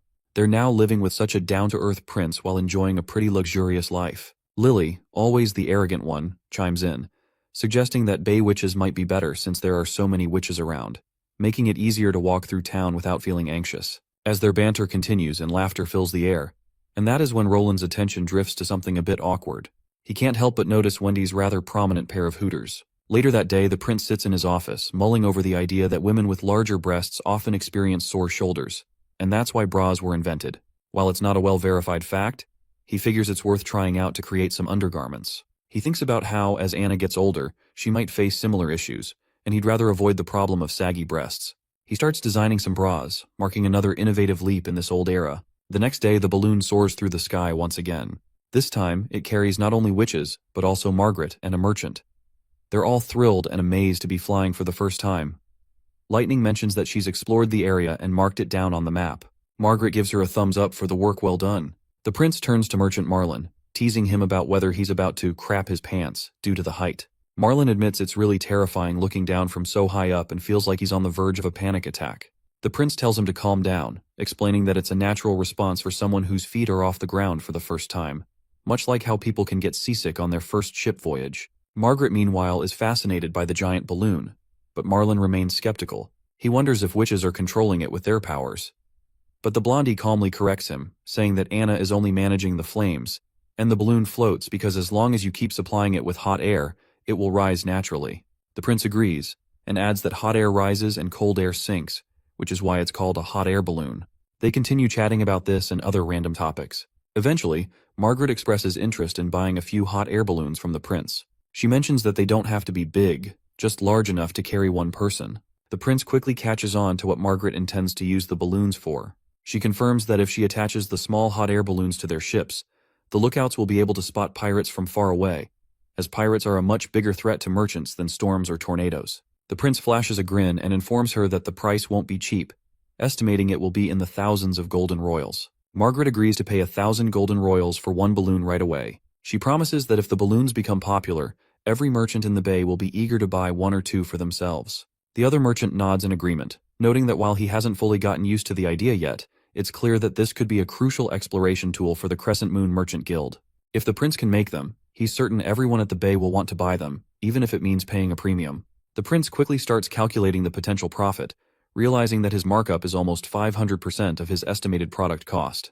Plus, since he plans to use hydrogen gas to make the balloons float, customers will need to bring them back to Border Town for refills, creating another source of income. He can almost see himself swimming in golden royals from these balloons. I remember when the entire town's budget was only a few hundred gold royals, and now he's on the brink of making thousands from just one balloon. As you can imagine, he shakes hands and quickly seals the deal. Meanwhile, back at the fjords, Ash is surprised that Roland chose one of the witches known as Sylvie. She wonders if Roland isn't worried about being exposed, given that Sylvie can easily detect lies and see through fake identities.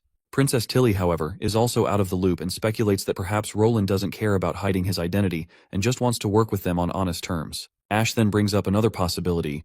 What if Roland is actually her brother? And if that's the case, he might not be worried about Sylvie's ability at all. Princess Tilly thinks it's a slim chance, though, because she knows her brother well. Roland Wimbledon would never take on the church for the witches. He's always been better at running from challenges or problems, and he even protested when the king sent him to Border Town. Ash then asks if sending their witches to the west is really necessary. Tilly reassures her that it's perfectly fine. But Ash reminds her that Sister Lotus is one of the most important witches at Slumber Island. Without her transformation abilities, it'll be tough to fix any broken mud houses, or make significant changes to the island's geography. Sister Honey is also crucial. She can command hawks to catch fish, ensuring everyone enjoys delicious seafood. Ash suggests denying the request, and swapping out some less useful witches instead. That's when Princess Tilly's patience wears thin. She stands up dramatically and coldly tells Ash that she's sending the witches to Border Town to form an alliance, and won't mess up this opportunity. She reminds her that they're creating a sanctuary for all witches, and she prefers not to label anyone as useful or useless. Ash quickly drops to his knees, apologizing for questioning Princess's intentions. Tilly reminds her friend that Roland picked these witches out of hundreds, including Evelyn and Candle, who are supposedly the least useful. She asks why Roland would choose them if they were truly useless. She's confident that working with these witches will help them understand Roland's choices and how he plans to use their powers. Tilly makes it clear that the witches are not just tools and warns Ash not to say anything like that again. Ash admits her mistake and agrees. Tilly also wants the books they found in the ruins deciphered as quickly as possible. She felt uneasy after her last visit to the ruins and heard that the old association started in Seabreeze Town, with ruins in the eastern forest. She hopes that if the texts in the books match those from both locations, it might reveal a connection. Well, it seems like Tilly is absolutely right.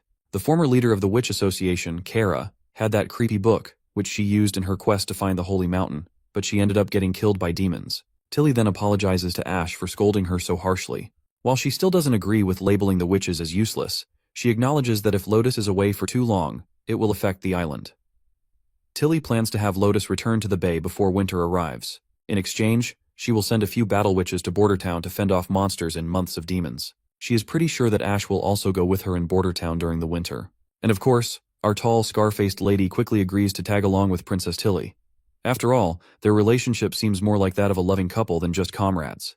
The next scene takes us to the open sea, where a lone boat is sailing through the waters. On board are Maggie and her fellow witches, making their way towards the Border Town. Maggie seems to be having a blast as a seagull, and the boat's captain is blown away by Maggie's ability to transform into different birds. He's especially surprised that she can also inherit each bird's skills, like how seagulls can navigate the sea effortlessly and even detect storms. Sylvie, a charming witch with green silky hair, agrees and notes that without Maggie's help, they wouldn't have had the courage to take a new route around the endless cape and dock south of Grey Castle. That's when the captain bursts out laughing, saying that even though Maggie looks exactly like a seagull, he can still tell her apart by the shape of her body. Sylvie raises an eyebrow and notes that she never noticed it, because she claims that she tends to observe things more directly. Well, considering she's one of the witches who can see through fake identities, lies, and all that stuff, it's obvious she does not distinguish between people through their body features. Sylvie then glances at the ship's crew and notices that they look exhausted, so she politely asks the captain to switch their shifts. The captain is amazed that she can pick up on such subtle details. It seems nothing escapes the sharp eyes of Sylvie. As the captain rushes over to get his crew to stop slacking off, Sylvie's mind drifts back to the last conversation she had with Princess Tilly. Tilly had told her that their trip to the Border Town wouldn't just be about connecting with their sisters and offering help. Sylvie also had a task to uncover Roland Wimbledon's true identity. If there was anything suspicious about him, Tilly had ordered Sylvie to work with the Witch Union to expose his true self. Right now, Sylvie's worried that in the worst-case scenario, the Witch Union might not cooperate with her. They could end up imprisoning her and her crew just to keep Roland's false identity under wraps. She notices other witches goofing around on the ship. Even though everyone seems happy, Sylvie can't shake the feeling that things might not be as easy as they appear. We also spot Molly, who's having a blast and is excited that they're almost at their destination. On the other hand, a little witch with 2 ponytails looks miserable. She can hardly believe they've been swaying on this boat for a week and is amazed she's still holding on. The captain reassures her, saying she'll feel better once they hit solid ground. He adds that he's never seen anyone die from seasickness before and tells her to hang in there. Ash then turns to the little girl and comforts her, saying that Maggie has already alerted everyone in the Border Town, so everyone should be here to pick them up soon. The little girl curiously asks if Ash and Molly aren't going to the border town, to which Ash explains that she and Molly just tagged along to ensure their safety at sea. After dropping them off, they'll head back immediately since Princess Tilly needs their help on the island as well. Ash warns the girls to stay away from Roland Wimbledon as much as possible. The little witch then curiously asks her senior why they should be afraid of him since he's just Princess Tilly's brother. Ash agrees he's her brother, but makes it clear that being royalty doesn't mean the prince isn't a creep who likes groping witches. While everyone's busy chatting about the prince, Sylvie notices something rising into the sky from the mountains, and she's absolutely shocked by what she sees. The crew's expressions are priceless as they wonder what kind of giant bird it could be. The little witches turn to their senior, asking if she's ever seen anything like it before. The senior admits that this is the first time she's come across something like this. As they approach, Sylvie's heart swells when she sees a welcome banner fluttering in the air. It's clear the Witch Union is greeting them warmly, and the banner's message clearly says, "Border Town welcomes everyone," which just leaves Sylvie momentarily speechless. When the ship finally reaches the shore, Wendy takes the opportunity to greet everyone warmly and welcome them into Border Town. While Ash remains calm and composed around Wendy, the other witches behind Ash still look quite nervous. Wendy and Ash exchange greetings, and Anna soon arrives on the scene. As Sylvie's eyes land on Anna, she notices that all the magic around the witches seems to be gravitating towards her. The sheer amount of power radiating from Anna blows her mind, making her realize just how extraordinarily powerful our girl Anna truly is. While some witches are busy exchanging greetings, others are eyeing the giant hot air balloon with curiosity. Wendy takes the opportunity to fill them in on all the details about hot air balloons. Wendy then asks Ash if she's sure she won't come to town, since the prince is eager to see them again. Ash laughs it off, joking that the prince definitely won't be thrilled to see someone who plans on poaching his witches. She says she's leaving the kids in her friend's capable hands. Wendy, ever the big-hearted woman, or I dare say big booba lady, quickly agrees and assures Ash she'll take good care of them. With that, lightning pushes all the new witches into the balloon. While Sylvie is still feeling a bit anxious, Anna simply snaps her fingers, and black fire erupts, propelling them up into the sky. Molly waves a final goodbye from the ground, and the girls above in the air take off, heading toward their new home. Up in the sky, Lightning quickly asks the newcomers to show off their powers, while Wendy checks in with Sylvie to see if she's feeling all right. Sylvie replies that she's fine, but admits to having a bit of a headache. Well, it seems like she is feeling more than a surge of pain inside her. She curses herself for instinctively activating her magic eye. She hadn't expected to see so much land at once, and it's the first time she's taken in such a wide view, overwhelming her magic. Wendy advises her to take a few deep breaths, reminding her that everyone feels a bit strange the first time they lift off into the air. Sylvie thanks her and reassures Wendy that she's feeling better already. Meanwhile, the other girls are having a blast as Lightning enthusiastically sings about their prince's heroic deeds, cheerfully narrating all the adventures they've had together. Seems like Sylvie has finally started to relax, realizing the mood is more laid back and fun than she expected, and she hopes it stays that way forever. When they finally arrive above Border Town, the balloon lands near the castle, and the girls are absolutely shocked when they hear the resounding boom of cannons firing. Lightning quickly reassures them, explaining that the prince fired the cannons just to welcome them. Soon after, witches from the Witch Union arrive to greet the newcomers. Sylvie is blown away by the fact that their magic is completely different from what she had expected. She can't help but take note of how friendly the Union sisters have been so far, though she reminds herself to stay on guard just in case. Once they enter the dining hall, they see a feast already laid out on the table. The prince warmly welcomes everyone to Border Town, introducing himself as the ruler of the western region, and tells them to make themselves at home. While the other ladies are overjoyed to see the feast before them, Sylvie is absolutely blown away by what she is seeing before her. She notices that the prince isn't wearing any stone of divine judgment, and there's no trace of magic inside him. This tells her that the man in front of them is indeed Roland himself, not disguised or controlled by magic. After a hectic day, we find the prince gulping down some delicious wine, letting out a satisfying burp as he leans back on his bed. He's so excited about the witch's arrival that he can't even sleep, so he's drinking to help himself doze off. The prince addresses the newcomers as sisters and asks if their accommodations have been arranged. However, Nightingale isn't too thrilled about him calling them sisters right off the bat, warning him that he shouldn't trust them so quickly. The prince asks Nightingale why she's so cautious, to which she reveals that the witch named Sylvie was speaking half-truths. Although there was nothing malicious in her words, she was very careful in how she chose them. The prince nods, understanding her point. He speculates that Sylvie is likely trying to determine if he really is the true Roland Wimbledon. He reminds Nightingale that if one of her family members completely changed their personality, she'd also wonder if they had been replaced or controlled. This is exactly what Tilly thinks of him, since back in the capital, Roland was notorious for being a lousy slacker and an easy target for bullying. This makes Nightingale curious as well, wondering if the prince is truly Roland Wimbledon. The prince responds that he is indeed Roland, but at the same time, he's not. Nightingale, with her keen sense, quickly sees that the prince isn't lying and asks him why he isn't.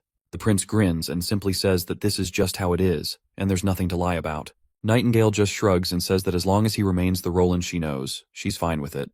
The prince nods plainly, saying he's always been himself since the day he met her. The next morning, all the newcomer witches are lined up before the prince, greeting him with an anxious, "Good morning." The prince tells them to relax, assuring them that he's not big on formalities, so they can call him whatever they call Tilly. He then explains that he won't assign them any work during their first week. They should take the time to get accustomed to the town's environment and explore Border Town as much as they want. He guarantees that no one will mistreat them or kidnap them for being witches. He reassures the nervous ladies that he has already removed the church's influence from the western region, so this place is as free as Slumber Island, a place of freedom for everyone. The prince continues by assuming the newcomers already know the basics of anti-phase and maturity, so he directly explains that there will be basic lessons after dinner, covering reading, writing, mathematics, and natural sciences. Their salary will be 1 golden royal per month, with weekends off and paid vacations. If they have any questions, they can ask Wendy for clarification. Once the administrative details are out of the way, the prince dives into the most exciting part of the meeting. He's eager to see the witch's abilities firsthand, as Tilly's description was a bit vague. He decides to go outside to start the demonstrations. As he stands up from his seat, Sylvie interrupts to add something. She presents a few pieces of paper and explains that Princess Tilly discovered these ancient texts at a ruined site near the bay, and there's also a letter included with them. The prince starts reading the letter and quickly becomes anxious. As we already know, the letter reveals some serious and concerning information related to what Tilly encountered at the ancient ruins near the bay. Once Prince is done reading, Lady Scroll confirms that the text in the letters matches exactly with the book Kara retrieved from the Eastern Forest ruins. This revelation piques everyone's curiosity, including the prince's, who reflects on the details in the letter about the man-made island with unpredictable tides, the ancient telescope, and the stone door on the sheer cliff. He finds these elements incredible and is puzzled by the existence of such strange ruins at the bay. Lady Scroll agrees with Princess Tilly's assessment, pointing out that the ruins were created by the same people, given the consistent scripture and language. She's concerned about why the church would have built these structures, and then abandoned them. Wendy adds that it's not just these ruins that are mysterious. Records older than 450 years have been wiped out. She's baffled about what might be hidden there, or why there's such a concerted effort to erase these historical records. The prince says that since Tilly's already been working on deciphering the texts, he's pretty sure she can crack them. To give her a hand, he'll tell her about the holy city of Tequila, and send her some photos of the devils Soraya took, as those might help with the translation. He points out that keeping this info hidden is pointless, and it's better to be prepared and understand what's going on, which might even reveal some weaknesses of the church. Because if the church did not care about these ruins, they'd have buried their history even deeper. He also suggests checking out the stone tower in the misty forest again, where lightning once found a devil. Maybe there are more clues there. He adds that once the armies got their new weapons, they'll clear out the forest just in case there are any other devils hanging around. First up, the prince wants to test everyone's powers. They head out to the empty backyard where Lotus, the first witch, shows what she's got. She pulls a giant boulder out of the earth with ease. The prince is seriously impressed, noting that despite being around the same age as Nightingale, Lotus looks incredibly young, just like a freshly picked cucumber. Her abilities are super strong too. She can terraform within a 5-meter radius without breaking a sweat. But when she tries to stretch the mud tower beyond 7 or 8 meters, the tower she creates starts to collapse due to structural imbalance. Also, she uses less magic if the dirt is looser, but her ability is good for solid ground like the Slumber Island she came from, while the dirt houses she might build in the border town are just going to collapse. Lady Scroll also explains some nerdy details about her power. It's a summoning type, no extra frills, and she can terraform up to 5 meters. The stones of divine judgment hit her hard, but they don't affect anything she's already built. Next up is Honey, who just hit maturity last winter. Her main gig is animal subordination. She can tame any animal and make it follow her commands to the best of its ability. Her control lasts until the animal finishes its task, or she dissolves it herself. Plus, she's got this cool extra ability called Animal Messenger, where she can send animals off to find even more powerful ones to tame. The catch is that all her powers are affected by the stones of divine judgment, and the bigger the animal, the more magic it takes to tame it. Then there's Evelyn, who's about 25 or 26. She's got the wild talent of turning crude whiskey into all kinds of different alcohols, as long as she's tasted them before. She might help out with extracting ethanol, but serving a lady booze during the day is no-go. So, the prince will have to wait until dinner to get a taste of her magic. Next up is Sylvie, and the prince feels pretty uneasy around her. She has the power to see through anything within her range, even behind her back and through obstacles. Her vision is totally unobstructed, which is a bit unsettling for him. He's actually a bit envious of her ability, Imagine being able to see through clothes of any woman you want. Sylvie also has an additional ability similar to Nightingale's, where her magic can see accumulated and dissipate. Following Sylvie is Candle, who reached maturity during the last few months. Before, her powers were limited to candle lanterns, but now they're amplified. She can maintain a state of matter for a period of time. For example, if she casts her magic on an ice cube, it won't melt, even if you put it under the sun. Her power is enchanting in nature and requires direct contact with the target. The prince had a grand idea of using Candle's powers to keep molten steel hot forever. However, he soon realized it might be a bit of a stretch, because maintaining that kind of heat would require a ton of magic. The real challenge is how much magic is needed and how long it can be kept up, especially for larger volumes. Nightingale also points out that Candle's magic is pretty good, but her mana capacity is on the lower end of the scale. Still, her talent is a gem. If she can keep something in a stable state, it could seriously boost the durability of machinery made with weaker materials. So Candle's got the potential to make those machines last longer and run smoother. Once he's done examining, Nightingale asks if there are any witches the prince particularly likes. The prince replies that he thinks they're all quite good. Nightingale is shocked to hear that the prince is willing to clap all of them tonight, but he gives her a gentle bonk and explains that he's not trying to light up his night, but simply that their abilities are impressive. The prince then decides it's time to head back to the castle since the testing is over. He mentions that he has something he wants to give Nightingale after dinner. I wonder what it could be. Maybe his rod or something special? It seems like Nightingale is really looking forward to whatever the prince wants to give her tonight. When dinner time arrives, everyone enjoys a grand feast once again. What's most intriguing today is the prince's new invention, and Lightning and Maggie are eagerly anticipating what kind of ice cream or other creation he has come up with. The prince tells them that everyone will find out soon enough, but they should eat first. Nightingale feels a bit disappointed that the surprise isn't just for her, but rather something the prince has prepared for everyone. Meanwhile, the new witches are fascinated by the chopsticks. Lady Scroll explains that the prince often invents new and interesting things like perfumes, chopsticks, and ice cream, and he tests them on a witch before officially manufacturing and marketing them. The new witches fondly recall the luxurious experience of bathing with soap they had a while ago in the castle, a treat typically reserved for nobility. They can hardly believe they're living a life that rivals even that of kings, given all the amenities they're enjoying. As the witches get cozy and start feeling at home, we're skipping ahead to the end of dinner, where the prince finally grabs everyone's attention and decides to reveal what he's made. A few maidens quickly bring out wine, and the prince announces that he's starting with white wine among his inventions. Compared to the Hebrew and fruit wines they've had before, this one is the real deal with a higher alcohol content, so he advises the non-adults to stay away. Lightning protests and insists she wants to try it too, but the prince reassures her that he's also prepared something lighter, which can be enjoyed with a bit of extra ice. He presents all of the types of wines in front of Sister Evelyn, and mentions that he's heard she's been to cocktail pubs and breweries before, so he's curious to hear her thoughts. Evelyn quickly agrees, picks up a glass of wine, and takes a gulp. As soon as the wine hits her belly, she feels a slight burn in her throat, but the apple juice helps flush it out. She finds herself pleasantly surprised by the blend of floral and fruity notes in her mouth, which makes it a unique taste she's never experienced before. Next, she tries the second cup. This one has a mix of milk and honey or sugar, creating a sweetness that complements the wine perfectly. It's a match made in heaven, and she thoroughly enjoys it. Then, she moves on to the last cup. This one's pure white wine, no extras. It's got a fiery kick that rolls over her tongue and down her throat, leaving a tart zing that lingers. It's intense, but in a good way. After the tasting, Evelyn happily declares that all three wines are unforgettable. She admits that while some might not appreciate the strong flavors, true connoisseurs will definitely appreciate its richness. The prince is pleased with her feedback and explains that this was just a sample of his strongest white wine. He's planning to deepen its flavor even more and will need her to taste it again later. The next batch of maids arrives with boxes, and these gifts are only meant for adult witches. Anna receives her own box, while Nana eagerly wonders what's inside. As promised, Nightingale also gets a box, but she doesn't seem too thrilled. The prince tells them to open the boxes once they're back in their rooms. Once the witches are in their rooms, the younger witches start complaining. They feel that the prince is playing favorites and didn't bother giving them any gifts. But Lightning reminds Lily that the prince specifically said the gifts were only for the adult witches. Lily, however, remains as arrogant as ever, brushing off the reminder. While the young witches argue among themselves, Wendy starts opening her box. As soon as she lifts the lid, all the witches crowd around to see what's inside.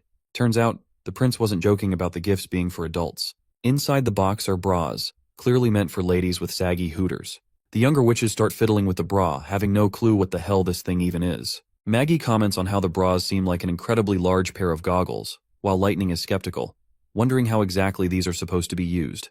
That's when Wendy spots a letter in the box. She opens it and starts reading it with her eyes closed. Meanwhile, Lady Moon is enjoying the soft, smooth texture of the bra, while Lightning and Maggie are still trying to figure out what's going on. It seems like the older witches have finally understood what the bras are for, and they're pretty embarrassed by the letter. It explains that bras help redistribute the weight of breasts, improve circulation, and enhance posture. The younger witches look at their own flat chests and then at Wendy, who is sporting the largest melons ever. Even the usually arrogant Lily starts to understand why the gifts were only meant for adults. But she tries to save face, claiming she doesn't care about the bras and never did. It's clear, though, that Lily's just trying to cover up her embarrassment about not having a pair of her own. Lightning tells Wendy to take hers off because she wants to try it too. But Wendy gets flustered and quickly pushes all the younger witches out, telling them to go to sleep. She closes the door behind them, her heart still racing, and wonders why the prince gave them something like this. Nightingale confusingly questions why the prince didn't just give the bras collectively. But then, realization strikes her like a thunderbolt out of the blue. Maybe the prince gave them individually because each bra is a different size, meaning he actually paid attention to everyone's measurements. Realizing this, Nightingale bolts out of the room and rushes to Anna's room. There, she asks her about the gift. Anna proudly shows off her chest and says the bra is surprisingly comfortable, and she's already worn it and finds it quite convenient. She then offers to show Nightingale the bra, but Nightingale quickly turns her gaze away, saying she doesn't want to see. Instead, she asks if Anna thinks it's weird for the prince to give them something like this. Anna points out that the prince plans to sell these bras to the public, so he's just testing them on the witches first. The conversation shifts to discussing how the bras fit and their comfort, so we'll skip over that part. In the next scene, we see the ship sailing. Inside, the prince is speaking with Sister Lotus, asking her to raise dirt on both sides of the river to lay the foundation for a bridge. They dive into some nerdy physics and science talk, and in the end, the prince asks if she can raise the dirt over 10 meters, given the river's depth. Lotus confidently agrees, saying she'll handle it. Meanwhile, Wendy is steering the boat with her wind powers and is pleasantly surprised that her shoulders no longer hurt, thanks to the bra. She's eager to thank the prince personally for the thoughtful gift. Once they reach the perfect spot, the prince tells Wendy to stop the boat. He then instructs his fellow engineer that they need to dig a pit around the dirt that Lotus is going to pull out, and they'll fill it with concrete. The prince specifies that the pit should be no more than 5 meters in diameter and 1 meter deep. Once it's filled, the witch will lower the depth by 1 meter. If they repeat this process, they'll be able to build a concrete wall that extends down to the riverbed. Lotus uses her earth control to raise the pile of mud, and as soon as she commands it, the mud begins to pop up and stack quickly. The prince is surprised to find it easier to raise dirt through water than through sand. However, the stinky smell that follows is unbearable. He quickly deduces that the pile is composed of decomposed plants and animals, along with the waste of villagers who've relieved themselves near the river. He decides to have some people shovel the mess away. They'll need to clean it up and add layers one by one to shape it properly. The prince laments that if transportation weren't such a primary issue, he would have used the decomposing trash as fertilizer. Speaking of fertilizer, the scene shifts to a vibrant field of crops, bursting with grain. We meet a guy in a cap, known as Sirius, who admires the impressive yield. The seeds have doubled in quantity, and the grains are bigger than ever, all thanks to the witch's hard work. Sirius reflects on how, ever since the prince held the ceremony and Nana appeared on stage, the witches stopped hiding themselves. It's clear that only witches can raise soil in the middle of the river. Suddenly, 2 people rush up to Sirius, and it looks like he is not thrilled to see these guys here, because he's pretty sure they're about to ask the same old questions. As expected, they ask if it's true that they can become free citizens, own their own houses, go to school, and they will only need to turn in 70% of their harvest. They also fire off a bunch of other questions about their new opportunities and rights. Sirius casually points to the banner that says, "Labor creates wealth and labor changes fate." He smiles and says this means if they put in the effort, they'll become free citizens just as the prince promised. And trust him, that promise is solid. When someone asks what they should do with the remaining 30% of the harvest, to which Sirius explains that you can either sell it to the prince, eat it yourself, or use it as seeds. And that's pretty much it. He goes on to explain that Bordertown doesn't allow private sales of harvest. If they try to sell it outside the official channels, they'll be breaking the law, and their harvest could be taken away with a side of punishment. But then, one of the commoners raises concern that they might get scammed by the prince. Sirius reassures them that this won't happen. The prince follows market prices, so there won't be drastic changes. The public marketplace, managed by the city hall, is the only place where grain is sold. The prince will always buy at the market rate. With that, Sirius concludes the conversation and tells them to get back to work. Another guy pipes up and asks Sirius if he knows where Miss May and Miss Eileen went, since there haven't been any stage shows recently. He's worried they might be sick. Sirius reassures them that they'll return in the fall because they can't perform in this scorching heat. Or can they? As the workers head off to their tasks, Sirius reflects on his own journey. He used to be a knight, trying to escape his father's fields, but got captured and stripped of his position in just a few months. Somehow he ended up at Border Town. His salary is going up, there's plenty of room for advancement, and he's even come to look forward to the harvest. In the next scene, the farmers have finished harvesting all the grain and have even started burning the leftover straw. After a while, the bald advisor, who is absolutely thrilled, reports to the prince that this season's harvest is enormous. He explains that, according to the city hall's estimates, their exports are 4 times higher than before, and their best field has produced 6 times more than its previous yield. This gives them more than enough to feed all their villagers. The prince smiles at the good news, pleased to know their warehouses won't be empty anymore. The bald advisor adds that with additional workers and more farmers, they could easily support 50 to 60,000 people. This makes the old man even more turned on, as he dreams about their town growing into a city and then expanding across the entire continent. You see, in this world, city growth is pretty much limited by food supply. A big city like the capital, with 20,000 people, needs tons of surrounding villages to keep everyone fed. But with new machines our boy just produced, one person's work can now feed 10,000 people, and the big harvests in Border Town are all thanks to Sister Leaf's improved grain. We further learn that the prince has cut back on the number of farmers without lowering the output, which means he can now focus on manufacturing. Since the agricultural team has nailed down the best farming strategies using metal tools and machines, their exports are only going to get better. In the next scene, the prince then steps up on a pedestal and gets the crowd pumped up. He knows they're dying to hear some good news, so he tells them straight up, the city hall will handle turning everyone into free citizens. You can choose to keep farming or try something else in town. Once the harvest wraps up, they'll announce the details about citizenship promotions. The crowd goes wild with cheers and praise for their prince. The prince further goes on to announce that starting next year, they'll only need to meet a quota to gain citizenship, making competition unnecessary. Basically, if you work hard, you can shed your identity as an indentured worker. As he said before, hard work creates wealth and labor changes your destiny. He hopes for a day when Border Town is free of indentured workers and everyone is a free citizen. The whole crowd erupts in excitement, swinging their praises for the prince. The scene then shifts to somewhere unknown, where we see Timothy, a wannabe king, after a long time. He's lounging in an office room, reclining back in his chair and bizarrely sniffing the wooden table. By the smell, Timothy can tell the table is made of cerulean wood. He's surprised to find that her sister still prefers materials from Blizzard Peak, which means his sister definitely not feminine at all. A creepy smile spreads across his face, which soon turns into maniacal laughter as he gloats about having outdone his sister, Garcia. Timothy reveals that in just half a month, he's methodically taken over the Sand Nation people she left in Clearwater Port. He's confident that she's lost her grip on the southern region, and he's feeling pretty smug, knowing that the Queen of Clearwater is now history and the southern region is back under his control. Just as Timothy is savoring his triumph, one of his knights barges in. Timothy tells him he'll be heading back to the capital the next morning. The knight will handle everyone else, except for Timothy's personal guards and the capital's night squad. He instructs his knight, who goes by the name Duke Edward Haas, to keep the southern region secure and to prevent the Sand Nation from stepping into Grey Castle territory. Edward Haas asks if this means he'll be staying behind. Timothy agrees, saying there's still a lot to finish here, and he needs someone loyal and powerful to stay behind, either to deal with traitors or gather refugees. He reassures Edward not to worry. He won't be stuck here forever. Once everything in Clearwater Port is sorted, he'll make sure to bring Edward back to the capital.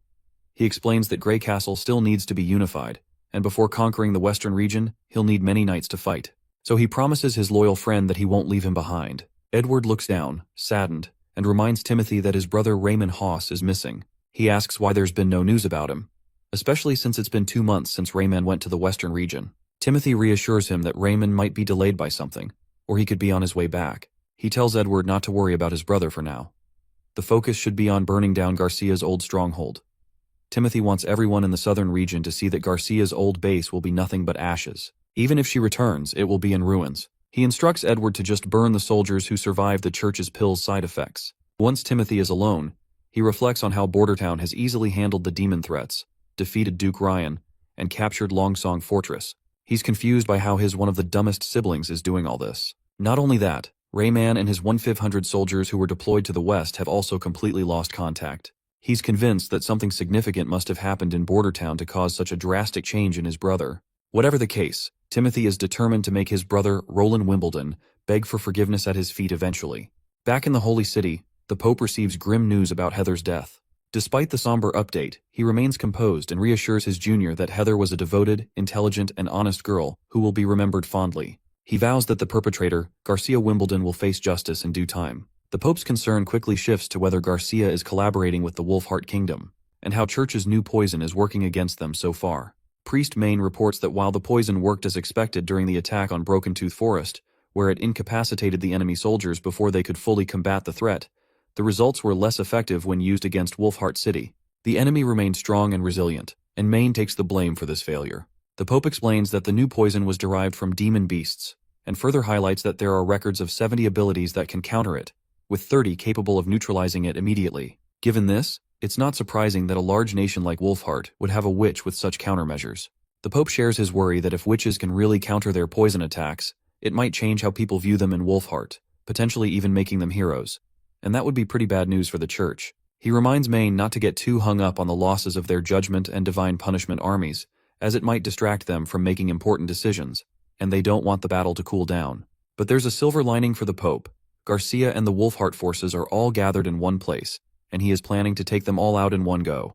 The junior has no clue how they are supposed to achieve this, so the Pope just tells his junior to follow him. As they walk through the dimly lit tunnels, a night lights up the area. The Pope shows Main their secret weapon, which was originally intended to be used against powerful demons. It can be put to use now. He calls it City Breaker, and it runs on magic, needing 3 or 4 witches to control it. The Pope explains that the City Breaker has a range far beyond catapults and ballistae. It's incredibly hard for typical city walls to defend against its steel bolts, and it can slice through wooden ships like a knife through cloth. He's confident it'll handle both Wolfheart's city walls and the Black Flag fleet with ease. When Main asks if this weapon was developed by the secret Holy Temple, the Pope says no, and reveals shocking news that it actually came from their enemies, the Underworld's devils. That's why it's been hidden deep within their caves, and he advises Main to keep it concealed and only use it strategically, as they don't want civilians to see the kind of monstrosity it is. The Pope says he's going to assign 2 top-notch pure witches to help out, ensuring Garcia and Wolfheart won't get away this time. Hearing that, Priest Main's face lights up like a kid in a candy store. You see, pure witches under the Pope are the best of the best, with some seriously impressive abilities. Before Main heads out, the Pope tells him to shed the blood of those heretics and avenge Heather. Main quickly responds with a crisp, "Yes, sir." Back in Bordertown, Sirius reports to the prince that their current equipment won't handle all the harvest milling. He suggests setting up a steam-powered mill near the Redwater River. The prince agrees, and tells him to send a request to the city hall and draft a plan once the funds come through. Sirius also mentions that 516 people have become free citizens, and their names have been sent to the old man Baroff. With that, Sirius wraps up his report. The prince is quite happy with Sirius's performance, and is confident that Sirius will be valuable in recruiting aristocrats and knights from the fortress, given his impressive manners. Next up is Lady Scroll, representing the education sector. She reports that all the students who finished their basic studies have moved into their preferred sectors, with 5 even applying to the chemistry laboratory. It seems Prince Roland was hoping for more than just 5 recruits, as otherwise, the newly built laboratories might end up sitting empty for a while. Even Kyle Sichi, the head of the chemistry department, is concerned about the low number of applicants. The prince then asks Kyle to report on his department's situation. Kyle, who isn't fond of these meetings, makes it clear that he's not into wasting time, and suggests finding a new representative for the department if this is the routine. Kyle Sichi then points out that he needs more personnel. The new assistants are young, but they're quick learners, and basic education seems to have done the trick. He also mentions that if the prince grants him access to Chemistry 201, he might finally come up with a way to manufacture acid on a larger scale. Next up is a guy in glasses, who reports on the infrastructure progress in Bordertown. He covers everything from bridges to residences and city walls. Let's not forget about Captain Ironaxe, who reports that the Second Army has finished basic training and is ready to march to Longsong Fortress whenever needed. Aside from the artillery division, all soldiers have now switched to using revolving rifles. With that, the meeting wraps up. The prince thanks everyone for their contributions and announces a raise in their salaries. From now on, department heads will receive 2 gold royals a month, and they'll increase their employees' wages accordingly as well. The prince finally announces the highlight of the day, his plan to expand Bordertown into a real city. He's talking about a massive transformation that will stretch the city west to the Badlands, east to Longsong Fortress, and south to the sea. The surrounding mountains will serve as their natural walls, making the city larger than the capital or any city in all 4 kingdoms. He emphasizes that all it will take is hard work and preparation to turn Bordertown into a metropolitan marvel that will outshine all others. Once everyone has left, the old man Baroff raises a concern. Despite the recent successful harvest, the treasury is running low on funds. After paying Margaret, the Merchant Guild, and Theo, the finances are tight, with only about 2,000 golden royals left, which is a dangerously low balance. Prince Roland reassures Baroff that income will be forthcoming, because the Margaret Guild is expected to purchase another set of steam engines soon. Also, the high-pressure canisters and hydrogen replacements will need a bit of research from the chemistry department. Once that's sorted, they plan to sell hot air balloons and hydrogen refills. They'll charge 50 royals per refill, with a free refill after every 10, which should provide a steady income stream. Speaking of the chemistry department, Barov then points out that Kyle Sichi needs to improve his social skills, as he's often quite impolite. The prince doesn't mind Kyle's lack of social skills. After all, scientists aren't exactly known for spending much time in the fresh air. As the night deepens, Kyle Sichi, true to a scientist's nature, is still buried in his studies. He's wrestling with periodic tables and equations, though we don't need to get into the nitty-gritty details. What's clear is that Kyle is working tirelessly, determined to fill the laboratories and figure out how to manufacture acid. His main goal is to earn Chemistry 201 from the prince, although what exactly that entails is still a mystery to us. It seems Kyle has a lot riding on this, and he's pushing himself to the limit to reach his goal. The next scene takes us into a mysterious cave where the witches can be seen exploring. They suddenly stop, and Nightingale asks Sylvie if this is where the tunnel splits. Lightning jumps in with precise instructions, saying they should start at the second door, while Sylvie also adds her 2 cents to help steer the team in the right direction. After a bit of wandering, Lightning points out there's just one last door to check. Nightingale eagerly vanishes from her spot and reappears at the front, urging everyone to move further inside. Sylvie, watching this, can faintly see Nightingale's magic when she disappears, but can't quite capture her figure or movements. She remembers Tilly saying that Nightingale is the most battle-ready witch in the Union she should be aware of. It turns out the prince sent everyone into these mines because there's an old legend about an ancient beast living here. He told them to report back after their trip. Because of the danger, Sylvie reveals to us that Nightingale was specifically chosen for this task, due to the legend that these mines were once the nest of an ancient beast, and some miners have gone missing. Suddenly, Sister Lucia halts their journey and sits down to examine some ore she's spotted, because she thinks the prince might be interested in it. After their brief detour, they finally reach door number 23, the one they'd been searching for. Sylvie steps forward, using her abilities to check it out. After a thorough scan, she can clearly sense that there are no ores here, but there are some further down. There are 4 tunnels, one of which seems to slope downwards. Lightning is intrigued by the downward slope, and asks Sylvie about it. Sylvie responds that it might lead to a deposit. She also seems a bit exhausted, probably from using up her magic. Nightingale then points out that they'll never know unless they investigate further. So eventually, they reach the downward slope, which drops steeply from where they're standing. Nightingale comments that it looks pretty deep, and Lucia, feeling uneasy, mentions that she feels like someone's watching her, and suggests they should hurry back once they complete their investigation. Sylvie scans the area once more and notes that there aren't any ores around, so they should probably leave. But then she notices something odd. When she tries to scan the middle path, she can't see anything. Lightning asks what that means, and if Sylvie is just tired from using her magic. Sylvie explains that she's not running out of magic, but rather something seems to be blocking her vision. Nightingale decides to check it out herself and tells the other girls to stay back. However, Sylvie quickly stops her, saying that something could be causing this effect, and going in could be dangerous. Nightingale asks what she means, and Sylvie explains that it seems like there are stones of divine judgment involved. These stones appear to be underground and stretch throughout the area. In the next scene, we see the prince arrive at the underground location with his trusted partners, and is utterly awestruck by the sheer magnificence of the giant crystal before him. He turns to his knight and asks if they built the staircase. Knight Carter responds that they did not. It was already here when the First Army discovered this place. He believes it has been here for decades, possibly even centuries. Sister Lightning agrees somewhat, noting that Bordertown was established around 70 years ago, so it's unlikely the staircase is related to the town's villagers or the kingdom. Carter adds that Grey Castle didn't even exist 100 years ago, so it seems implausible that anyone from centuries ago could have built it. The prince then reminds them that they do know of a group of people who lived 450 years ago and were forgotten. As the prince takes a closer look at the crystal, he remembers that glowing rocks usually have radioactive or fluorescent properties. But this stone of divine judgment doesn't seem to fit either category. If it were radioactive, the soldiers from the First Army would have been toast within minutes. And it can't be fluorescent since there are no light sources in the cave. Plus, even though these crystals act like prisms, they don't have any of the usual crystalline patterns, so he's totally baffled about how they even got here. Knight Carter is blown away, pointing out that a stone of divine judgment the size of a thumb would be worth a fortune, but something this massive could bankrupt all 4 kingdoms. Nightingale isn't thrilled with Carter's line of thinking, though. She gives him a stern look and asks if he's seriously considering handing it over to the elite just so they can use it to torture witches. Meanwhile, Lightning is fascinated by these crystals. They're the first stones of this color she's ever seen, and if they could bring one back, they wouldn't need candles anymore. But Nightingale reminds everyone that, as intriguing as the crystals might be, they're really just shackles for witches. Still, Lightning wants to take a small piece of the stone as a trophy from her exploration.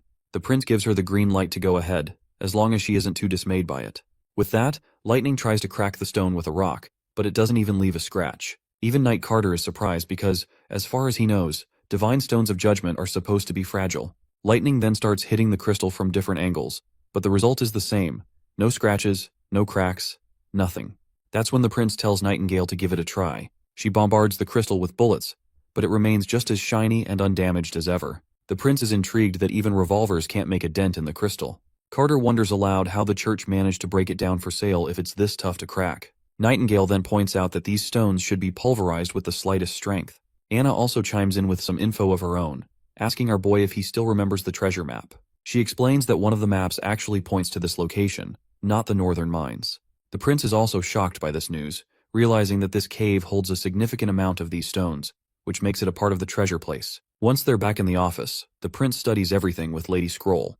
He points out that it matches what he remembers, and the southernmost point does indeed align with the northern mines.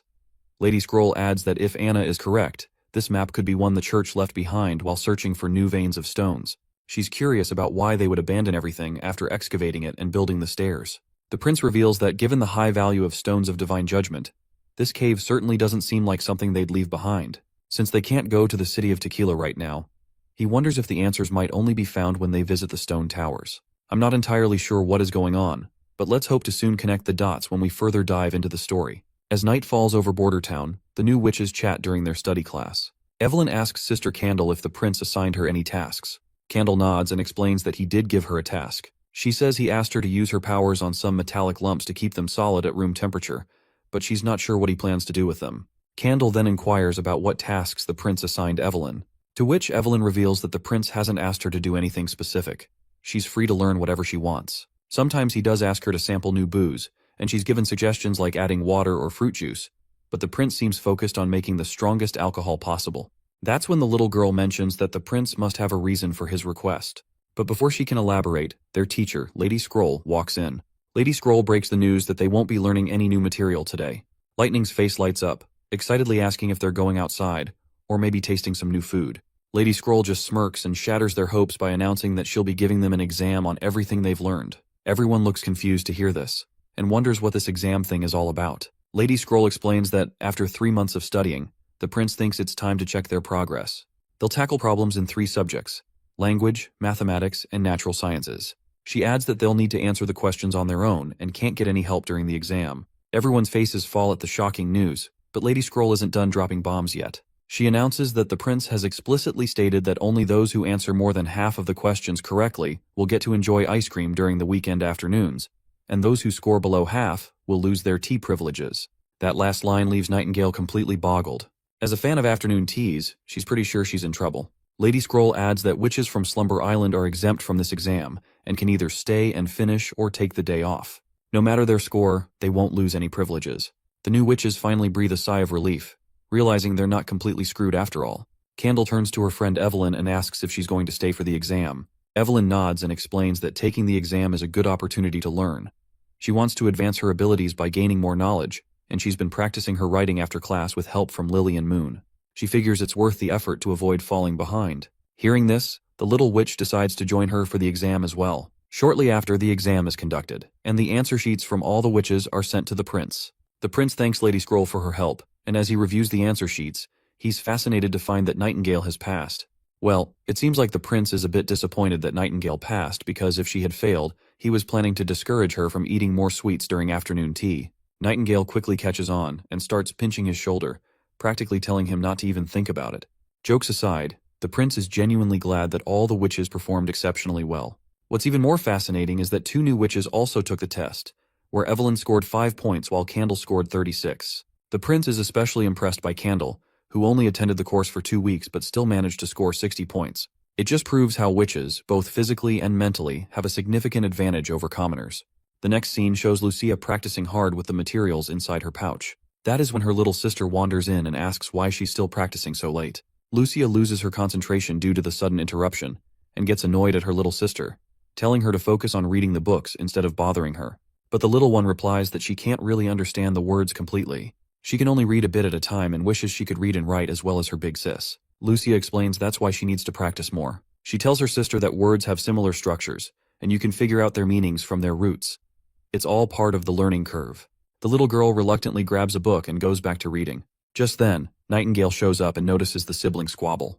The little girl quickly rushes over to Nightingale with a pleasant smile and says she's just reading some books while her sister is busy practicing. Nightingale then offers ice cream to both sisters, and they eagerly grab their sweet, delicious treats. As they enjoy their ice cream, Lucia points out that these goodies are usually only distributed after noon tea time, so she is curious how Nightingale managed to get her hands on them. Nightingale proudly boasts that she placed third in the exam, just behind Leaf and Wendy. Since the prince didn't expect her to pass, she figured she'd try to get something extra from him. Lucia then asks how many points she herself scored, to which Nightingale reveals Lucia got around 68 points. Lucia's face falls a bit at this, since there were 120 points total, and she only scored a little more than half. As her mood sinks, her melting ice cream starts to drip, and a drop of creamy sweetness lands on her hand. Nightingale quickly grabs Lucia's hand and licks the sweet nectar off, reassuring her that she did fine. She explains that Lucia hasn't been studying with them for long, so it's perfectly reasonable to miss a few questions in math and science. The banter among the ladies continues, and the little girl cheekily asks Nightingale if she likes princes. Her big sister panics and quickly shushes her, saying she shouldn't ask such blunt questions.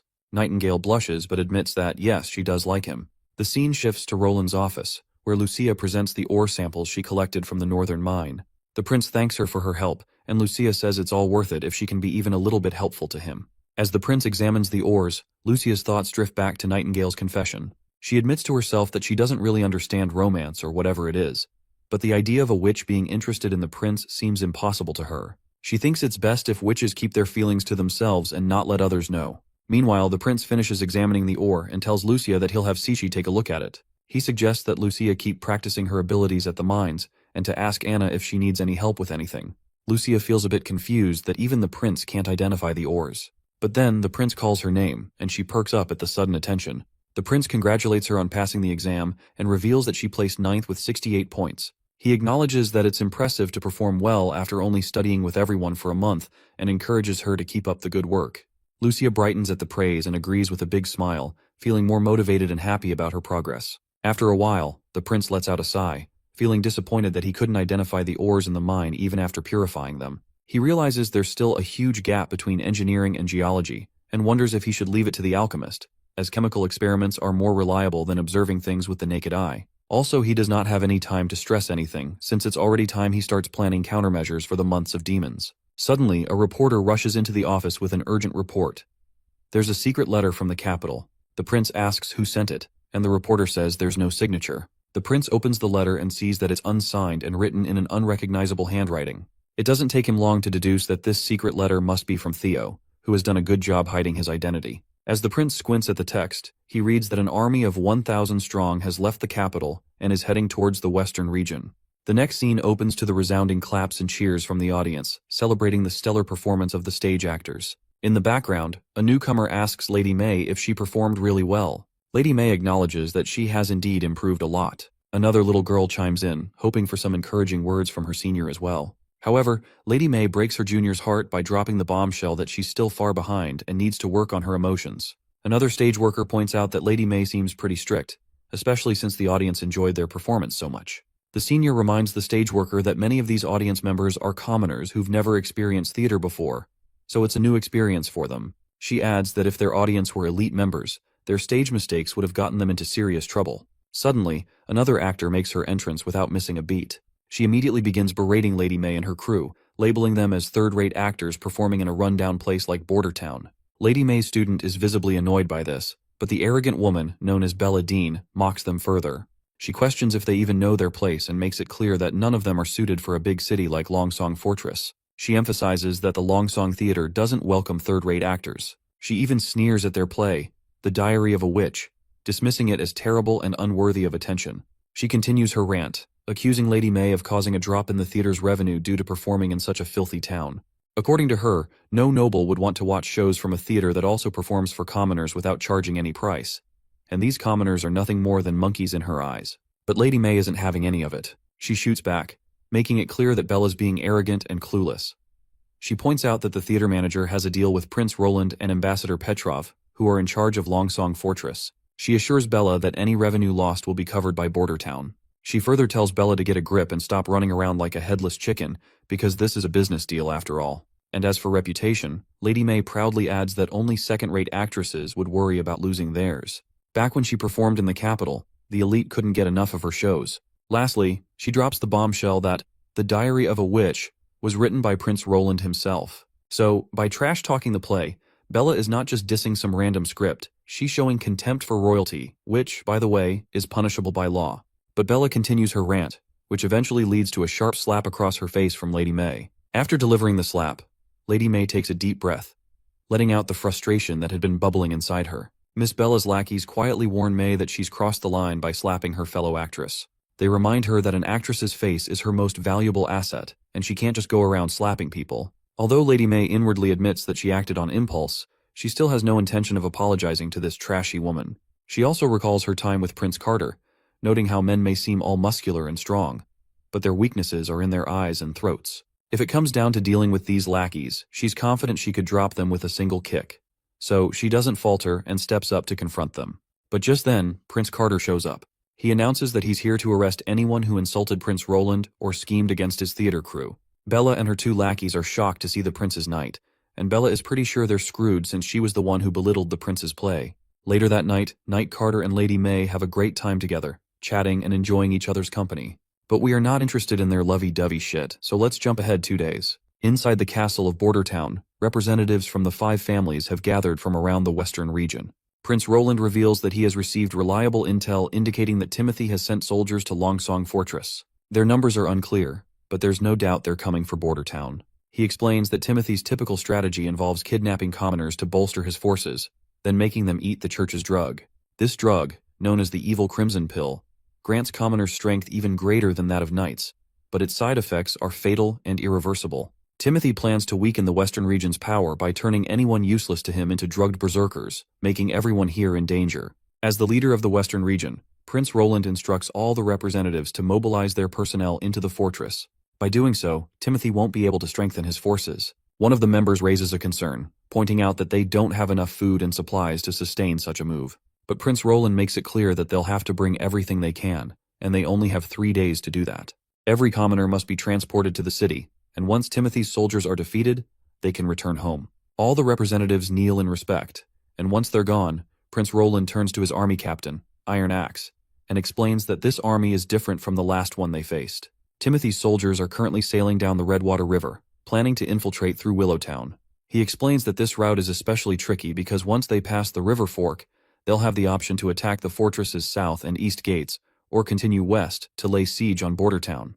To avoid spreading their troops too thin, Prince Roland emphasizes that they need to focus their best soldiers on ambushing the enemy at the Redwater River fork, as it's the most strategic point for a successful defense. He further explains that Lightning and Maggie will keep an eye on the enemy's movements, so they don't need to station extra soldiers for defense. Instead, they just need to set up an ambush for a single decisive strike. He also notes that Longsong Fortress will need 100 soldiers to watch over the aristocrats, so he doesn't want any surprises while everyone's focused on the Redwater River. Iron Axe will handle the artillery and board the ship at Littletown to meet him at the river fork, and our boy himself will rush there as soon as he's done with things at the fortress. Nightingale, looking worried, asks if the prince is really planning to go himself. The prince nods, saying no one else knows how to handle the witch's abilities like he does, so it's crucial for him to be there. Once their boat sets sail, we see all the new witches, along with our 2 familiar girls, on board. Leading this operation is our eager prince, who makes it clear that while he might not be a master at commanding large armies or planning full-scale assaults, he definitely knows his stuff when it comes to tower defense and tank warfare, which is his specialty. The camps are set up near the river, and just as the prince is about to drop some knowledge on what tanks actually are, Nightingale chimes in, saying she gets the idea of trenches and towers, but has no clue what in the world a tank is. That's when our boy explains that tanks are like carriages with cannons mounted on them, even sketching out a rough drawing in the sand for everyone to see. But then he admits they don't have enough horses, and the cannons also need to be transported with the ships as well. So the prince concedes that what they have isn't really a tank. But he suggests that if they don't have enough horses, Honey could tame some tigers or cougars to pull the cannons instead. Nana then asks if cannons pulled by tigers still count as tanks.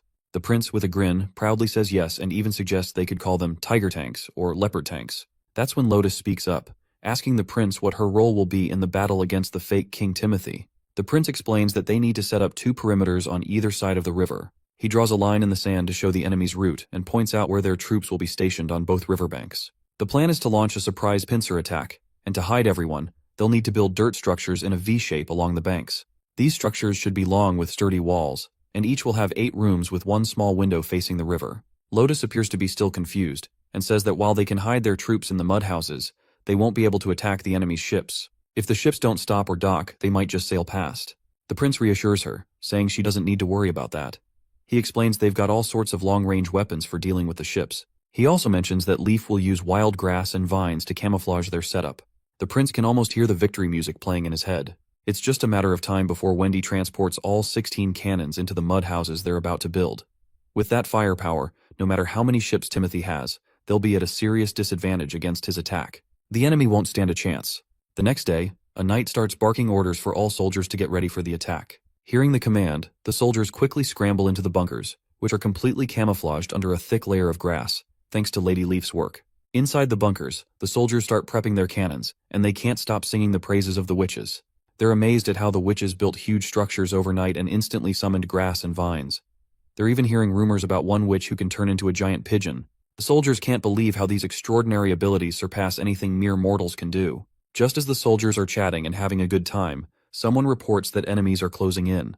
The soldiers rush to load the cannons, ready to spring into action at Miss Lightning's signal. The ships are definitely getting closer, and Sylvie confirms they're almost at the ambush point. Lotus is a bit anxious as the boats appear on the horizon, and the prince has not yet made a move. But then bam! The ships are hit from all sides by a barrage of cannon fire.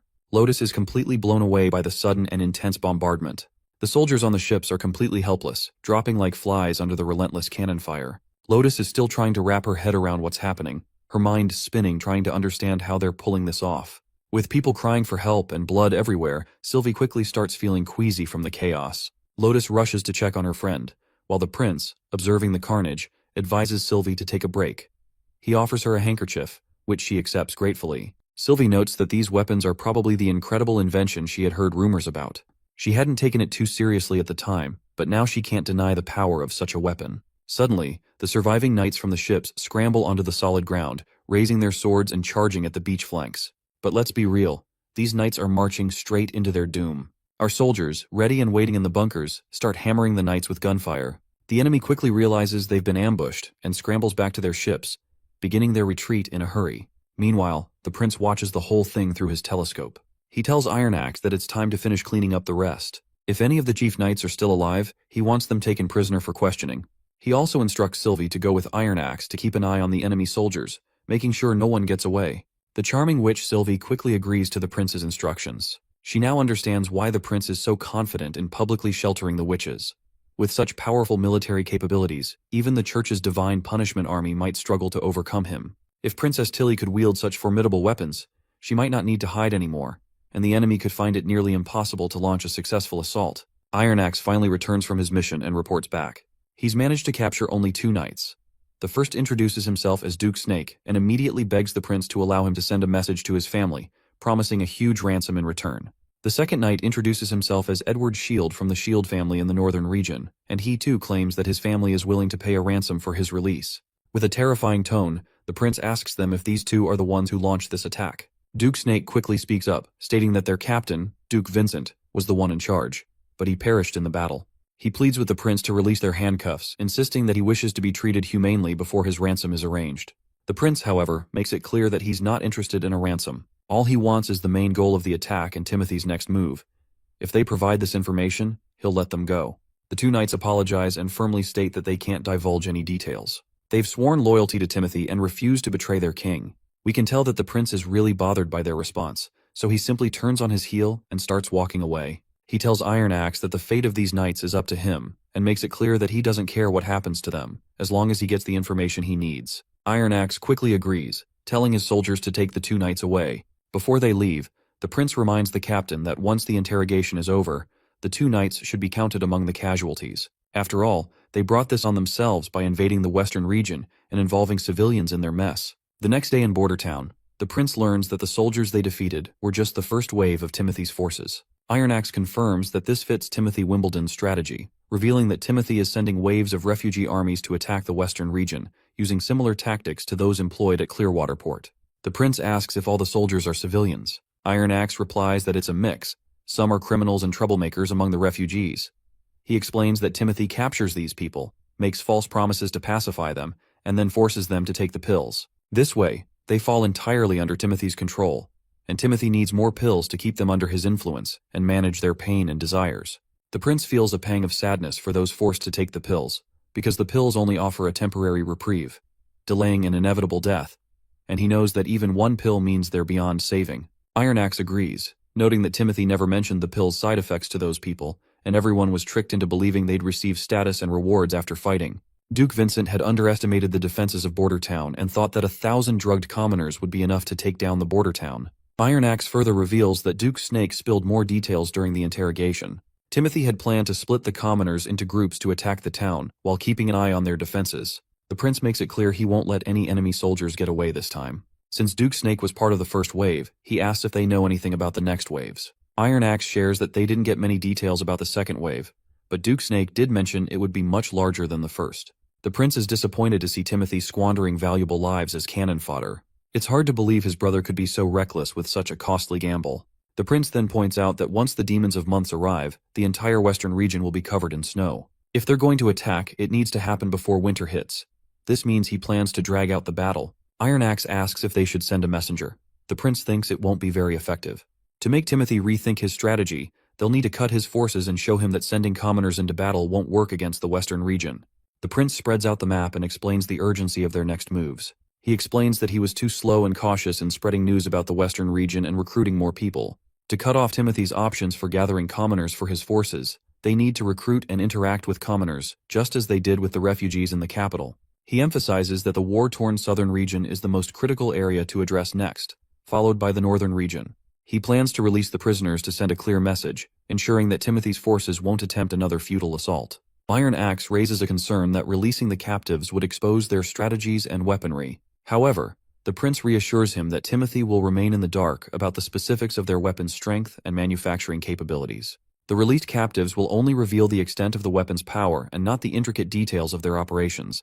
Additionally, these captives will carry a warning letter to Timothy, which will serve as both a strategic and psychological advantage. Iron Axe looks puzzled, so the prince clarifies his strategy. He plans to announce a specific date for a major offensive and then lay siege on the capital during that time.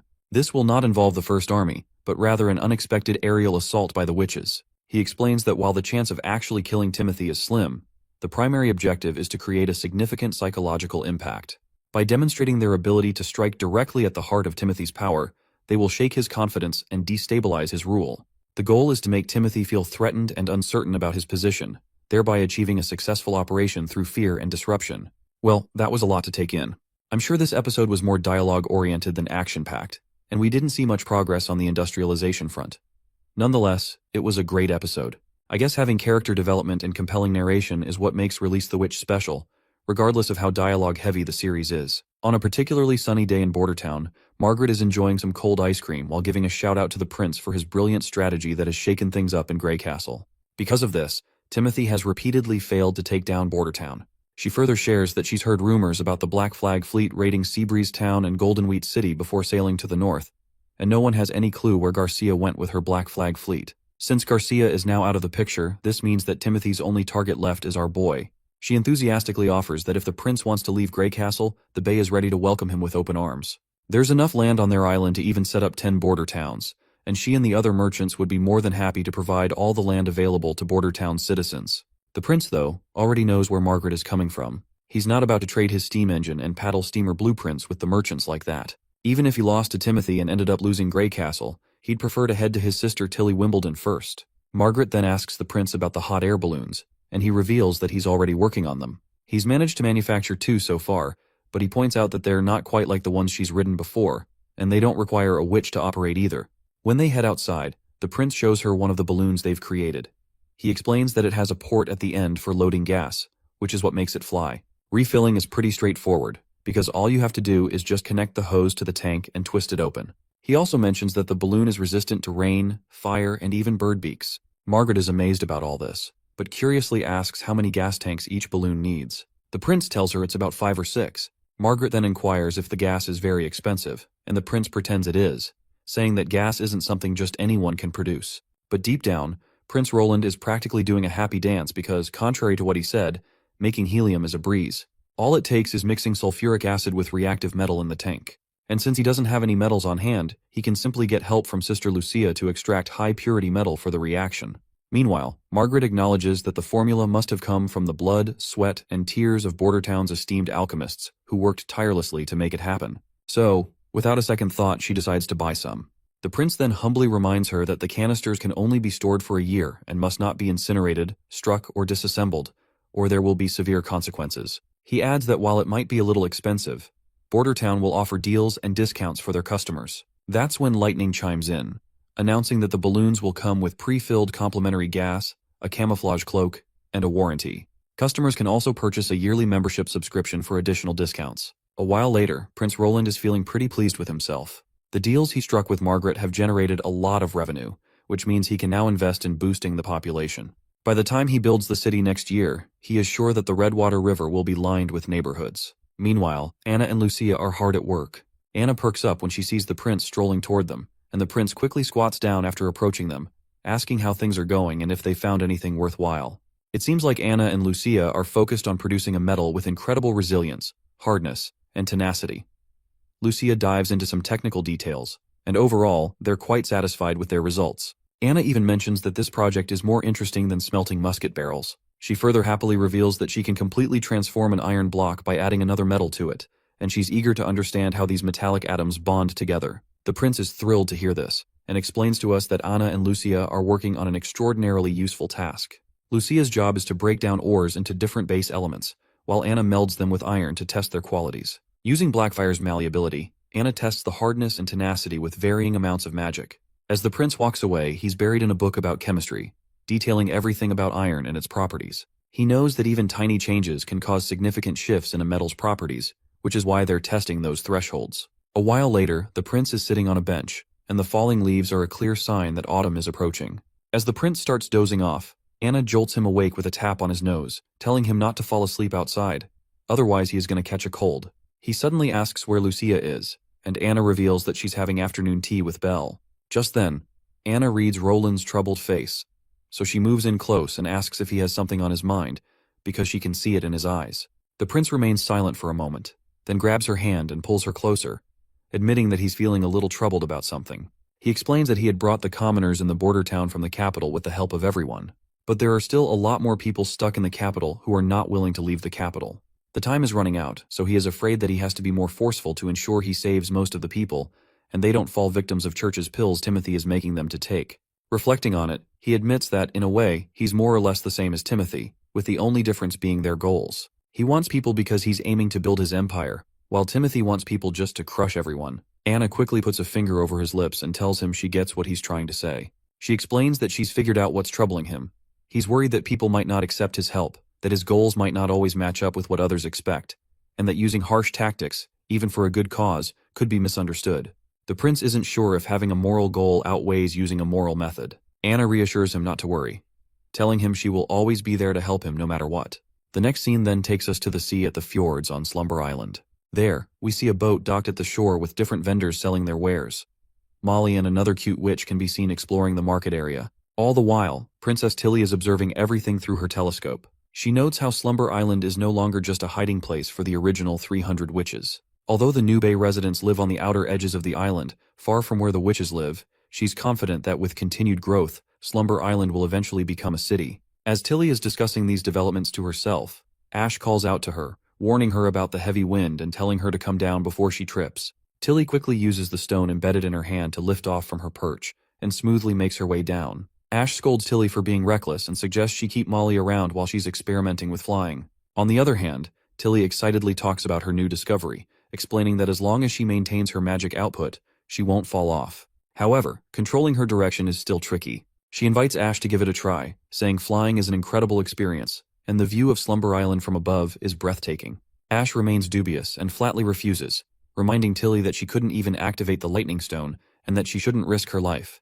Besides, there's only one stone, so she can't fly with her even if she mastered it. Tilly sadly agrees and mentions she's also working on figuring out how to craft more of these stones.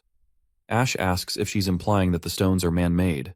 Tilly confirms, saying their appearance and qualities seem unnatural, suggesting that the people who built the ruins had a deep understanding of magic, and she finds it a bit sad that the makers of these stones didn't leave any research literature about any of it. Suddenly, Maggie comes rushing at Princess Tilly, looking as if she's seen a ghost. When Ash notices the frantic bird making a speedy descent, she quickly grips Tilly and steps aside, clearing the way. Poor Maggie lands hard on the solid ground and for a moment seems genuinely hurt. Ash picks her up, and Maggie explains that she was blown away when she saw Tilly flying. She even thought for a moment that Sister Lightning had come to Slumber Island without telling anyone. Once Maggie recovers, she mentions that she's just come directly from Border Town, and Tilly then asks how the witches there are doing. Maggie replies that they're doing great, and that she was asked to deliver a bunch of letters written by them. One letter is from Lotus, and the other one from Evelyn, and as well as Sylvie also sent a letter. She also pleasantly presents a letter from the prince as well. Ash then offers Maggie a cookie for a job well done, and Maggie happily transforms into her little chubby pigeon form and flies off with the treat. Tilly can't help but notice how Maggie seems to get plumper with each trip to Border Town. Nonetheless, as they walk away, Tilly notices that Roland's letter feels unusually heavy this time, making her wonder what's inside. Later, once they're in the office, she eagerly opens the letter and finds a bunch of pictures inside. She's blown away by the lifelike drawings, convinced that only magic could create such detailed images.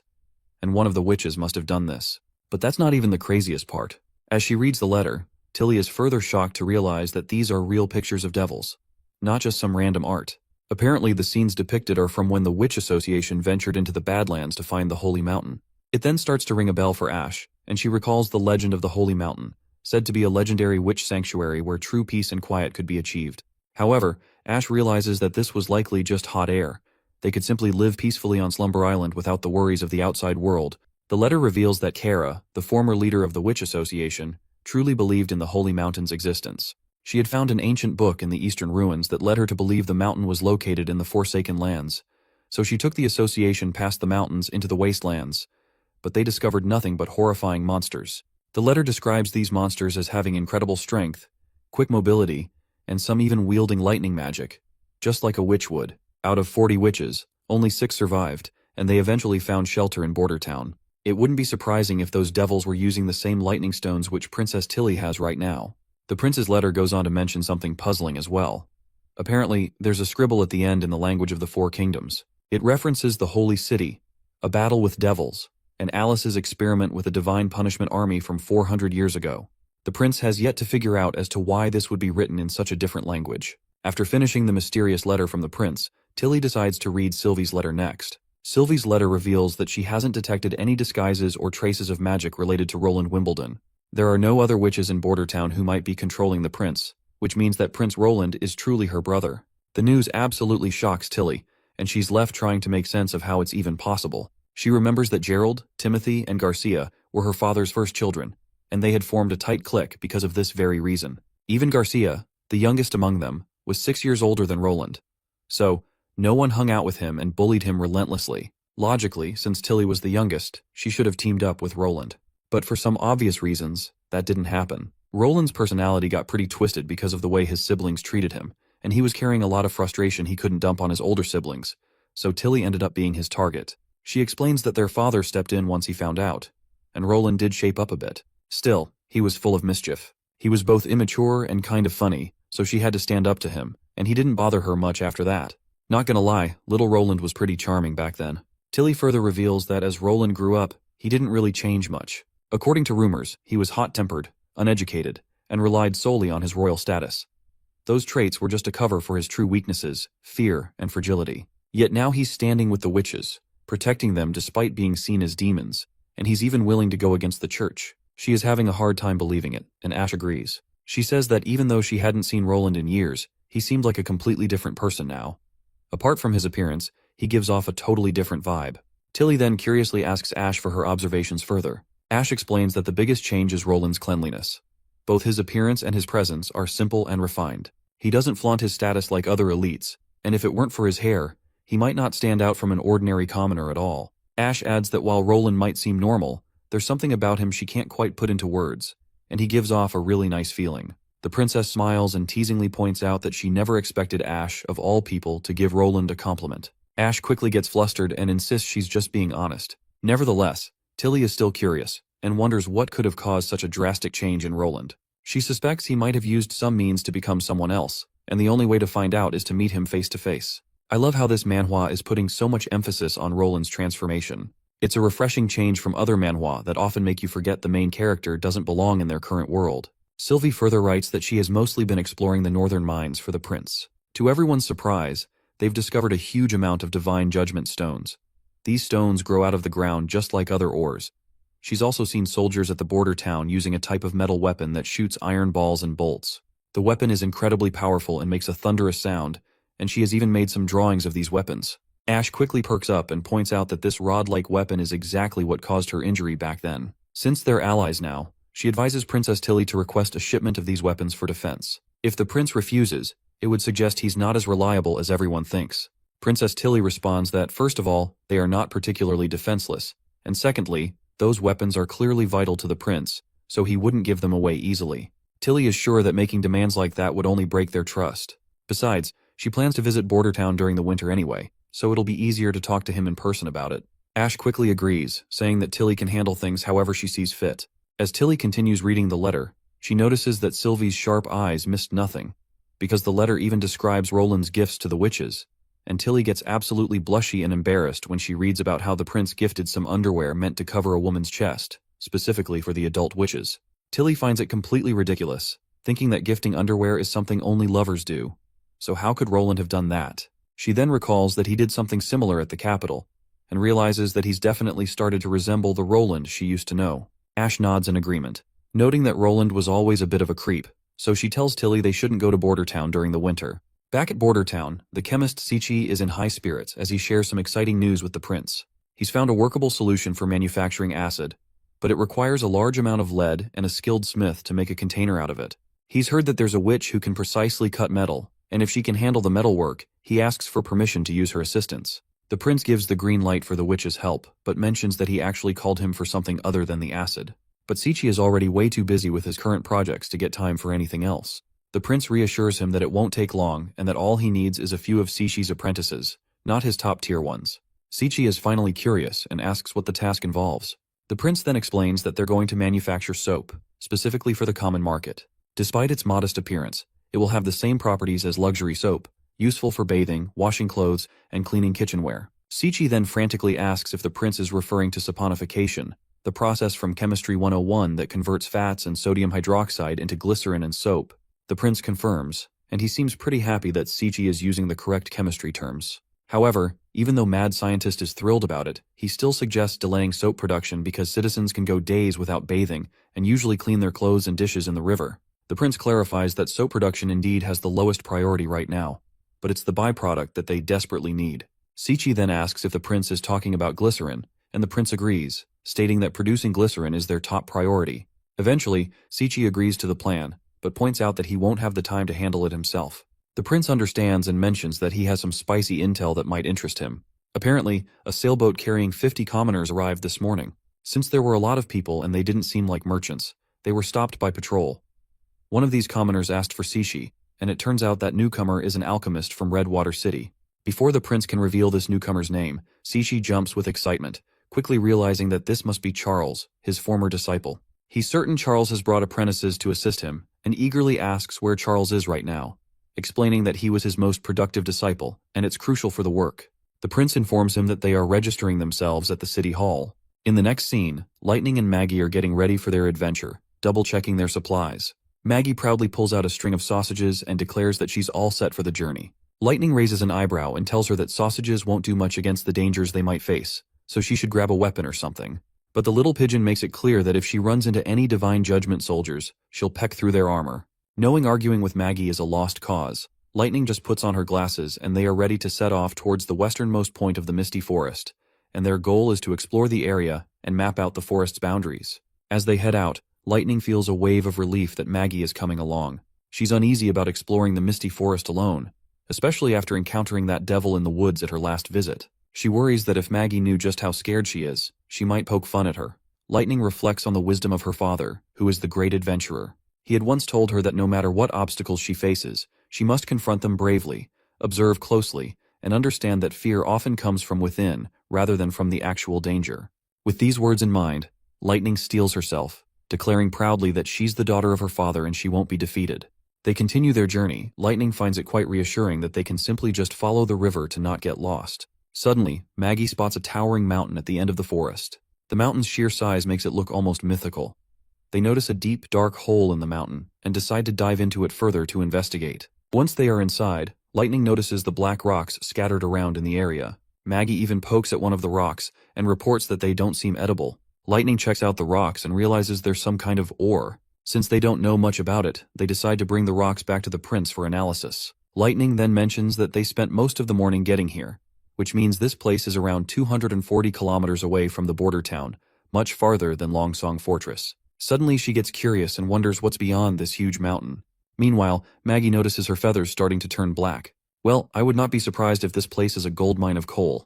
Nevertheless, Lightning decides to check out the other side of the mountain, so she tells Maggie to stay put and not move. She dashes out of the tunnel and starts flying diagonally towards the sea to see what's beyond the mountain. When she finally reaches the end of the mountain and looks around, she's absolutely shocked by what she sees. Later, the scene cuts back to the border town where the prince is studying a map of Grey Castle's royal palace, and he is busy planning his siege. Suddenly he hears a loud thumping noise. It's Maggie and Lightning peeking through the window, with Lightning looking particularly scared and anxious. The prince quickly tells Nightingale to open the window. Once they're inside, Lightning jumps at the prince, and he in return gives her a reassuring pat on the head, telling her to calm down and asking what happened.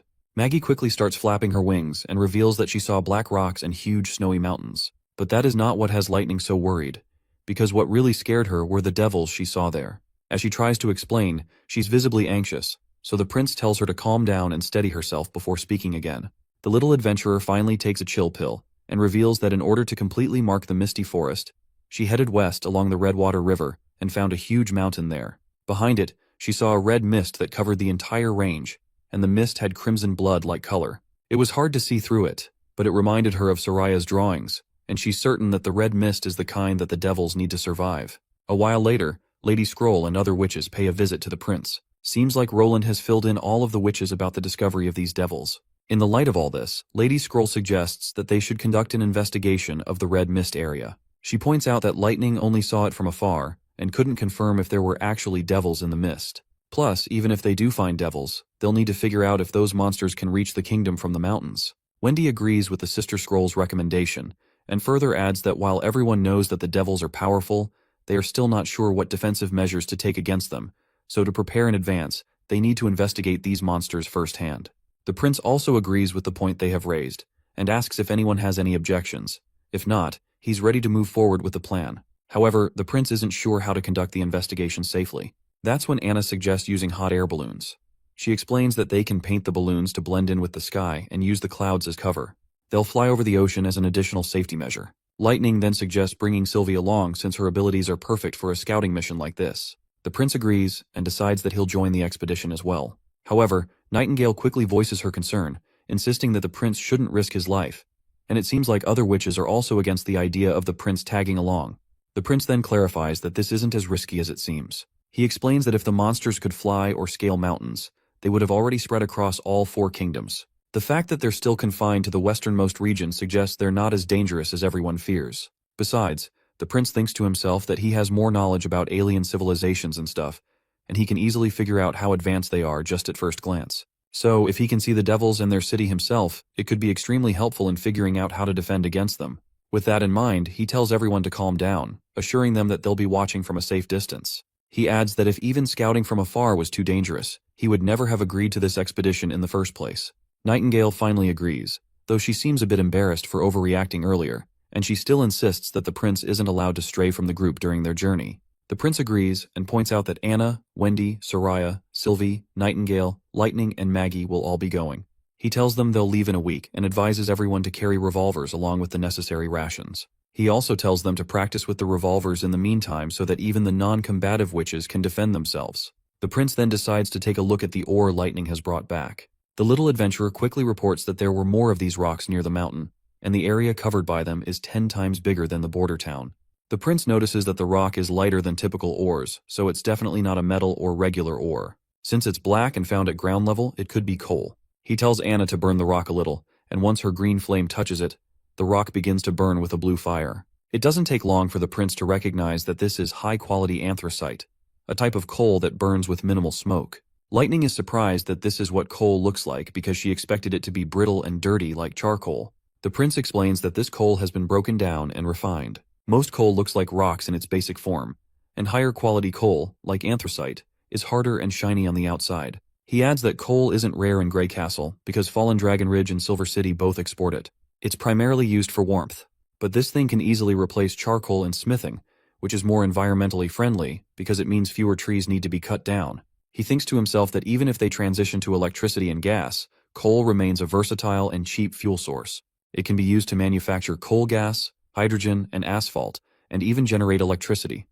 Therefore, establishing an open-air coal mine would be more advantageous than relying on imports. It looks like they'll need to produce more steamboats and a coal factory in the westernmost region in order to ship all of the coal into the border town. The scene cuts to the king's city, where inside the palace, an alchemist demonstrates their new discovery, which is a combustive snow powder created by the Alchemists Association. When the explosion goes off, the brass bowl goes flying into the air, leaving Timothy utterly flabbergasted. The old alchemist explains that if they increase the quantity and pack it tightly, the powder could be powerful enough to shred armor and flesh. Timothy is thrilled to hear this, and gladly offers the old man a generous reward of 20 golden royals. He instructs him to start building a snow powder factory in the capital immediately, and to continue researching the powder. He promises that if its effects in battle are as impressive as claimed, he'll grant the alchemist a dukeship and territory. The old man bows in respect, but one of the knights in the chamber points out that while the invention looks promising on paper, it might not be very useful on the battlefield, because it requires a fuse and has limited lethality, affecting only a half a pace wide area. Timothy is deeply troubled after getting reminded that this powder still needs innovation. He reflects bitterly that if it weren't for Garcia snatching the alchemists who were in charge of researching the snow powder, he would have already dominated Grey Castle. But still, he's relieved that the remaining alchemists were skilled enough to sniff out the recipe. Suddenly, a soldier bursts in with urgent news, and reports that the troops sent to the western region have been wiped out and returned to the capital in defeat, each carrying a letter from Roland Wimbledon.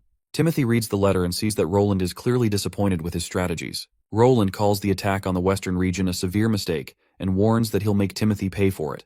He also says he'll attack the capital in the second month of autumn, planning to show that Timothy's throne isn't as safe as he thinks. Timothy is absolutely livid after reading the letter, his anger practically boiling over. Back with the witches, they're all geared up with revolvers for their shooting practice, and the prince is eager to see how they perform. As the ladies start shooting, it quickly becomes clear that they're struggling. Their shots are going in every direction except toward the target. Roland's enthusiasm dies down and starts to feel hopeless about their lackluster skills. However, it's not all doom and gloom, because Anna stands out among everyone by hitting the target with such finesse you would not believe. The other witches are fascinated to see this, and even the prince is bewildered by her performance. He notices her clean aim and steady posture, and wonders if Anna has talent beyond just her knowledge. Despite the revolver's noticeable recoil, her arm remains perfectly steady, leaving the prince impressed and curious about her hidden abilities. Meanwhile, Anna is basking in her glory after hitting the target perfectly. However, the prince quickly notices something off, and we can also see a hint of magic at play near the trigger of her gun. With a suspicious look in his eyes, he leans toward Anna and scolds her, saying that no one is allowed to use their abilities during firing practice. The clueless Anna asks why, and the prince explains that if enemies have stones of divine judgment, she would be helpless without her magic. He wants everyone to be prepared for real combat situations where their magical abilities might not be available. Prince then covers her ears and tells her to try again, assuring her that she won't feel scared this time. Lightning quickly asks Maggie to come over and cover her ears too. I find it fascinating how even the kids are handling these guns like they're just water pistols. With her ears covered, Anna quickly fires a barrage of bullets, and they all hit the target perfectly. Seeing this, Wendy and Nightingale give it a go as well, and soon enough the girls are having a blast while shooting. Later, we see their balloon floating in the air, camouflaged to blend with the sky. The prince announces that they'll be practicing dropping projectiles from the sky and plans to attack the capital in the second month of autumn, so everyone needs to start practicing right away. Wendy could not help but feel thrilled to be so high in the sky, and points out how the entire western region looks as small as the palm of her hand. The prince, however, explains that the area is indeed not very large, and directs her attention to the wasteland to the north, which is where they'll need to go later. Lightning notices they're already quite high, and comments that she can't see anything below. The prince says they are high enough, and inside the balloon basket, we see a nuke-like bomb. He explains that they'll be practicing by dropping this fake bomb, just like they did on the ground. He adds that since this is only an experiment, the bomb they're using is much smaller than the real ones and weighs about as much as 4 Nightingales. Even though this one is smaller in size, they still need to treat it seriously. Anna seems really curious after hearing about the weight of this bomb, and curiously asks the prince since when Nightingale became a unit of measurement. The prince dramatically coughs and tells her not to worry about the details, instructing her to just get started. They drop their first bomb, and Anna quickly shuts the downward door in the basket. The prince is happy to see that they've become so familiar with the procedure after all their training. Wendy then asks him if the bomb can really hit the target from this altitude. Roland admits that it does seem improbable, considering they're dropping it from 1,000 meters. However, he explains that the bomb has exceptional navigation capabilities, and its high altitude actually contributes to its guaranteed accuracy, and this is all thanks to our little explorer, Lightning. We're back at the border town castle.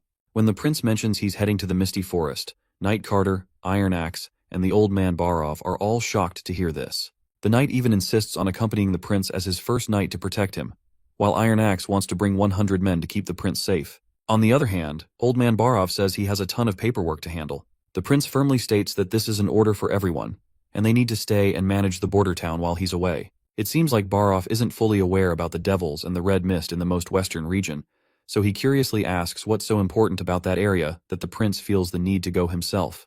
The prince doesn't get into details but says the situation affects the entire western region and could even threaten the destruction of Grey Castle. He claims that he is the only one who can assess it firsthand and insists he must go himself. Knight Carter asks if the prince can spill the exact reason for his visit. The prince says he can't say right now but promises he'll fill them in eventually. He makes it clear that it's a secret mission and everyone needs to keep it to themselves. As everyone's freaking out about the bombshell the prince just dropped, he reflects on the situation in his mind. The Devil Territory is 60 miles from the western region, and these monsters once destroyed the holy city of Tequila, driving survivors to the edge of the continent. It all sounds pretty outlandish, but the prince is glad he's seen plenty of apocalyptic movies. But he knows that people won't easily accept this reality. If word leaks and civilians panic, everyone might rush to leave the western region, and he can't let that happen after coming this far. So, the prince finally sets off with all the witches in their balloon, waving a final goodbye to his loyal companions, who are tearfully watching him depart. Not gonna lie, I'm also super excited to see what they're about to run into in that mist. Meanwhile, as they're floating through the air, Sylvie asks if the church fought the devils 400 years ago, and wonders if that makes the church good. The prince says the church is actually evil, and Nightingale agrees, pointing out that if they were good, they wouldn't have been executing witches for no reason. She explains it would be one thing if the witches were actually evil, but they're not connected to devils at all, plus there's even evidence to disprove that. The prince agrees and adds that first they need to verify if the church really did fight the devils. If they did, why would they hide it and destroy all the evidence? Because they could have gained a lot of followers by spreading the news of their victory. The prince reassures Sylvie that he'll never support the church just because they fought the devils. He's determined to fight against the devils on his own if needed, and he's not afraid because he has witches by his side. Nightingale leans in, happily reminding Sylvie that the church is a bunch of losers who failed to eradicate the devils in the past, so the prince would never side with them. A while later, Lightning points out that they're almost there and can already see the mountain.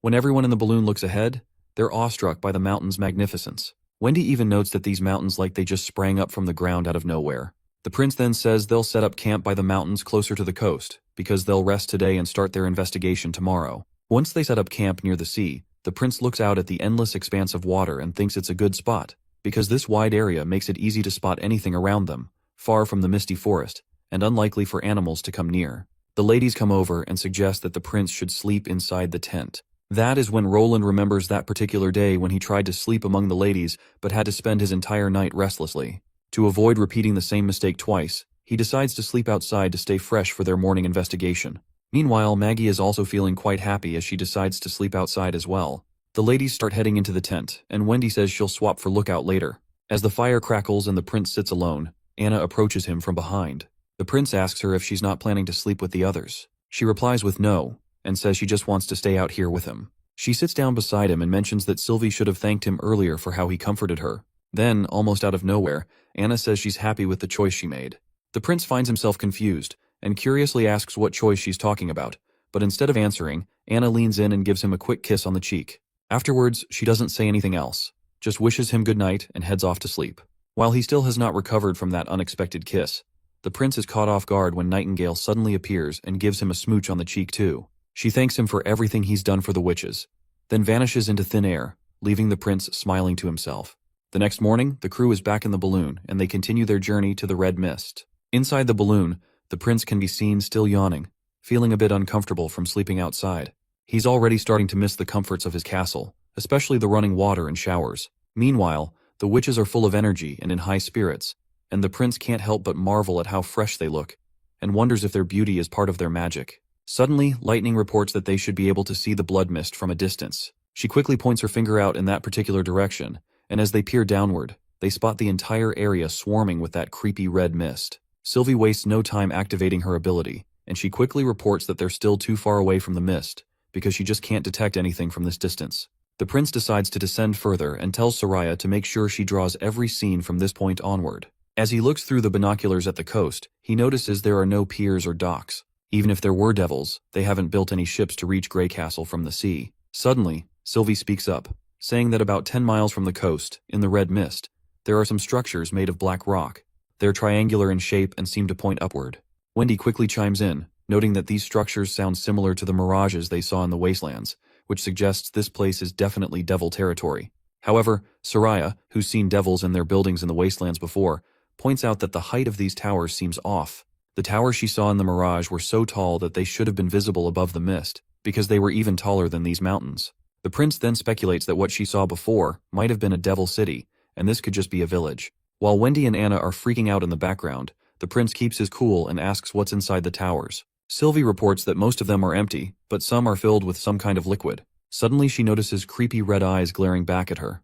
The prince snaps her out of it, asking urgently what's happening. Sylvie doesn't waste a second before telling the prince they need to get out of there fast, because the devils have already found them. Scratch that, the devils are already on the move. She explains that they were buried underground, with only the pipes on their backs sticking out of the ground. The shit is about to get real, and it's clear they need to get out before things get worse. Sylvie then drops another brutal piece of news, revealing that there are some devils flying, which leaves everyone absolutely boggled out of their minds. The prince quickly orders Wendy to retreat the balloon at full throttle, and our wind girl quickly pushes the balloon forward with her wind powers. But unfortunately, Sylvie reports that 2 devils are rapidly approaching, and they are riding some kind of flying monsters. The prince is blown away to hear this, but instead of feeling terrified, he is kind of curious about these monsters, so he squints his eyes and notices that these devils are apparently riding some hybrid demon beasts. He makes a split-second decision, and shouts for everyone to lower the balloon's altitude and reach the ground as soon as possible. He knows that with only Lightning capable of flying, it won't be enough to protect everyone if these monsters catch up. If the balloon gets damaged, they're all in serious trouble, and he is kicking himself for underestimating the devils and putting everyone into this risky mess. Before they can even start their descent, the flying monsters close in fast. One of them blocks their path and throws a spear with incredible speed straight at the prince. He braces himself to get screwed, but just in time, Anna conjures a shield to protect him, stopping the javelin inches from hitting him. However, it looks like Anna poured every ounce of her magic energy into creating that shield, and is almost out of juice. While the javelin falls back, the devils don't let up, and they charge at the balloon once again, surrounding the party from both sides. Surprisingly, Anna is still hanging in there, and conjures up the shield once again to keep the monsters at bay. The prince takes this chance, and immediately reminds the ladies that it's finally time to put their bad boys into action. The ladies quickly comply with command, and draw their revolvers right away. They start shooting like there's no tomorrow, with Nightingale even holding 2 revolvers like she's some kind of gunslinger reincarnate. But despite their best efforts, it looks like all those bullets are missing the target, and the monsters are closing in fast. Nightingale then points out that the balloon's shaking too much, which is messing up their aim. Just then, one of the wild beasts roars with its gross, gaping mouth, and Wendy quickly uses her wind powers to fly the balloon away. The abrupt push by Wendy causes the balloon to shake violently, making everyone in the basket lose their balance. Out of nowhere, Anna spots another monster right in front of her. This one grabs a javelin from its back and chucks it straight at her. But Prince Roland, being the hero he is, jumps in front of her and takes the spear right in his shoulder, and the impact shatters his arm in one go, leaving him crashing to the ground. The gruesome sight shatters Nightingale's heart, and for the first time I see her crying. All the witches rush to Prince Roland, and Nightingale calls out to him, but he doesn't respond. It looks like he's gone unconscious after losing a lot of blood. Nightingale sobs uncontrollably, while her tears stream down her face. Without wasting any time, Anna springs into action, quickly starting to burn the stump of the prince's severed arm to stop the bleeding. It seems like she picked up this first aid trick from one of the classes about first aid rescue, and not surprisingly, the bleeding stops right away, leaving Nightingale absolutely shocked. She quickly points out that this is their chance to get back to the border town if they want to save the prince. But this is not going to be that easy as it seems, because these devils are still looming large, and Nightingale realizes they won't make it back to the border town if they can't defeat these monsters. So she makes a split-second decision, and tells Lightning to protect the balloon from damage. The girl is startled to hear this for a second as how she is going to stray those devils away, but when she looks at the prince she realizes that they does not have time to be scared, so she quickly flies off into the air, and one of the devils quickly starts chasing her down, while there is still one devil who is trying to poke a hole into the balloon. The monster quickly backs away, and Wendy points out that it must be gearing up for a dive attack. That's when Nightingale steps up, deciding to leap off the balloon to get closer to the devils.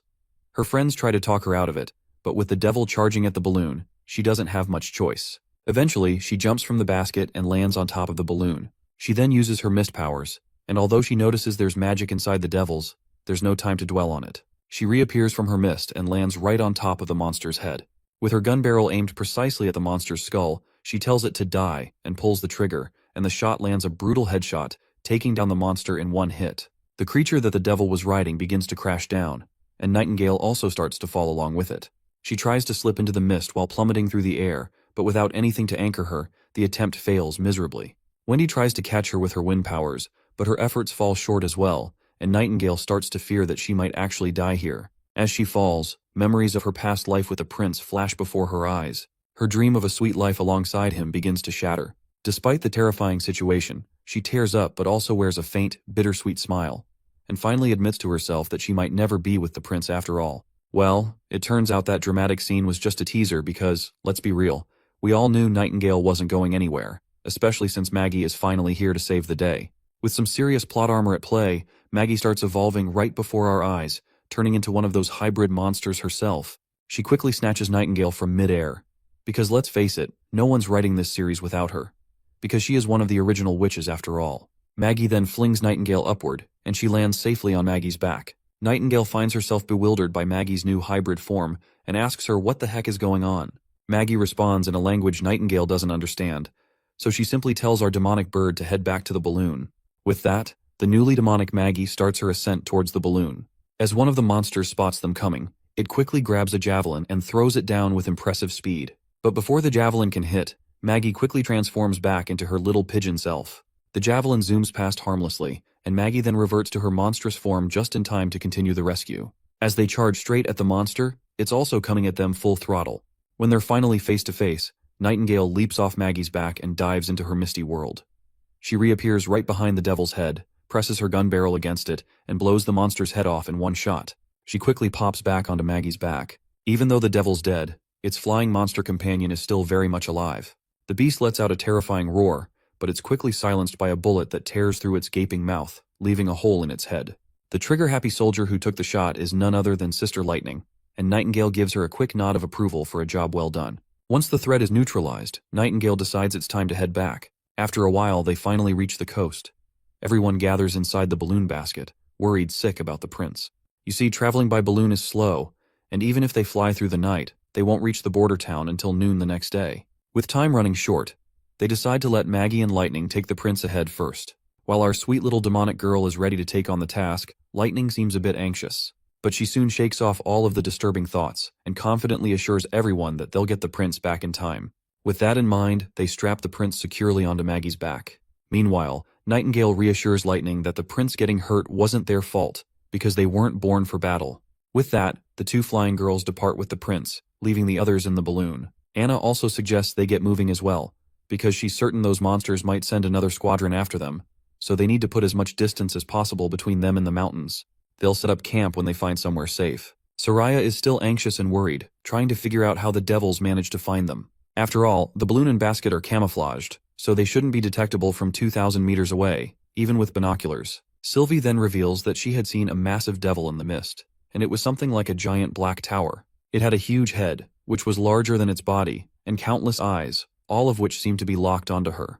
She explains that hundreds of devils surged from underground as soon as they noticed the intruders, and the entire area was swarmed. Anna then adds that the monsters the devils were riding were strange as well. Their blood was blue, which makes it clear that they're completely different from the hybrids they've encountered during the months of demons. Soraya agrees, noting that the creatures they encountered seem more like actual devils. She points out that when Nightingale shot the first devil, it bled blue, confirming they're not just demons. Wendy expresses her relief that if Maggie hadn't transformed and saved Nightingale, they wouldn't have made it out alive. Nightingale adds that while Maggie was transforming, she saw her magic shift from a swirling mass to a pair of pale wings. Meanwhile, Lightning and Maggie are zooming down, both looking pretty exhausted. The little girl then asks if the prince is still hanging on, and Lightning responds that he's getting colder, but thankfully his pulse is still strong. She then tells Maggie to channel all their remaining magic to increase their speed. With a burst of energy, they accelerate to sonic speed. As they fly away, Lightning starts to reflect on the situation. She feels guilty, thinking that if she had left the balloon basket to distract the devils earlier, the prince might not have been injured. She's hard on herself, feeling like she's still a long way from being an outstanding explorer. She's also thinking about requesting a revolver for herself once they're out of this mess, and asking Nightingale to teach her some fighting techniques. Eventually, they reach the border town castle. As soon as they descend down, soldiers rush towards our girl, and Night Carter is absolutely shocked to learn that Prince Roland is severely injured. Suddenly the prince wakes up in a frantic state. He glances at his hand and is surprised to find it still there. As he looks around, he realizes he's back at the castle. He calls out for Night Carter, but then he soon spots some of the witches sleeping down on the ground, and it looks like they must have dozed off while waiting for him to wake up. Quietly, he gets out of bed and peeks outside, and confirms that he really is back at the castle. Anna also wakes up and Roland quickly asks her about everyone. In response, she reassures him that everyone is back in town, and he's the only one who got injured. The prince breathes a sigh of relief upon hearing this, though he's feeling anxious because there is something different about Anna's tone. Out of nowhere, the girl hugs him tightly, calling him an idiot in a strangely affectionate way. Her repeated idiot in such a loving tone leaves the prince's nerves completely frazzled. He then feels a bit warm thinking about how there are people who care for him. He hugs her warmly in response, letting her know he's back and that she doesn't have to be so scared anymore. The other witches also begin to wake up, and they are all amazed to see the prince is out of his unconsciousness. Lightning wastes no time and launches herself at the prince, hugging him tightly, and soon the other little witches join in as well, creating a big, warm group hug. Nightingale is also relieved to see the prince safe and jumps over him like a little kid. The scene is filled with joy and affection, lighting up the entire room. Later that night, the prince sits alone in his room, reflecting on how he seriously underestimated the devils during the expedition. He hadn't anticipated their ability to detect the balloons from such a distance. Though the expedition proved to be quite dangerous, it provided invaluable intel. The devils are no longer just mysterious beings from the underworld, because they have their own civilization and are as culturally developed as humans. The prince probably has scribbled down his thoughts in a letter, which is probably meant for his sister, Princess Tilly. He mentions that the devils seem to have magic, which Nightingale confirmed. However, their magic method is totally different from witches, because they use some sort of external gizmo instead of activating it like witches do. Unfortunately, these are just educated guesses since the devil corpses sank into the sea, so he couldn't examine them closely. Sylvie pointed out that those odd stone towers the devils had might store a red liquid, and the red mist could be the gaseous form of that liquid.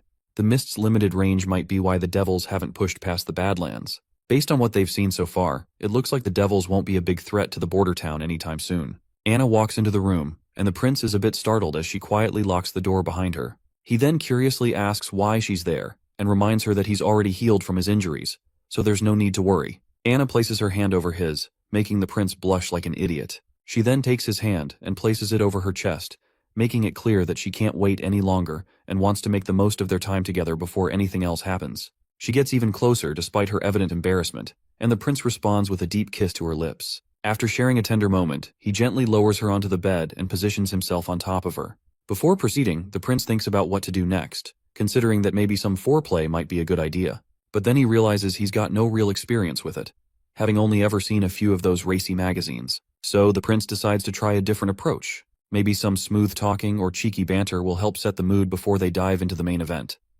Just as he's trying to figure out what to say, Anna takes the initiative. She gently pushes him onto the bed and gets on top of him. He places his hands on her thighs, and she recalls the moment when he pushed her away and took that javelin in his shoulder, and asks if he didn't consider his own life at that moment.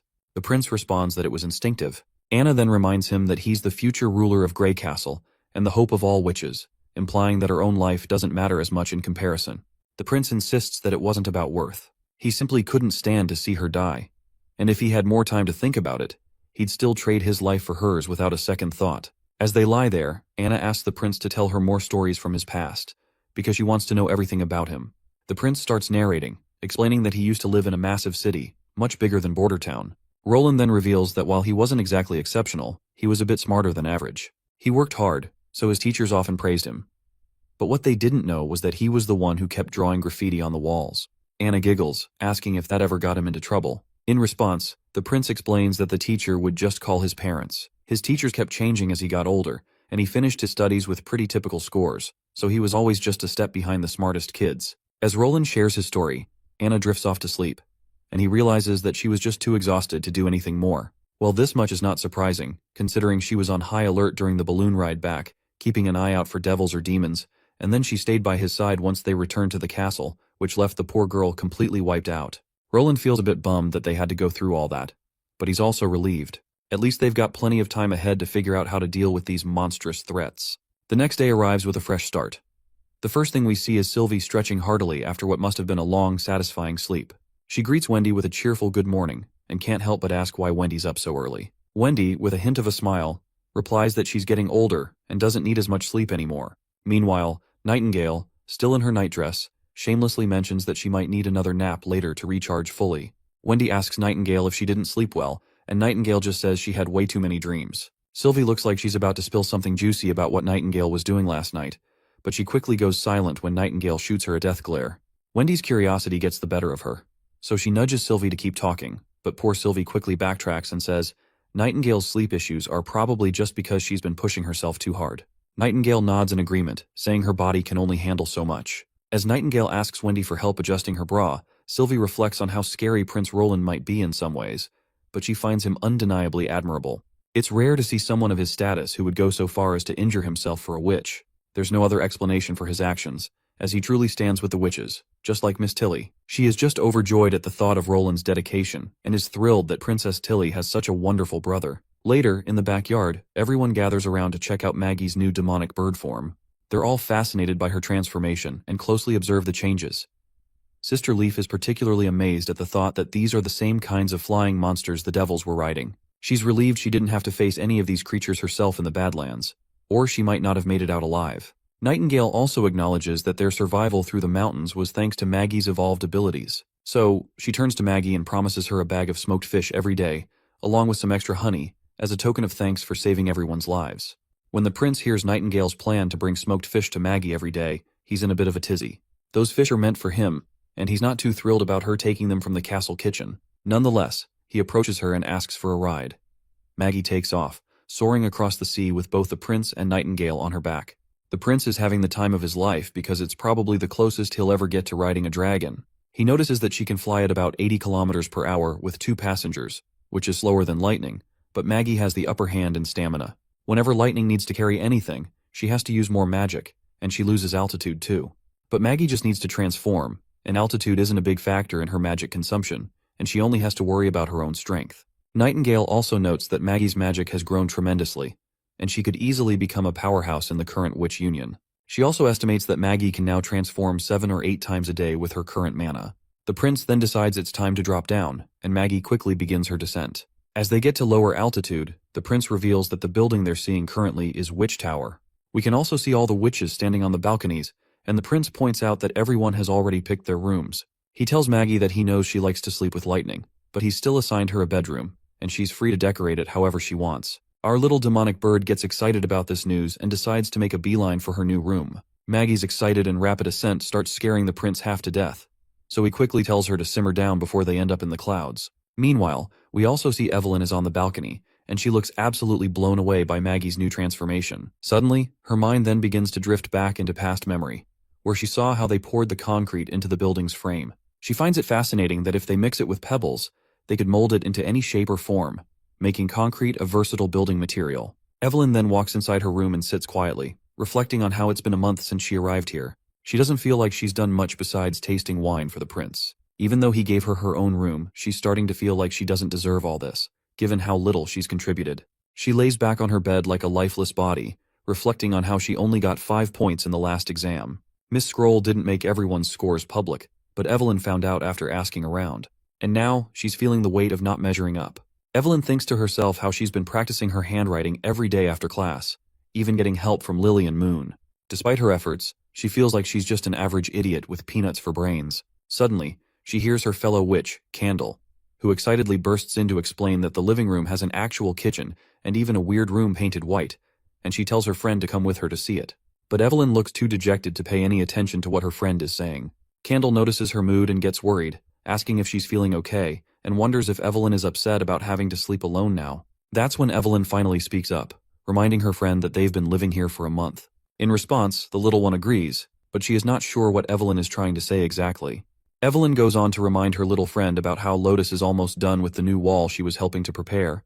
Honey has been training a bunch of messenger birds, and Sylvie went with the prince to investigate the monsters. But on the other hand, she feels like she herself hasn't had anything to do, doesn't even have anything to practice, and has the worst test scores. All of this is making her wonder why the prince chose someone useless like her. After hearing all of this, Candle suggests her friend to ask Prince Roland directly about it. Evelyn is startled by this suggestion, but Candle reassures her that the prince is Miss Tilly's brother and has genuine intentions for the witches. She mentions that even Sylvie, who was once very critical of him, has softened and even complimented him once or twice yesterday. So, she encourages her to talk to the prince, assuring her that he won't be harsh or chew her out for speaking with him personally. Eventually, Evelyn decides to go talk to Prince Roland.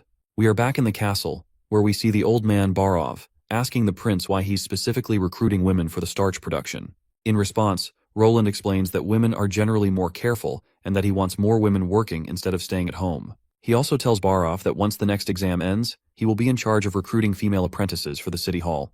Barov is surprised to hear this, and points out there is no example of women as labor in the past, and further highlights that the other apprentices are just as careful as well. The prince explains that if there's no existing model, they'll have to create one, because adding women to the workforce is the easiest way to expand the labor force. The prince also assigns Barov the task of changing people's attitudes about women working. Besides, he points out that given the fat paycheck every woman is going to receive, he is sure that they'll gradually step up to the job. Suddenly, Nightingale pops back into the office and asks the prince if this starch stuff is something delicious he's planning to make. The prince shakes his head with no, and says it's not just food, but it does have a pretty neat byproduct. He explains that if you mix wheat flour with water and knead it until the water turns completely white, then replace the water, you're left with a sticky ball of gluten. This gluten can be deep-fried or stir-fried, making it soft and bouncy, and then you can glaze it with honey or mix it with spices. All of that sounds delicious, and it seems like Nightingale has already started drooling just hearing about it. The prince decides it's probably best to stop talking before she gets even more excited. In his head, the prince thinks about how processed flour water becomes starch, which is a crucial ingredient in explosives. Since he hasn't started producing glycerin yet, TNT is off the table for now. But starch is the easiest explosive to manufacture, and it's not very sensitive, so it can't be ignited by fire and needs a detonator, but it's actually stronger than TNT. The prince is confident that once his alchemists manage to create TNT, he'll be one step closer to shaking Timothy's throne. While the prince is dreaming of the grand explosions he'll be able to create with starch, Nightingale is also drooling over the thought of fried and roasted gluten once starch production begins. Both of them are lost in their thoughts, having the time of their lives thinking about their interests, when suddenly, Evelyn opens the office door anxiously and walks in. Nightingale quickly disappears, and the prince asks Evelyn the reason for her visit. The girl nervously responds that she has a question to ask. The prince assumes she might bring up the same old question about why he tolerates witches, but he brushes off the thought and happily encourages her to ask. Evelyn stammers out of nervousness and asks why he picked her for the position, since her abilities aren't as useful as Sylvie's, and she's nowhere close to Lotus or Honey. She mentions that if he just wanted someone to taste different wines and alcohol, he could have easily hired a connoisseur. The prince quickly figures out what Evelyn's thinking and asks her how she feels about the alcohol he's given her. Evelyn is a bit puzzled at first, but mentions that while it was too strong at first, she's gotten used to it. The prince then rummages through the bookshelf and pulls out a bottle of alcohol. Evelyn further continues and adds that the cocktails with ice, juice, and sugar were really delicious. But she also points out that her family's pub only sold cheap wine and crude beer, so she doesn't really know what the wealthy prefer. After pouring the beer into a glass, the prince asks if she can transform it into vodka. Evelyn agrees and quickly uses her abilities on the liquid. As expected, the color of the beer starts to change, and the prince takes a quick taste and confirms that this is exactly what he was looking for, which is precisely why he hired her. The prince mentions he's planning to open an ethanol factory, but quickly corrects himself, saying instead he's opening a brewery, and Evelyn will be the professional winemaker. Well, Evelyn looks unsure about her abilities and remains silent. Meanwhile, back with Garcia Wimbledon, a man arrives in her chamber asking for her help and justice. He explains that his territory has not been fully attacked by heretics yet, but his son died in the hands of their followers while he was protecting the previous queen, and now the rebels are hiding in the mountains. He wants revenge and asks Garcia for alchemy products that can blow open city gates. He promises that if she helps him out, he'll fully support her, and the entire Silver Heron family will follow her as well. Garcia smirks while thinking to herself that Duke Bode is quite influential. If she appoints him as the prime minister and unifies the remaining elites, it'll make her accusation of betrayal much easier. She quickly decides to help him, saying she likes the proposal, but can't just hand everything over. She assures him that she'll have alchemists assist him when needed. The Duke is pleased by her generosity, and walks off happily. Soon after, Garcia's knight appears with a glass of beer and offers it to her. He notes that with all the elites in her palm, she could dominate the entire kingdom even without the Wolfheart King's help. Garcia agrees, and just then, the knight presents a letter from the Wolfheart King. She opens it quickly, and the knight anxiously asks if it's bad news. Garcia reads the letter and grimly states that the church has sent more troops. They're coming for Wolfheart City, and they've breached many perimeters. The knight is stunned by the news and quickly asks why the church is launching an attack even though the months of demons are almost upon them. Garcia is also startled to hear this news, noting that she didn't expect the church to act so quickly. If they had waited until next spring, she would have been better prepared. Now, they're not giving her a chance to recover, and if she ignores the Wolfheart King's call for help, they'll destroy him. This means she won't be able to hold them off for long either. However, Garcia sees this as a good opportunity. If many of the church's troops are defeated at Wolfheart and demons swarm Hermes in the Holy City, it could spell the end of the church. She tells her knight to mobilize the Black Flag soldiers because this year, they'll be spending the winter at Wolfheart. Back in Border Town, we see an air balloon up in the sky. On the ground, Carter is blown away by the news that the prince is about to bomb the capital with hot air balloons from 2,000 meters. While observing the balloon through binoculars, the prince says that as long as they manage the targeting, it's totally doable.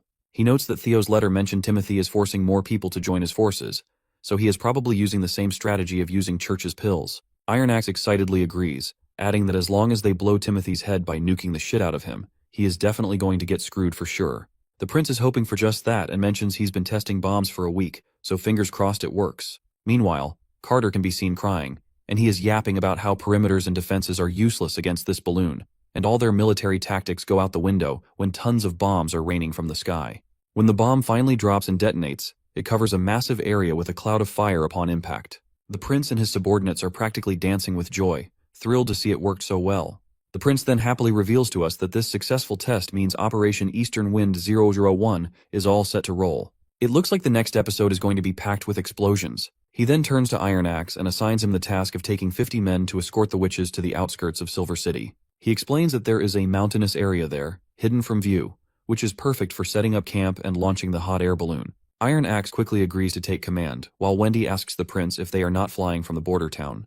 The prince replies that covering such a long distance with the balloon would not be feasible. He then points to the map, which I can't quite understand since the markers aren't in English. But he explains that if they set off from Silver City, they can cover the entire distance in one day and even return by sundown. He then turns to the other witches and calls out the names of witches involved in this mission.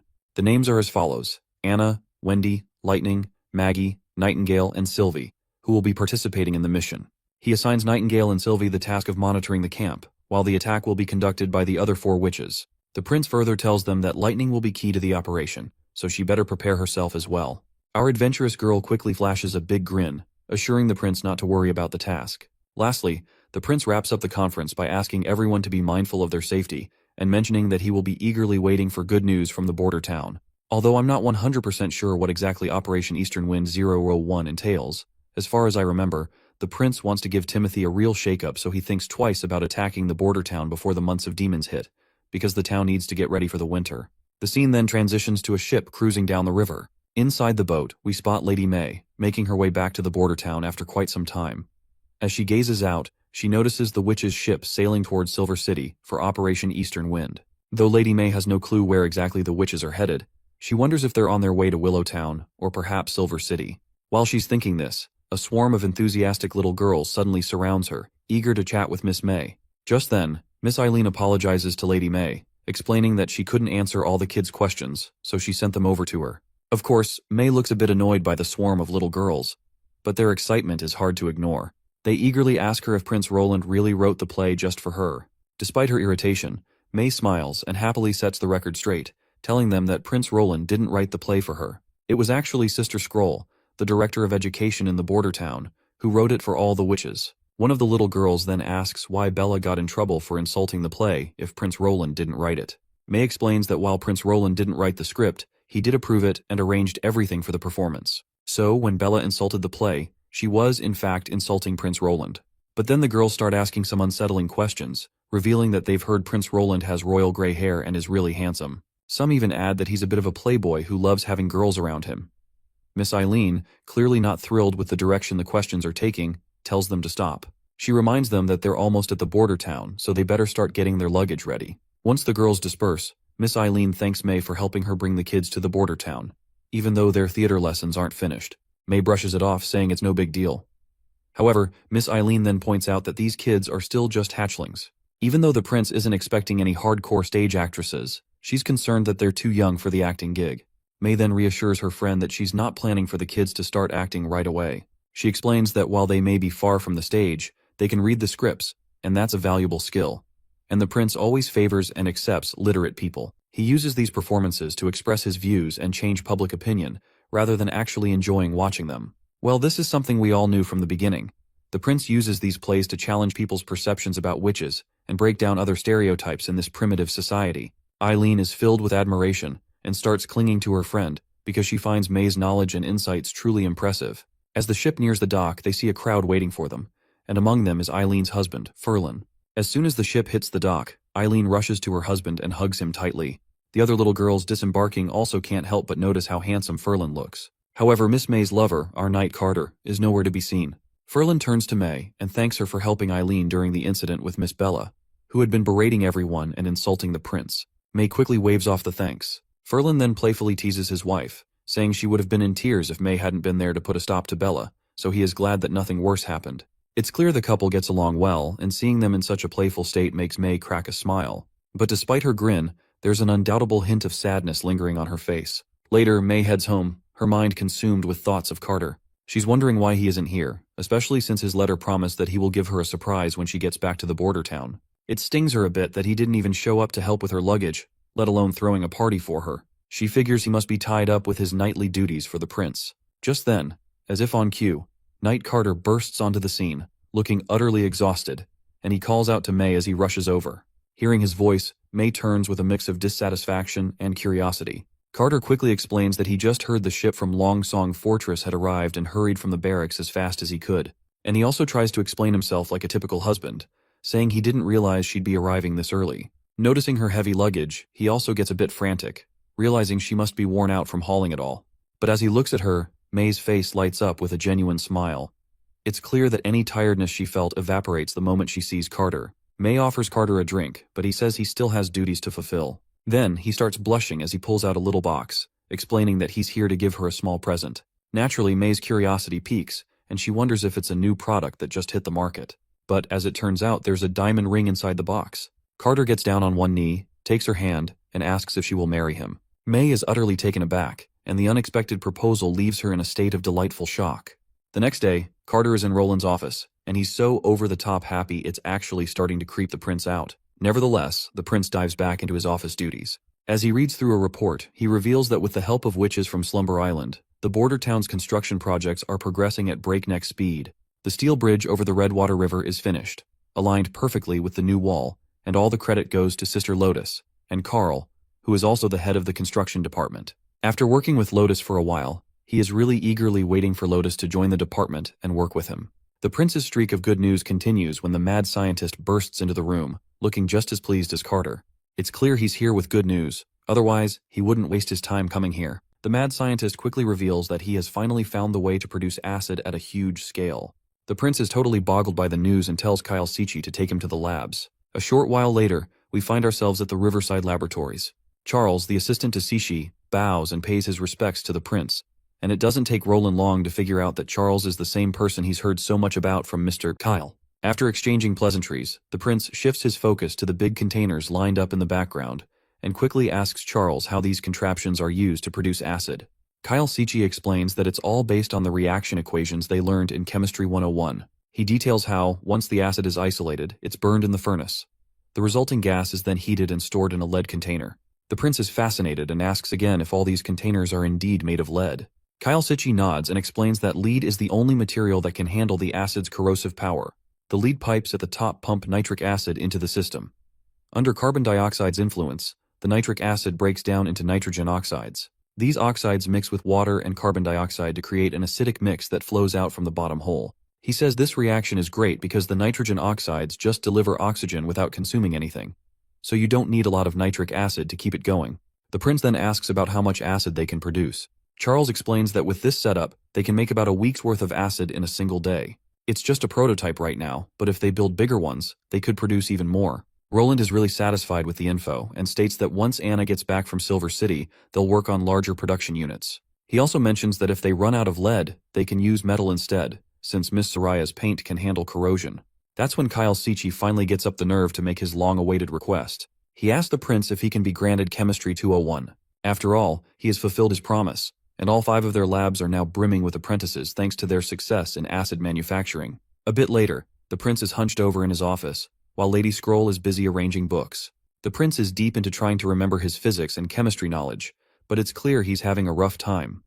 Lady Scroll can hear him mumbling to himself, and though she wants to help, she can only jot down whatever the prince tells her. She admits that this stuff is way more complex than the math and natural sciences she's used to, and it's no wonder he's struggling. She then walks over to him, tells him to take a break. The prince, however, expresses how envious he is of her memorization skills. He jokes that if he were like her, he wouldn't have to stress about tests, would have gotten into the best schools, and landed the best jobs. Of course, Lady Scroll doesn't quite get the prince's comment and assumes he must have been tested in the royal court. The prince quickly agrees, as he does not want to expose his true identity. Lady Scroll then explains that memorizing everything isn't always the best approach. Sometimes, it's better to let go of things, and she always has to keep those bad memories, even though she wants to just forget them. The prince reflects on this, and he feels quite sad for her as he agrees that she is absolutely right. It does not take her long to notice that the prince is feeling quite down because of her, so she reassures him, saying she's doing fine, and that everything is in the past already. She then begins to think to herself how Roland Wimbledon is unlike any elite she's ever encountered. Despite his vast knowledge, all he seems concerned about is passing it on to others. He doesn't act superior, even though he's in a position of power. Meanwhile, the prince decides to call it a day. Lady Scroll asks if he plans to continue this tomorrow. The prince happily says no and tells her to give Kyle Sichi the notes along with a physics textbook, as it'll keep him busy for a while. Later we find ourselves by a pond. The fish happily begin munching on the dead skin of Lady Leaf as she dips her feet into the water. Sister Scroll also joins the scene and asks her friend if her feet are feeling okay. Lady Leaf responds that her toes are in great shape now and she doesn't have to worry about them freezing in the coming winter. Lady Scroll then looks around at the lush greenery and asks her friend if she planted all these plants. The green girl nods, saying those are grapevines, fruit trees, and crops. She also mentions that there are lots of bird nests in the area and that Honey's messenger pigeon lives there. Lady Leaf then explains that the prince always told her that evolution lies in a witch's understanding of their power. She finds plant cells fascinating and initially thought they should function as a single unit. She points out how a bunch of leaves can become a vine, and if they're all different, they can never combine into one. She reflects on how her powers are tied to the ecosystem itself. Looking at her thriving green garden, with birds living and flourishing, she feels that she's found her path forward. The scene transitions to the outskirts of Silver City, where the witches have set up their camp near the mountains. Everyone is now in their balloon, ready for the next phase of their mission. As they're flying down, Anna tells Lightning to come inside the balloon and rest since there are no demons around. But Lightning energetically states that she can fly as long as she wants. Wendy turns to her and asks if she's feeling nervous. Lightning denies it, and confidently states that she's fully prepared to steer the nuke in the right direction, especially since she's practiced so many times, and the Silver City castle is so large, there's no way she'll miss. Wendy, however, advises her not to be careless. She reminds Lightning that safety is their top priority, and reassures her that the recent issues with the devils were not her fault, so she should not feel accountable for anything. Lightning quickly denies having any such thoughts, while Wendy can tell that she has been feeling down lately ever since that encounter with the demons, so she reassures Lightning once again that she should not worry about anything as she's not bad at combat, but just a bit inexperienced. Anna also agrees, and states that most witches do not come near to Nightingale when it comes to fighting experience. They further tells her that no one is blaming her, so she does not have feel bad about anything, and make things difficult for herself. Maggie joins the scene, quickly reporting that the inner district of the capital is now within sight. As everyone takes in the magnificent view, they are left awestruck by how they can see everything so clearly. Wendy then reflects on their past experiences, noting that when they first met Soraya and Echo, this area was considered the most dangerous part of Grey Castle. It was tough on witches, with one being executed nearly every month at the outer district plazas, and staying there even for one extra day was another day of watching fellow sisters suffer. Meanwhile, Lightning is giving herself a pep talk as they are about to nuke the shit out of this city. She thinks to herself that if bombing Timothy is all she has to do in order to make a change, she's ready to do it. As they hover directly above the city, Wendy tells everyone to get the bomb ready and open the doors. The moment everyone's been waiting for arrives, and the nuke begins its descent.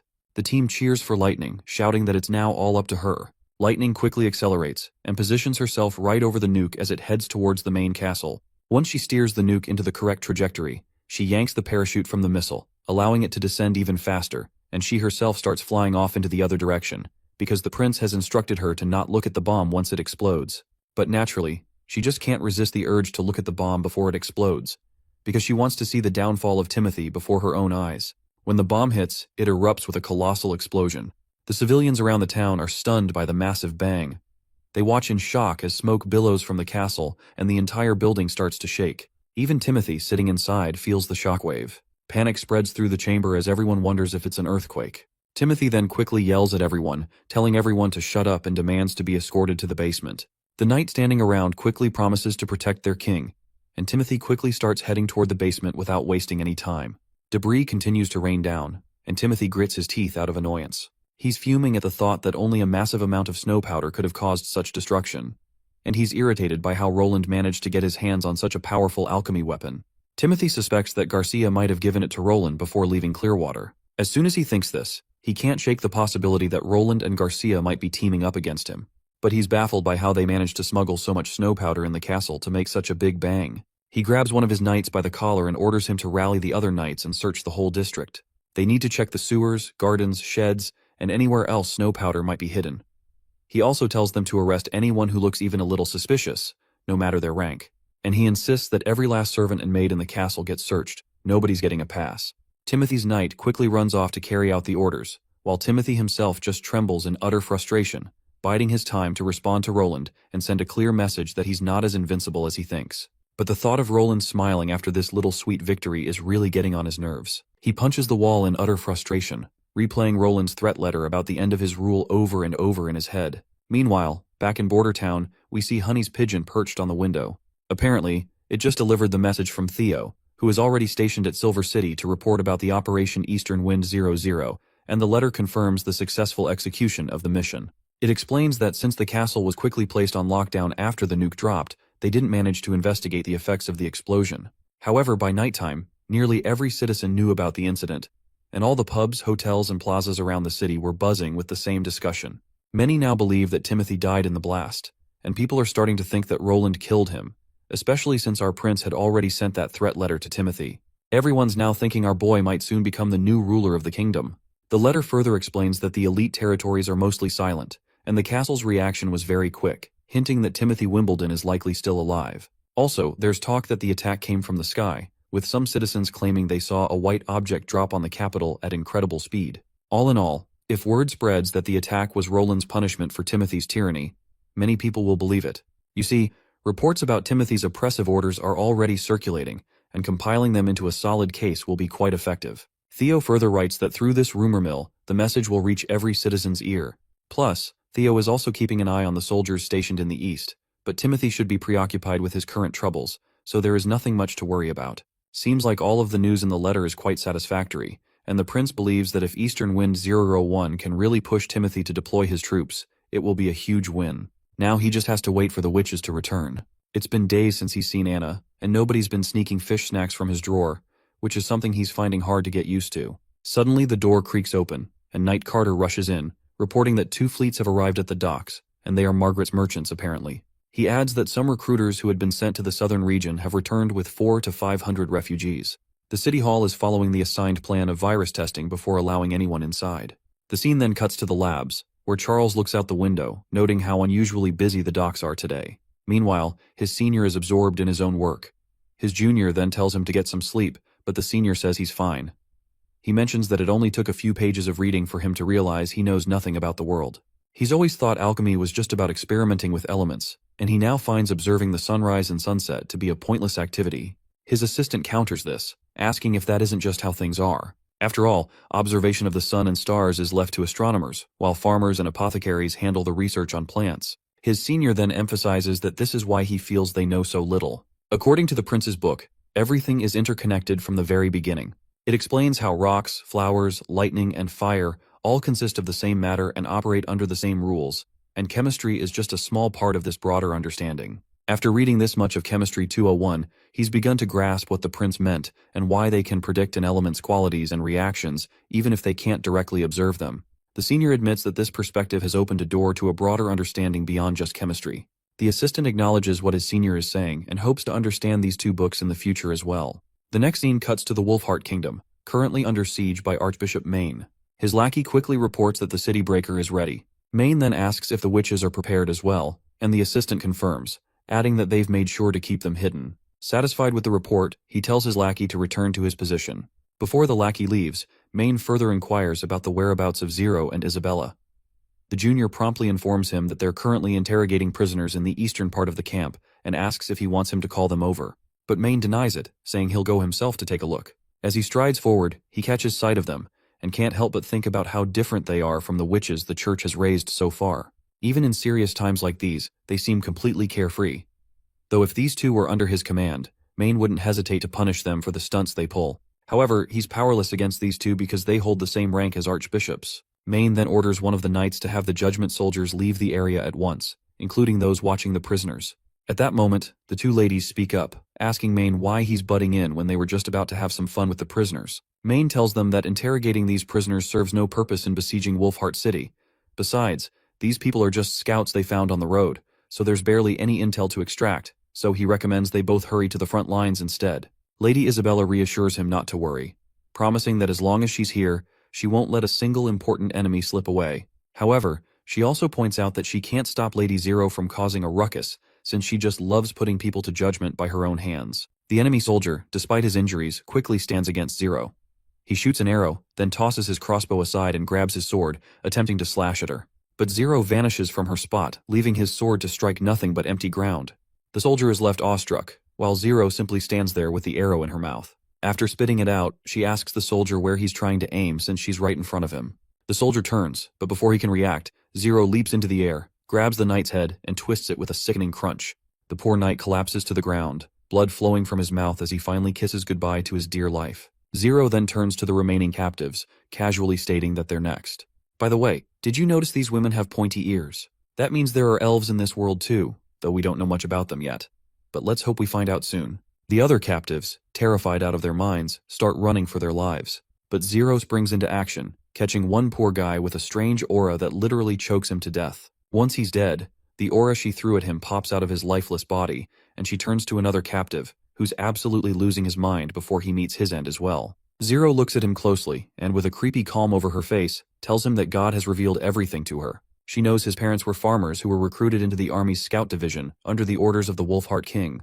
When they returned to report, they weren't allowed back home, and they were sent straight back to the front. She gently places her hand under his chin like a caring mother and reveals the harsh truth, which is that he wasn't sent back to his family because that no longer existed. His father, mother, and siblings were just like him, used up and discarded by the Wolfheart King. She further explains in detail that his father died in an accident while fixing the walls, and his mother was punished with whipping during manual labor and is now in critical condition. The boy begins to cry, trying to deny what she's saying and dismissing it as nothing more than a lie. Zero then extends her hands, and states that this all happened because the elites never saw commoners as real people. To them, commoners are just livestock. However, she mentions that the church seeks to end this evil and injustice to create a new world under God's protection. The man asks what he should do, and she tells him to listen to his heart, as only God may judge him. He responds that he's willing to do anything she tells him, but he needs her promise that she'll save his mother. In response, she pulls out a weed-like grass and tells him to eat it, assuring him it will help calm his emotions. The desperate man quickly begins to eat the weed, but his face soon goes pale, and he finds himself choking, blood gushing from his mouth as he dies on the spot. As he collapses with a thud, she turns to Main and asks if this method of judgment reminds him of how Archbishop Heather used to punish. Main, visibly annoyed, asks why she had to trick him and poison him. If it had been Heather, she would have made sure to turn him into a loyal follower rather than a corpse. Zero then points out that everything she told him about his family was a bunch of hot air, and if he had found out the truth later, he would have been furious and could have caused trouble for the church. She then tells Main to trust her, as everything she does is for the church. Despite her reassurances, Main looks deeply disturbed by her actions and simply walks off. He tells her that the attack will begin soon, instructing her to get ready, stick with the plan, and make sure to deal with the Wolfheart King and the Queen of Clearwater. Confidently, Zero responds that they're surely going to die, because with her and Isabella on the church's side, there's no way the Wolfheart forces will escape. A short while later, the city breaker is fired.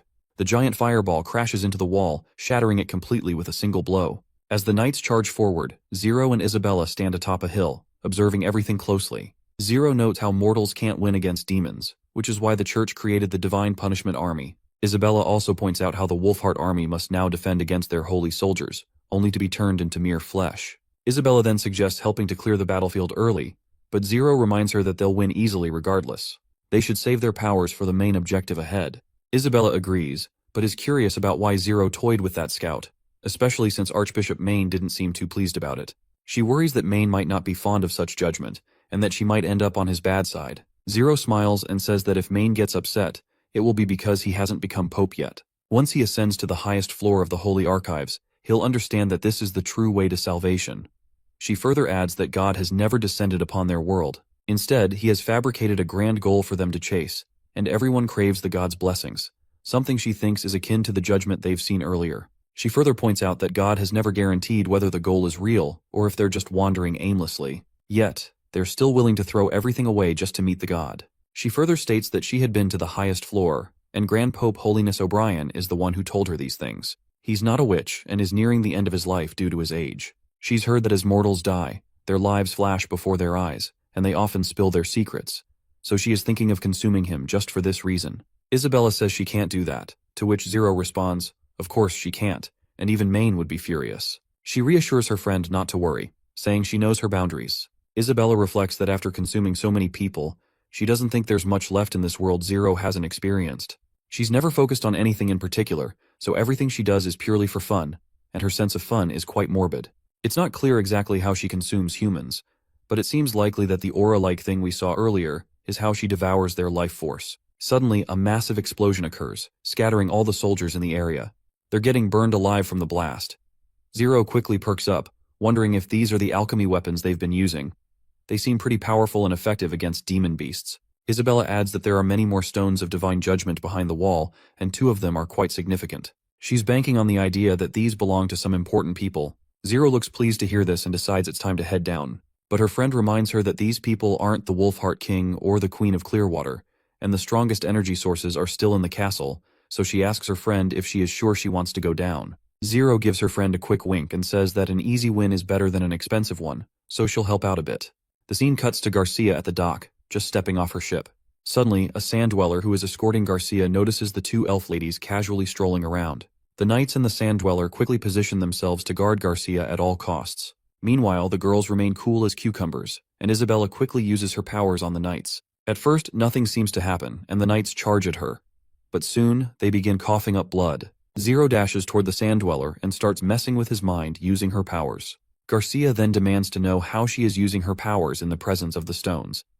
Zero smiles and says the stones aren't what they think they are. She then jumps into the air, telling Garcia that she doesn't need to know because she's as good as dead now. As Garcia watches Zero prepare to crash down on her, her mind suddenly flashes back to a memory. Inside her memory, she finds herself sitting in the castle yard, watching her younger siblings and herself playing around, looking small and carefree. She gazes at the slab she's sitting on and vividly remembers her father replacing those bricks with cobblestones. It seems that even Zero is inside her mind, complimenting Garcia on having such a nice place to rest. Garcia then asks her if she is a witch from the church. Zero promptly introduces herself, saying she can't simply be dismissed as just any witch, since she's a pure witch, different from other decaying bloodlines, who just die after some time. As soon as Garcia hears pure witch, she realizes Zero is just another tool of the church. Garcia then demands to know what this place is and if Zero created it with her magic. She's pretty sure it's just an illusion, and won't be fooled by mere mirages. She then begins to tightly grip those stones she is holding, and her hand starts to bleed. Zero finally reveals that this is her world of consciousness, which she calls the battlefield of souls. Here, they can tear each other apart, and the winner takes all while the loser surrenders everything, just as described in the holy records. The mention of the battlefield of souls shocks Garcia. As she is thinking about all of this, Zero pierces her with a sword, leaving blood gushing out of her stab wound. But despite the heavy bleeding, she is returned back into the consciousness realm, and she is still standing in one piece there. The bloodstains from the wound she took before dying are still visible over her chest. There, we meet Zero once again, who explains about the rules of the battlefield. Currently, Garcia's consciousness is currently limited, and pain from each death will feel real. This will chip away at both her physical and mental strength, and when she suffers more than she can handle, the real slumber will begin. Zero further adds that with every death, she will return to her original state. Most people last around 3 to 4 deaths, but she's seen others withstand 7 or 8, and even more. She then throws a jab at Garcia, saying that if Garcia gives up, it's totally understandable. After all, dying over and over again is an incredibly painful grind, and choosing to escape isn't exactly cowardly, especially when the outcome is already decided. That's when Zero suddenly pulls out a massive sword, leaving Garcia wondering how this is even possible. I mean, she's only wearing a robe, so how could she have been hiding such a huge weapon? But then it finally makes sense to her, and she wonders maybe she summoned it out of thin air. Finally, Zero brings the sword crashing down, but Garcia whips out this giant shield from nowhere. After that shield, she now has a bow in her hands, while Zero is suddenly pinned to a cross sign like a doll. Garcia, on the other hand, takes aim, quickly fires an arrow, and it pierces Zero's chest. That's when Garcia declares that since it's her world of consciousness, she can do whatever she wants. She imagines a javelin and starts walking towards Zero, contemplating how many holes she should put in her. Zero responds calmly, telling her as much as she desires. But just as Garcia is about to strike with the javelin, their roles suddenly swap. Now Garcia is the one hanging on the cross, while Zero stands there with her sword. In the next moment, our pirate girl loses her head, but somehow she's back in one piece. Seeing herself unharmed, has no idea what's going on, while the witch remarks that it wouldn't be a real fight if she didn't understand how things worked.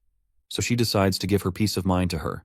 That's when Zero repeats her earlier words, saying that the winner takes it all, and the loser surrenders everything. She explains that among the people she has consumed, there is a type of witch who is extraordinarily powerful. These witches possess seemingly limitless strength, speed, and invulnerability against the stones of divine judgment. And the church has a special name for them, known as transcendence. She makes it clear that Garcia won't be able to defeat her with her usual methods, and if she wants to survive, she'll have to try a lot harder. Not gonna lie, I hate this kind of thing where people are stuck in imagination or shit like that. Anyway, their fight continues with both of them conjuring up weapons through their imagination, trading blows back and forth. Sometimes Garcia gets the upper hand, other times Zero does, and they go at it for quite a while. Eventually, the witch explains to Miss Eyepatch that while conjuring weapons out of thin air is relatively easy and doesn't drain much energy, repeatedly recovering her body takes a massive toll. She warns that eventually, Garcia will run out of energy and be left feeling exhausted. Zero even suggests that after her next death, she might fall into eternal death. Even though Miss Eyepatch looks pretty exhausted, she manages to throw a jab, reminding Zero how she was screaming while being burned alive not too long ago. Zero then explains that since becoming a purified witch, she's received substantial support from the church. They've taught her knowledge and fighting skills, and she's trained with judgment warriors who, even knowing they were sacrifices, gladly entered the battlefield of souls in the world of consciousness. These warriors honed her skills through their struggles and, after their deaths, peacefully accepted their fate, passing on all their insights and experience to her once she consumed them. She even mentions that she once swallowed an extraordinarily powerful witch who had impressive strength. During that battle of souls, she nearly lost. But in the end, she prevailed by relying on demon weapons and everything she'd learned. Because of the unique nature of her magic, she can't actually transform into an extraordinary being, or use the abilities of other swallowed witches. However, in the world of consciousness, none of that matters. Only a few individuals have ever posed a real threat to her. In the last 200 years, she can't even remember the number of people she swallowed. All their experiences, pain, happiness, sadness, delight, and even their deaths, have become part of her own personal experience. Garcia quickly raises an eyebrow and asks what the hell Zero is trying to pitch with all this talk. Zero replies that she's merely highlighting the vast gap in their strength. The assimilation of so many souls has made her will unmatched. And if Garcia wants to know how many deaths Zero can endure, she clarifies that she can at least withstand 100 deaths now. Garcia just smirks and says she'll be happy to help verify that claim. Despite her confident front, she's actually quite worried inside. Zero, on the other hand, informs Miss Eyepatch that she can't conjure up anything earth-shattering that she hasn't seen before. Garcia can only create things she's familiar with and can grasp. In response, Miss Eyepatch decides to cover the entire garden with snow powder and blow everything, including herself. That's when Zero decides to show Garcia the true power of the church. She conjures up this massive weapon known as City Breaker, and as soon as one giant arrow is fired from it, Garcia is split into 2 equal pieces. This happens repeatedly, and Garcia's death continues in this manner. When she finally collapses to the ground, the witch makes it clear that while having a strong will can delay defeat, it can't change the outcome. With those words, she then wishes Garcia a peaceful rest. After consuming her soul, she returns to reality. Isabella quickly rushes towards her friend, asking what took her so long. She had almost thought that she was going to lose. Zero, however, lights up with interest as she reveals that she found some fascinating things in Garcia's memory. She discovered the formula for snow powder and is surprised to find out it's quite easy to produce. Isabella then suggests they head back to the Holy City to report this discovery to Pope O'Brien. She adds that with Garcia dead, the enemy soldiers will eventually fall to the Judgment Army, so there's nothing to worry about. But before they can start walking, Isabella tells Zero to wait. Of course, Lady Zero looks back and asks what's wrong. Isabella notices that while her friend hasn't changed physically, the look on her face has shifted quite a bit. Nevertheless, they begin to walk away. The scene then transitions to the border town, where the witches and others have finally returned from Silver City after their successful mission. Prince is hosting a grand feast for everyone that night. The atmosphere is lively, with everyone clinking their glasses in a toast. Old Man Barov asks for another toast, this time for Chief Knight Carter, who is about to tie the knot with Miss May. Meanwhile, our little Lightning demands a glass of wine for herself. Wendy reluctantly agrees to the request with a promise that it'll only be one glass. Anna then turns to the prince, and he promptly welcomes her, noting that it must have been a hard journey for her. But she reminds him with a smile that he's already asked this before, and her answer will still remain the same. As they continue chatting, Lightning jumps in between them, eager to hear something good from the prince as well. The prince casually acknowledges her, saying she did well too, making the girl prouder than ever. Her enthusiasm gets the best of her, and she quickly kisses the prince on the cheek. The prince then blushingly asks if this is some kind of custom in the fjords where one must kiss the other person. Lightning enthusiastically confirms that it is, or at least, that's what her father told her. Meanwhile, Sylvie is utterly embarrassed watching Lightning kiss the prince like this, and seeing her bewildered reaction, the prince can't help but wonder if this custom even really exists. Meanwhile, Knight Carter and the old man are still caught up in discussions about Carter's potential marriage. Carter can't help but blush as he explains that the prince has already approved and even offered to help organize the wedding. Over by the side, Sister Lily is absolutely amazed by a piece of bread made from leftover scraps used for explosives. Our little Maggie, who just ate a lot of it, is startled and wonders if her stomach might explode. As everyone is enjoying the evening, the prince steps out onto the balcony. Suddenly, Nightingale appears and grabs him by the shoulder. He looks at her with a smile as she advises him to be careful not to catch a cold. She then asks what's on his mind, and the prince casually replies that he just had a sudden urge to take a look at his territory. She notices how the town is still bustling, even though it's nighttime, and the streets are full of people. That's when the prince reminds her that the premiere of the new drama, Dawn, is happening tonight. For most of the newcomers to the town, it's probably their first show in months, so they're eager to see Miss May and Miss Irene again. Nightingale then reflects on how, almost a year ago, this place was nearly a ghost town when she first snuck in. Now even from up here she can feel the joyful atmosphere. The prince admits he still has a lot to do, such as improving infrastructure, healthcare, education, and more. He's determined to transform the Western Territory into a solid foundation for unification. But when Nightingale asks what he plans to do about the witches, he reassures her that he's committed to supporting them as well. We then see Sister Lightning sneaking some food into her pouch. But just as she's doing it, Maggie catches her red-handed, leaving her utterly embarrassed. Quickly, she whispers to Maggie to keep quiet, and tells her she's found an interesting place in the misty forest she plans to explore tomorrow, so she asks her friend if she'd like to come along. Not surprisingly, Maggie agrees right away. The adventurous girl then tells her to pack rations and supplies for a day, and don't forget some weapons too. And finally, she makes sure Maggie knows this exploration is a secret, and Maggie promises to keep it hush-hush. The next day, they head out to the misty forest. Maggie seems a bit let down, expecting it to be as exciting as stealing hawk eggs, but the gloomy atmosphere doesn't quite meet her expectations. Lightning reassures her, saying that while a hawk's nest only has a couple of eggs, these ancient ruins might have some old books or other treasures worth finding. Lightning reassures her that if they find something cool, the prince will reward them with a whole basket of eggs. She can cook them however she wants, and they'll last a while. Hearing this, Maggie's eyes light up, and she excitedly urges Lightning to hurry up and find those books. As they're about to enter the ruins, Lightning tells Maggie to keep it quiet because there might be devils around. This gives Maggie the shivers, but they keep moving. Before they enter the ruins, we hear Lightning thoughts where she thinks about how every time she picks up speed flying, it feels like there's a devil chasing her. This fear started back when she was exploring the stone tower. Her dad used to say that fear comes from the unknown, and that to beat it, you've got to face it head on. She's worried that if she can't shake this fear, it'll be tough to fly, let alone explore. She also frets that the prince might be mad at her later or even punish her, and she's sure the other sisters at the castle will be worried. But despite all that, she's determined to explore. She's brought her revolver, and Maggie's right there with her. She then tells Maggie to wait up top while she checks things out inside. Gathering her courage, she starts stepping in, repeatedly reminding herself to overcome her fear of the unknown and face it head on. As she peeks inside, she notices that the devil she saw last time isn't there anymore, so she decides to venture further. That's when she hears a familiar, haunting voice begging for help. The voice keeps pleading for someone to save her, and the pain in her voice is evident. The desperate cries make Lightning shiver with dread and fear. Eventually, she can't take it anymore and rushes back outside, scared out of her wits. Maggie suggests that they extinguish their torches and sneak in, reasoning that the devils won't be able to see them. But Lightning points out that they won't be able to see anything either. Maggie then proposes that she could turn into an owl, which would solve the problem of darkness. Lightning finds this idea pretty effective but remains concerned. She explains that if someone can continue to scream for months in complete darkness without changing their tone or pitch, it makes her wonder what's really inside. She speculates that if someone can survive that long in such conditions, they probably have a way to detect prey. Otherwise, they would have starved by now. As Lightning is about to give up, Maggie tries to ignite her adventurous spirit by asking if she really wants to pass up the chance to bust a myth like this. Lightning's eyes light up with excitement, and she insists that a true explorer would never back down from verifying a myth, and it would all be for nothing if they ran away now. On a more serious note though, Lightning then asks Maggie if she's doing this just for the basket of eggs. Maggie rolls her eyes but can't hide a glimmer of greed in her expression. Anyhow, they head back inside.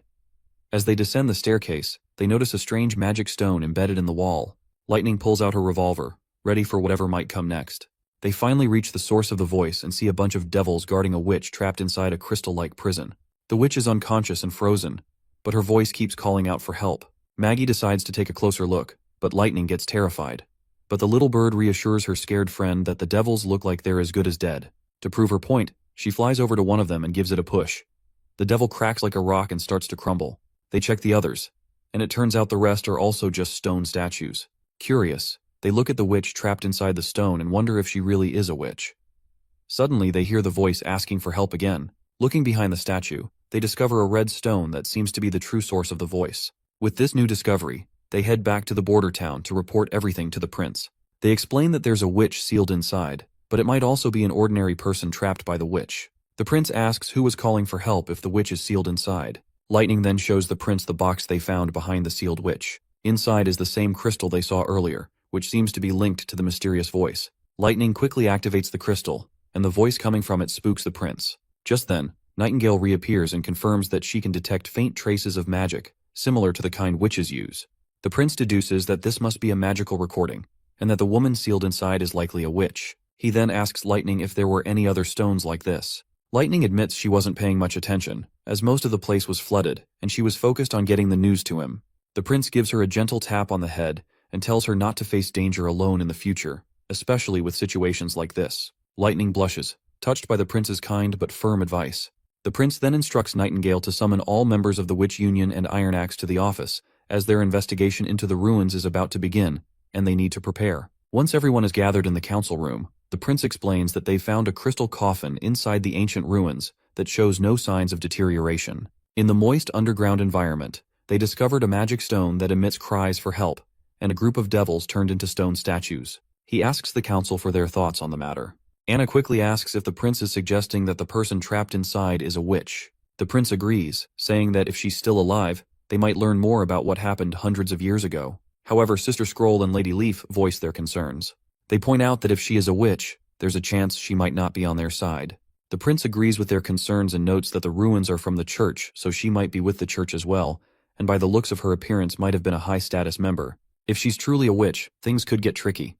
Lily jumps in, calling everyone crazy for assuming the witch must be on their side. She questions who could survive for 400 years, and speculates that the person inside might crumble when the crystal shatters. Lightning argues that the witch looks alive, with color in her skin and lips, which sets her apart from the dead devils. Wendy then starts pinching Lightning's cheeks, insisting that it doesn't matter if the witch is alive or not, because they need to give it a try.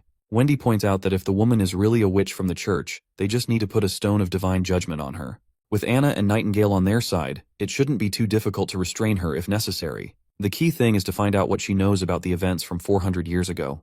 The prince agrees, emphasizing that understanding devil intel is vital for the town. If the church wants to hide their existence, the truth they're hiding must be significant. Learning it beforehand could give them a crucial advantage when they need it the most. He then asks Iron Axe to report on the First Army. Iron Axe explains that they can only deploy 50 men from the First Army.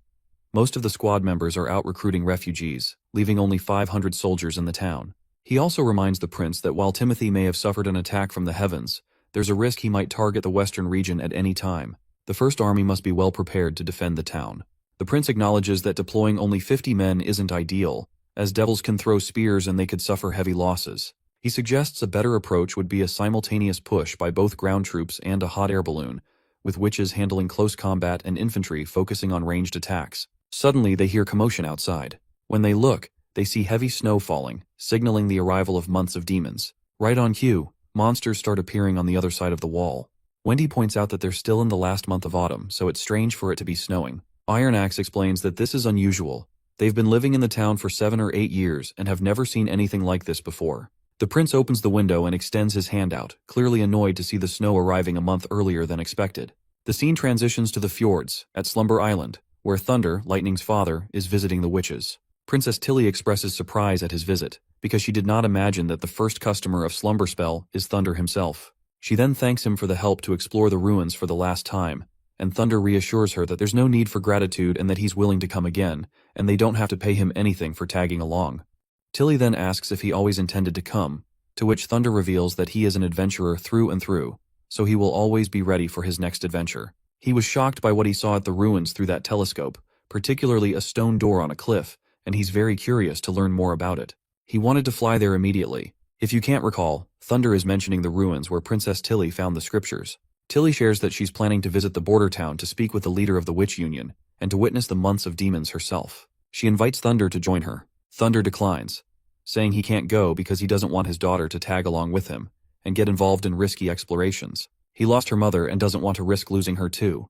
Tilly reassures him that she will ensure nothing happens to Lightning, as she is one of the witches. Back to the business matter, Ash brings out the contract papers.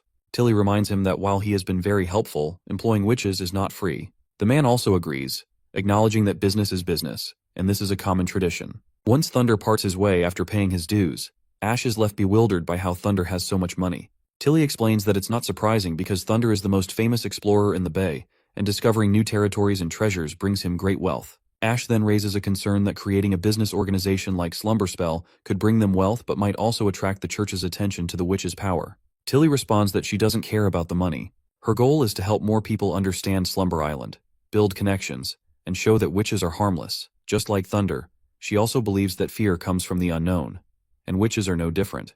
The fear in the Bay and the kingdom stems from the church's lies and the public's ignorance. Tilly then asks about Maggie and why she hasn't returned to the island yet. She wonders if something happened over there, so she asks Ash about it. Ash casually replies, saying maybe there's just a delay, or maybe Maggie doesn't want to come back. Compared to the Bay, the quality of life in Bordertown is much better, so that could be why Maggie doesn't want to return. She also reminds Tilly that this was the exact reason she was against sending witches there in the first place, and she is worried that Lotus and Honey might not want to come back either. That's when Tilly decides she'll just visit Bordertown herself. Upon hearing this, Ash gets frantic and asks if they're leaving right now. The princess calmly reminds her that she's already promised to help fight the demons, and they can bring some of the witches back to the island as well. Plus, if they don't have Lotus, the immigrants from Crescent Bay won't have anywhere to stay next year. They desperately need Lotus to help build homes on Slumber Island. Ash then reminds her that they still have a month until winter, but the princess explains that it's going to take time to get to Bordertown, and besides, if something really has happened there, it's better to go sooner and help out. Plus, she's curious to see how her annoying brother is doing these days. The scene then cuts to Bordertown, at the wall. Winter has arrived, and the soldiers are fighting off monsters. The prince asks for a report, and Knight Carter quickly explains that most of the First Army has combat experience with rifles. A 100-meter section of the wall only needs 10 guards to fend off the demons, making it hard for the wolves to even reach the wall. The monsters are basically target practice for the soldiers. As long as no hybrids show up, the demons don't stand a chance. The prince, pleased with the report, encourages the soldiers to keep up the good work. The prince is clearly glad to see his soldiers performing so well. Their energy and discipline are completely different from the ragtag civilian army they were about a year ago. Suddenly, the prince hears a commotion nearby. Knight Carter quickly explains that there's trouble brewing in the Western District, where the refugees are staying. We then see two commoners duking it out while people on the sidelines cheer for their fellow citizens. A local citizen from Bordertown is getting beaten up pretty badly by a tough refugee, and the refugee doesn't seem to be backing down. That's when Knight Carter steps in, pins the rowdy guy to the ground, and commands him to stop fighting in the name of His Highness. The prince also arrives at the scene and walks over to the injured citizen lying on the ground. He asks for the man's name, and the man responds that his name is Kaya Harris, a member of the city hall. Kaya explains that the refugee was the first to throw a punch while he was just distributing rations. According to Kaya, the refugee launched himself at him like a dog. The refugee, however, points out that's not the whole story. He claims that people are taking advantage of the situation and charging money for rations that were supposed to be free. Hearing this, the prince reflects that all the refugees from the Western Legion have been processed, and only craftsmen or literate people were moved, so commoners are supposed to be left behind. However, this man's vocabulary and demeanor suggest he might not be a typical commoner. The prince turns to the man and states that the rations are indeed free. Before their integration into Bordertown, all rations and shelter were promised to be free, and that promise still stands. Everyone present hailed their prince for such generosity. However, the prince makes it clear that fistfights are against the law, especially when they involve a city hall member. He instructs his soldiers to round up everyone involved and states that he will personally oversee the matter. He then turns to Kaya and says he wants to speak with him as well. Back at the castle, both fighters are brought before the prince. He interrogates Kaya about why he intentionally charged refugees for rations during distribution, and this is exactly what led to the conflict between them and the farmers. Kaya, though reluctant, admits to the crime he committed. The old man, Barov, tells the prince that, traditionally, crimes committed by elites would only result in a fine of a few golden royals, while a civilian attacking an elite could face punishments ranging from execution to whipping. However, the prince points out that Kaya is not an elite and has been stripped of his knighthood long ago. Barov agrees and adds that in the past, punishment entirely depended on the ruler's discretion. The prince then asks why there isn't a set law for these situations and wonders if there are any standard punishments other than amputation or whipping, such as imprisonment. Barov explains that imprisoning someone isn't really a punishment, as the prison is meant for holding suspects until their trial. Keeping them locked up means having to feed them, which could be considered a reward rather than a punishment. Reflecting on this, the prince realizes that the punishment methods from his old world might not be suitable here. He decides to determine the appropriate punishment himself. The prince delivers his final verdict, stating that Kaya Harris is guilty of malfeasance and blackmailing refugees. As punishment, Kaya will be expelled from the city and sentenced to 10 years of labor in the mines. He will also be fined triple the amount he earned through blackmail. The refugee named Wade will receive 10 lashes for attacking a public official. The civilians who participated in the fight can choose between a fine of 2 silvers or 5 lashes. Additionally, rations will continue to be distributed for free, and all money obtained through blackmail will be refunded. And lastly, the sentences will be carried out publicly. Wade's face lights up at the prospect of free rations, and it seems he would even willingly accept another 10 lashes if it meant continuing to receive the rations. Meanwhile, the prince reflects on how quickly the city hall is expanding, matching the refugee population, and how internal security is becoming increasingly challenging. He does not want to create a prosecution agency because he wants all legislation and judgment powers to stay with him. He's aiming for a simple and effective system that doesn't require a lot of people to enforce the law. Suddenly, Nightingale appears and asks about his thoughts. The prince explains that he's planning to create a new department to oversee the city hall and tackle any threats to the western region. This new department will be independent of both the city hall and the First Army. He wants to name it the Western Security Agency, and she will be the one in charge of this agency. He believes that she is the only one who can uncover the truth, as no one can hide anything from her. The prince offers Nightingale ice cream in the winter and other treats she loves as an incentive. However, she quickly pinches his hand and tells him it doesn't matter, because she will always agree with whatever he wants her to do. Wade finishes taking his 10 lashes, and an old man from his group looks at his back, which is covered in dried blood. The old man suggests rubbing some ash on the wounds, but Wade says there's no need, because the blood has already dried, and the knight told him it would heal in 2 or 3 days.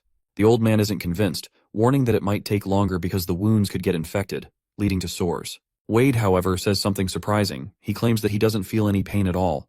Instead, there's a mild itching and a cool sensation, which he takes as a sign that he's already healing. He explains that after the lashes, they poured a bucket of water on his back, and although he expected it to hurt, it didn't. The knight even mentioned that the water could eliminate viruses and bacteria. The old man is completely baffled by Wade's explanation, and they both suspect it might have something to do with the witches. The old man tells Wade he shouldn't have gotten into the fight in the first place. Wade counters by explaining that if he hadn't exposed the crooked ration distributors, they'd still be swindling everyone out of their money. He mentions how the prince regularly appears at the Western Wall during the day, and since he promised the rations would be free, he wouldn't tolerate anything that sullied his name. Exposing the scam was the best way to make sure the prince found out, even if it took a simple scuffle to get his attention. Wade also claims he did his research and found out that everyone, from local citizens to indentured farmers, praised the prince for his generosity. Wade then tells the old man that once he recovers, he's going back to work moving those strange weapons, and will make enough money for the both of them. The old man reminds Wade that he could have lived in the inner district with the other craftsmen, but Wade refuses to leave the old man behind. He explains that when Golden Wheat City was under attack, the old man helped him, and without that assistance, Wade believes he would have died. Wade then tells his old friend that he heard the prince is recruiting people for public security and plans to give it a shot when the time comes. The scene shifts to a boat sailing through the sea, carrying witches en route to Border Town. Inside, they're enjoying a meal, enhanced by seasonings like salt and peppers. A blonde witch relishes the taste and playfully teases Ash, suggesting she's probably forgotten what good food tastes like after living in Border Town. As expected, Ash gets annoyed, and the two get into an argument, Ash defending Border Town and its food, while the blonde witch mocks it. Just as their banter escalates, they hear noises from outside.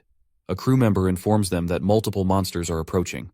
Princess Tilly gets anxious when she hears about the monsters and asks if they're demons. Once outside, They encounter hybrid fish monsters with legs. The blonde witch materializes a weapon and challenges Ash to a competition. Whoever kills more monsters will be considered stronger. But Ash seems uninterested and just brushes off the challenge, but they both prepare for battle. Tilly uses her magic stone to fly and gets a better view from above. She notices that these monsters are different from the ones they faced before. As a fish monster tries to attack a man, Ash quickly jumps in and demolishes it with a single swing of her sword. The man trembles at her sheer power. Another monster appears behind Ash, and the blonde witch quickly tells her sternly to pay attention. Ash once again calmly swings her sword again, slicing the monster in half with one stroke. She tells her friend not to worry about her, as she can handle herself. The other witch tells her friend to keep their guard up instead of squabbling.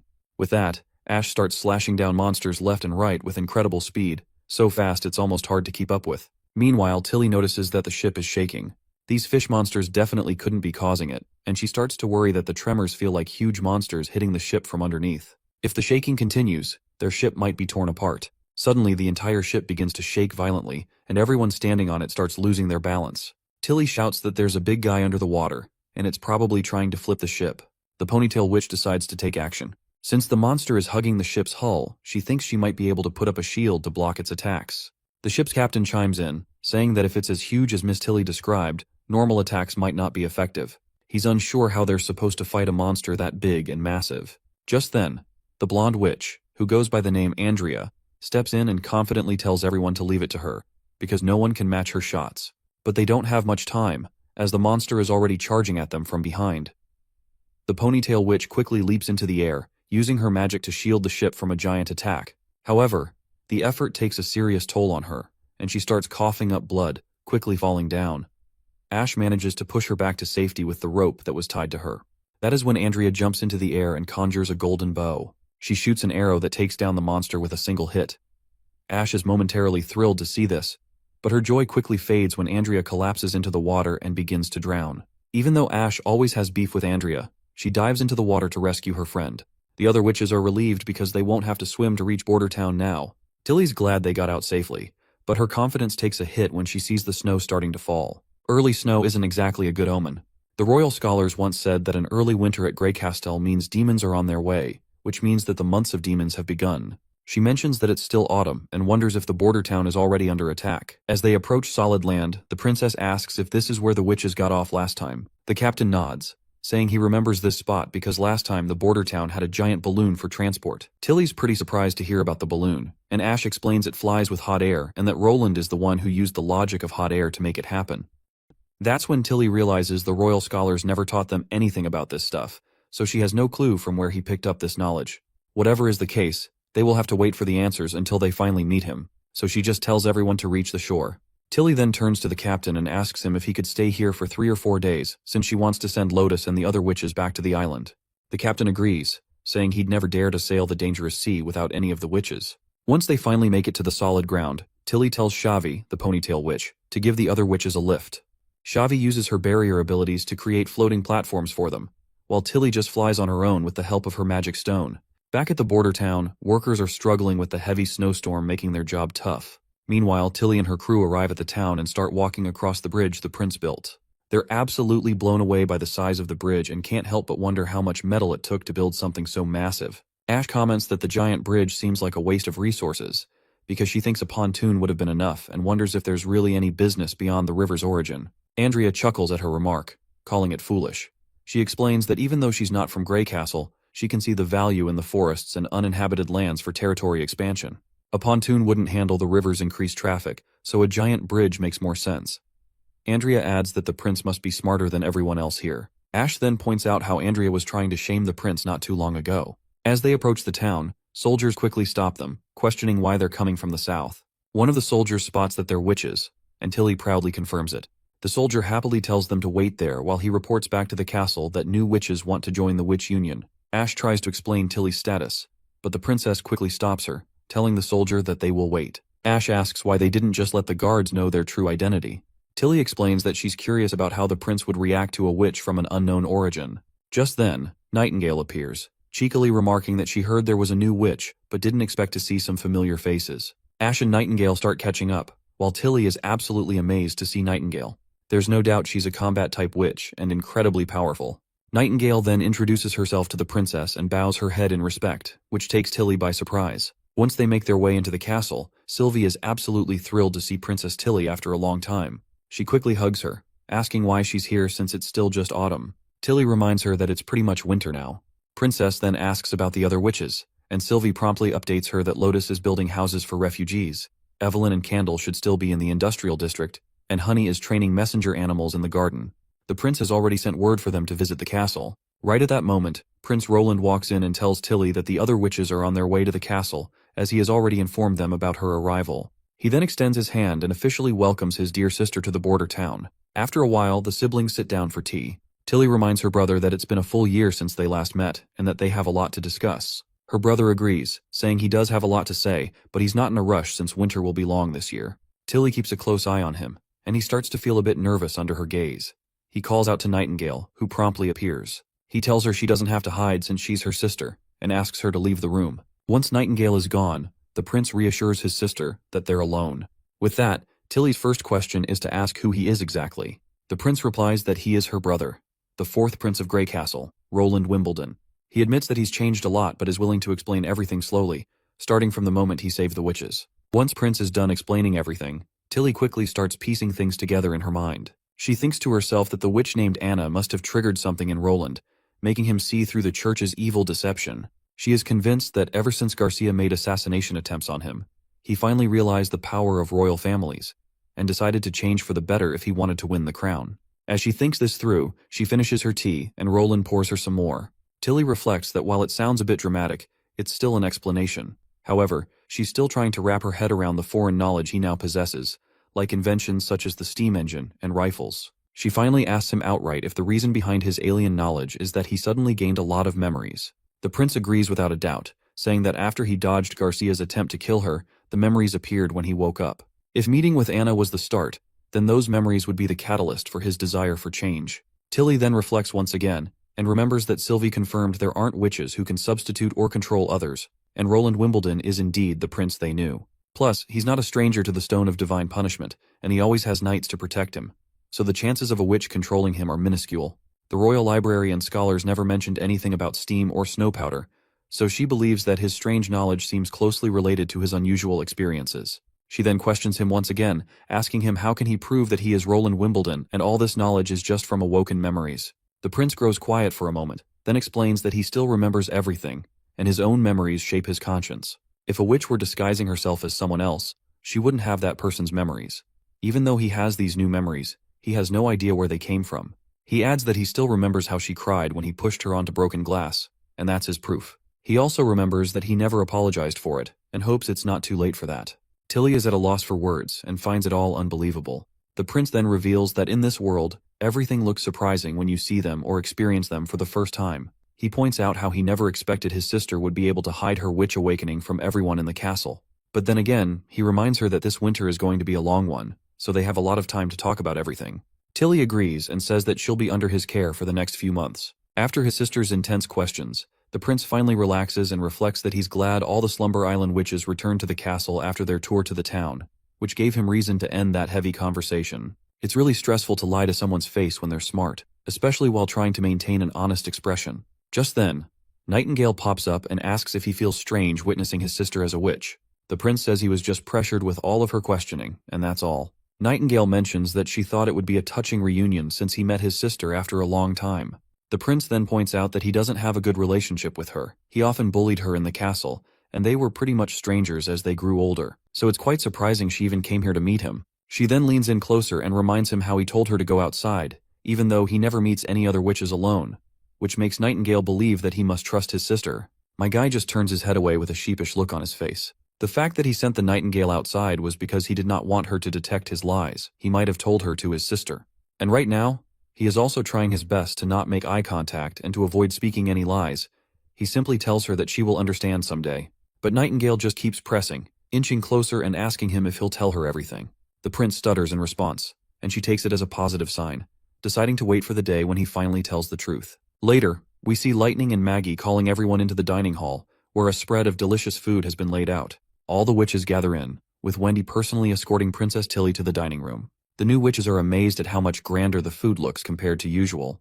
Even Ash can't help but smirk, feeling proud of Bordertown's hospitality. Her smirk is just to tease her blonde friend, who was doubtful about Bordertown and its prince. Wendy shows everyone their way to the seats, and after a while, they are all done eating. The prince asks if the food was to their liking, to which Ash simply replies positively. Meanwhile, Tilly wipes her lips with her handkerchief and reminds the prince that, besides helping Bordertown fend off the demons, she's also here to retrieve their witches. Since a group of civilians will be coming to the Slumber Island from Silver Bay in the spring, she needs Lotus and Honey to help them with food and shelter. Hearing this, the prince reflects on the First Army, which is enough to handle the demons without needing witch help. However, he still needs Lotus and Honey's help for infrastructure building. The pier by the mountains isn't finished and the docks are only halfway done, so they still need more houses. The prince asks if the departure could be delayed by half a month. Princess Tilly explains that under normal circumstances, she wouldn't have any objections, and would be fine with that. However, a type of fish monster has appeared in the southern seas, and she suspects it has something to do with the early months of demons. As the months go on, the strength of the demons will increase, so she'd prefer they leave earlier for everyone's safety. Sister Breeze will escort them by ship, as her abilities are perfect for dealing with demons that lack much intelligence. The prince then asks if, apart from Lotus and Honey, the other 3 witches can stay a little longer since their education is only halfway through, so it would be a waste for them to leave now.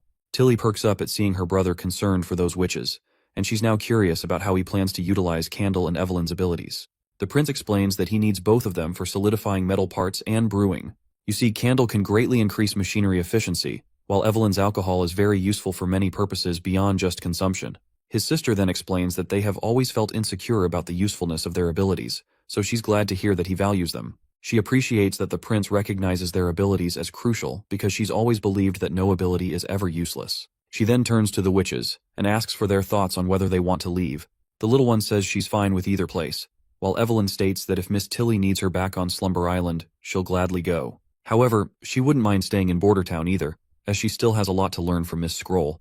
Princess Tilly reassures her, saying she doesn't need to be so nervous and that they can choose whatever they want without feeling pressured. She explains that she just wants to know about everyone's experiences living in the town, and they can go back to Slumber Island or come to Bordertown at their own will. She would also love for other witches from Bordertown to visit Slumber Island as well. The prince agrees, saying he hopes that witches can freely live in both places with their combined efforts. Tilly perks up at her brother's pleasant thoughts and states that she's glad he feels the same way. Roland is startled for a moment to hear this, because the last time she called him brother was nearly a decade ago. But then he regains his composure and tells her that the day will come when they will live in harmony. He then decides to get back to the serious topic and mentions he's about to brief her on the ruins and the devils related to the Snowy Mountains and the stone towers he mentioned before. He explains that he was planning to send witches and First Army soldiers to the ruins in the Misty Forest for a rescue, but early winter delayed it. Tilly responds that she can't believe the legendary devil army could be so close, or that someone would still be in ruins that are 400 years old.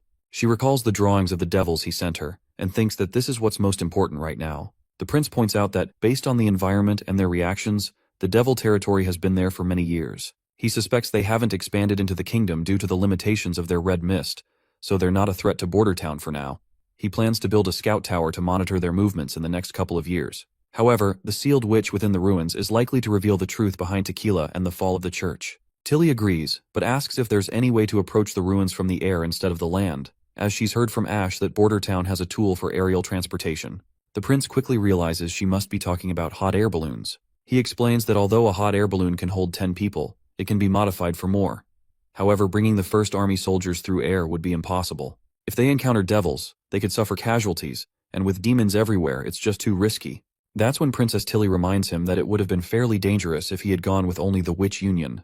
However, since she's here with other witches, it will be significantly safer. She explains that Xavi's barrier can block threats, and Ash can handle anything in close combat. The prince begins to think it over, and remembers that they were at a significant disadvantage in the air last time, but he can see the logic in what his sister is saying. Sylvie's magic sight can warn them of any dangers, and with Nightingale and Ash's powerful offensive abilities, even if things go wrong, Xavi and Anna can ensure everyone's safety. He then asks her if she's sure about going. Princess Tilly replies that she thinks this is a great opportunity to make sense of this mystery. Ever since the months came early and the demons appeared in the sea, she's had a bad feeling, and she's willing to go herself to uncover the truth. The scene then transitions to the Holy City. At the outskirts, we see knights guarding the walls, along with the 2 major archbishops. The old priest reminds Archbishop Maine that this winter is far too early, and there haven't been any records like this in the holy books either, and those were written by the Pope. Maine explains that while those books were written by the Pope, inaccuracies are unavoidable. They mostly track history in a general direction. Judging from the demons last year, he estimates they have about 10 years left to complete their goal. They plan to unify all 4 kingdoms in 2 years and grow the Divine Punishment Army in 8. By then, the Church's forces will be absolutely massive, and with Hermes' strong walls and strategic position, they'll protect this land until they make the enemy buckle. The old man sighs, saying he may be too old to witness this transition. He then asks about the snow powder recipe that Perov acquired and whether it has been tested yet. Main explains that while the snow powder can be used for crowd control against demons, their true enemies are the devils. If they want to pierce through the devil's thick armor, they'll need to use a lot of explosives, and no one other than the Divine Punishment Army can throw such a massive amount of snow powder. The old man laments that there's no easy way to win against them. All they can do is confront them head-on. Suddenly, commotion erupts as people shout that 2 signals have been spotted, indicating multiple hybrid demons. They have no clue why there are so many since they're only in the first month of winter. Main picks up his telescope and looks through it, while a soldier shouts that it's actually 3 signals, and the situation is even worse. Main's eyes widen as he sees the sight before him. He recalls that the holy books have many records of reapers, nightmare beasts, and fanged devils. But what's mind-boggling is that these monsters, which were supposed to appear 5 years before the catastrophe, are showing up right now at Hermes. The scene transitions back to Border Town, where Honey and Lotus are about to depart for Slumber Island. They're thanking the prince for his hospitality over the past few months. The prince hands them a few gifts, saying this is just a small token of appreciation for their contributions to Border Town. The girls perk up in happiness, and Honey immediately starts to open her gift. However, Lotus reminds her that it's impolite to open gifts right away. When Honey finally unwraps it, she discovers a scarf and laments that she was expecting a bra instead. The prince explains that this is a scarf designed to protect her neck from the snow and cold, and if she wraps it a certain way, it can even cover her ears. Honey quickly puts it around her neck, and Lotus can feel the warmth radiating from it. Honey then notices there's something else inside the package and wonders if there's another gift. The prince encourages her to take it out, and when she does, she finds a shiny object that turns out to be a mirror. She gasps in surprise at how clearly she can see herself in it. Princess Tilly can't help but admit that this is a great place with running water and comfortable rooms. It's hard to believe that her brother transformed this desolate place into such a welcoming space. The prince asks if she regrets bringing the witches here, especially since everyone is enjoying living here more than Slumber Island. To which Tilly replies that she doesn't regret it at all if it means they can have better lives. She reminds him not to forget that she is a witch as well. The prince then asks if she's really going to join them on the trip to the Misty Forest ruins. He admits that while she is a transcendent, her abilities are not suited for combat. Tilly assures him that she can hold her own. To drive her point home, she takes out her red stone and demonstrates by shooting lightning from her hands. She proudly explains that this is a magic stone she found in some ancient ruins. The prince is quite amazed and asks if this means she can use 2 abilities at once. Tilly shakes her head with no. Apparently, the stones only allow 1 ability to be used at a time, and if she tries to channel magic through 2 stones at once, nothing will happen. She admits that she didn't want to reveal this to him so soon, but after their discussion last night, she realizes she may have been too harsh on him. But she now feels happy that he's being honest about the ruins. The prince just waves her off, saying there's nothing to worry about since he understands. Tilly then asks what Honey meant about a bra. The prince feels a bit sheepish and tells her to just ask Sylvie or Evelyn about it. Tilly looks puzzled, and wonders aloud why it seems like he's still keeping things a secret from her. As the witches experience flying in hot air balloons for the first time, the siblings talk about the mysteries and tensions between the church and ruins, and why the church is trying to hide the evidence of their existence. They realize that not only do the church records stop about 400 years ago, but they're also vague about the origins of God. There are no myths, epics, or titles aside from describing his omnipotence, and there are way fewer details than there are about the 3 gods of the Bay. Tilly points out that it feels like the church just sprang up out of nowhere in the kingdom. Later, when the prince is alone in his office, his mind is still occupied with these thoughts. He compares the church to the religions of his old world, where it's pretty much a given that deities are tied to the creation of the universe. Every religion claims their god created the world, with things like Genesis, karma, or some full record of creation being a staple in every belief system. Suddenly, Kyle Sitchy bursts into the room, revealing that he's got a lead on manufacturing acid. The prince perks up, excited by the news, and eagerly asks about the process. The mad scientist grins and says it's all thanks to Charles. Charles then starts explaining, but since we're not here for a science lesson, I'll spare you the details, especially since these shitty translations aren't accurate. One thing's for sure though, the acid they're producing is super pure, and it even gives off fumes like it was described in Chemistry 101. They go on about more of this technical stuff, but the prince lets us know that they're using one of the oldest manufacturing methods. The issue back then was that sulfuric acid couldn't be stored properly since there weren't containers that could handle the corrosion, so it got phased out. But that's no problem for the prince. In Border Town, they're already producing sulfuric acid slowly using nitric acid. As for the corrosion issue, Soraya's paint can handle it without a hitch. The prince gives them props for a job well done, admitting he can't believe they stumbled upon this method. Kyle Sichi grins and shares that he's always had great luck, even back when they were in Redwater. He mentions how he managed to pull this off at barely 20 years old, much to the envy of the older folks in their 30s and 40s. The prince nods, stating that he'll assign some witches to help arrange the equipment. He also mentions wanting to scale things up. Now that they've got a reliable source of nitric acid, the next task is producing something very dangerous, which is nitroglycerin. He explains that this experiment will be dangerous since it can cause an explosion with a minor change in temperature, but he assures Sichi that he will send Anna over to take care of it. Sichi looks intrigued and fascinated, clearly excited about what they're about to experiment with. The prince can't help but grin, thinking about how 9 out of 10 chemists have a knack for explosions, so he is sure that a few explosions should not be a big deal for someone like Kyle. He knows that if nitroglycerin is combined with nitrocellulose or nitrostarch, it'll enhance its explosive properties. The former is a smokeless powder, while the latter is a rare, powerful explosive.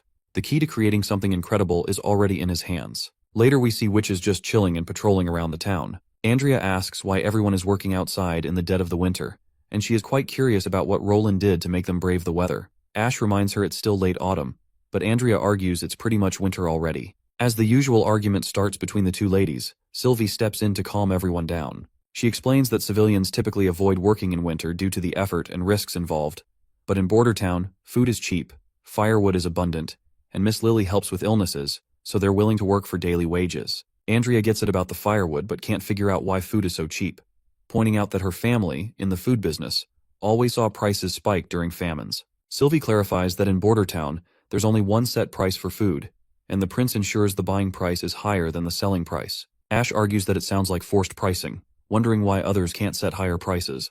Tilly steps in, explaining that processing and storage raise the cost of grains, making higher prices unavoidable. Sylvie agrees, adding that the prince uses extra funds to pay workers and expand production, but Ash sticks to her guns, arguing that it should be a free market. Sylvie says she's not so sure about that, but she's confident he's not setting crazy prices and that no one is starving. If the prices can stay stable, it'll benefit the people. Plus, it's not like farmers can just escape unfairness in a free market. They have to turn in most of their harvest, and if their shares price is too low, that could really hurt them. A locked price feels more fair, and more production means more income for everyone. Sylvie reminds them that farmers don't have to stay farmers forever.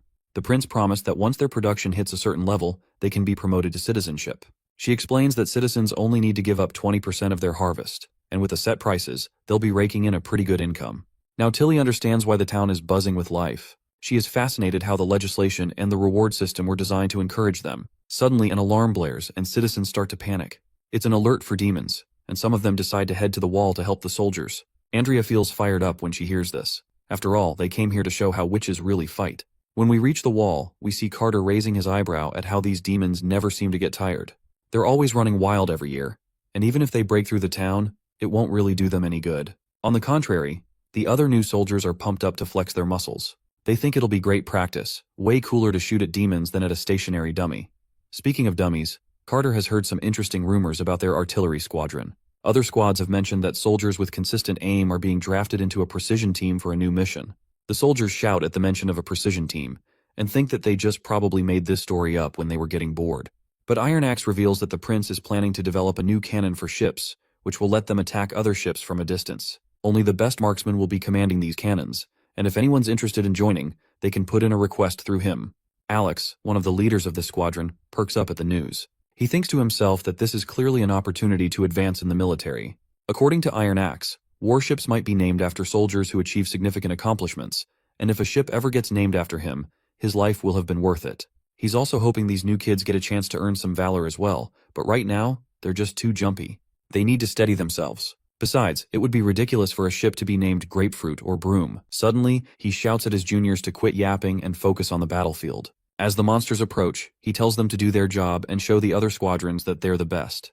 The newcomers start shooting quickly, but their aim is so off that not a single bullet hits the monsters. Meanwhile, upon seeing the soldiers using those weapons, Andrea points out how these so-called firearms are supposed to be powerful, but they are useless if they can't hit their target. Ash explains that these soldiers used to be miners, farmers, and hunters, and they've only been using these weapons for about half a year. The princess excitedly asks Sylvie if she's familiar with firearms, to which the girl replies that she's observed them a few times. They seem like some sort of crossbow weapon. but the projectile is tiny and doesn't have a shaft or feathers. However, it doesn't seem to rely on the flexibility of a string to fire. Instead, it uses the impact from an explosion of some black powder to launch the projectile at high speed. It's probably some sort of alchemical product, but she has no idea what it's made of. Andrea then points out that this must be really expensive since alchemy has never been cheap. But judging by how they're using it, it's clear they're not being sparing at all. As the monster gets closer, the soldiers realize that their bullets are ineffective against its giant shell. That's when Andrea starts preparing to shoot an arrow, while thinking about how these so-called firearms have limited power. She knows that as long as she can get within 10 paces, even a city wall can't stop her magic arrows. But before she can act, the soldiers start firing their heavy artillery, and those massive bullets hit the monster directly, shattering its shell. The sight of such powerful firepower leaves Ash and Andrea completely blown away. After watching the firearms in action, Tilly returns to the castle with her witches, and their faces look like they just stepped out of a hentai story. Wendy welcomes them back, and Tilly takes her seat at the table. Wendy mentions that she heard they went to help the first army at the walls earlier. She then tells them they should try the town's special bird kiss mushroom skewers. It looks like Andrea's mind is still stuck processing the power of the firearm she just saw. When Wendy asks what's wrong and if the dish isn't to her taste, Ash quickly assures her to not worry about Andrea. Meanwhile, Andrea is replaying that moment in her mind over and over, when that cannon took down the monster with a single hit. She's feeling utterly inadequate, realizing there's no way she could compete against that kind of firepower.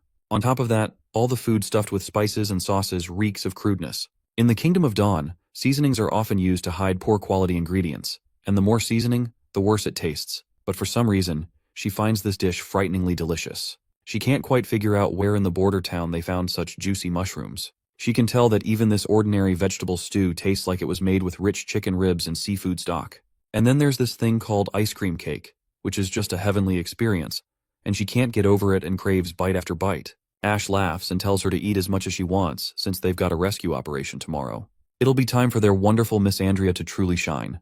The next day, when they set off, people in the border town are amazed to see the balloon flying in the sky. Lightning waves to the soldiers as they depart for their mission, and Princess Tilly can't help but notice how popular Lightning is with the soldiers. Lightning just smiles, saying the prince always asks her to command them. Tilly, on the other hand, thinks to herself that there's no doubt Lightning is his daughter. Her ability to fly is perfect for her, and only the sky can satisfy her restless heart. Tilly knows Thunder wishes for Lightning to live a humble life, but his daughter is actually destined to be an explorer, maybe even surpassing Thunder himself. All Tilly wants is to protect her. One of the Slumber Island witches, Shavi, points out that this is the first time she's seen the western region blanketed in snow. Wendy asks if she's from around here, and Shavi responds positively, saying she used to live at Dragon Cliffs in the south, where it doesn't snow much. When she heard that Miss Tilly was recruiting witches at Slumber Island, she snuck onto a ship to Clearwater to join the others. Wendy then laments how the prince is always complaining that Border Town never gets witches, even though they openly advertise it as a haven, but it looks like Tilly beat him to it already. Shavi finds it amazing that they've been gathering witches as well. Ash confirms that Prince is indeed recruiting witches and remembers how one of his agents, Theo, approached her, and he quickly reconfigured her as one of the witches. She snickers as she recalls how he wasn't anything special, but he sure was a generous guy, and she definitely ate well during her trip to Border Town because of him. Then Andrea throws a jab at Ash, saying that if it wasn't for Miss Tilly recruiting her, Ash would have already headed to Border Town ages ago. Our tough girl gets mad at this, but Tilly quickly steps in to diffuse the tension, reminding them that it doesn't matter if it's Slumber Island or Border Town. Every witch is their ally, so they better stop fighting. The two brute ladies reluctantly drop their argument, while Anna and Nightingale can't help but smile, satisfied to see Tilly's mature way of thinking. Now, speaking of Anna, Tilly can't help but reflect on her. As she looks back at her, she realizes it wouldn't be a stretch to say that her brother, Prince Roland, was heavily influenced by her. Just by observing Anna, Tilly can tell that her aura is calm and reserved, like a vast meadow, and she seems incredibly kind and reliable. She has also heard from Sylvie that Anna was one of the first witches to evolve her abilities in Border Town, and that her magic is shockingly powerful. She even finished reading Natural Science 101 before anyone else. Tilly is sure that if she ever gets to discuss natural sciences with Anna by a cozy fire someday, it would be amazing. Suddenly, Maggie begins flapping around frantically. When Lightning asks what's going on, the little pigeon points out that the ruins are gone. This shocks Nightingale and the others, while Lightning claims it used to be right there. Princess Tilly is blown away to see such a huge hole and quickly tells Sylvie to check what's inside.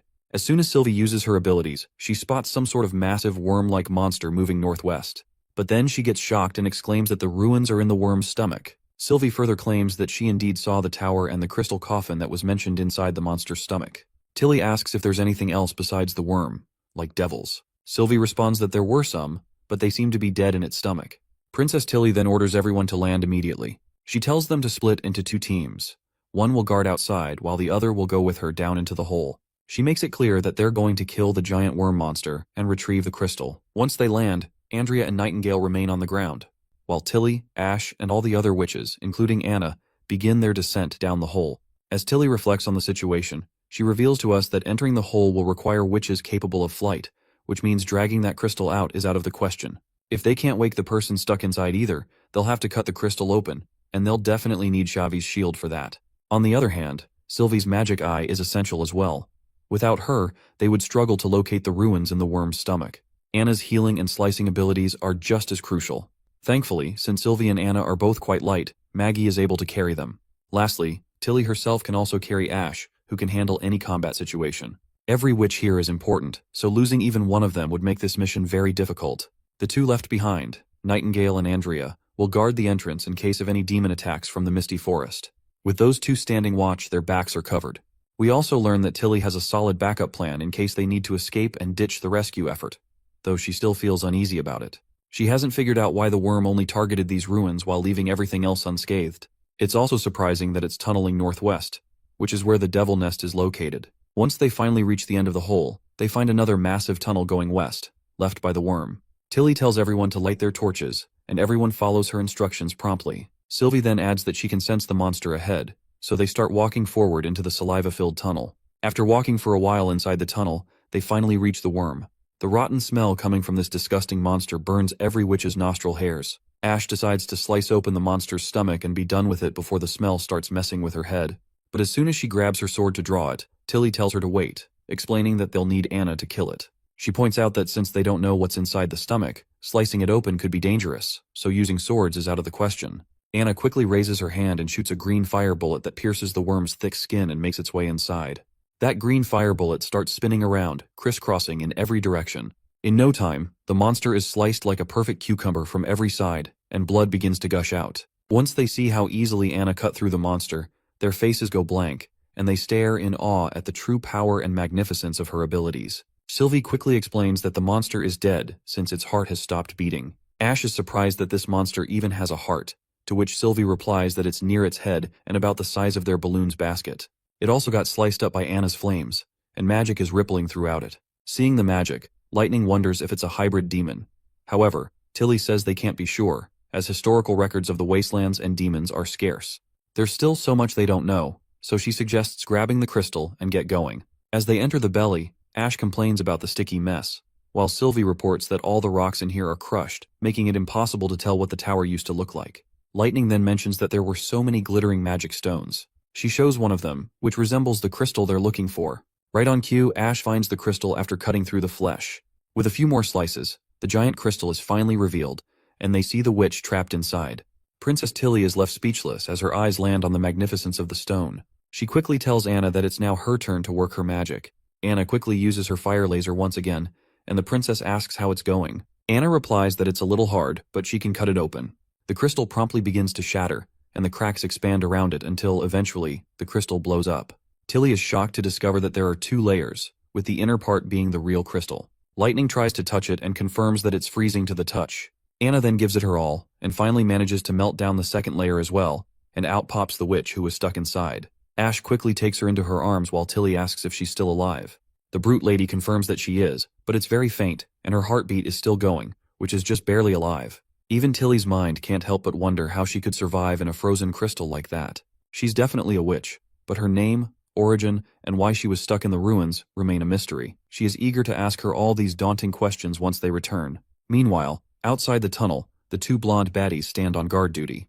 Looks like Andrea is feeling bored and is already missing Tilly. She considers talking to Nightingale, but as an elite from the Kingdom of Dawn, she feels that elegance is a necessary quality for an unmarried woman, so she hesitates to approach her, especially since Nightingale is somewhat of a rival. She has heard that she matches Ash in terms of power and combat, but still, she finally decides that talking to a fellow witch is just a natural thing to do. However, before she can say anything, Nightingale suddenly vanishes from the scene, leaving Andrea startled. Right at that moment, she senses a heavy presence and turns around, but finds nothing. She wonders if it was Nightingale, but then she feels that there is more to that. She eventually summons her weapon, thinking there's an enemy nearby, and the enemy appears to be translucent. Just as she's about to make a move, a gunshot blares right by her left ear, and blood splatters in front of her. The creature that took the shot remains invisible. Once the monster is dead, it's finally visible now, which leaves Andrea shocked to see a praying mantis before her eyes. It was Nightingale who took it out, otherwise, she is pretty sure she would have been toast. Nightingale goes on to blast 2 more mantises, blowing their heads off.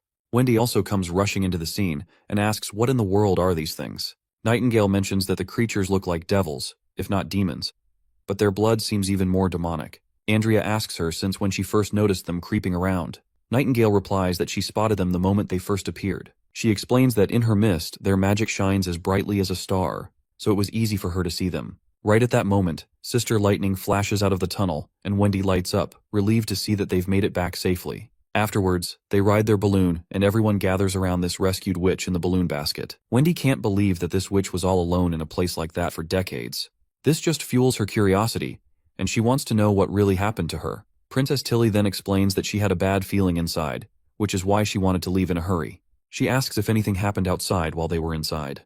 Nightingale explains that there were some weird hybrid demons, but they were dispatched immediately. Suddenly, Sylvie notices something below and exclaims in shock, and asks, "What are those things crawling on the ground?" Andrea peers down and wonders if they're demons, but Tilly says she can't see anything except for a bunch of praying mantis corpses. Sylvie urges them to look closely, and they realize the corpses are completely torn apart, like something is eating them. Nightingale then glances down as well, and sees tons of creatures moving in their translucent forms. They are apparently demon monsters, and they are around 100, all rushing toward the hole. She suspects they might be after the dead worm's flesh, but shrugs it off, thinking it's not their problem anymore. However, it looks like Tilly isn't so sure about that. The scene cuts to the military grounds, where we see the new force, known as the police force. Knight Carter explains to every soldier that the police unit will be a part of the public security system. They will be peacekeepers within Prince Roland's territory, responsible for catching criminals, detecting unlawful activity, and maintaining order. They will also make sure to enforce the laws set by the Prince and City Hall, as well as help citizens in need. After a week of training, he imagines everyone will have a solid understanding of their duties. With that settled, he decides to lead them to their first mission, and tells everyone to follow him. The group starts trailing Carter promptly, and among the soldiers, we spot a familiar face. Someone who can hardly believe he passed Prince Roland's test, and became a police officer after just a week of training. If you don't remember this guy, he's the one who was a refugee and exposed a City Hall official for selling free food in black to other refugees. Let's call him Redhead until we find out his name. The written assessment for this test had been the toughest task for him. He was given a scenario where he had to react cleverly to get out of a bad situation, but he nailed it. Now he's glad to finally have a stable income, and while he'll be assigned to the inner district, at least he can send some money to his old friend Kriegsman as well. Once they arrive at the docks, they see a ship that just came in, packed with refugees from the south and north. Knight Carter informs them that the prince has invited these people to Border Town to ensure their safety during this harsh winter. So the first task of the police unit is to organize the refugees into lines so they can pass through each station for virus testing and registration. Since the police unit is still a bit short-staffed, the First Army will also be there to support them. In the future, the police will handle this independently. We then see Prince Roland arriving at the docks with Theo and Hunter Iron Axe. The refugees are in awe as the prince personally comes to see them. After all, not many elites would bother to leave their heated homes and comfy beds during winter. Among the crowd, we spot a shady-looking refugee standing in the registration line, eyeing the prince with suspicious eyes. When his turn finally comes, he lies and says his name is Fursona, claiming to be an illiterate farmer from the north. The attendant at the table gives him the green light to move forward, but that's when Redhead steps in and starts grilling this so-called farmer about what month wheat should be planted during the winter. The attendant tells his fellow to let the man go, reminding him that their job is just to sort people out, and they don't have enough time for thorough investigations. But Redhead isn't letting this man off the hook easily, and continues to expose him, pointing out that even though this man claims to be a northerner, his accent sounds more like it's from the central region. So he asks this alleged farmer which town he belongs to in the north. Since Redhead is quite familiar with the northern region, he also notes that the guy's dress code doesn't fit either, because northern folks would at least wear gloves since the temperatures up there often dip below freezing. Right at that moment, the shady guy pulls a red church pill from his pouch. As soon as he pops it in his mouth, his shirt tatters as his muscles bulge out. Redhead is caught off guard, and this madman swings Redhead around like a trash bag before throwing him to the ground hard enough to make him cough up blood. The pill-infused maniac then launches himself toward the prince while poor Redhead struggles to stand. We then see that there are 2 other assassins also charging at the prince simultaneously. But before they can even touch him, a bullet tears through the head of the pill-infused man, and thanks to Prince's trusted allies, the 3 assassins are down for the count. Panic erupts among the refugees as they scatter in all directions. But Prince stands there resolutely, shouting for everyone to calm down. He declares himself the leader of the West, assuring them there's no reason to panic. He explains that the border town is offering shelter from the storm, along with food that will fill their stomachs and numerous job opportunities. He promises solid homes without a single crack and beds warmed by furnaces, as comfortable as sun-soaked meadows. He reassures them that by closing their windows, they won't feel the cold, even in thin clothes. He paints a vivid picture of their meals: porridge sprinkled with jerky, where each grain is visible in every spoonful, with one bowl enough to satisfy a person's hunger. Everyone is genuinely touched by his motivating pitch. They can't help but think how they had expected the prince to talk about citizenship and legalities, but instead, he's describing their benefits. The prince then adds that he longs for the day when every citizen won't have to worry about clothing, food, or shelter. However, their enemies crave the opposite, and these monsters were clearly sent by them. He reveals that their enemies want everyone dead, including him. He promises to increase security and ensure that no foes are hiding among the refugees for everyone's safety. As he finishes speaking, the crowd begins to cheer and praise the prince for everything he said and the care he is showing. Redhead manages to get back on his feet and can't help but point out how the prince completely stifled every trace of panic with just a few words. That's when Carter approaches him, giving him props for his keen eyes since he was the one who spotted the shady guy first. Later, Redhead is called to the prince's office, where the prince addresses him as Mr. Wade. Finally, now that we know his name, we don't have to call him Redhead anymore. The prince commends him for his astute observations and wonders if he was really just a normal citizen in the past. Wade reveals that he used to be part of the patrol in Golden Wheat City for about 6 years until the city was invaded by pirates. The prince then points out that his profile shows nothing special, and according to Carter's report, he should currently be living in temporary shelters. Prince finally catches on that Wade basically hid his true talents during registration, and he asks him why he did that. Redhead explains that the reason he's alive in Border Town is because of a former prisoner he met in Golden Wheat City named Kriegsman. That old guy saved him when times were dire. Since the old man is labeled a criminal, he can't be registered as a citizen, but he can't just leave his old friend behind in the Western District, especially since his friend is getting old and can't take care of himself. The prince asks if the reason Wade wanted to become a police officer was so he could work and protect his friend at the same time. Wade stutters before responding, but the prince tells him to cool it, as there is no crime thinking about anything. He then asks if Wade has any family. Redhead lowers his gaze and explains that his family died in Golden Wheat City. Roland then asks about Kriegsman. Redhead explains that he's all alone because the rat scapegoated him, which led to his imprisonment. The prince reminds him that anyone with specialized skills can rent a place in the city and enjoy the benefits of citizenship, including their families. He asks him if he understands what this means. Of course, the redhead quickly catches on to what Prince is trying to imply, so he starts jumping for joy when he realizes he can bring Kriegsman along. The prince tells him to bring his old friend to registration, and they'll take care of everything. Wade is so happy to hear this news that he literally starts slamming his head on the ground, bowing up and down frantically. Then the prince gets serious, warning him not to let his happiness cloud his judgment. He emphasizes that he should remain cautious, just like he was today. If he doesn't pass the subsequent tests, he'll still have to live in temporary shelters. Of course, Wade quickly agrees. Speaking of tests, Wade then remembers that there were a lot of questions on the written test that he didn't know how to answer, so he just wrote whatever came to mind. So he curiously asks why he got elected for the police unit. The prince smirks and says there was no right or wrong answer. Every answer depended on the person taking the test. It wasn't about getting things right, but more of a literacy test. As long as Wade could understand the question and write a legitimate answer, he passed. A little later, Knight Carter steps forward to remind the prince that they've received intel on the assassins. The prince tells him to go ahead and speak, and Carter explains that Baroff has an apprentice named Salon, who was in charge of gathering refugees in the north. Since they ran out of boats on the way back, Salon contacted some of his friends at the capital to see if any merchant ships heading to the western region were available for rent. That's how the operation got leaked.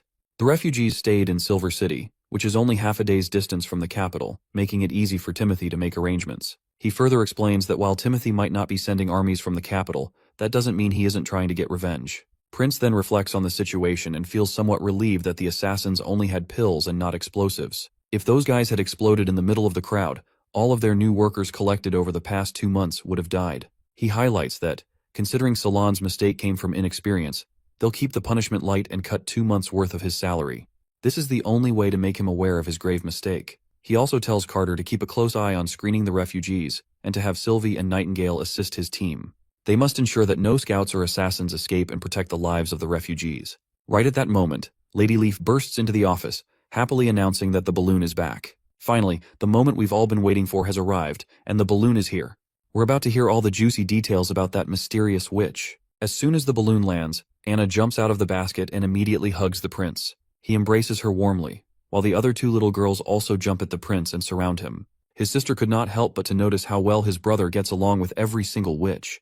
The prince playfully asks if she wants a hug from her brother too. Tilly just smirks and says she'll pass, reminding him that the last time he tried to hug her, he threw her down on the ground. Finally, Ash steps out of the basket, holding the witch in her hand. As for the prince's first impression, he's just amazed, because the witch's outfit doesn't look cheap at all, and she looks like some rare character out of a gacha game. They fill him in that the witch is fine, but her magic is recovering at a very slow pace, so it'll take 3 or more days for her to get back to normal. The prince decides to call her the Slumberer for now. He announces that he'll open a room on the castle's 3rd floor for her, and the rest of them need to come to the lobby because he wants to hear all the details about what happened. Once they're in the office, Tilly explains everything in detail, and once she is done explaining everything, he admits to himself that he would be unsure of what to do in such a situation. He's impressed by Tilly's decisiveness in selecting the witches to form a perfect team.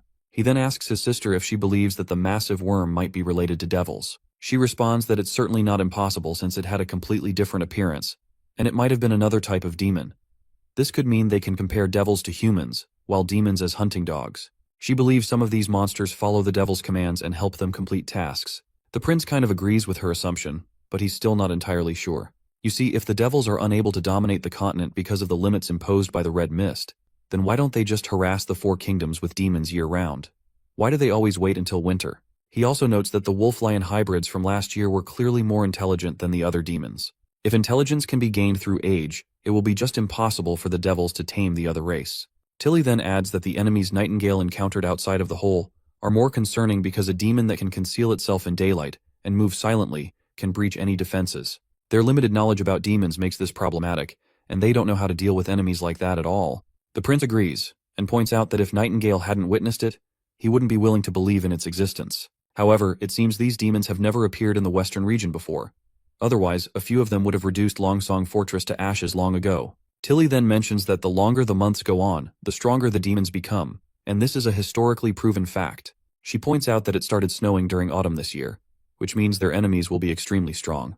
The prince finds himself startled when he realizes that Tilly is actually considering his enemies as her own. This thought puts a smile on his face. He decides to assign Nightingale to watch the perimeter, and as long as Sylvie stays in the castle, she can keep an eye on the whole wall and alert the other witches as soon as she detects anything suspicious. Later, we see the prince and Lady Scroll walking down the corridor.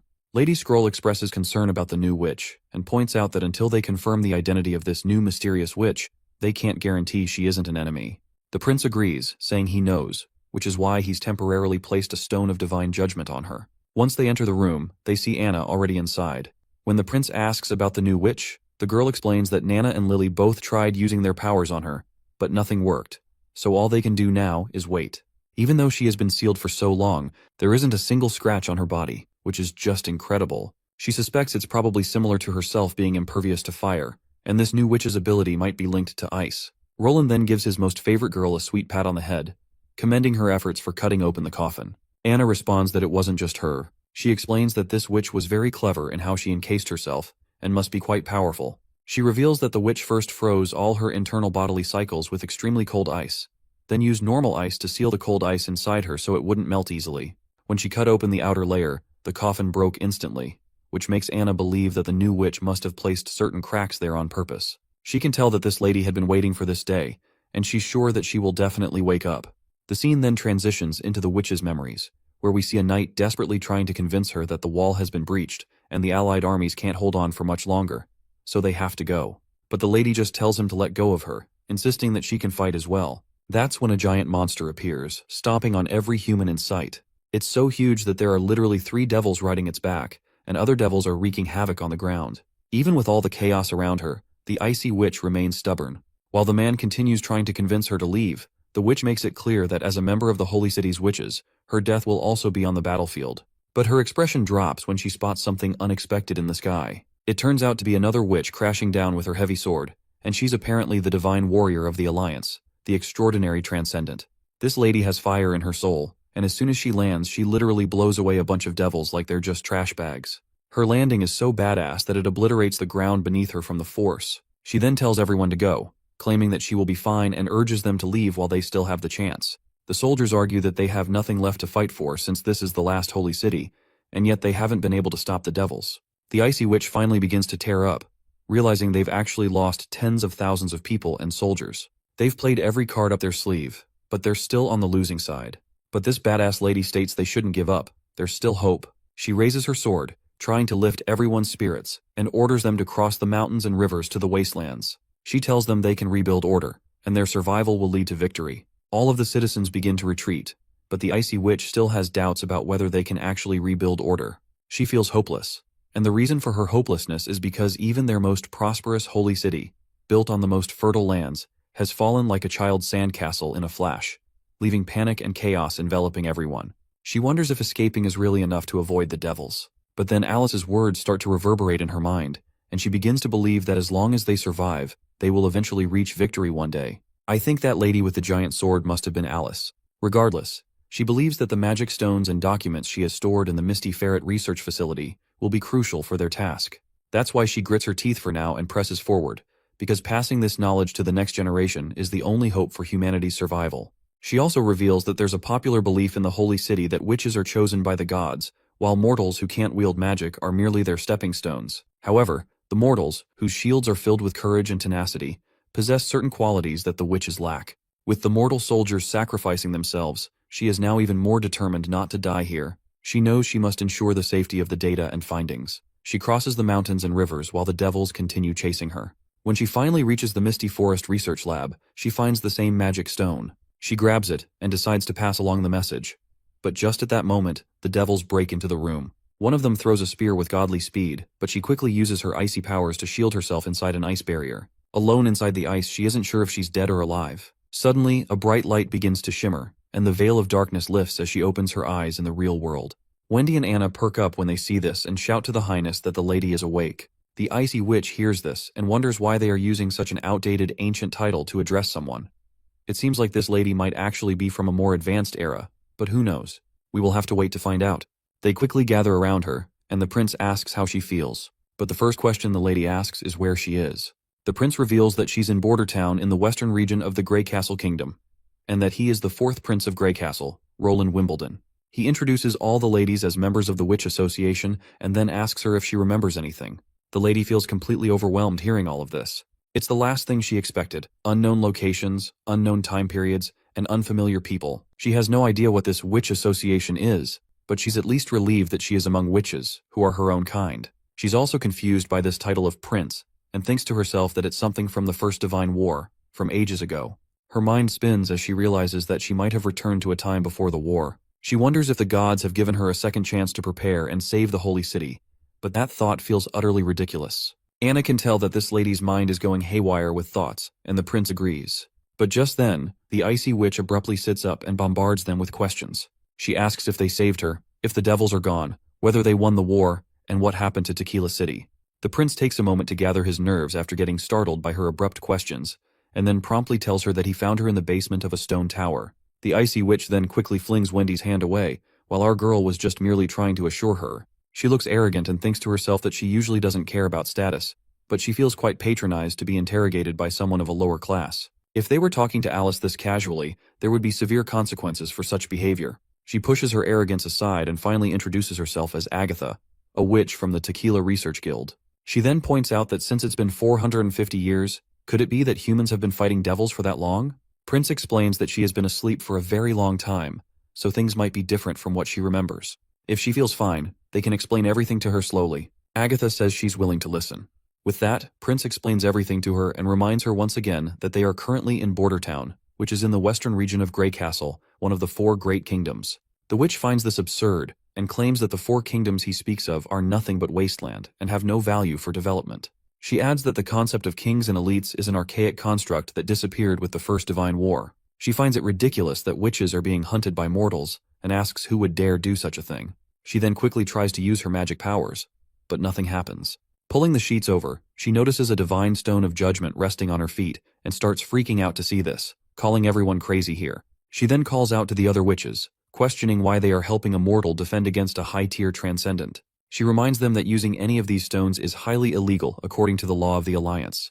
Prince facepalms himself because he already had expected it to happen, but Wendy reassures him that she'll handle it. She steps closer to the newcomer, introduces herself as Wendy, and tells her that things are not as she claims, and what Prince mentioned is actually true. Wendy admits that she doesn't know much about her life in Tequila City all those centuries ago, but she tells Agatha that today, Tequila doesn't exist anymore, and the alliance she mentioned is gone too. She explains that she and the other witches have been living in hiding until they met Prince Roland, who provided them with a stable shelter and encouraged them to use their powers to help make the world a better place.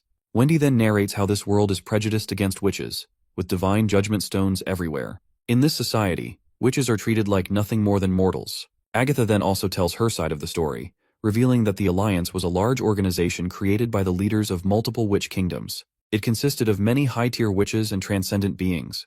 To win the Divine War, they built massive armies, ruled numerous holy cities, and nurtured new witches, settling conflicts and maintaining peace and order. She's baffled by how such a powerful group could just disappear without a trace.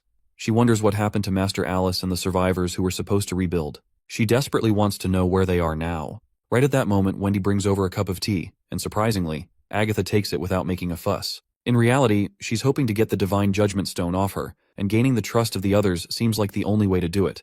But as far as they've told her, she wants to see the truth for herself before believing any of it. Agatha then explains again that she's from the Tequila Research Guild, and that in the 5th year of the Divine War, Tequila was the last holy city to fall. Many people escaped, but she returned to the Misty Forest to collect some things she had left behind. Prince asks if she actually fought the devils, to which she agrees, and she looks a bit annoyed, reminding them who else was supposed to fight them since mortals can't do squat against them.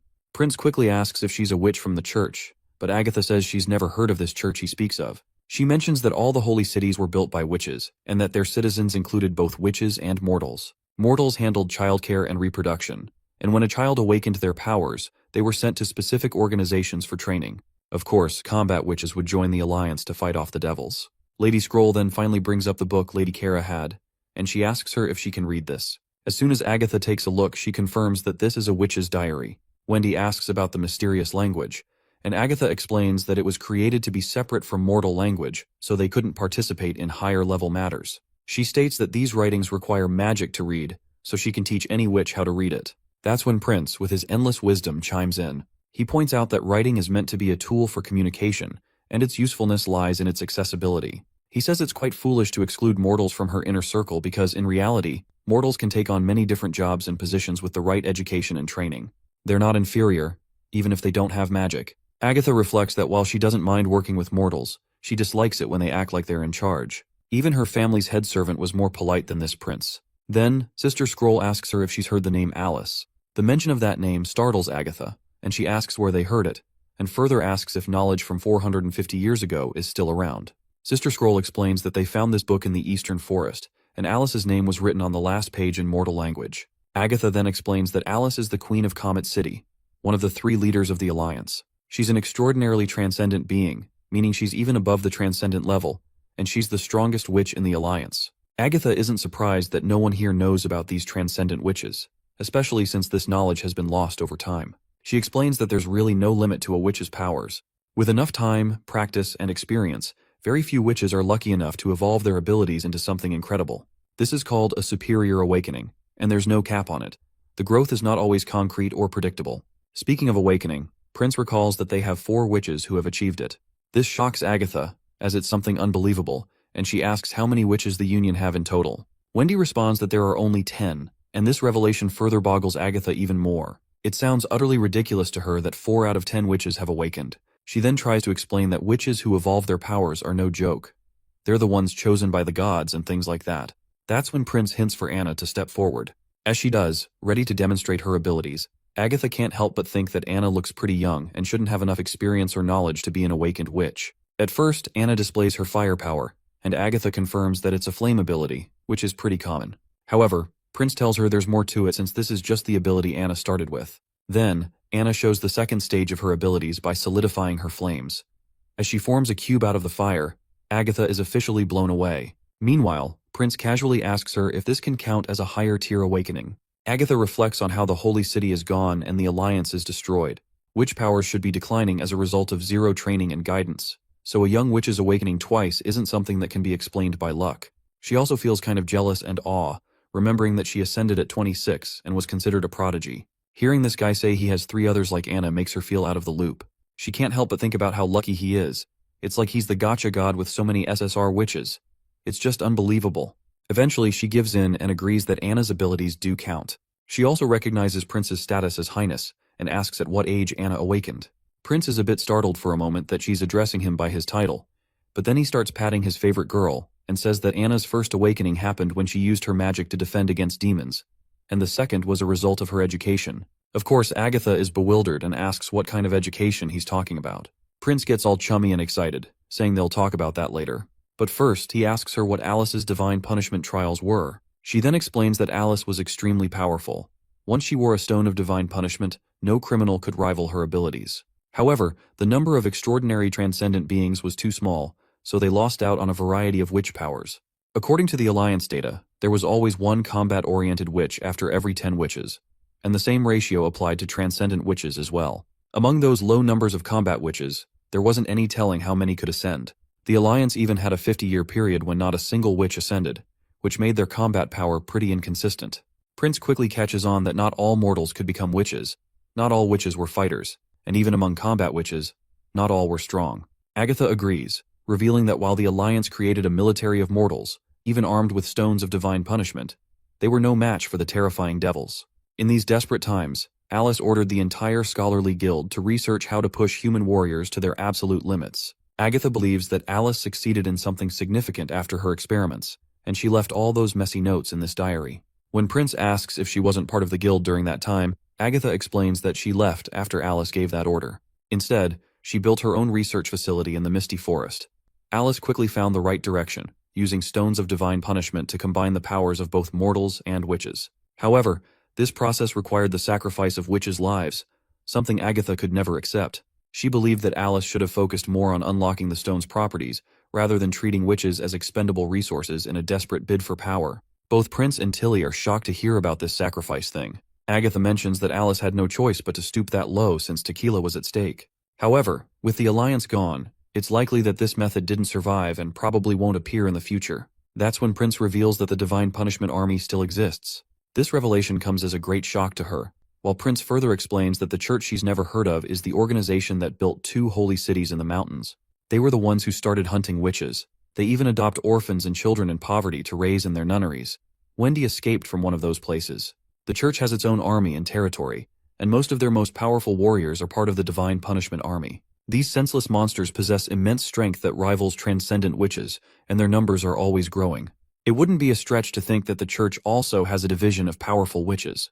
This is the only reason, he explains, that they had to put the Stone of Divine Judgment on her, because they can't be sure if she works for the church. He explains that if it were not for her clarification, they thought the church had built the city of Tequila in the wastelands, and that the ruins belonged to them too. Agatha, on the other hand, is shocked that some mortal faction stole Alice's secrets and is now hunting witches to create a divine punishment army for their own dominance.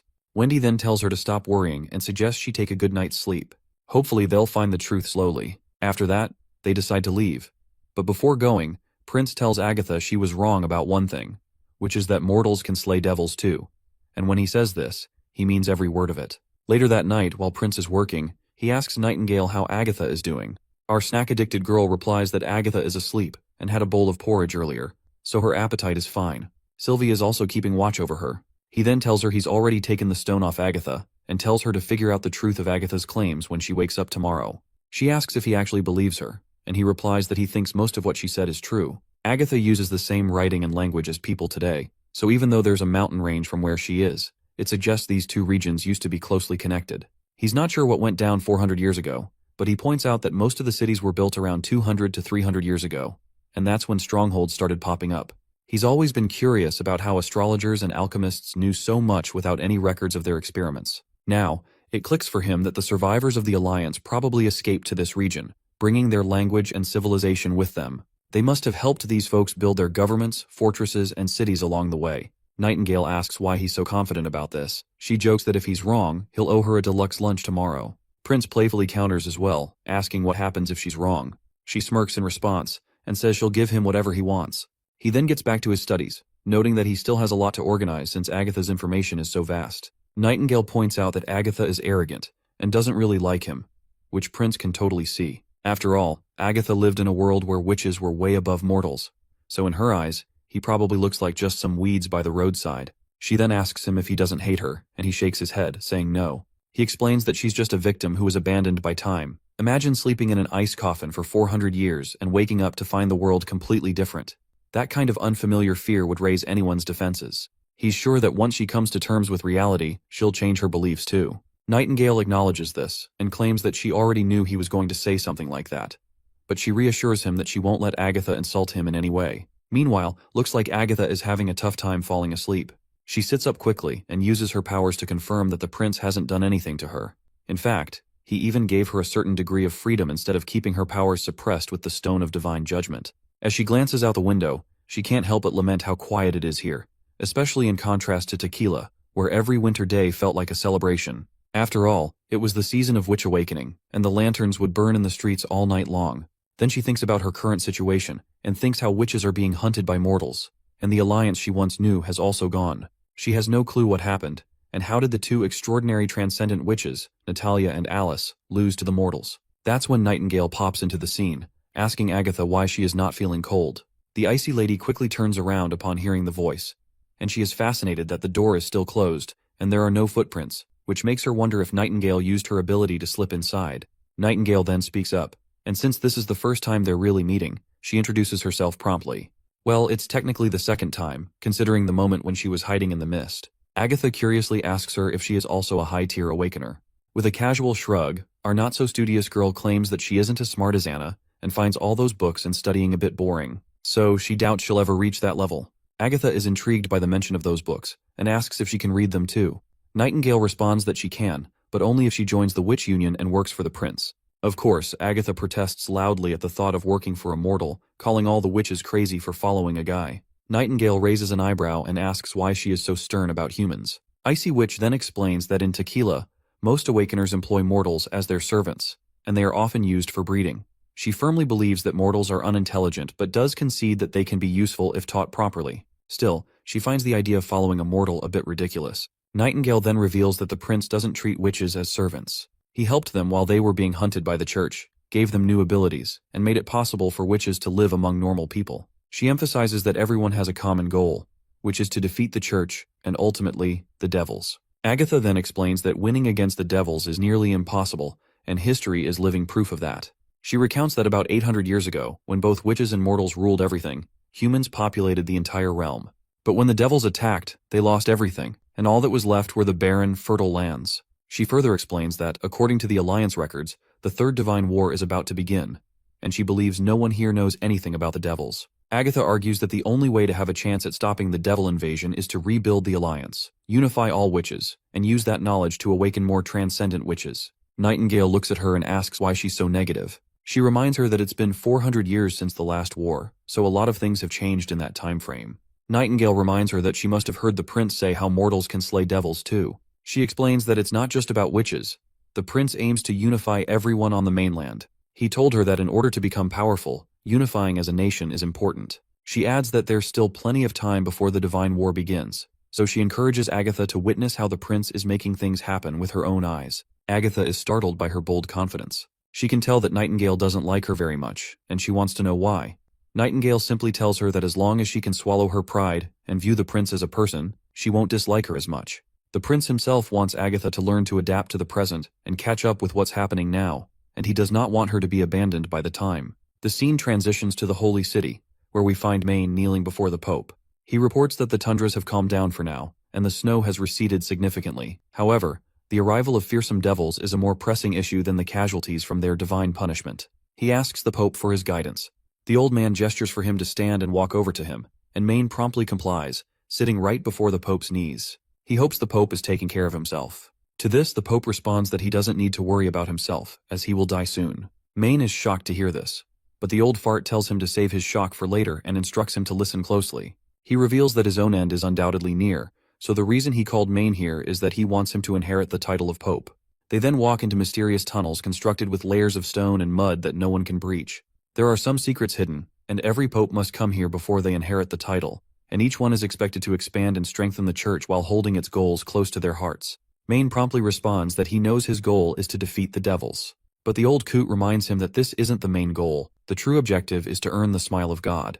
Once they reach the end of the corridor, the Pope tells Main to wheel the wheelchair himself, explaining that no one can go further than this point. Main acknowledges this and promptly starts pushing his senior's wheelchair. As they enter the chamber, the gates behind them close.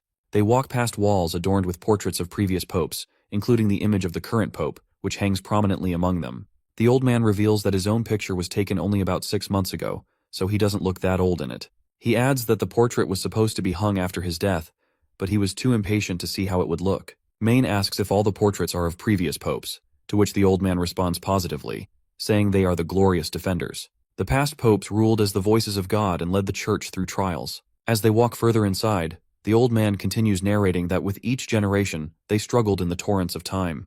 They drifted and eventually collapsed, and the upcoming popes will face the same challenges. Suddenly, Main spots some portraits of women hanging on the wall, and the old man confirms that the witches were also popes. This shocks Main, but he is even more boggled to see Alice's photo hanging there majestically. He can't help but call her marvelous. The old man quickly bows his head in front of her portrait, and reveals to Main that she was the first pope and the extraordinary transcendent, known as Alice. The old man reveals that she also held the title of the Queen of Witches. Main quickly supports the old man as he staggers, and asks why the creator of the church would be a witch. The old fart tells his junior to kneel down quickly, and Main promptly pays his respects to the witch as well. At that moment, the Pope calls out to Zero, and she promptly appears. The Pope orders her to bring Main into her illusions. The lady agrees, and Main is surprised to see that a pure witch would be in such a secretive place. Even though they were raised by the Pope after awakening, they are still witches. Meanwhile, the witch on the other hand begins to weave some kind of magic, causing Alice's painting to move away, and a hidden door appears. The witch then asks for permission to take the necklace off the old man's neck, and he grants it. She walks through the newly opened gate, and the Pope turns to Main, telling him that the crystal she's holding will soon be in his possession. It has the power to open any fortified door, including the church's classified library and its research facilities. The witch gestures for Main to follow her, and they both enter the gate, leaving the old man behind. As they walk through the empty space, Main asks her how His Holiness allowed her to get inside. She casually replies that someone has to activate the Stone of Illusion, especially since it requires magic. Main isn't really a fan of her nonchalance. He thinks to himself that once he inherits the title, he'll teach her a lesson about who's the boss. He annoyingly sits down and tells her to start the procedure. The girl promptly agrees but says she'll need a little more preparation since it's the first time she's activated this particular illusion. Main is shocked to hear that this is her first time, and wonders if her claim of being alive for 200 years is just nonsense. This also means that she has never attended any previous inaugurations. Right at that moment, Main is sent back in time, finding himself in an illusion where all the witches of the Witch Alliance are gathered in a heated discussion. One of the witches states that it's all thanks to Queen Alice's orders that they've gained an advantage against the Mad Devils and their underworld leader. In the heart of the conference, Main spots the Queen of Witches, Alice, her presence commanding attention. One of the witches argues against the procedure that requires sacrificing their own, and the chances of producing a judgment night are low as well. But one points out that these issues can be fixed over time with further research. The witches continue to argue among themselves about the lives of their kind, and the room is split. That's when Alice commands them to stop yapping, and everyone promptly falls silent at her single command. She then reminds them that mortals cannot win against devils. They can either do nothing and enjoy their final moments as the devils invade, ultimately being wiped away from history, or they can put up one last fight by placing their trust in their divine punishment soldiers. Alice states that while she may be the queen of Comet City, she is willing to leave this decision to the rest of them. She tells them they can choose whether they want to die in silence or exact revenge for their fallen sisters. She believes they can still purge the realm of the dawn of devils and revive the witches' glory days, granting them the freedom they crave. Alice also reminds them that since none of them will be alive to participate in the Third Divine War, either choice will lead to a peaceful ending to their short lifetimes. Main finally grasps the situation, which is that the production of divine punishment soldiers was originally started by the witches themselves. Meanwhile, Alice challenges everyone to simply stand if they disagree with her proposal. Main impatiently looks forward to seeing how many will dare to oppose her heartless solution. Right on cue, one of the witches who had protested before stands up, declaring that killing witches for the sake of witches sounds ridiculous. An older witch quickly tries to calm her down, explaining that if humanity dies, the witches will perish too. Another witch also supports this statement, insisting that no matter how many witches they sacrifice, there will always be more to replace them if humanity survives. The more mortals they have, the more witches will emerge, so their numbers can always be replenished. The old lady then asks if the divine punishment soldiers can really defeat the devils. Alice simply replies that she can't be sure because no one will know the answer unless they try. The failure of the divine war has shed light on many problems, one of which is that the devils have far more power than they do. The only thing holding those devils back is the red mist. This means that even if they create huge armies of divine punishment soldiers, they might not achieve victory. Another witch quickly points out that even if there's just a shred of possibility, they'll still give it their best shot. She votes in favor of Alice's plan, and the other witches agree too, hoping that what Alice said will turn out to be true. With that, Alice rules out the final judgment, and says they'll discuss this decision with the rest of the alliance. The old witch then points out that others might not listen to her, and if she doesn't want the divine punishment operation to have any obstacles, the witches can't exist as the highest ruling power. Alice quickly says that if that's the case, their alliance will have to dissolve, and they'll need to bury everything they've done so far. She claims she'll try to convince them, but if they can't accept it, Comet City will handle things alone and create a new order. Once the main guy finally learns the origin of this divine punishment army, he's at a loss for words. At just the right moment, Zero grabs him and yanks him out of the illusions. He gasps for breath, and she asks if he needs help on his way out. He tells her he can walk himself and asks her to just open the door. Once they're out, he tries to say something to the Pope, but all the lore he just absorbed is weighing heavily on his mind. He starts to feel dizzy and ends up plopping down at his feet. The old man gently pats Maine on the head. The Pope assures his child that the magic stone imprinted the memory into him, so feeling nauseous is natural. He says he felt the same way and will recover with some rest. Zero then asks why she's not feeling anything. The Pope reminds her that she's a witch, and her body is accustomed to magic, since witches are superior to mortals in both stamina and immunity. Maine asks if this is the origin of the church, to which the Pope agrees. He explains that Alice led 3 cities to victory, created brand new laws, and spread the word that witches were no longer chosen by God, but were instead cursed by the temptation of demons. This historic event became known as the Battle of Faith, and it lasted nearly 100 years. He asks if she lived for that long, to which the Pope replies, no. He explains that Alice died in a fight against another extraordinary transcendent, Natalia, and they both died fighting each other. The second Pope kept her mission alive and continued the fight until the other cities fully came on board. Unfortunately, the battle left all 3 cities severely wounded, and they lost almost all their governing power. The mortals who were unwilling to participate in the war settled on this cramped continent, and started building a civilization with the natives, eventually forming the 4 great kingdoms. The church had to prune some scattered rebels, but the structure of the world had already been set, and they ultimately failed to unite the continent, all because of the queen's early death. He explains that not only was her ally, Natalia, unwilling to accept her plan, but she even tried to assassinate Alice during a meeting. This was all recorded in the holy books. He claims that if Alice had lived, the Battle of Faith would have ended 50 years earlier, and the church would have had more than enough time to gather all the witches and unify the continent. Maine still seems confused, and asks why the title of Pope is given to the mortals since it was carried by the witches in the past. Before dropping any interesting lore bomb, the old man tells Zero she should go. The girl promptly leaves. At first the old man lets out a sigh, then explains that it's because of the fear and weakness mortals feel. Maine is shocked to hear this, and the old man repeats it once again. He explains that Alice mandated that the Pope position must be held by a transcendent witch to restore their glory after the devils were defeated. However, transcendent witches are incredibly rare, so there weren't many suitable candidates. Later on, some accomplished witches with common powers became Pope. But fear and weakness are like venomous snakes. Once they sink their teeth into the heart and mind, there's no stopping them. He reveals that a mortal archbishop worried they would be tricked and oppressed by the witches, so he took the position, and all future popes ended up being mortals. He calls himself and all other mortals cowards who have stolen the fruits of the witches' sacrifice. He insists that no matter what happens, the church will always bury this secret, and the truth of the divine war is all recorded in the holy temple. Maine will be the one to carry all of this forward with him. The old man even tells Maine that if he wants to give up the position, that will be his decision to make. Maine asks then, who will carry this burden? But the old man doesn't respond. With that, he dies, leaving Maine shouting in despair. The scene then transitions to the border town, where we see Agatha paying a visit to the prince. He hopes she's enjoying her stay and asks if she likes the porridge and fried eggs of this era. Agatha looks a bit lost in her own thoughts. As a witch of the Alliance, she can usually determine a person's intelligence with just a glance, but she can't do that with him. His eyes are filled with a strange aura and confidence, as if he has lived for thousands of years and has the world in his palm. Anyhow, she responds to the prince, telling him she would have preferred if no witches entered her room without her permission. Prince promptly assures her that he'll have Nightingale knock before coming in. He then mentions that if she wants to go outside and visit the town, Nightingale can show her around.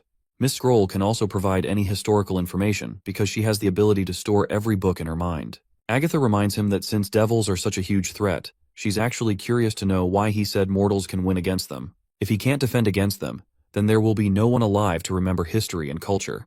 Prince decides to talk about how the economy works and its benefits for people, but he pushes that aside for now. Since she seems more interested in learning about battles and weapons, He tells her she's in luck because the border town's forces are going to test new weapons this afternoon. But before they head outside, the prince has a question. Agatha sits down in the chair and gives him permission to ask. He asks her how many meals a day the citizens of Tequila City ate, what their staple foods were, how much meat they consumed, what their salaries were like, and if witches ever worked in agriculture or smithing. Agatha nonchalantly reveals that her guards and servants ate 3 meals a day and could have meat every week, except during the months of demons. They served her for life and didn't receive any compensation other than food, shelter, and knowledge. She adds that they did work for witches, and handled agriculture by themselves. The prince perks up with excitement at these juicy details, leaving Agatha wondering why he's so interested in Tequila City's quality of life. She's puzzled as to why he seems more focused on these things rather than the devils who dominate most of the realm of Dawn. He then asks her about the Scholarly Guild, which she claims was focused on researching magic stones. Agatha explains that magic stones all began as stones of divine judgment. They could either suppress a witch's abilities or allow witches to tap into different strengths. Tilly curiously asks how the process worked exactly. Agatha explains that the Scholarly Guild dedicated all its efforts to uncovering the secret, and they finally determined the connection between magic and the stones. Many sacrifices were made in the pursuit of this knowledge. She then adds that she could tell him more, but he'd have to exchange it for the method he used to awaken witches. The prince responds that he has no problem with that. Princess Tilly then points out that the magic stone she found in the ruins allows her to fly, and there's no question it's incredibly useful in combat, for both offense and retreating. So, she's curious why someone like Agatha, a higher-tier awakener, chose to retreat to the misty forest on foot instead of using a magic stone like this. Agatha explains that while they understood the relationship between the stones and magic, they weren't able to create the stones themselves. When Tilly asks why, Agatha elaborates that the stones were created by the devils. If the witches had access to a stable source of these stones, support witches could have fought without relying on the divine punishment army. She explains that there's a unique devil they call the Chaos Beast, which looks like a giant flower, about the height of 3 or 4 people, and can use its vines to walk. If it swallows a stone of divine judgment, it can create many different stones. The speed at which it creates them varies depending on the type of stone. Agatha explains that they had ambushed a devil camp far from the battle and captured a Chaos Beast alive, bringing it back to Tequila for their own benefit. The monster had incredibly low intelligence and converted every stone they fed it, but they didn't know how it worked or how to keep the monster alive. After 6 months, the creature shriveled and rotted like a typical plant. Later, the Scholarly Guild sent many witches to investigate other camps, and all reports confirmed one fact: Chaos Beasts were the only method for acquiring magic stones. More powerful stones took longer to convert, and most devils used magic stones in combat. For example, mad devils could activate the stones within their arms for powerful ranged attacks. All the stones they had acquired were from enemies or their camps. Tilly is in awe to realize that the stone she possesses is from one of the devils. Agatha confirms this, stating that it probably belonged to an extraordinary transcendent witch. The prince then asks if the devils always possessed multiple types of stones from the beginning. Agatha shakes her head with no, revealing that if that were the case, humans would have been subdued long ago. She explains that during the First Divine War, most devils didn't have stones. They relied on their sheer strength, thick armor, and metal spears to attack human cities, which is extensively detailed in history books. Every battle lasted for hundreds of years until human territory was reduced to just fertile lands. If they had focused all their resources on training combat witches, the devils wouldn't have been able to reach the realm of Dawn at all.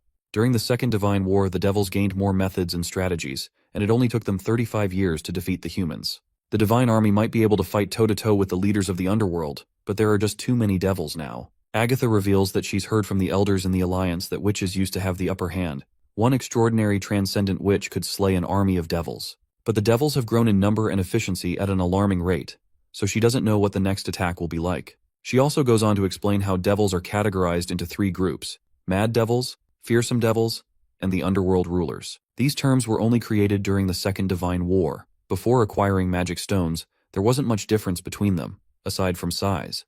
Tilly curiously asks how the devils reproduce. Agatha is startled by the question and admits she's not sure. It was never recorded, and there's no way to learn it through captives either.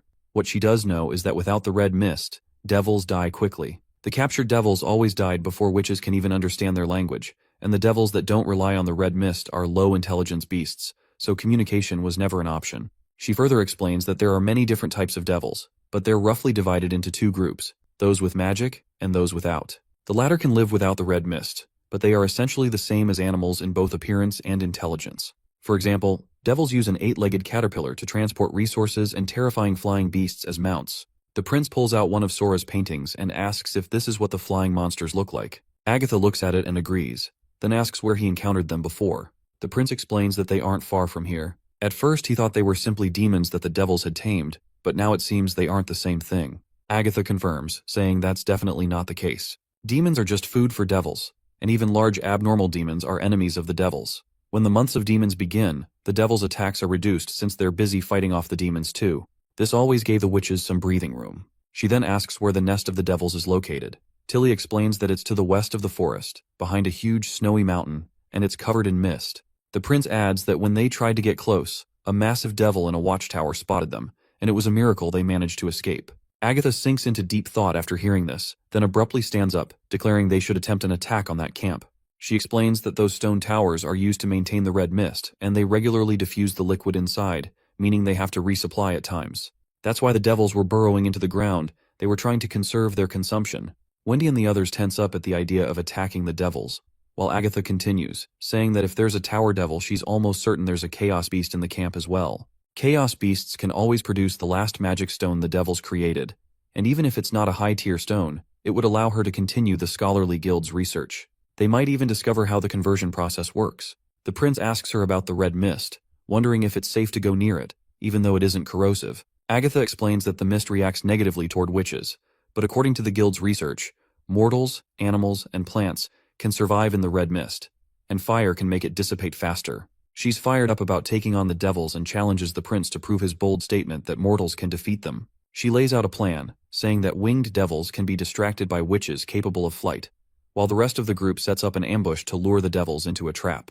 Tilly, being one of the witches who can fly, feels irritated at the idea of being bait for the devils. That's when the prince reveals to her that their scouting mission was conducted using a hot air balloon, not with flying witches. He explains that this device can only carry 10 people at once, making it impossible to transport an entire army. He points out that her plan just isn't realistic, especially since they don't know how many devils there might be, and expresses concern about the casualties they could suffer in close combat. Besides, luring winged devils is a dangerous task and he can't put anyone at risk. Agatha is forced to reflect on how fighting devils under favorable conditions is nearly impossible. Whenever Tequila sends an assault, everyone is prepared to die. She starts to think of the prince as inexperienced, believing that casualties are typical when trying to achieve a goal. In her mind, he doesn't seem to understand the harsh realities of war if he cares so much about the troops' safety. She is seriously annoyed, and Wendy tries to cool her down, reminding her that maybe they'll think of a better plan once she sees the new weapons in the afternoon. But Agatha remains frustrated with the prince, and she is sure that no matter how powerful weapons this mortal has, he is still no match for devils. The prince then asks why they call it the Divine War, when all they've really been doing is defending themselves against invaders. Agatha replies that she doesn't have a conclusive answer since the books never mention why they fought those wars. However, she does agree that it's not wrong to call it a defense, especially since the devils did come to the realm of dawn through the underworld gate. She explains that according to history, the gate opens with every blood-red moon to swallow their world. It appears every few hundred years, and that's when the first devils came through, plundering the realm of dawn. The devils can only produce the red mist towers when the gate is active, and these black towers are even taller than mountains. Their range can cover almost the entire fertile lands, and once the devils settle, they attack from the edges of their red mist. Agatha is certain that this time, humanity might not have any chance against the devils at all. At that moment, Tilly offers them a chance to join the shelter on Slumber Island for safety. But Agatha just annoyingly snaps at her, asking how many people a small island can even harbor. And besides, seeking refuge there would only delay their demise, not prevent it. Finally, Prince claps his hands to disperse the tension, urging everyone to maintain a positive attitude, especially since they are already preparing for the Third Divine War in advance. He begins to walk out, saying that they can discuss other matters after lunch. As they head to the lunch area, it's clear that someone is seriously annoyed, and of course, it's Agatha. She can't believe the prince has the mood for lavish food in such desperate times. These ignorant mortals seem to lack vision. What's even worse is that she can't bring herself to reject the delicious spread laid out before her, regardless of how angry she is at the prince. As a high-level witch, she finds it utterly embarrassing to indulge in such feasts when Tequila's name is on the line. Meanwhile, Wendy, as usual, tries to calm Agatha down with her cheerful side, reminding her that enjoying a meal could be a way to keep their spirits up during these difficult times. Once the dinner wraps up, she asks why the prince left since he was supposed to show her weapons. Wendy tells her that he's taking a nap and that it's his habit, and a well-deserved rest is essential for handling his governing duties. Of course, Agatha finds it ridiculous, thinking it's just a lame excuse for his laziness. She then asks him why everyone trusts him, and why they believe he can defeat devils and take down the church. Wendy just smiles and replies that it's because the prince can make the unimaginable a reality. To her, everything the prince has done is a miracle. She explains that when witches were being hunted down, the prince saved the association. While everyone viewed them as evil demons, he created land shared by both mortals and demons. He even defended the town against months of demon attacks with an army of civilians, and took down a Duke of Longsong fortress. Now his enemies think twice before stepping into the western region. Agatha then states that these are conflicts between mortals, which is totally different from a fight between devils and the Divine Punishment Army. Wendy then explains that the prince has also taught them knowledge that helps witches evolve, and he's created mighty weapons and machines. She shares that these are miracles she has witnessed herself. They aren't folk tales or myths. They're happening right before everyone's eyes, and one day he will become the king of Grey Castle and lead them to victory against any enemy. Later, we see Agatha strolling through the town with the prince and other Slumber Island witches. My guy is feeling quite tired, yawning over and over, which is just annoying the hell out of Agatha. She's literally itching to slap him awake with a palm full of snow, but she doesn't want her fellow witches to misunderstand anything. As they walk, she notices that his inner district is far too neat and orderly. However, these houses aren't anything special, and even the castle is nowhere near as grand as the Scholarly Guild Tower. Agatha then asks how many people are living here, to which Nightingale responds that they started with around 2,000. Of course, Agatha is shocked and asks how the hell a town with only 2,000 people is going to take on the devils. But she's even more bewildered when Nightingale reveals that the population has grown to 30,000. Agatha can hardly believe it and wonders if they counted the nearby villages too. You see, cities need to expand when they reach a certain population, and she knows all too well that this can cause problems. The demand for food and water skyrockets, poorer districts suffer huge blows to safety, and an overburdened population can weaken defenses and paralyze the city. She understands all these difficulties that come with expanding civilization from her own experiences, and she can't help but think that maybe Nightingale doesn't realize just how tricky it can be. As they approach the wall, the soldiers promptly salute the prince, and the prince quickly tells them to get ready for the test. Agatha, on the other hand, sneers and asks if this is the wall they've been boasting about. It has neither palisades nor moats, and she's certain that devils could easily climb over it without any tools. My guy just tells her to hold her horses and watch. That's when he proudly introduces the border town's new weapon, the 152mm standard fortress howitzer, powered by justice and glory. He boasts that it has many improvements over the 12-pound field cannon and possesses outstanding qualities that make it an age-defining weapon. Nightingale perks up at this speech, clapping in full excitement, while Agatha still looks unimpressed, unsure what's so exciting about it. The prince clears his throat and tells Ironaxe to start the test, while Agatha still looks dejected, thinking to herself that they're just wasting time.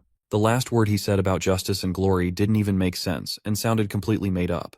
Once the preparations are complete, the prince tells everyone to cover their ears, leaving Agatha bewildered that they're ready so soon. Every witch in the area covers her ears tightly as they fire the giant shell with incredible speed, leaving nothing but flames behind. Agatha trembles in anxiety at the massive explosion, and once the fire subsides, Nightingale asks her if she's all right, and the icy witch replies that she's fine. She looks ahead and sees nothing, wondering why nothing happened, and if those flames were just for intimidation. Meanwhile, the prince is trying to see where the shell landed, and Sylvie points out that it hit a small hill. The red flag is the nearest marker, but there's still some distance to cover. Agatha asks for clarification about what's going on, and the prince explains to her that this weapon can shoot artillery shells. She can think of it as a ballista bolt aimed at enemies far away.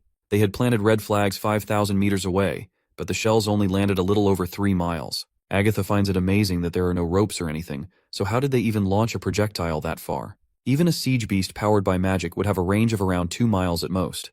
If this weapon is actually capable of such distances, then they can definitely fend off devils approaching the wall. However, she's worried that a weapon of this caliber will take time to reload and fire again. That's where she finds herself mistaken because the prince casually tells everyone that he's not done yet, and that they will now test 3 shells at rapid fire with a closer target. Once the weapon launches those shells, the area where they landed erupts in chaos and fire, leaving Agatha in awe. At that speed, even an extraordinarily powerful creature wouldn't be able to dodge that attack. She's sure that if Tequila had a weapon like this, the devils would never be able to breach their walls. She then asks the prince if this weapon was developed by witches. He replies that it's technically true, as it was the combined effort of both witches and mortals. You see, Anna smelted each part individually, while Usia extracted purified elements, and Sylvie checked for all imperfections. The shells were developed by the alchemists and their apprentices, and every witch involved, except Anna, is a support witch. Well, this is finally a solid slap to her face, and she has started to think that mortals might actually defeat the devils after all. Let's not forget about Princess Tilly as well. She's also not very used to seeing the godly weapons my guy is whipping up. We also see Andrea and Ash. Andrea is confused about how this was even constructed and where its power comes from, while Ash thinks this is just like how Andrea shoots her magic arrows. Andrea proudly reminds her that her radiant magic bow is completely different from this thing. Meanwhile, Princess Tilly feels quite left behind. She can't help but think how her brother is really far away from her in terms of advancements and knowledge, and she has no clue what goes through this goofball's mind. Meanwhile, as much as he might be feeling proud of himself, but he is equally devastated internally because this test has cost him a shit ton of money, and his heart is literally aching. He even looks quite dejected for a moment, leaving Tilly even more confused about his eccentricities. Later that evening, once they found themselves in the castle, the prince invited his sister for a discussion. It was apparently about how he's going to deal with the Third Divine War and their future. He starts the conversation by stating that they've learned from Agatha that the four great kingdoms are merely a fraction of the realm of Dawn. Even the wastelands used to be fertile lands, and humans had no choice but to retreat here after losing to the devils twice. The gate will open soon, and the Third Divine War will soon be upon them, so he's hoping his sister can stay here. Tilly goes quiet for a moment before breaking into a happy smile, saying she didn't think he would say that. The prince then explains that the devil's power is unpredictable, and they have to combine all their forces if they want to win. Although Agatha mentioned that the First Divine War was fought through the efforts of both witches and mortals, it's very likely they were only allies on the surface. It wasn't very different from the Second War. He reminds her that his new plans include weapons that can defeat devils, and he has already shown proof of that. Once he turns these ideas into reality, mortals can be more powerful than they've ever imagined. He believes that the right choice is to send mortals into the war while assigning witches to manufacture weaponry. Before the war begins, every extra worker will only make them stronger. Tilly then asks, if she stays, what will happen to the witches at Slumber Island? Well, this sounds like a green light, and the prince bursts into happiness that his sister is actually ready to stay. He quickly tells her that they can all come to the border town, and they have more than enough space to shelter them. He will assign them a large swathe of land, and make sure they are treated equally to the Witch Union. They don't have to join the Witch Union, and she can remain their leader. Princess asks if he don't mind that most of them are not able to fight. To this, he says he has no problem at all. In fact, he believes that support witches are more useful than combat witches. They don't empower themselves, rather, they benefit thousands of others. The natural world is full of undiscovered potential, and if they utilize it, support witches will be invaluable. His sister smirks upon hearing this and asks if this was his true objective all along, leaving him startled after getting caught. In any case, she finally says that she can work on these terms, as there's no reason for her to reject his offer to fight against the devil's invasion. Personally, she also wishes to stay here and learn about his interesting newfound knowledge, though she can't agree to anything just yet. The prince asks why not, and she explains that since she is the elected leader of Slumber Island, their future cannot be influenced by her personal desires. If they move to the western region, they will lose their independence, and if anything happens, they will be helpless to resist. She reminds him that if a conflict arises between the two siblings, there is no surety that he won't kick out all of her witches from the border town. The prince startles and stumbles over his words while Tilly makes it clear that she cannot entrust their future on just one word alone. She asks him if he would entrust everything if the roles were switched. The prince tries to tell her that she is his sister, and he would never dare to hurt her. But Princess Tilly replies that she still finds it difficult to believe, so she can't accept his offer immediately. She decides to continue their relationship as allies for now. He will have her full support for the border town's expansions, and if he needs any witches, she will do her best to satisfy his request. And if the devils overwhelm him, he is welcome to Slumber Island to live the rest of his life in peace. With that, their discussion wraps up. Once she is gone, Roland sinks into despair. Nightingale pops up beside him and asks what he said to her that day when she arrived at the border town. He replies that he only told her half the truth, so he can understand if she doesn't believe him right away. He then gives an analogy to Nightingale, reminding her that if her brother came back completely different, what would be her honest reaction? She raises an eyebrow and asks if he's talking about the guy who literally stabbed her in the back. The prince feels out of place and quickly says he shouldn't have brought that up. Nightingale reassures him that she has left the Glen family behind. That family feels like strangers to her now. Come to think of it, we have come so far in the story that I have literally forgotten about her tragic background. Anyhow, the prince reminds her that he's now like a stranger to her sister as well, and besides, she didn't like him from the start when they used to live in the castle together. Nightingale leans in and says she's curious about his life in the royal castle. She also wants to know just how awful he was, given his infamy even reached Silver City. The prince feels embarrassed and admits he was much worse than she might think. He figures Tilly probably started hating him after he pushed her into that pile of broken glass. Nightingale agrees that he did some seriously bad stuff, but she doesn't think she hates him now. The prince asks how she knows that, to which Nightingale replies that Tilly has never lied to him, and if she really did hate him, she wouldn't still be here. He then politely asks if she's just saying that to make him feel better. Nightingale pouts and insists she means it.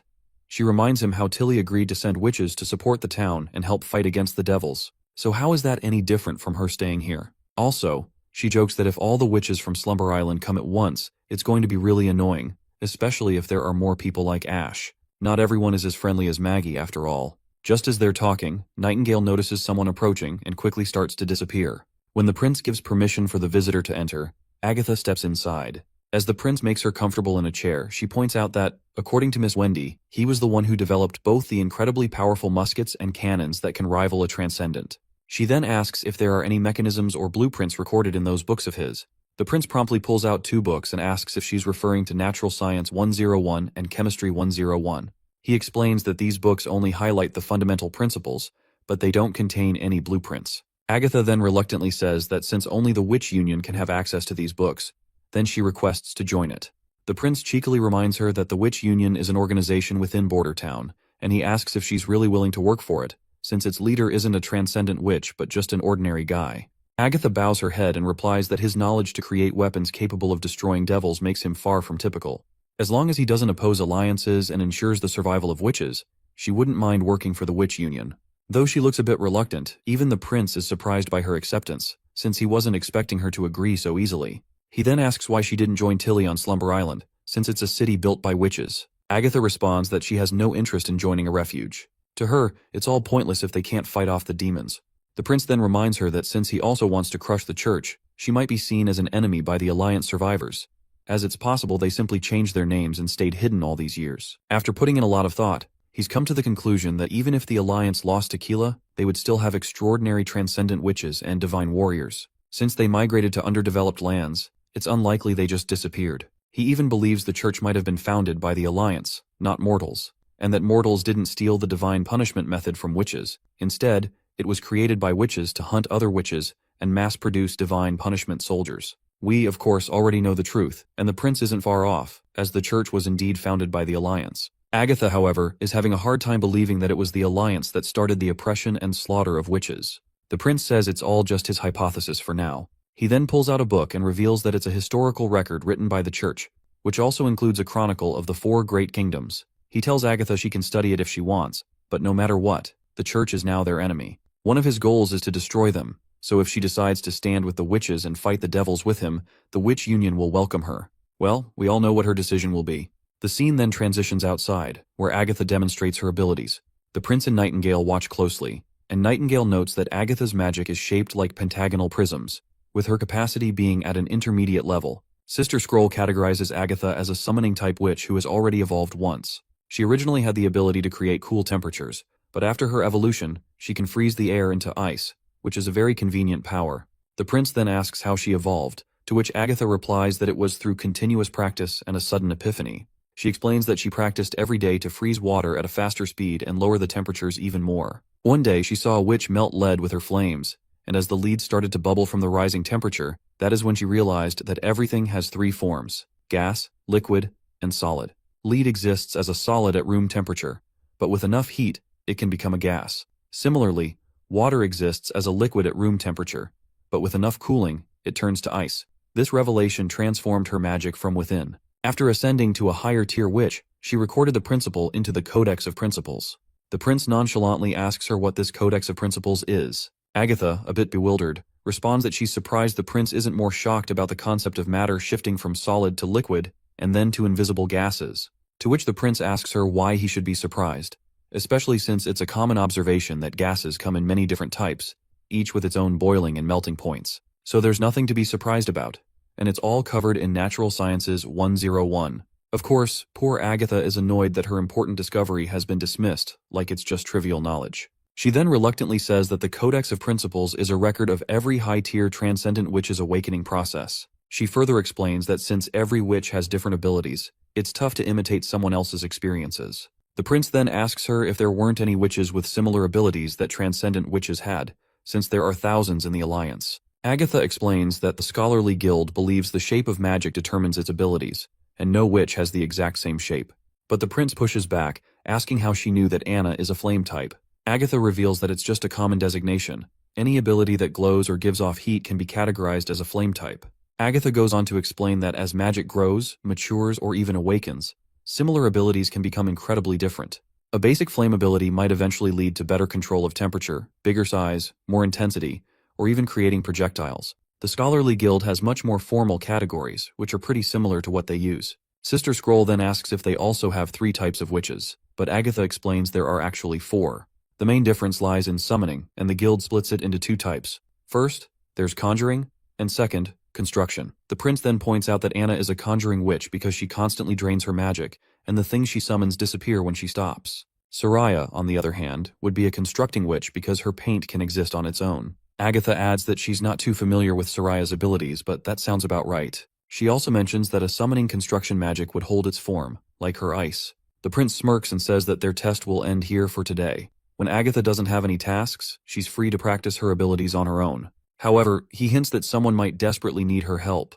Agatha curiously asks who, and the prince tells her that Kyle Sichi, the chief alchemist in Bordertown, could use her assistance. Apparently the guy's been acting like a maniac, pushing forward despite the risks, and poor Nana has been terrified, constantly healing him over and over. Later, back at the castle, the prince is deep in thought about how maintaining a stable temperature is crucial for safely extracting nitroglycerin. Agatha's ice coffin could easily keep things below freezing, which is perfect for cooling the reaction vessels under pressure. But he's also a bit worried about whether Agatha will get along with Kyle, given that Kyle is blunt and Agatha comes off as an arrogant royal. Just as he's lost in thought, Margaret tries to pull him out of his daydream. He quickly snaps back to reality, and she asks him what's wrong, wondering if he's upset because she charged too much to transport the refugees. He quickly denies it, saying that if it weren't for her ships, those refugees would have died in the freezing slums of other cities. Margaret then remarks that it's rare for him to ask for her help with such urgency, so she'll try her best. But many of her sailors aren't willing to travel in winter, so she's only managed to gather 13 ships. She also mentions that she probably won't be able to visit as often next year. The prince asks if she's talking about the saltpeter trade convention, and she responds positively. Apparently, Timothy has banned the saltpeter business, and even the cities of Redwater and Silver aren't selling it anymore. Her only options now are to sell at a low price to the Alchemy Association or to elites in the capital. She's also heard from government officials that Timothy plans to lock down the entire western region. It won't just be saltpeter. Merchants will be trapped in Redwater, and Bordertown, Longsong Fortress, and Willowtown will all be affected as well. Many elites are opposing this, but Timothy probably won't retract his orders. If they can't trade saltpeter and other resources here, even the steam engine business might have to stop. The prince's expression turns serious as he listens, realizing that Timothy has become desperate ever since the witches dropped that nuke on his castle. Otherwise, he wouldn't be making such a risky move. You see, saltpeter is crucial for producing acid and other resources. If they lose access to that, their 152mm cannons will just be decorations, and their new rapid firearms will be useless too. Since Bordertown is still in its early stages of development, without income from the steam engines, he is worried the region's economy could easily collapse. The prince reassures her that what Timothy is doing won't last long and that she'll be visiting Bordertown again very soon. He adds that when she does, it will be a brand new city. He goes on to share his plans to open a commercial sea route contracted with a bay that won't pass through Seabreeze Town or Clearwater Port. Instead, it will go directly from the western region to the Bay Islands. He asks if she's interested, but she admits she's not sure if there are any harbors that reach the ocean. The prince replies that not right now, but he's going to build one. He reveals that there's a shallow beach south of Bordertown with ideal water depth and size, making it perfect for a seaport. With some modifications and clearing the mountains along the coast, they could export goods from the western region. She would manage the ship transportation and sales, while the western region would provide merchant goods. He then calls out to his butler, Sean, telling him to show Margaret the newest goods. Sean promptly brings over a bunch of bottles, and the prince encourages Margaret to open one and smell it. Once she does, she's shocked to realize it's perfume. She can hardly believe he started making perfume. The prince just asks if it compares to what the Alchemy Association makes. Margaret admits that this stuff actually seems more potent, and she can only think of one word: amazing. She wonders if it was made by Bordertown's alchemists. The prince tells her she can have those for free. She happily accepts the gift and asks how many bottles he can produce in a year, explaining that the Bay merchants are very particular about fishy odors, and the capital's Alchemy Association can never keep up with demand. The prince keeps his tone low-key and says that if they have enough ingredients, he can produce up to 10 times the Alchemy Association's output. But deep down, he knows it could be even more now that Leaf and Evelyn are collaborating. He's confident their sales will skyrocket, but he can't just sell it like cabbages. The prince is hoping that Margaret will help him spread these goods, and she smiles, saying this is quite a rare opportunity for her, so she will try her best to make the most out of it. A little later, Agatha finally finishes reading the books. She finds it hard to believe that a mortal wrote something like this. The more she reads, the more she understands the world as a chaotic place, with hidden laws that everyone must follow. If this person were in Tequila, the Alliance would definitely accept him, and he would be treated just like a high-tier witch. She wonders where he gained this knowledge because she used to think mortals were limited when it came to technology. Tilly responds that she doesn't have a clue either. She explains that back then, her brother was arrogant, cowardly, and talentless. He was illiterate, and his personality was pretty terrible too. She further says that he was just a waste of oxygen, not a prince, to which Agatha replies that this sounds like a typical mortal. Tilly insists he wasn't even great by mortal standards. She explains that he always keeps things to himself while expecting others to believe in him, which is just impossible. Abruptly, Tilly goes quiet when she realizes she said too much. Anna reassures her that it's the first time she's heard her talk about these things. But Tilly still feels terrible because she's supposed to be the Witch Union ally, and that was pretty rude of her. That's when Anna assures her it's fine, saying the prince wouldn't care about something like that. She believes he has his own issues to deal with. Tilly then mentions that in the beginning, he was just like everyone else, except maybe a bit more outspoken. However, once she heard rumors that he wanted to marry witches, his older brother Timothy and Gerald started bullying him in the name of justice, and his personality began to get worse. Agatha finds it odd that he was teased for wanting to marry a witch because in Tequila, that would have been a respectable dream. There aren't many mortals who marry witches, and most witches don't want to spend the rest of their lives stuck with a man. Tilly adds that everything is different now. If he marries a witch, it would mean he wouldn't have any heirs. But she figures that since it's been over 10 years, he's probably forgotten about the idea of marrying witches. That's when Anna tells them that the prince still wants to marry a witch, which shocks Tilly, and Anna further claims he said it himself. The scene then transitions to Longsong, and we finally see Ambassador Petrov after a long time. As he gets out of bed, his lover asks if he's not going to sleep a little longer since it's too early for him to be up. He replies that the prince wants to meet him, so he is going to visit the border town. She questions why he's going out in this harsh weather. Petrov explains that it must be something important, so he needs to get ready. He'll be gone by the afternoon, and he tells her to head home. He'll come back for her when he returns. The girl asks why he can't just ignore him. She points out that even though the prince has captured Longsong Fortress, Petrov is still its ruler, and she's sure that even a king's orders wouldn't require such urgency. Petrov gently pats her head, saying that the western region is out of the king's control, but Prince Roland governs it. Roland isn't just the leader of the border town, he oversees the entire western region. With that, Petrov begins his journey, accompanied by a few of his men. As they walk, he reflects on how, ever since the months of demons began, there hasn't been much to do at Longsong Fortress. Since his father is filling in for him, and with the help of his servants and apprentices, they should definitely be able to handle things while he's off visiting the border town. He thinks back to how, just a year ago, he also traveled to the border town in the midst of snow, carrying a warning from Duke Ryan which he had to deliver to Prince Roland. Now he's heading there simply because of a letter from the prince. Suddenly they hear some commotion nearby. Petrov tells his men to check it out, adding that if it's just a typical scuffle, they should kick the troublemakers back into their homes. Later, Petrov's men take out troublemakers causing the ruckus. One of them is an elderly lady, who points accusingly at a red-haired girl, telling everyone they must kill her because she's a demonic witch. But there's a kid standing by the girl's side, insisting she's not demonic at all. He argues that, just like in the plays, there are good witches and bad witches, so there's no reason to harm her. The poor girl is crying, trembling in fear. Petrov calmly asks the elderly woman if she's certain the girl is a witch. The woman insists it's true and warns him not to be misled by those theater plays. She claims she saw the girl using her demonic powers to melt snow off the roof, saying she witnessed it with her own eyes and doesn't know what this girl is plotting. She then laments how all of the churches have been burned down in the western region, but she is sure that the holy city will build more and everyone will be able to achieve God's pity and protection. That's when Petrov tells his men to lock up the old hag, stating he wants every believer of the church locked away once he returns. With that, they drag the old woman out, and Petrov squats down, gently asking the little girl to show her powers if she really is a witch. The boy beside her warns Petrov not to touch her. The girl, on the other hand, trembles, unsure of what to do, but Petrov reassures her that if she can prove she's a real witch, he'll let her go. She promptly unleashes her abilities and melts the ice on the ground right away. Petrov tells her to come with him, and the girl asks where he's taking her. He replies that he's taking her to a place for witches. Petrov's assistant picks the girl up in his arms, while the little boy left behind shouts for them to let her go, reminding them that they promised to leave her alone. Their boat sails down the river, and that's when we learn the girl's name is Paper. There's no doubt she's an orphan. Only someone with such a simple name would be. I'm glad that even though this is a Chinese comic, they still use English names. Otherwise, I would have had to come up with random names for every witch, which would have been fun too, I guess. Anyway, Petrov promptly offers her some food while asking why she won't use any blankets. He admits that they are definitely not the most comfortable thing, but they'll keep her warm. As the girl blows on the hot food, she says that she'll make it dirty. Petrov reminds her that the sailors aren't any better off than she is, and this trip is going to take 3 days, so she should make herself comfortable as much as she can. Suddenly she burns her tongue on the hot food, and she looks absolutely adorable. Petrov then asks her about the boy, wondering if he was her friend. She tells him that he was the one who provided food, and requests Petrov to not capture him since he is not a witch. She further reveals that the boy told her that if they cleared the snow from rooftops in exchange for food, everyone would be fed. With the theater in town, no one is afraid of witches anymore. He's the one who negotiates with the adults as long as she's willing to help. Petrov finds it amazing that this little girl is helping her community to earn some honest food.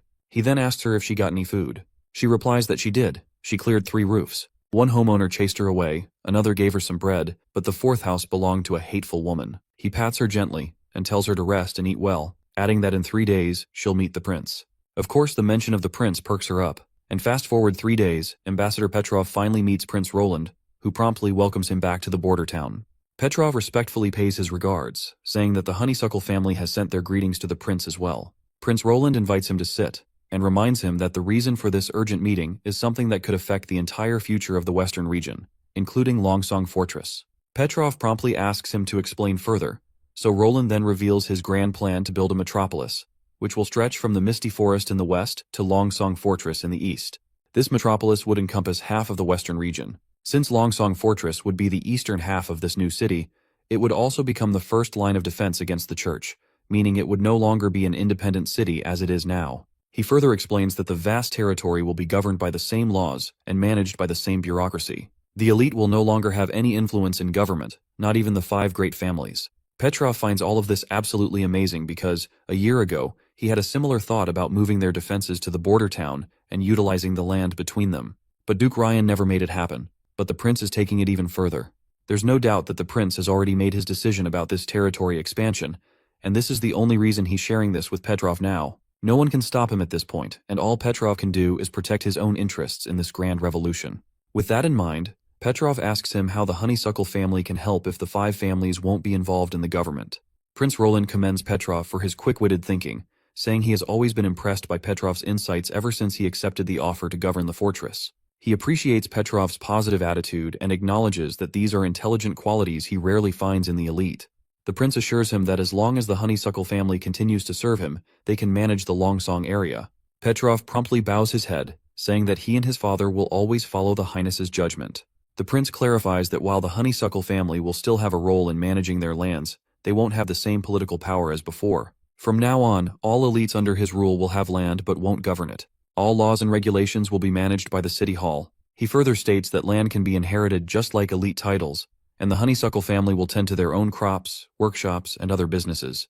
These will all belong to the honeysuckle family, and no one else will be allowed to intrude on their property. That's his promise. He reassures Petrov that their land won't change, except for the fact that they will have to follow government laws, which may even allow them to flourish more. The prince also tells him that he can return to his own territory and continue the traditional feudal system. However, once he completes the constitution for his new city and starts expanding, that land will no longer belong to its current owner. Once the meeting is over and Petrov is gone, Nightingale pops up, asking if Petrov will even accept this arrangement.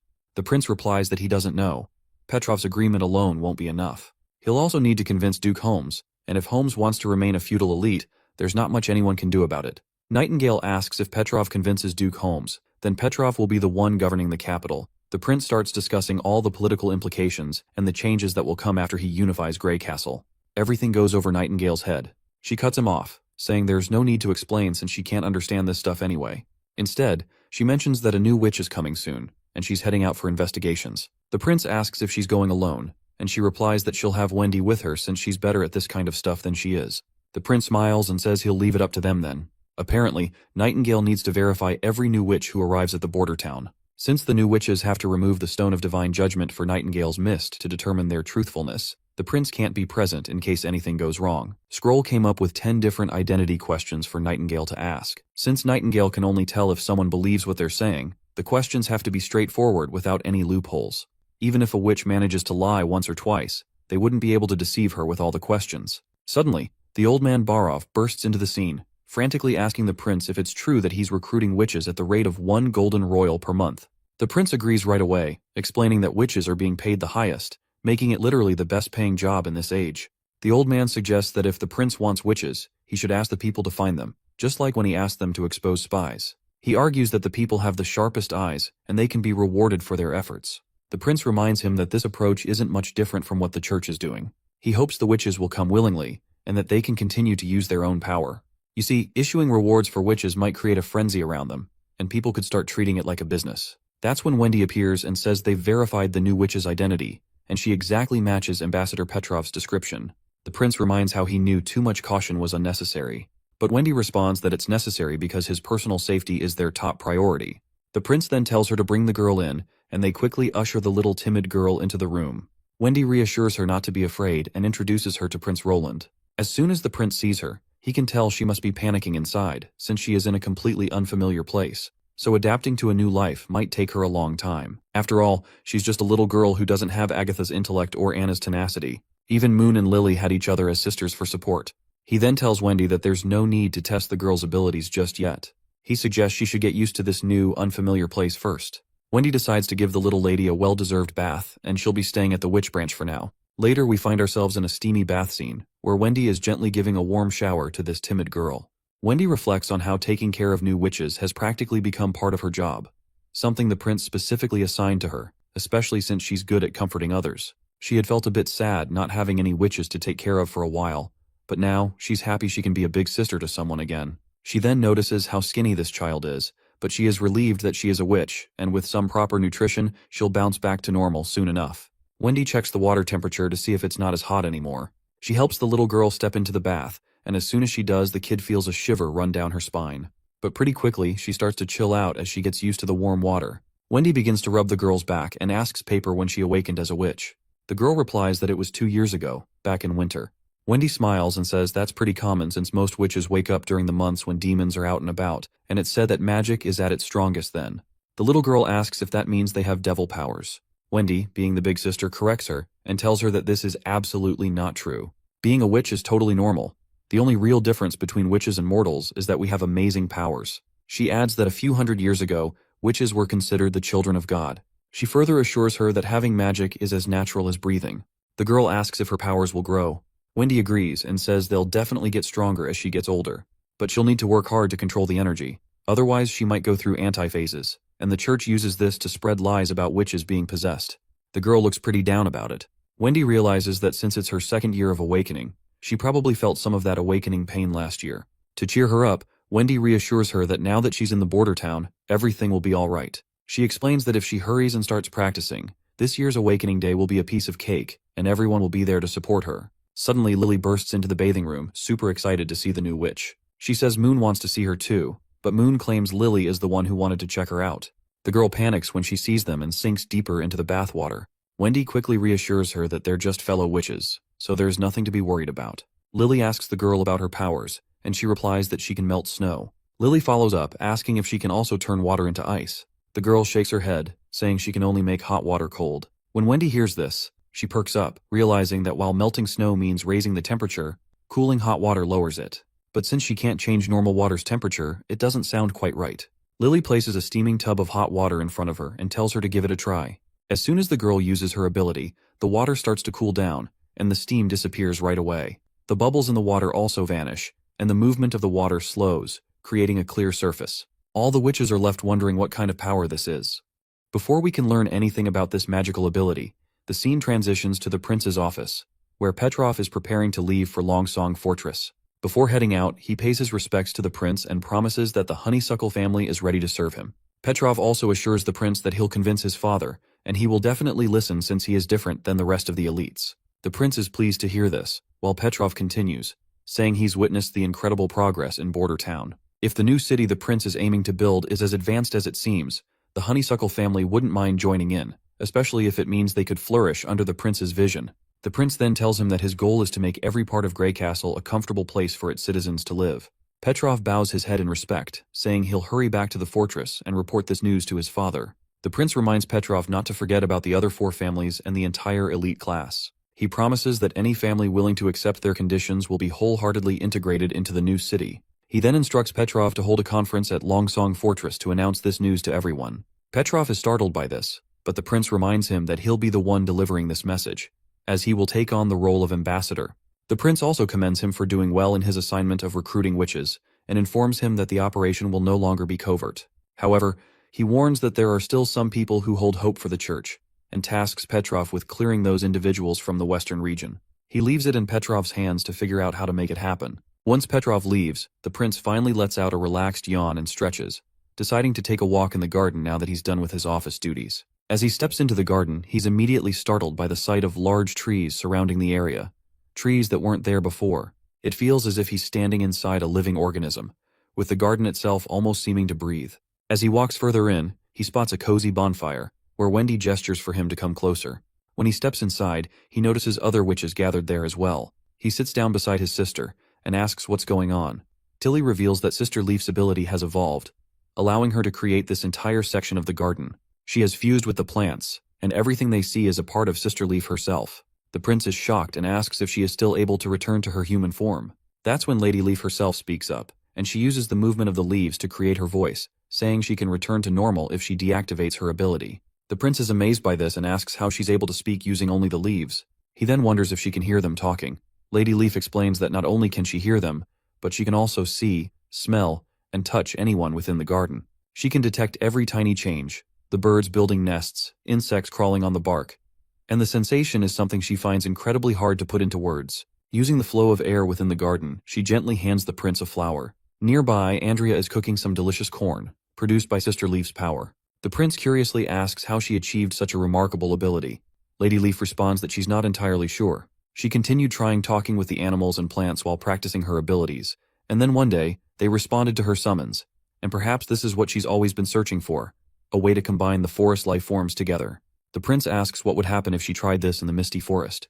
He wonders if it would become a part of her as well. She replies that she's not sure, and even if she could, it would require a long time. She explains that maintaining this form doesn't require much magic, and the forest can even replenish it. However, every time she expands, her consciousness slows down. She struggles to find the right words, but is certain that if she tries to extend her influence over something as vast as the misty forest, she would surely lose her mind.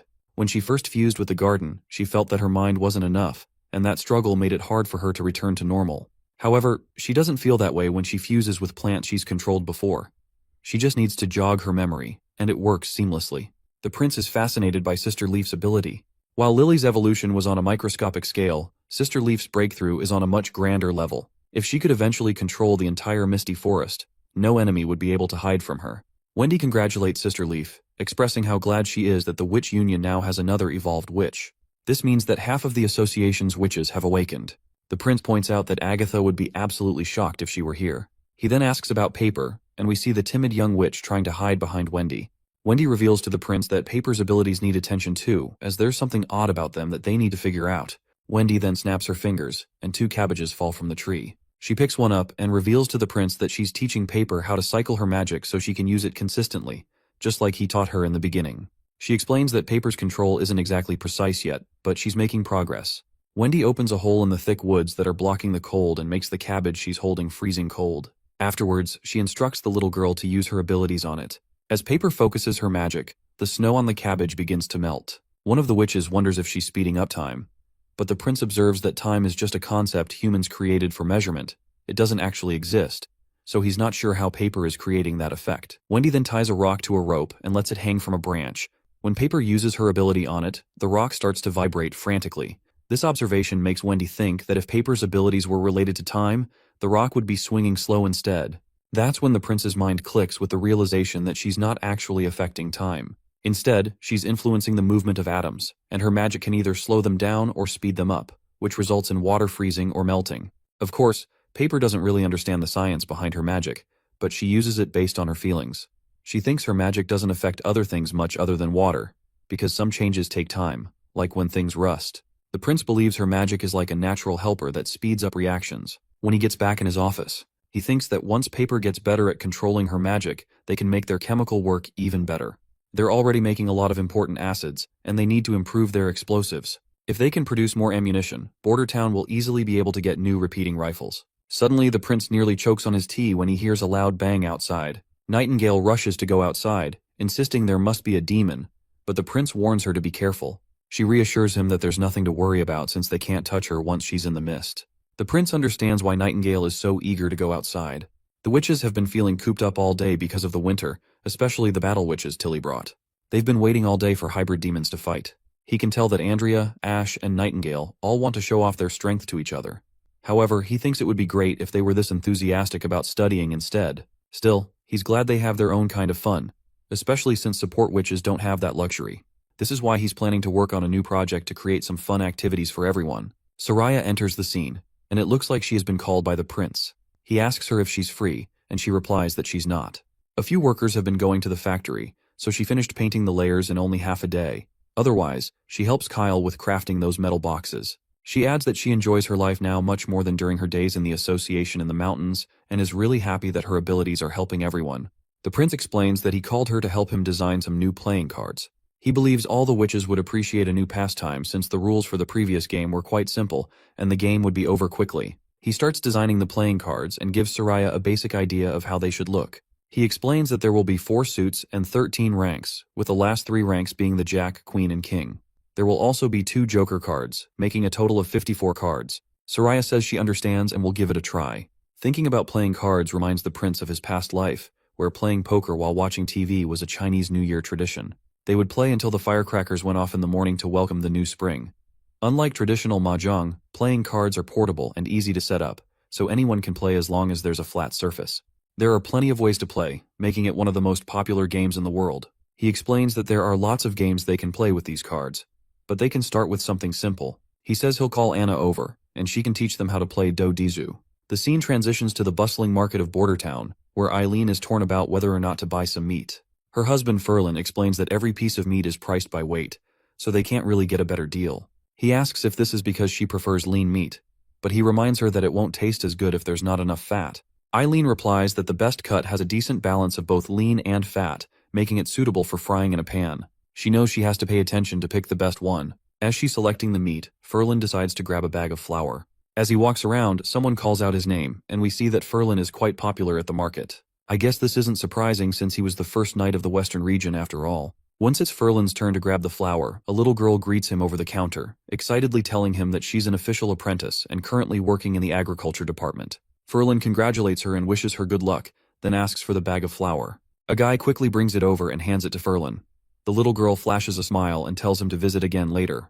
As Frieren walks away, he notices Agatha. He's surprised to see her because the clothes she's wearing look familiar, which resemble his family's paintings from the past. He is totally flabbergasted as he thinks if she might be an ancestor of his, and how it's possible for his ancestors to be alive. Right at that moment, Eileen enters the scene and looks annoyed to see him staring at another girl. Frieren is lost in his thoughts while she tries to grab his attention. Finally, she shouts near his ear, asking what has gotten into him. He says he is fine, but his mind still seems to stuck over her. Later, Frieren arrives at his family home, and as soon as he enters, he encounters his brother Mason. Mason tells him that he doesn't belong to the Eltec family, and asks why he has returned. The big brother further asks if he needs money for the winter. He says Frieren can have money, but he better leave as soon as possible. But Frieren makes it clear that he does not want any money or inheritance privileges. He explains that Prince Roland has employed him as a teacher, and he is very satisfied with his life. Mason raises an eyebrow and asks since when he gained scholarly knowledge and if he's teaching other elites. Frieren clarifies that he's not teaching elites, but rather commoners. This shocks Mason, who points a finger at his lil bro and asks if that peasant wife of his has muddled his mind. Just then, their father arrives on the scene and says that Eileen isn't any worse than elites. She just lacks their identity. Both sons bow in respect as they see their father, who looks like a big bearded hobo. He mentions that he's heard from the guards that Frieren has some news, to which Frieren agrees. His father instructs him to meet in the office. As they walk, their father points out that he saw Eileen in the theater during autumn. He notes that she looked very healthy, and her performance was on par with Miss May. He hopes Frieren will have an excellent wife in her. That is when we see Agatha's photo, and while Frieren is looking at her painting, he agrees with his father and mentions that he and Eileen have their own home in Border Town now. He adds that he's planning to try for a child after the demon months are over this year. The old man then states that the journey must have been tough to come all the way from Border Town. Once they finally settle in the office, Frieren reveals to his father that he saw a woman in town who looked identical to their family paintings. Of course, this absolutely boggles the old man's mind. Frieren further explains that the woman had blue hair and beautiful features. He swears he saw her with his own eyes and wonders if she could be their descendant. The old man dismisses this as impossible. Frieren then suggests that he must have misunderstood someone.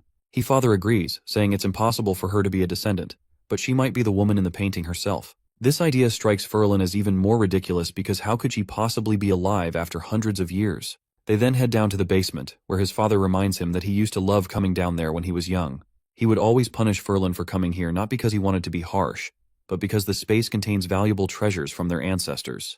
Frieren looks at the stones and asks if they are all stones of divine punishment. As he surveys the basement, he notices boxes scattered everywhere and stones of divine punishment all around, which leads him to wonder if the Eltec family has always been this wealthy. Now he's pretty sure that the treasure map he gave to the prince also came from the basement.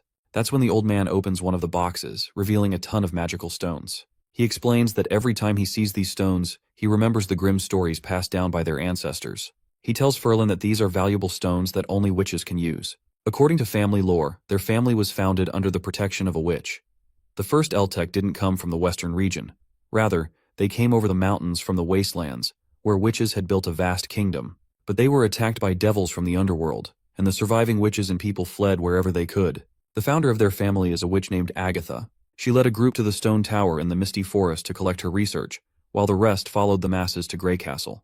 He explains that their ancestors were among them, and he was Miss Agatha's butler, who should have gone to the forest with her but faltered and suggested looking after their supplies instead. The witch agreed to his request, but all butlers live and die with their masters, so his actions were no different from betrayal. As a result, he carried his regrets with him when he arrived in the western region. He says the witch never returned, and he severed all ties with the alliance. Later, he took a few servants and settled in this area, away from the survivors. Frieren asks if this means his father knew the church was evil from the beginning. The father agrees, saying he was powerless to do anything about it. If any witches appeared in their territory, he would hide them, but he couldn't do anything about the witches in the fortress. His beliefs are different from Duke Rayan's, who hated witches even more than the church did. He mentions that from the last pages of their ancestors' record, they did the same thing, which was hiding witches. Frieren then asks what makes his father think Agatha might be alive. The father explains that it's only a possibility since witches have many different abilities, but they're unable to have children. That's why it's just an educated guess. He adds that the ancestor wished his descendants would explore the misty forest tower. He notes that his writing is smudged from the passage of time, but his remorse can still be felt with every stroke. Frieren then asks him if he doesn't want to see Agatha, to which the father replies that there's no need to contact her for now. He states that ancestors don't visit their descendants. Rather, the descendants should seek out their ancestors. He gives Frieren permission to bring all of the stones with him, saying that if Agatha is indeed who they think she is, then their ancestors' wish will be fulfilled. The scene then transitions to Border Town, where Prince Roland seems to be working on something new. He announces that anyone who guesses correctly will get an extra serving of ice cream bread.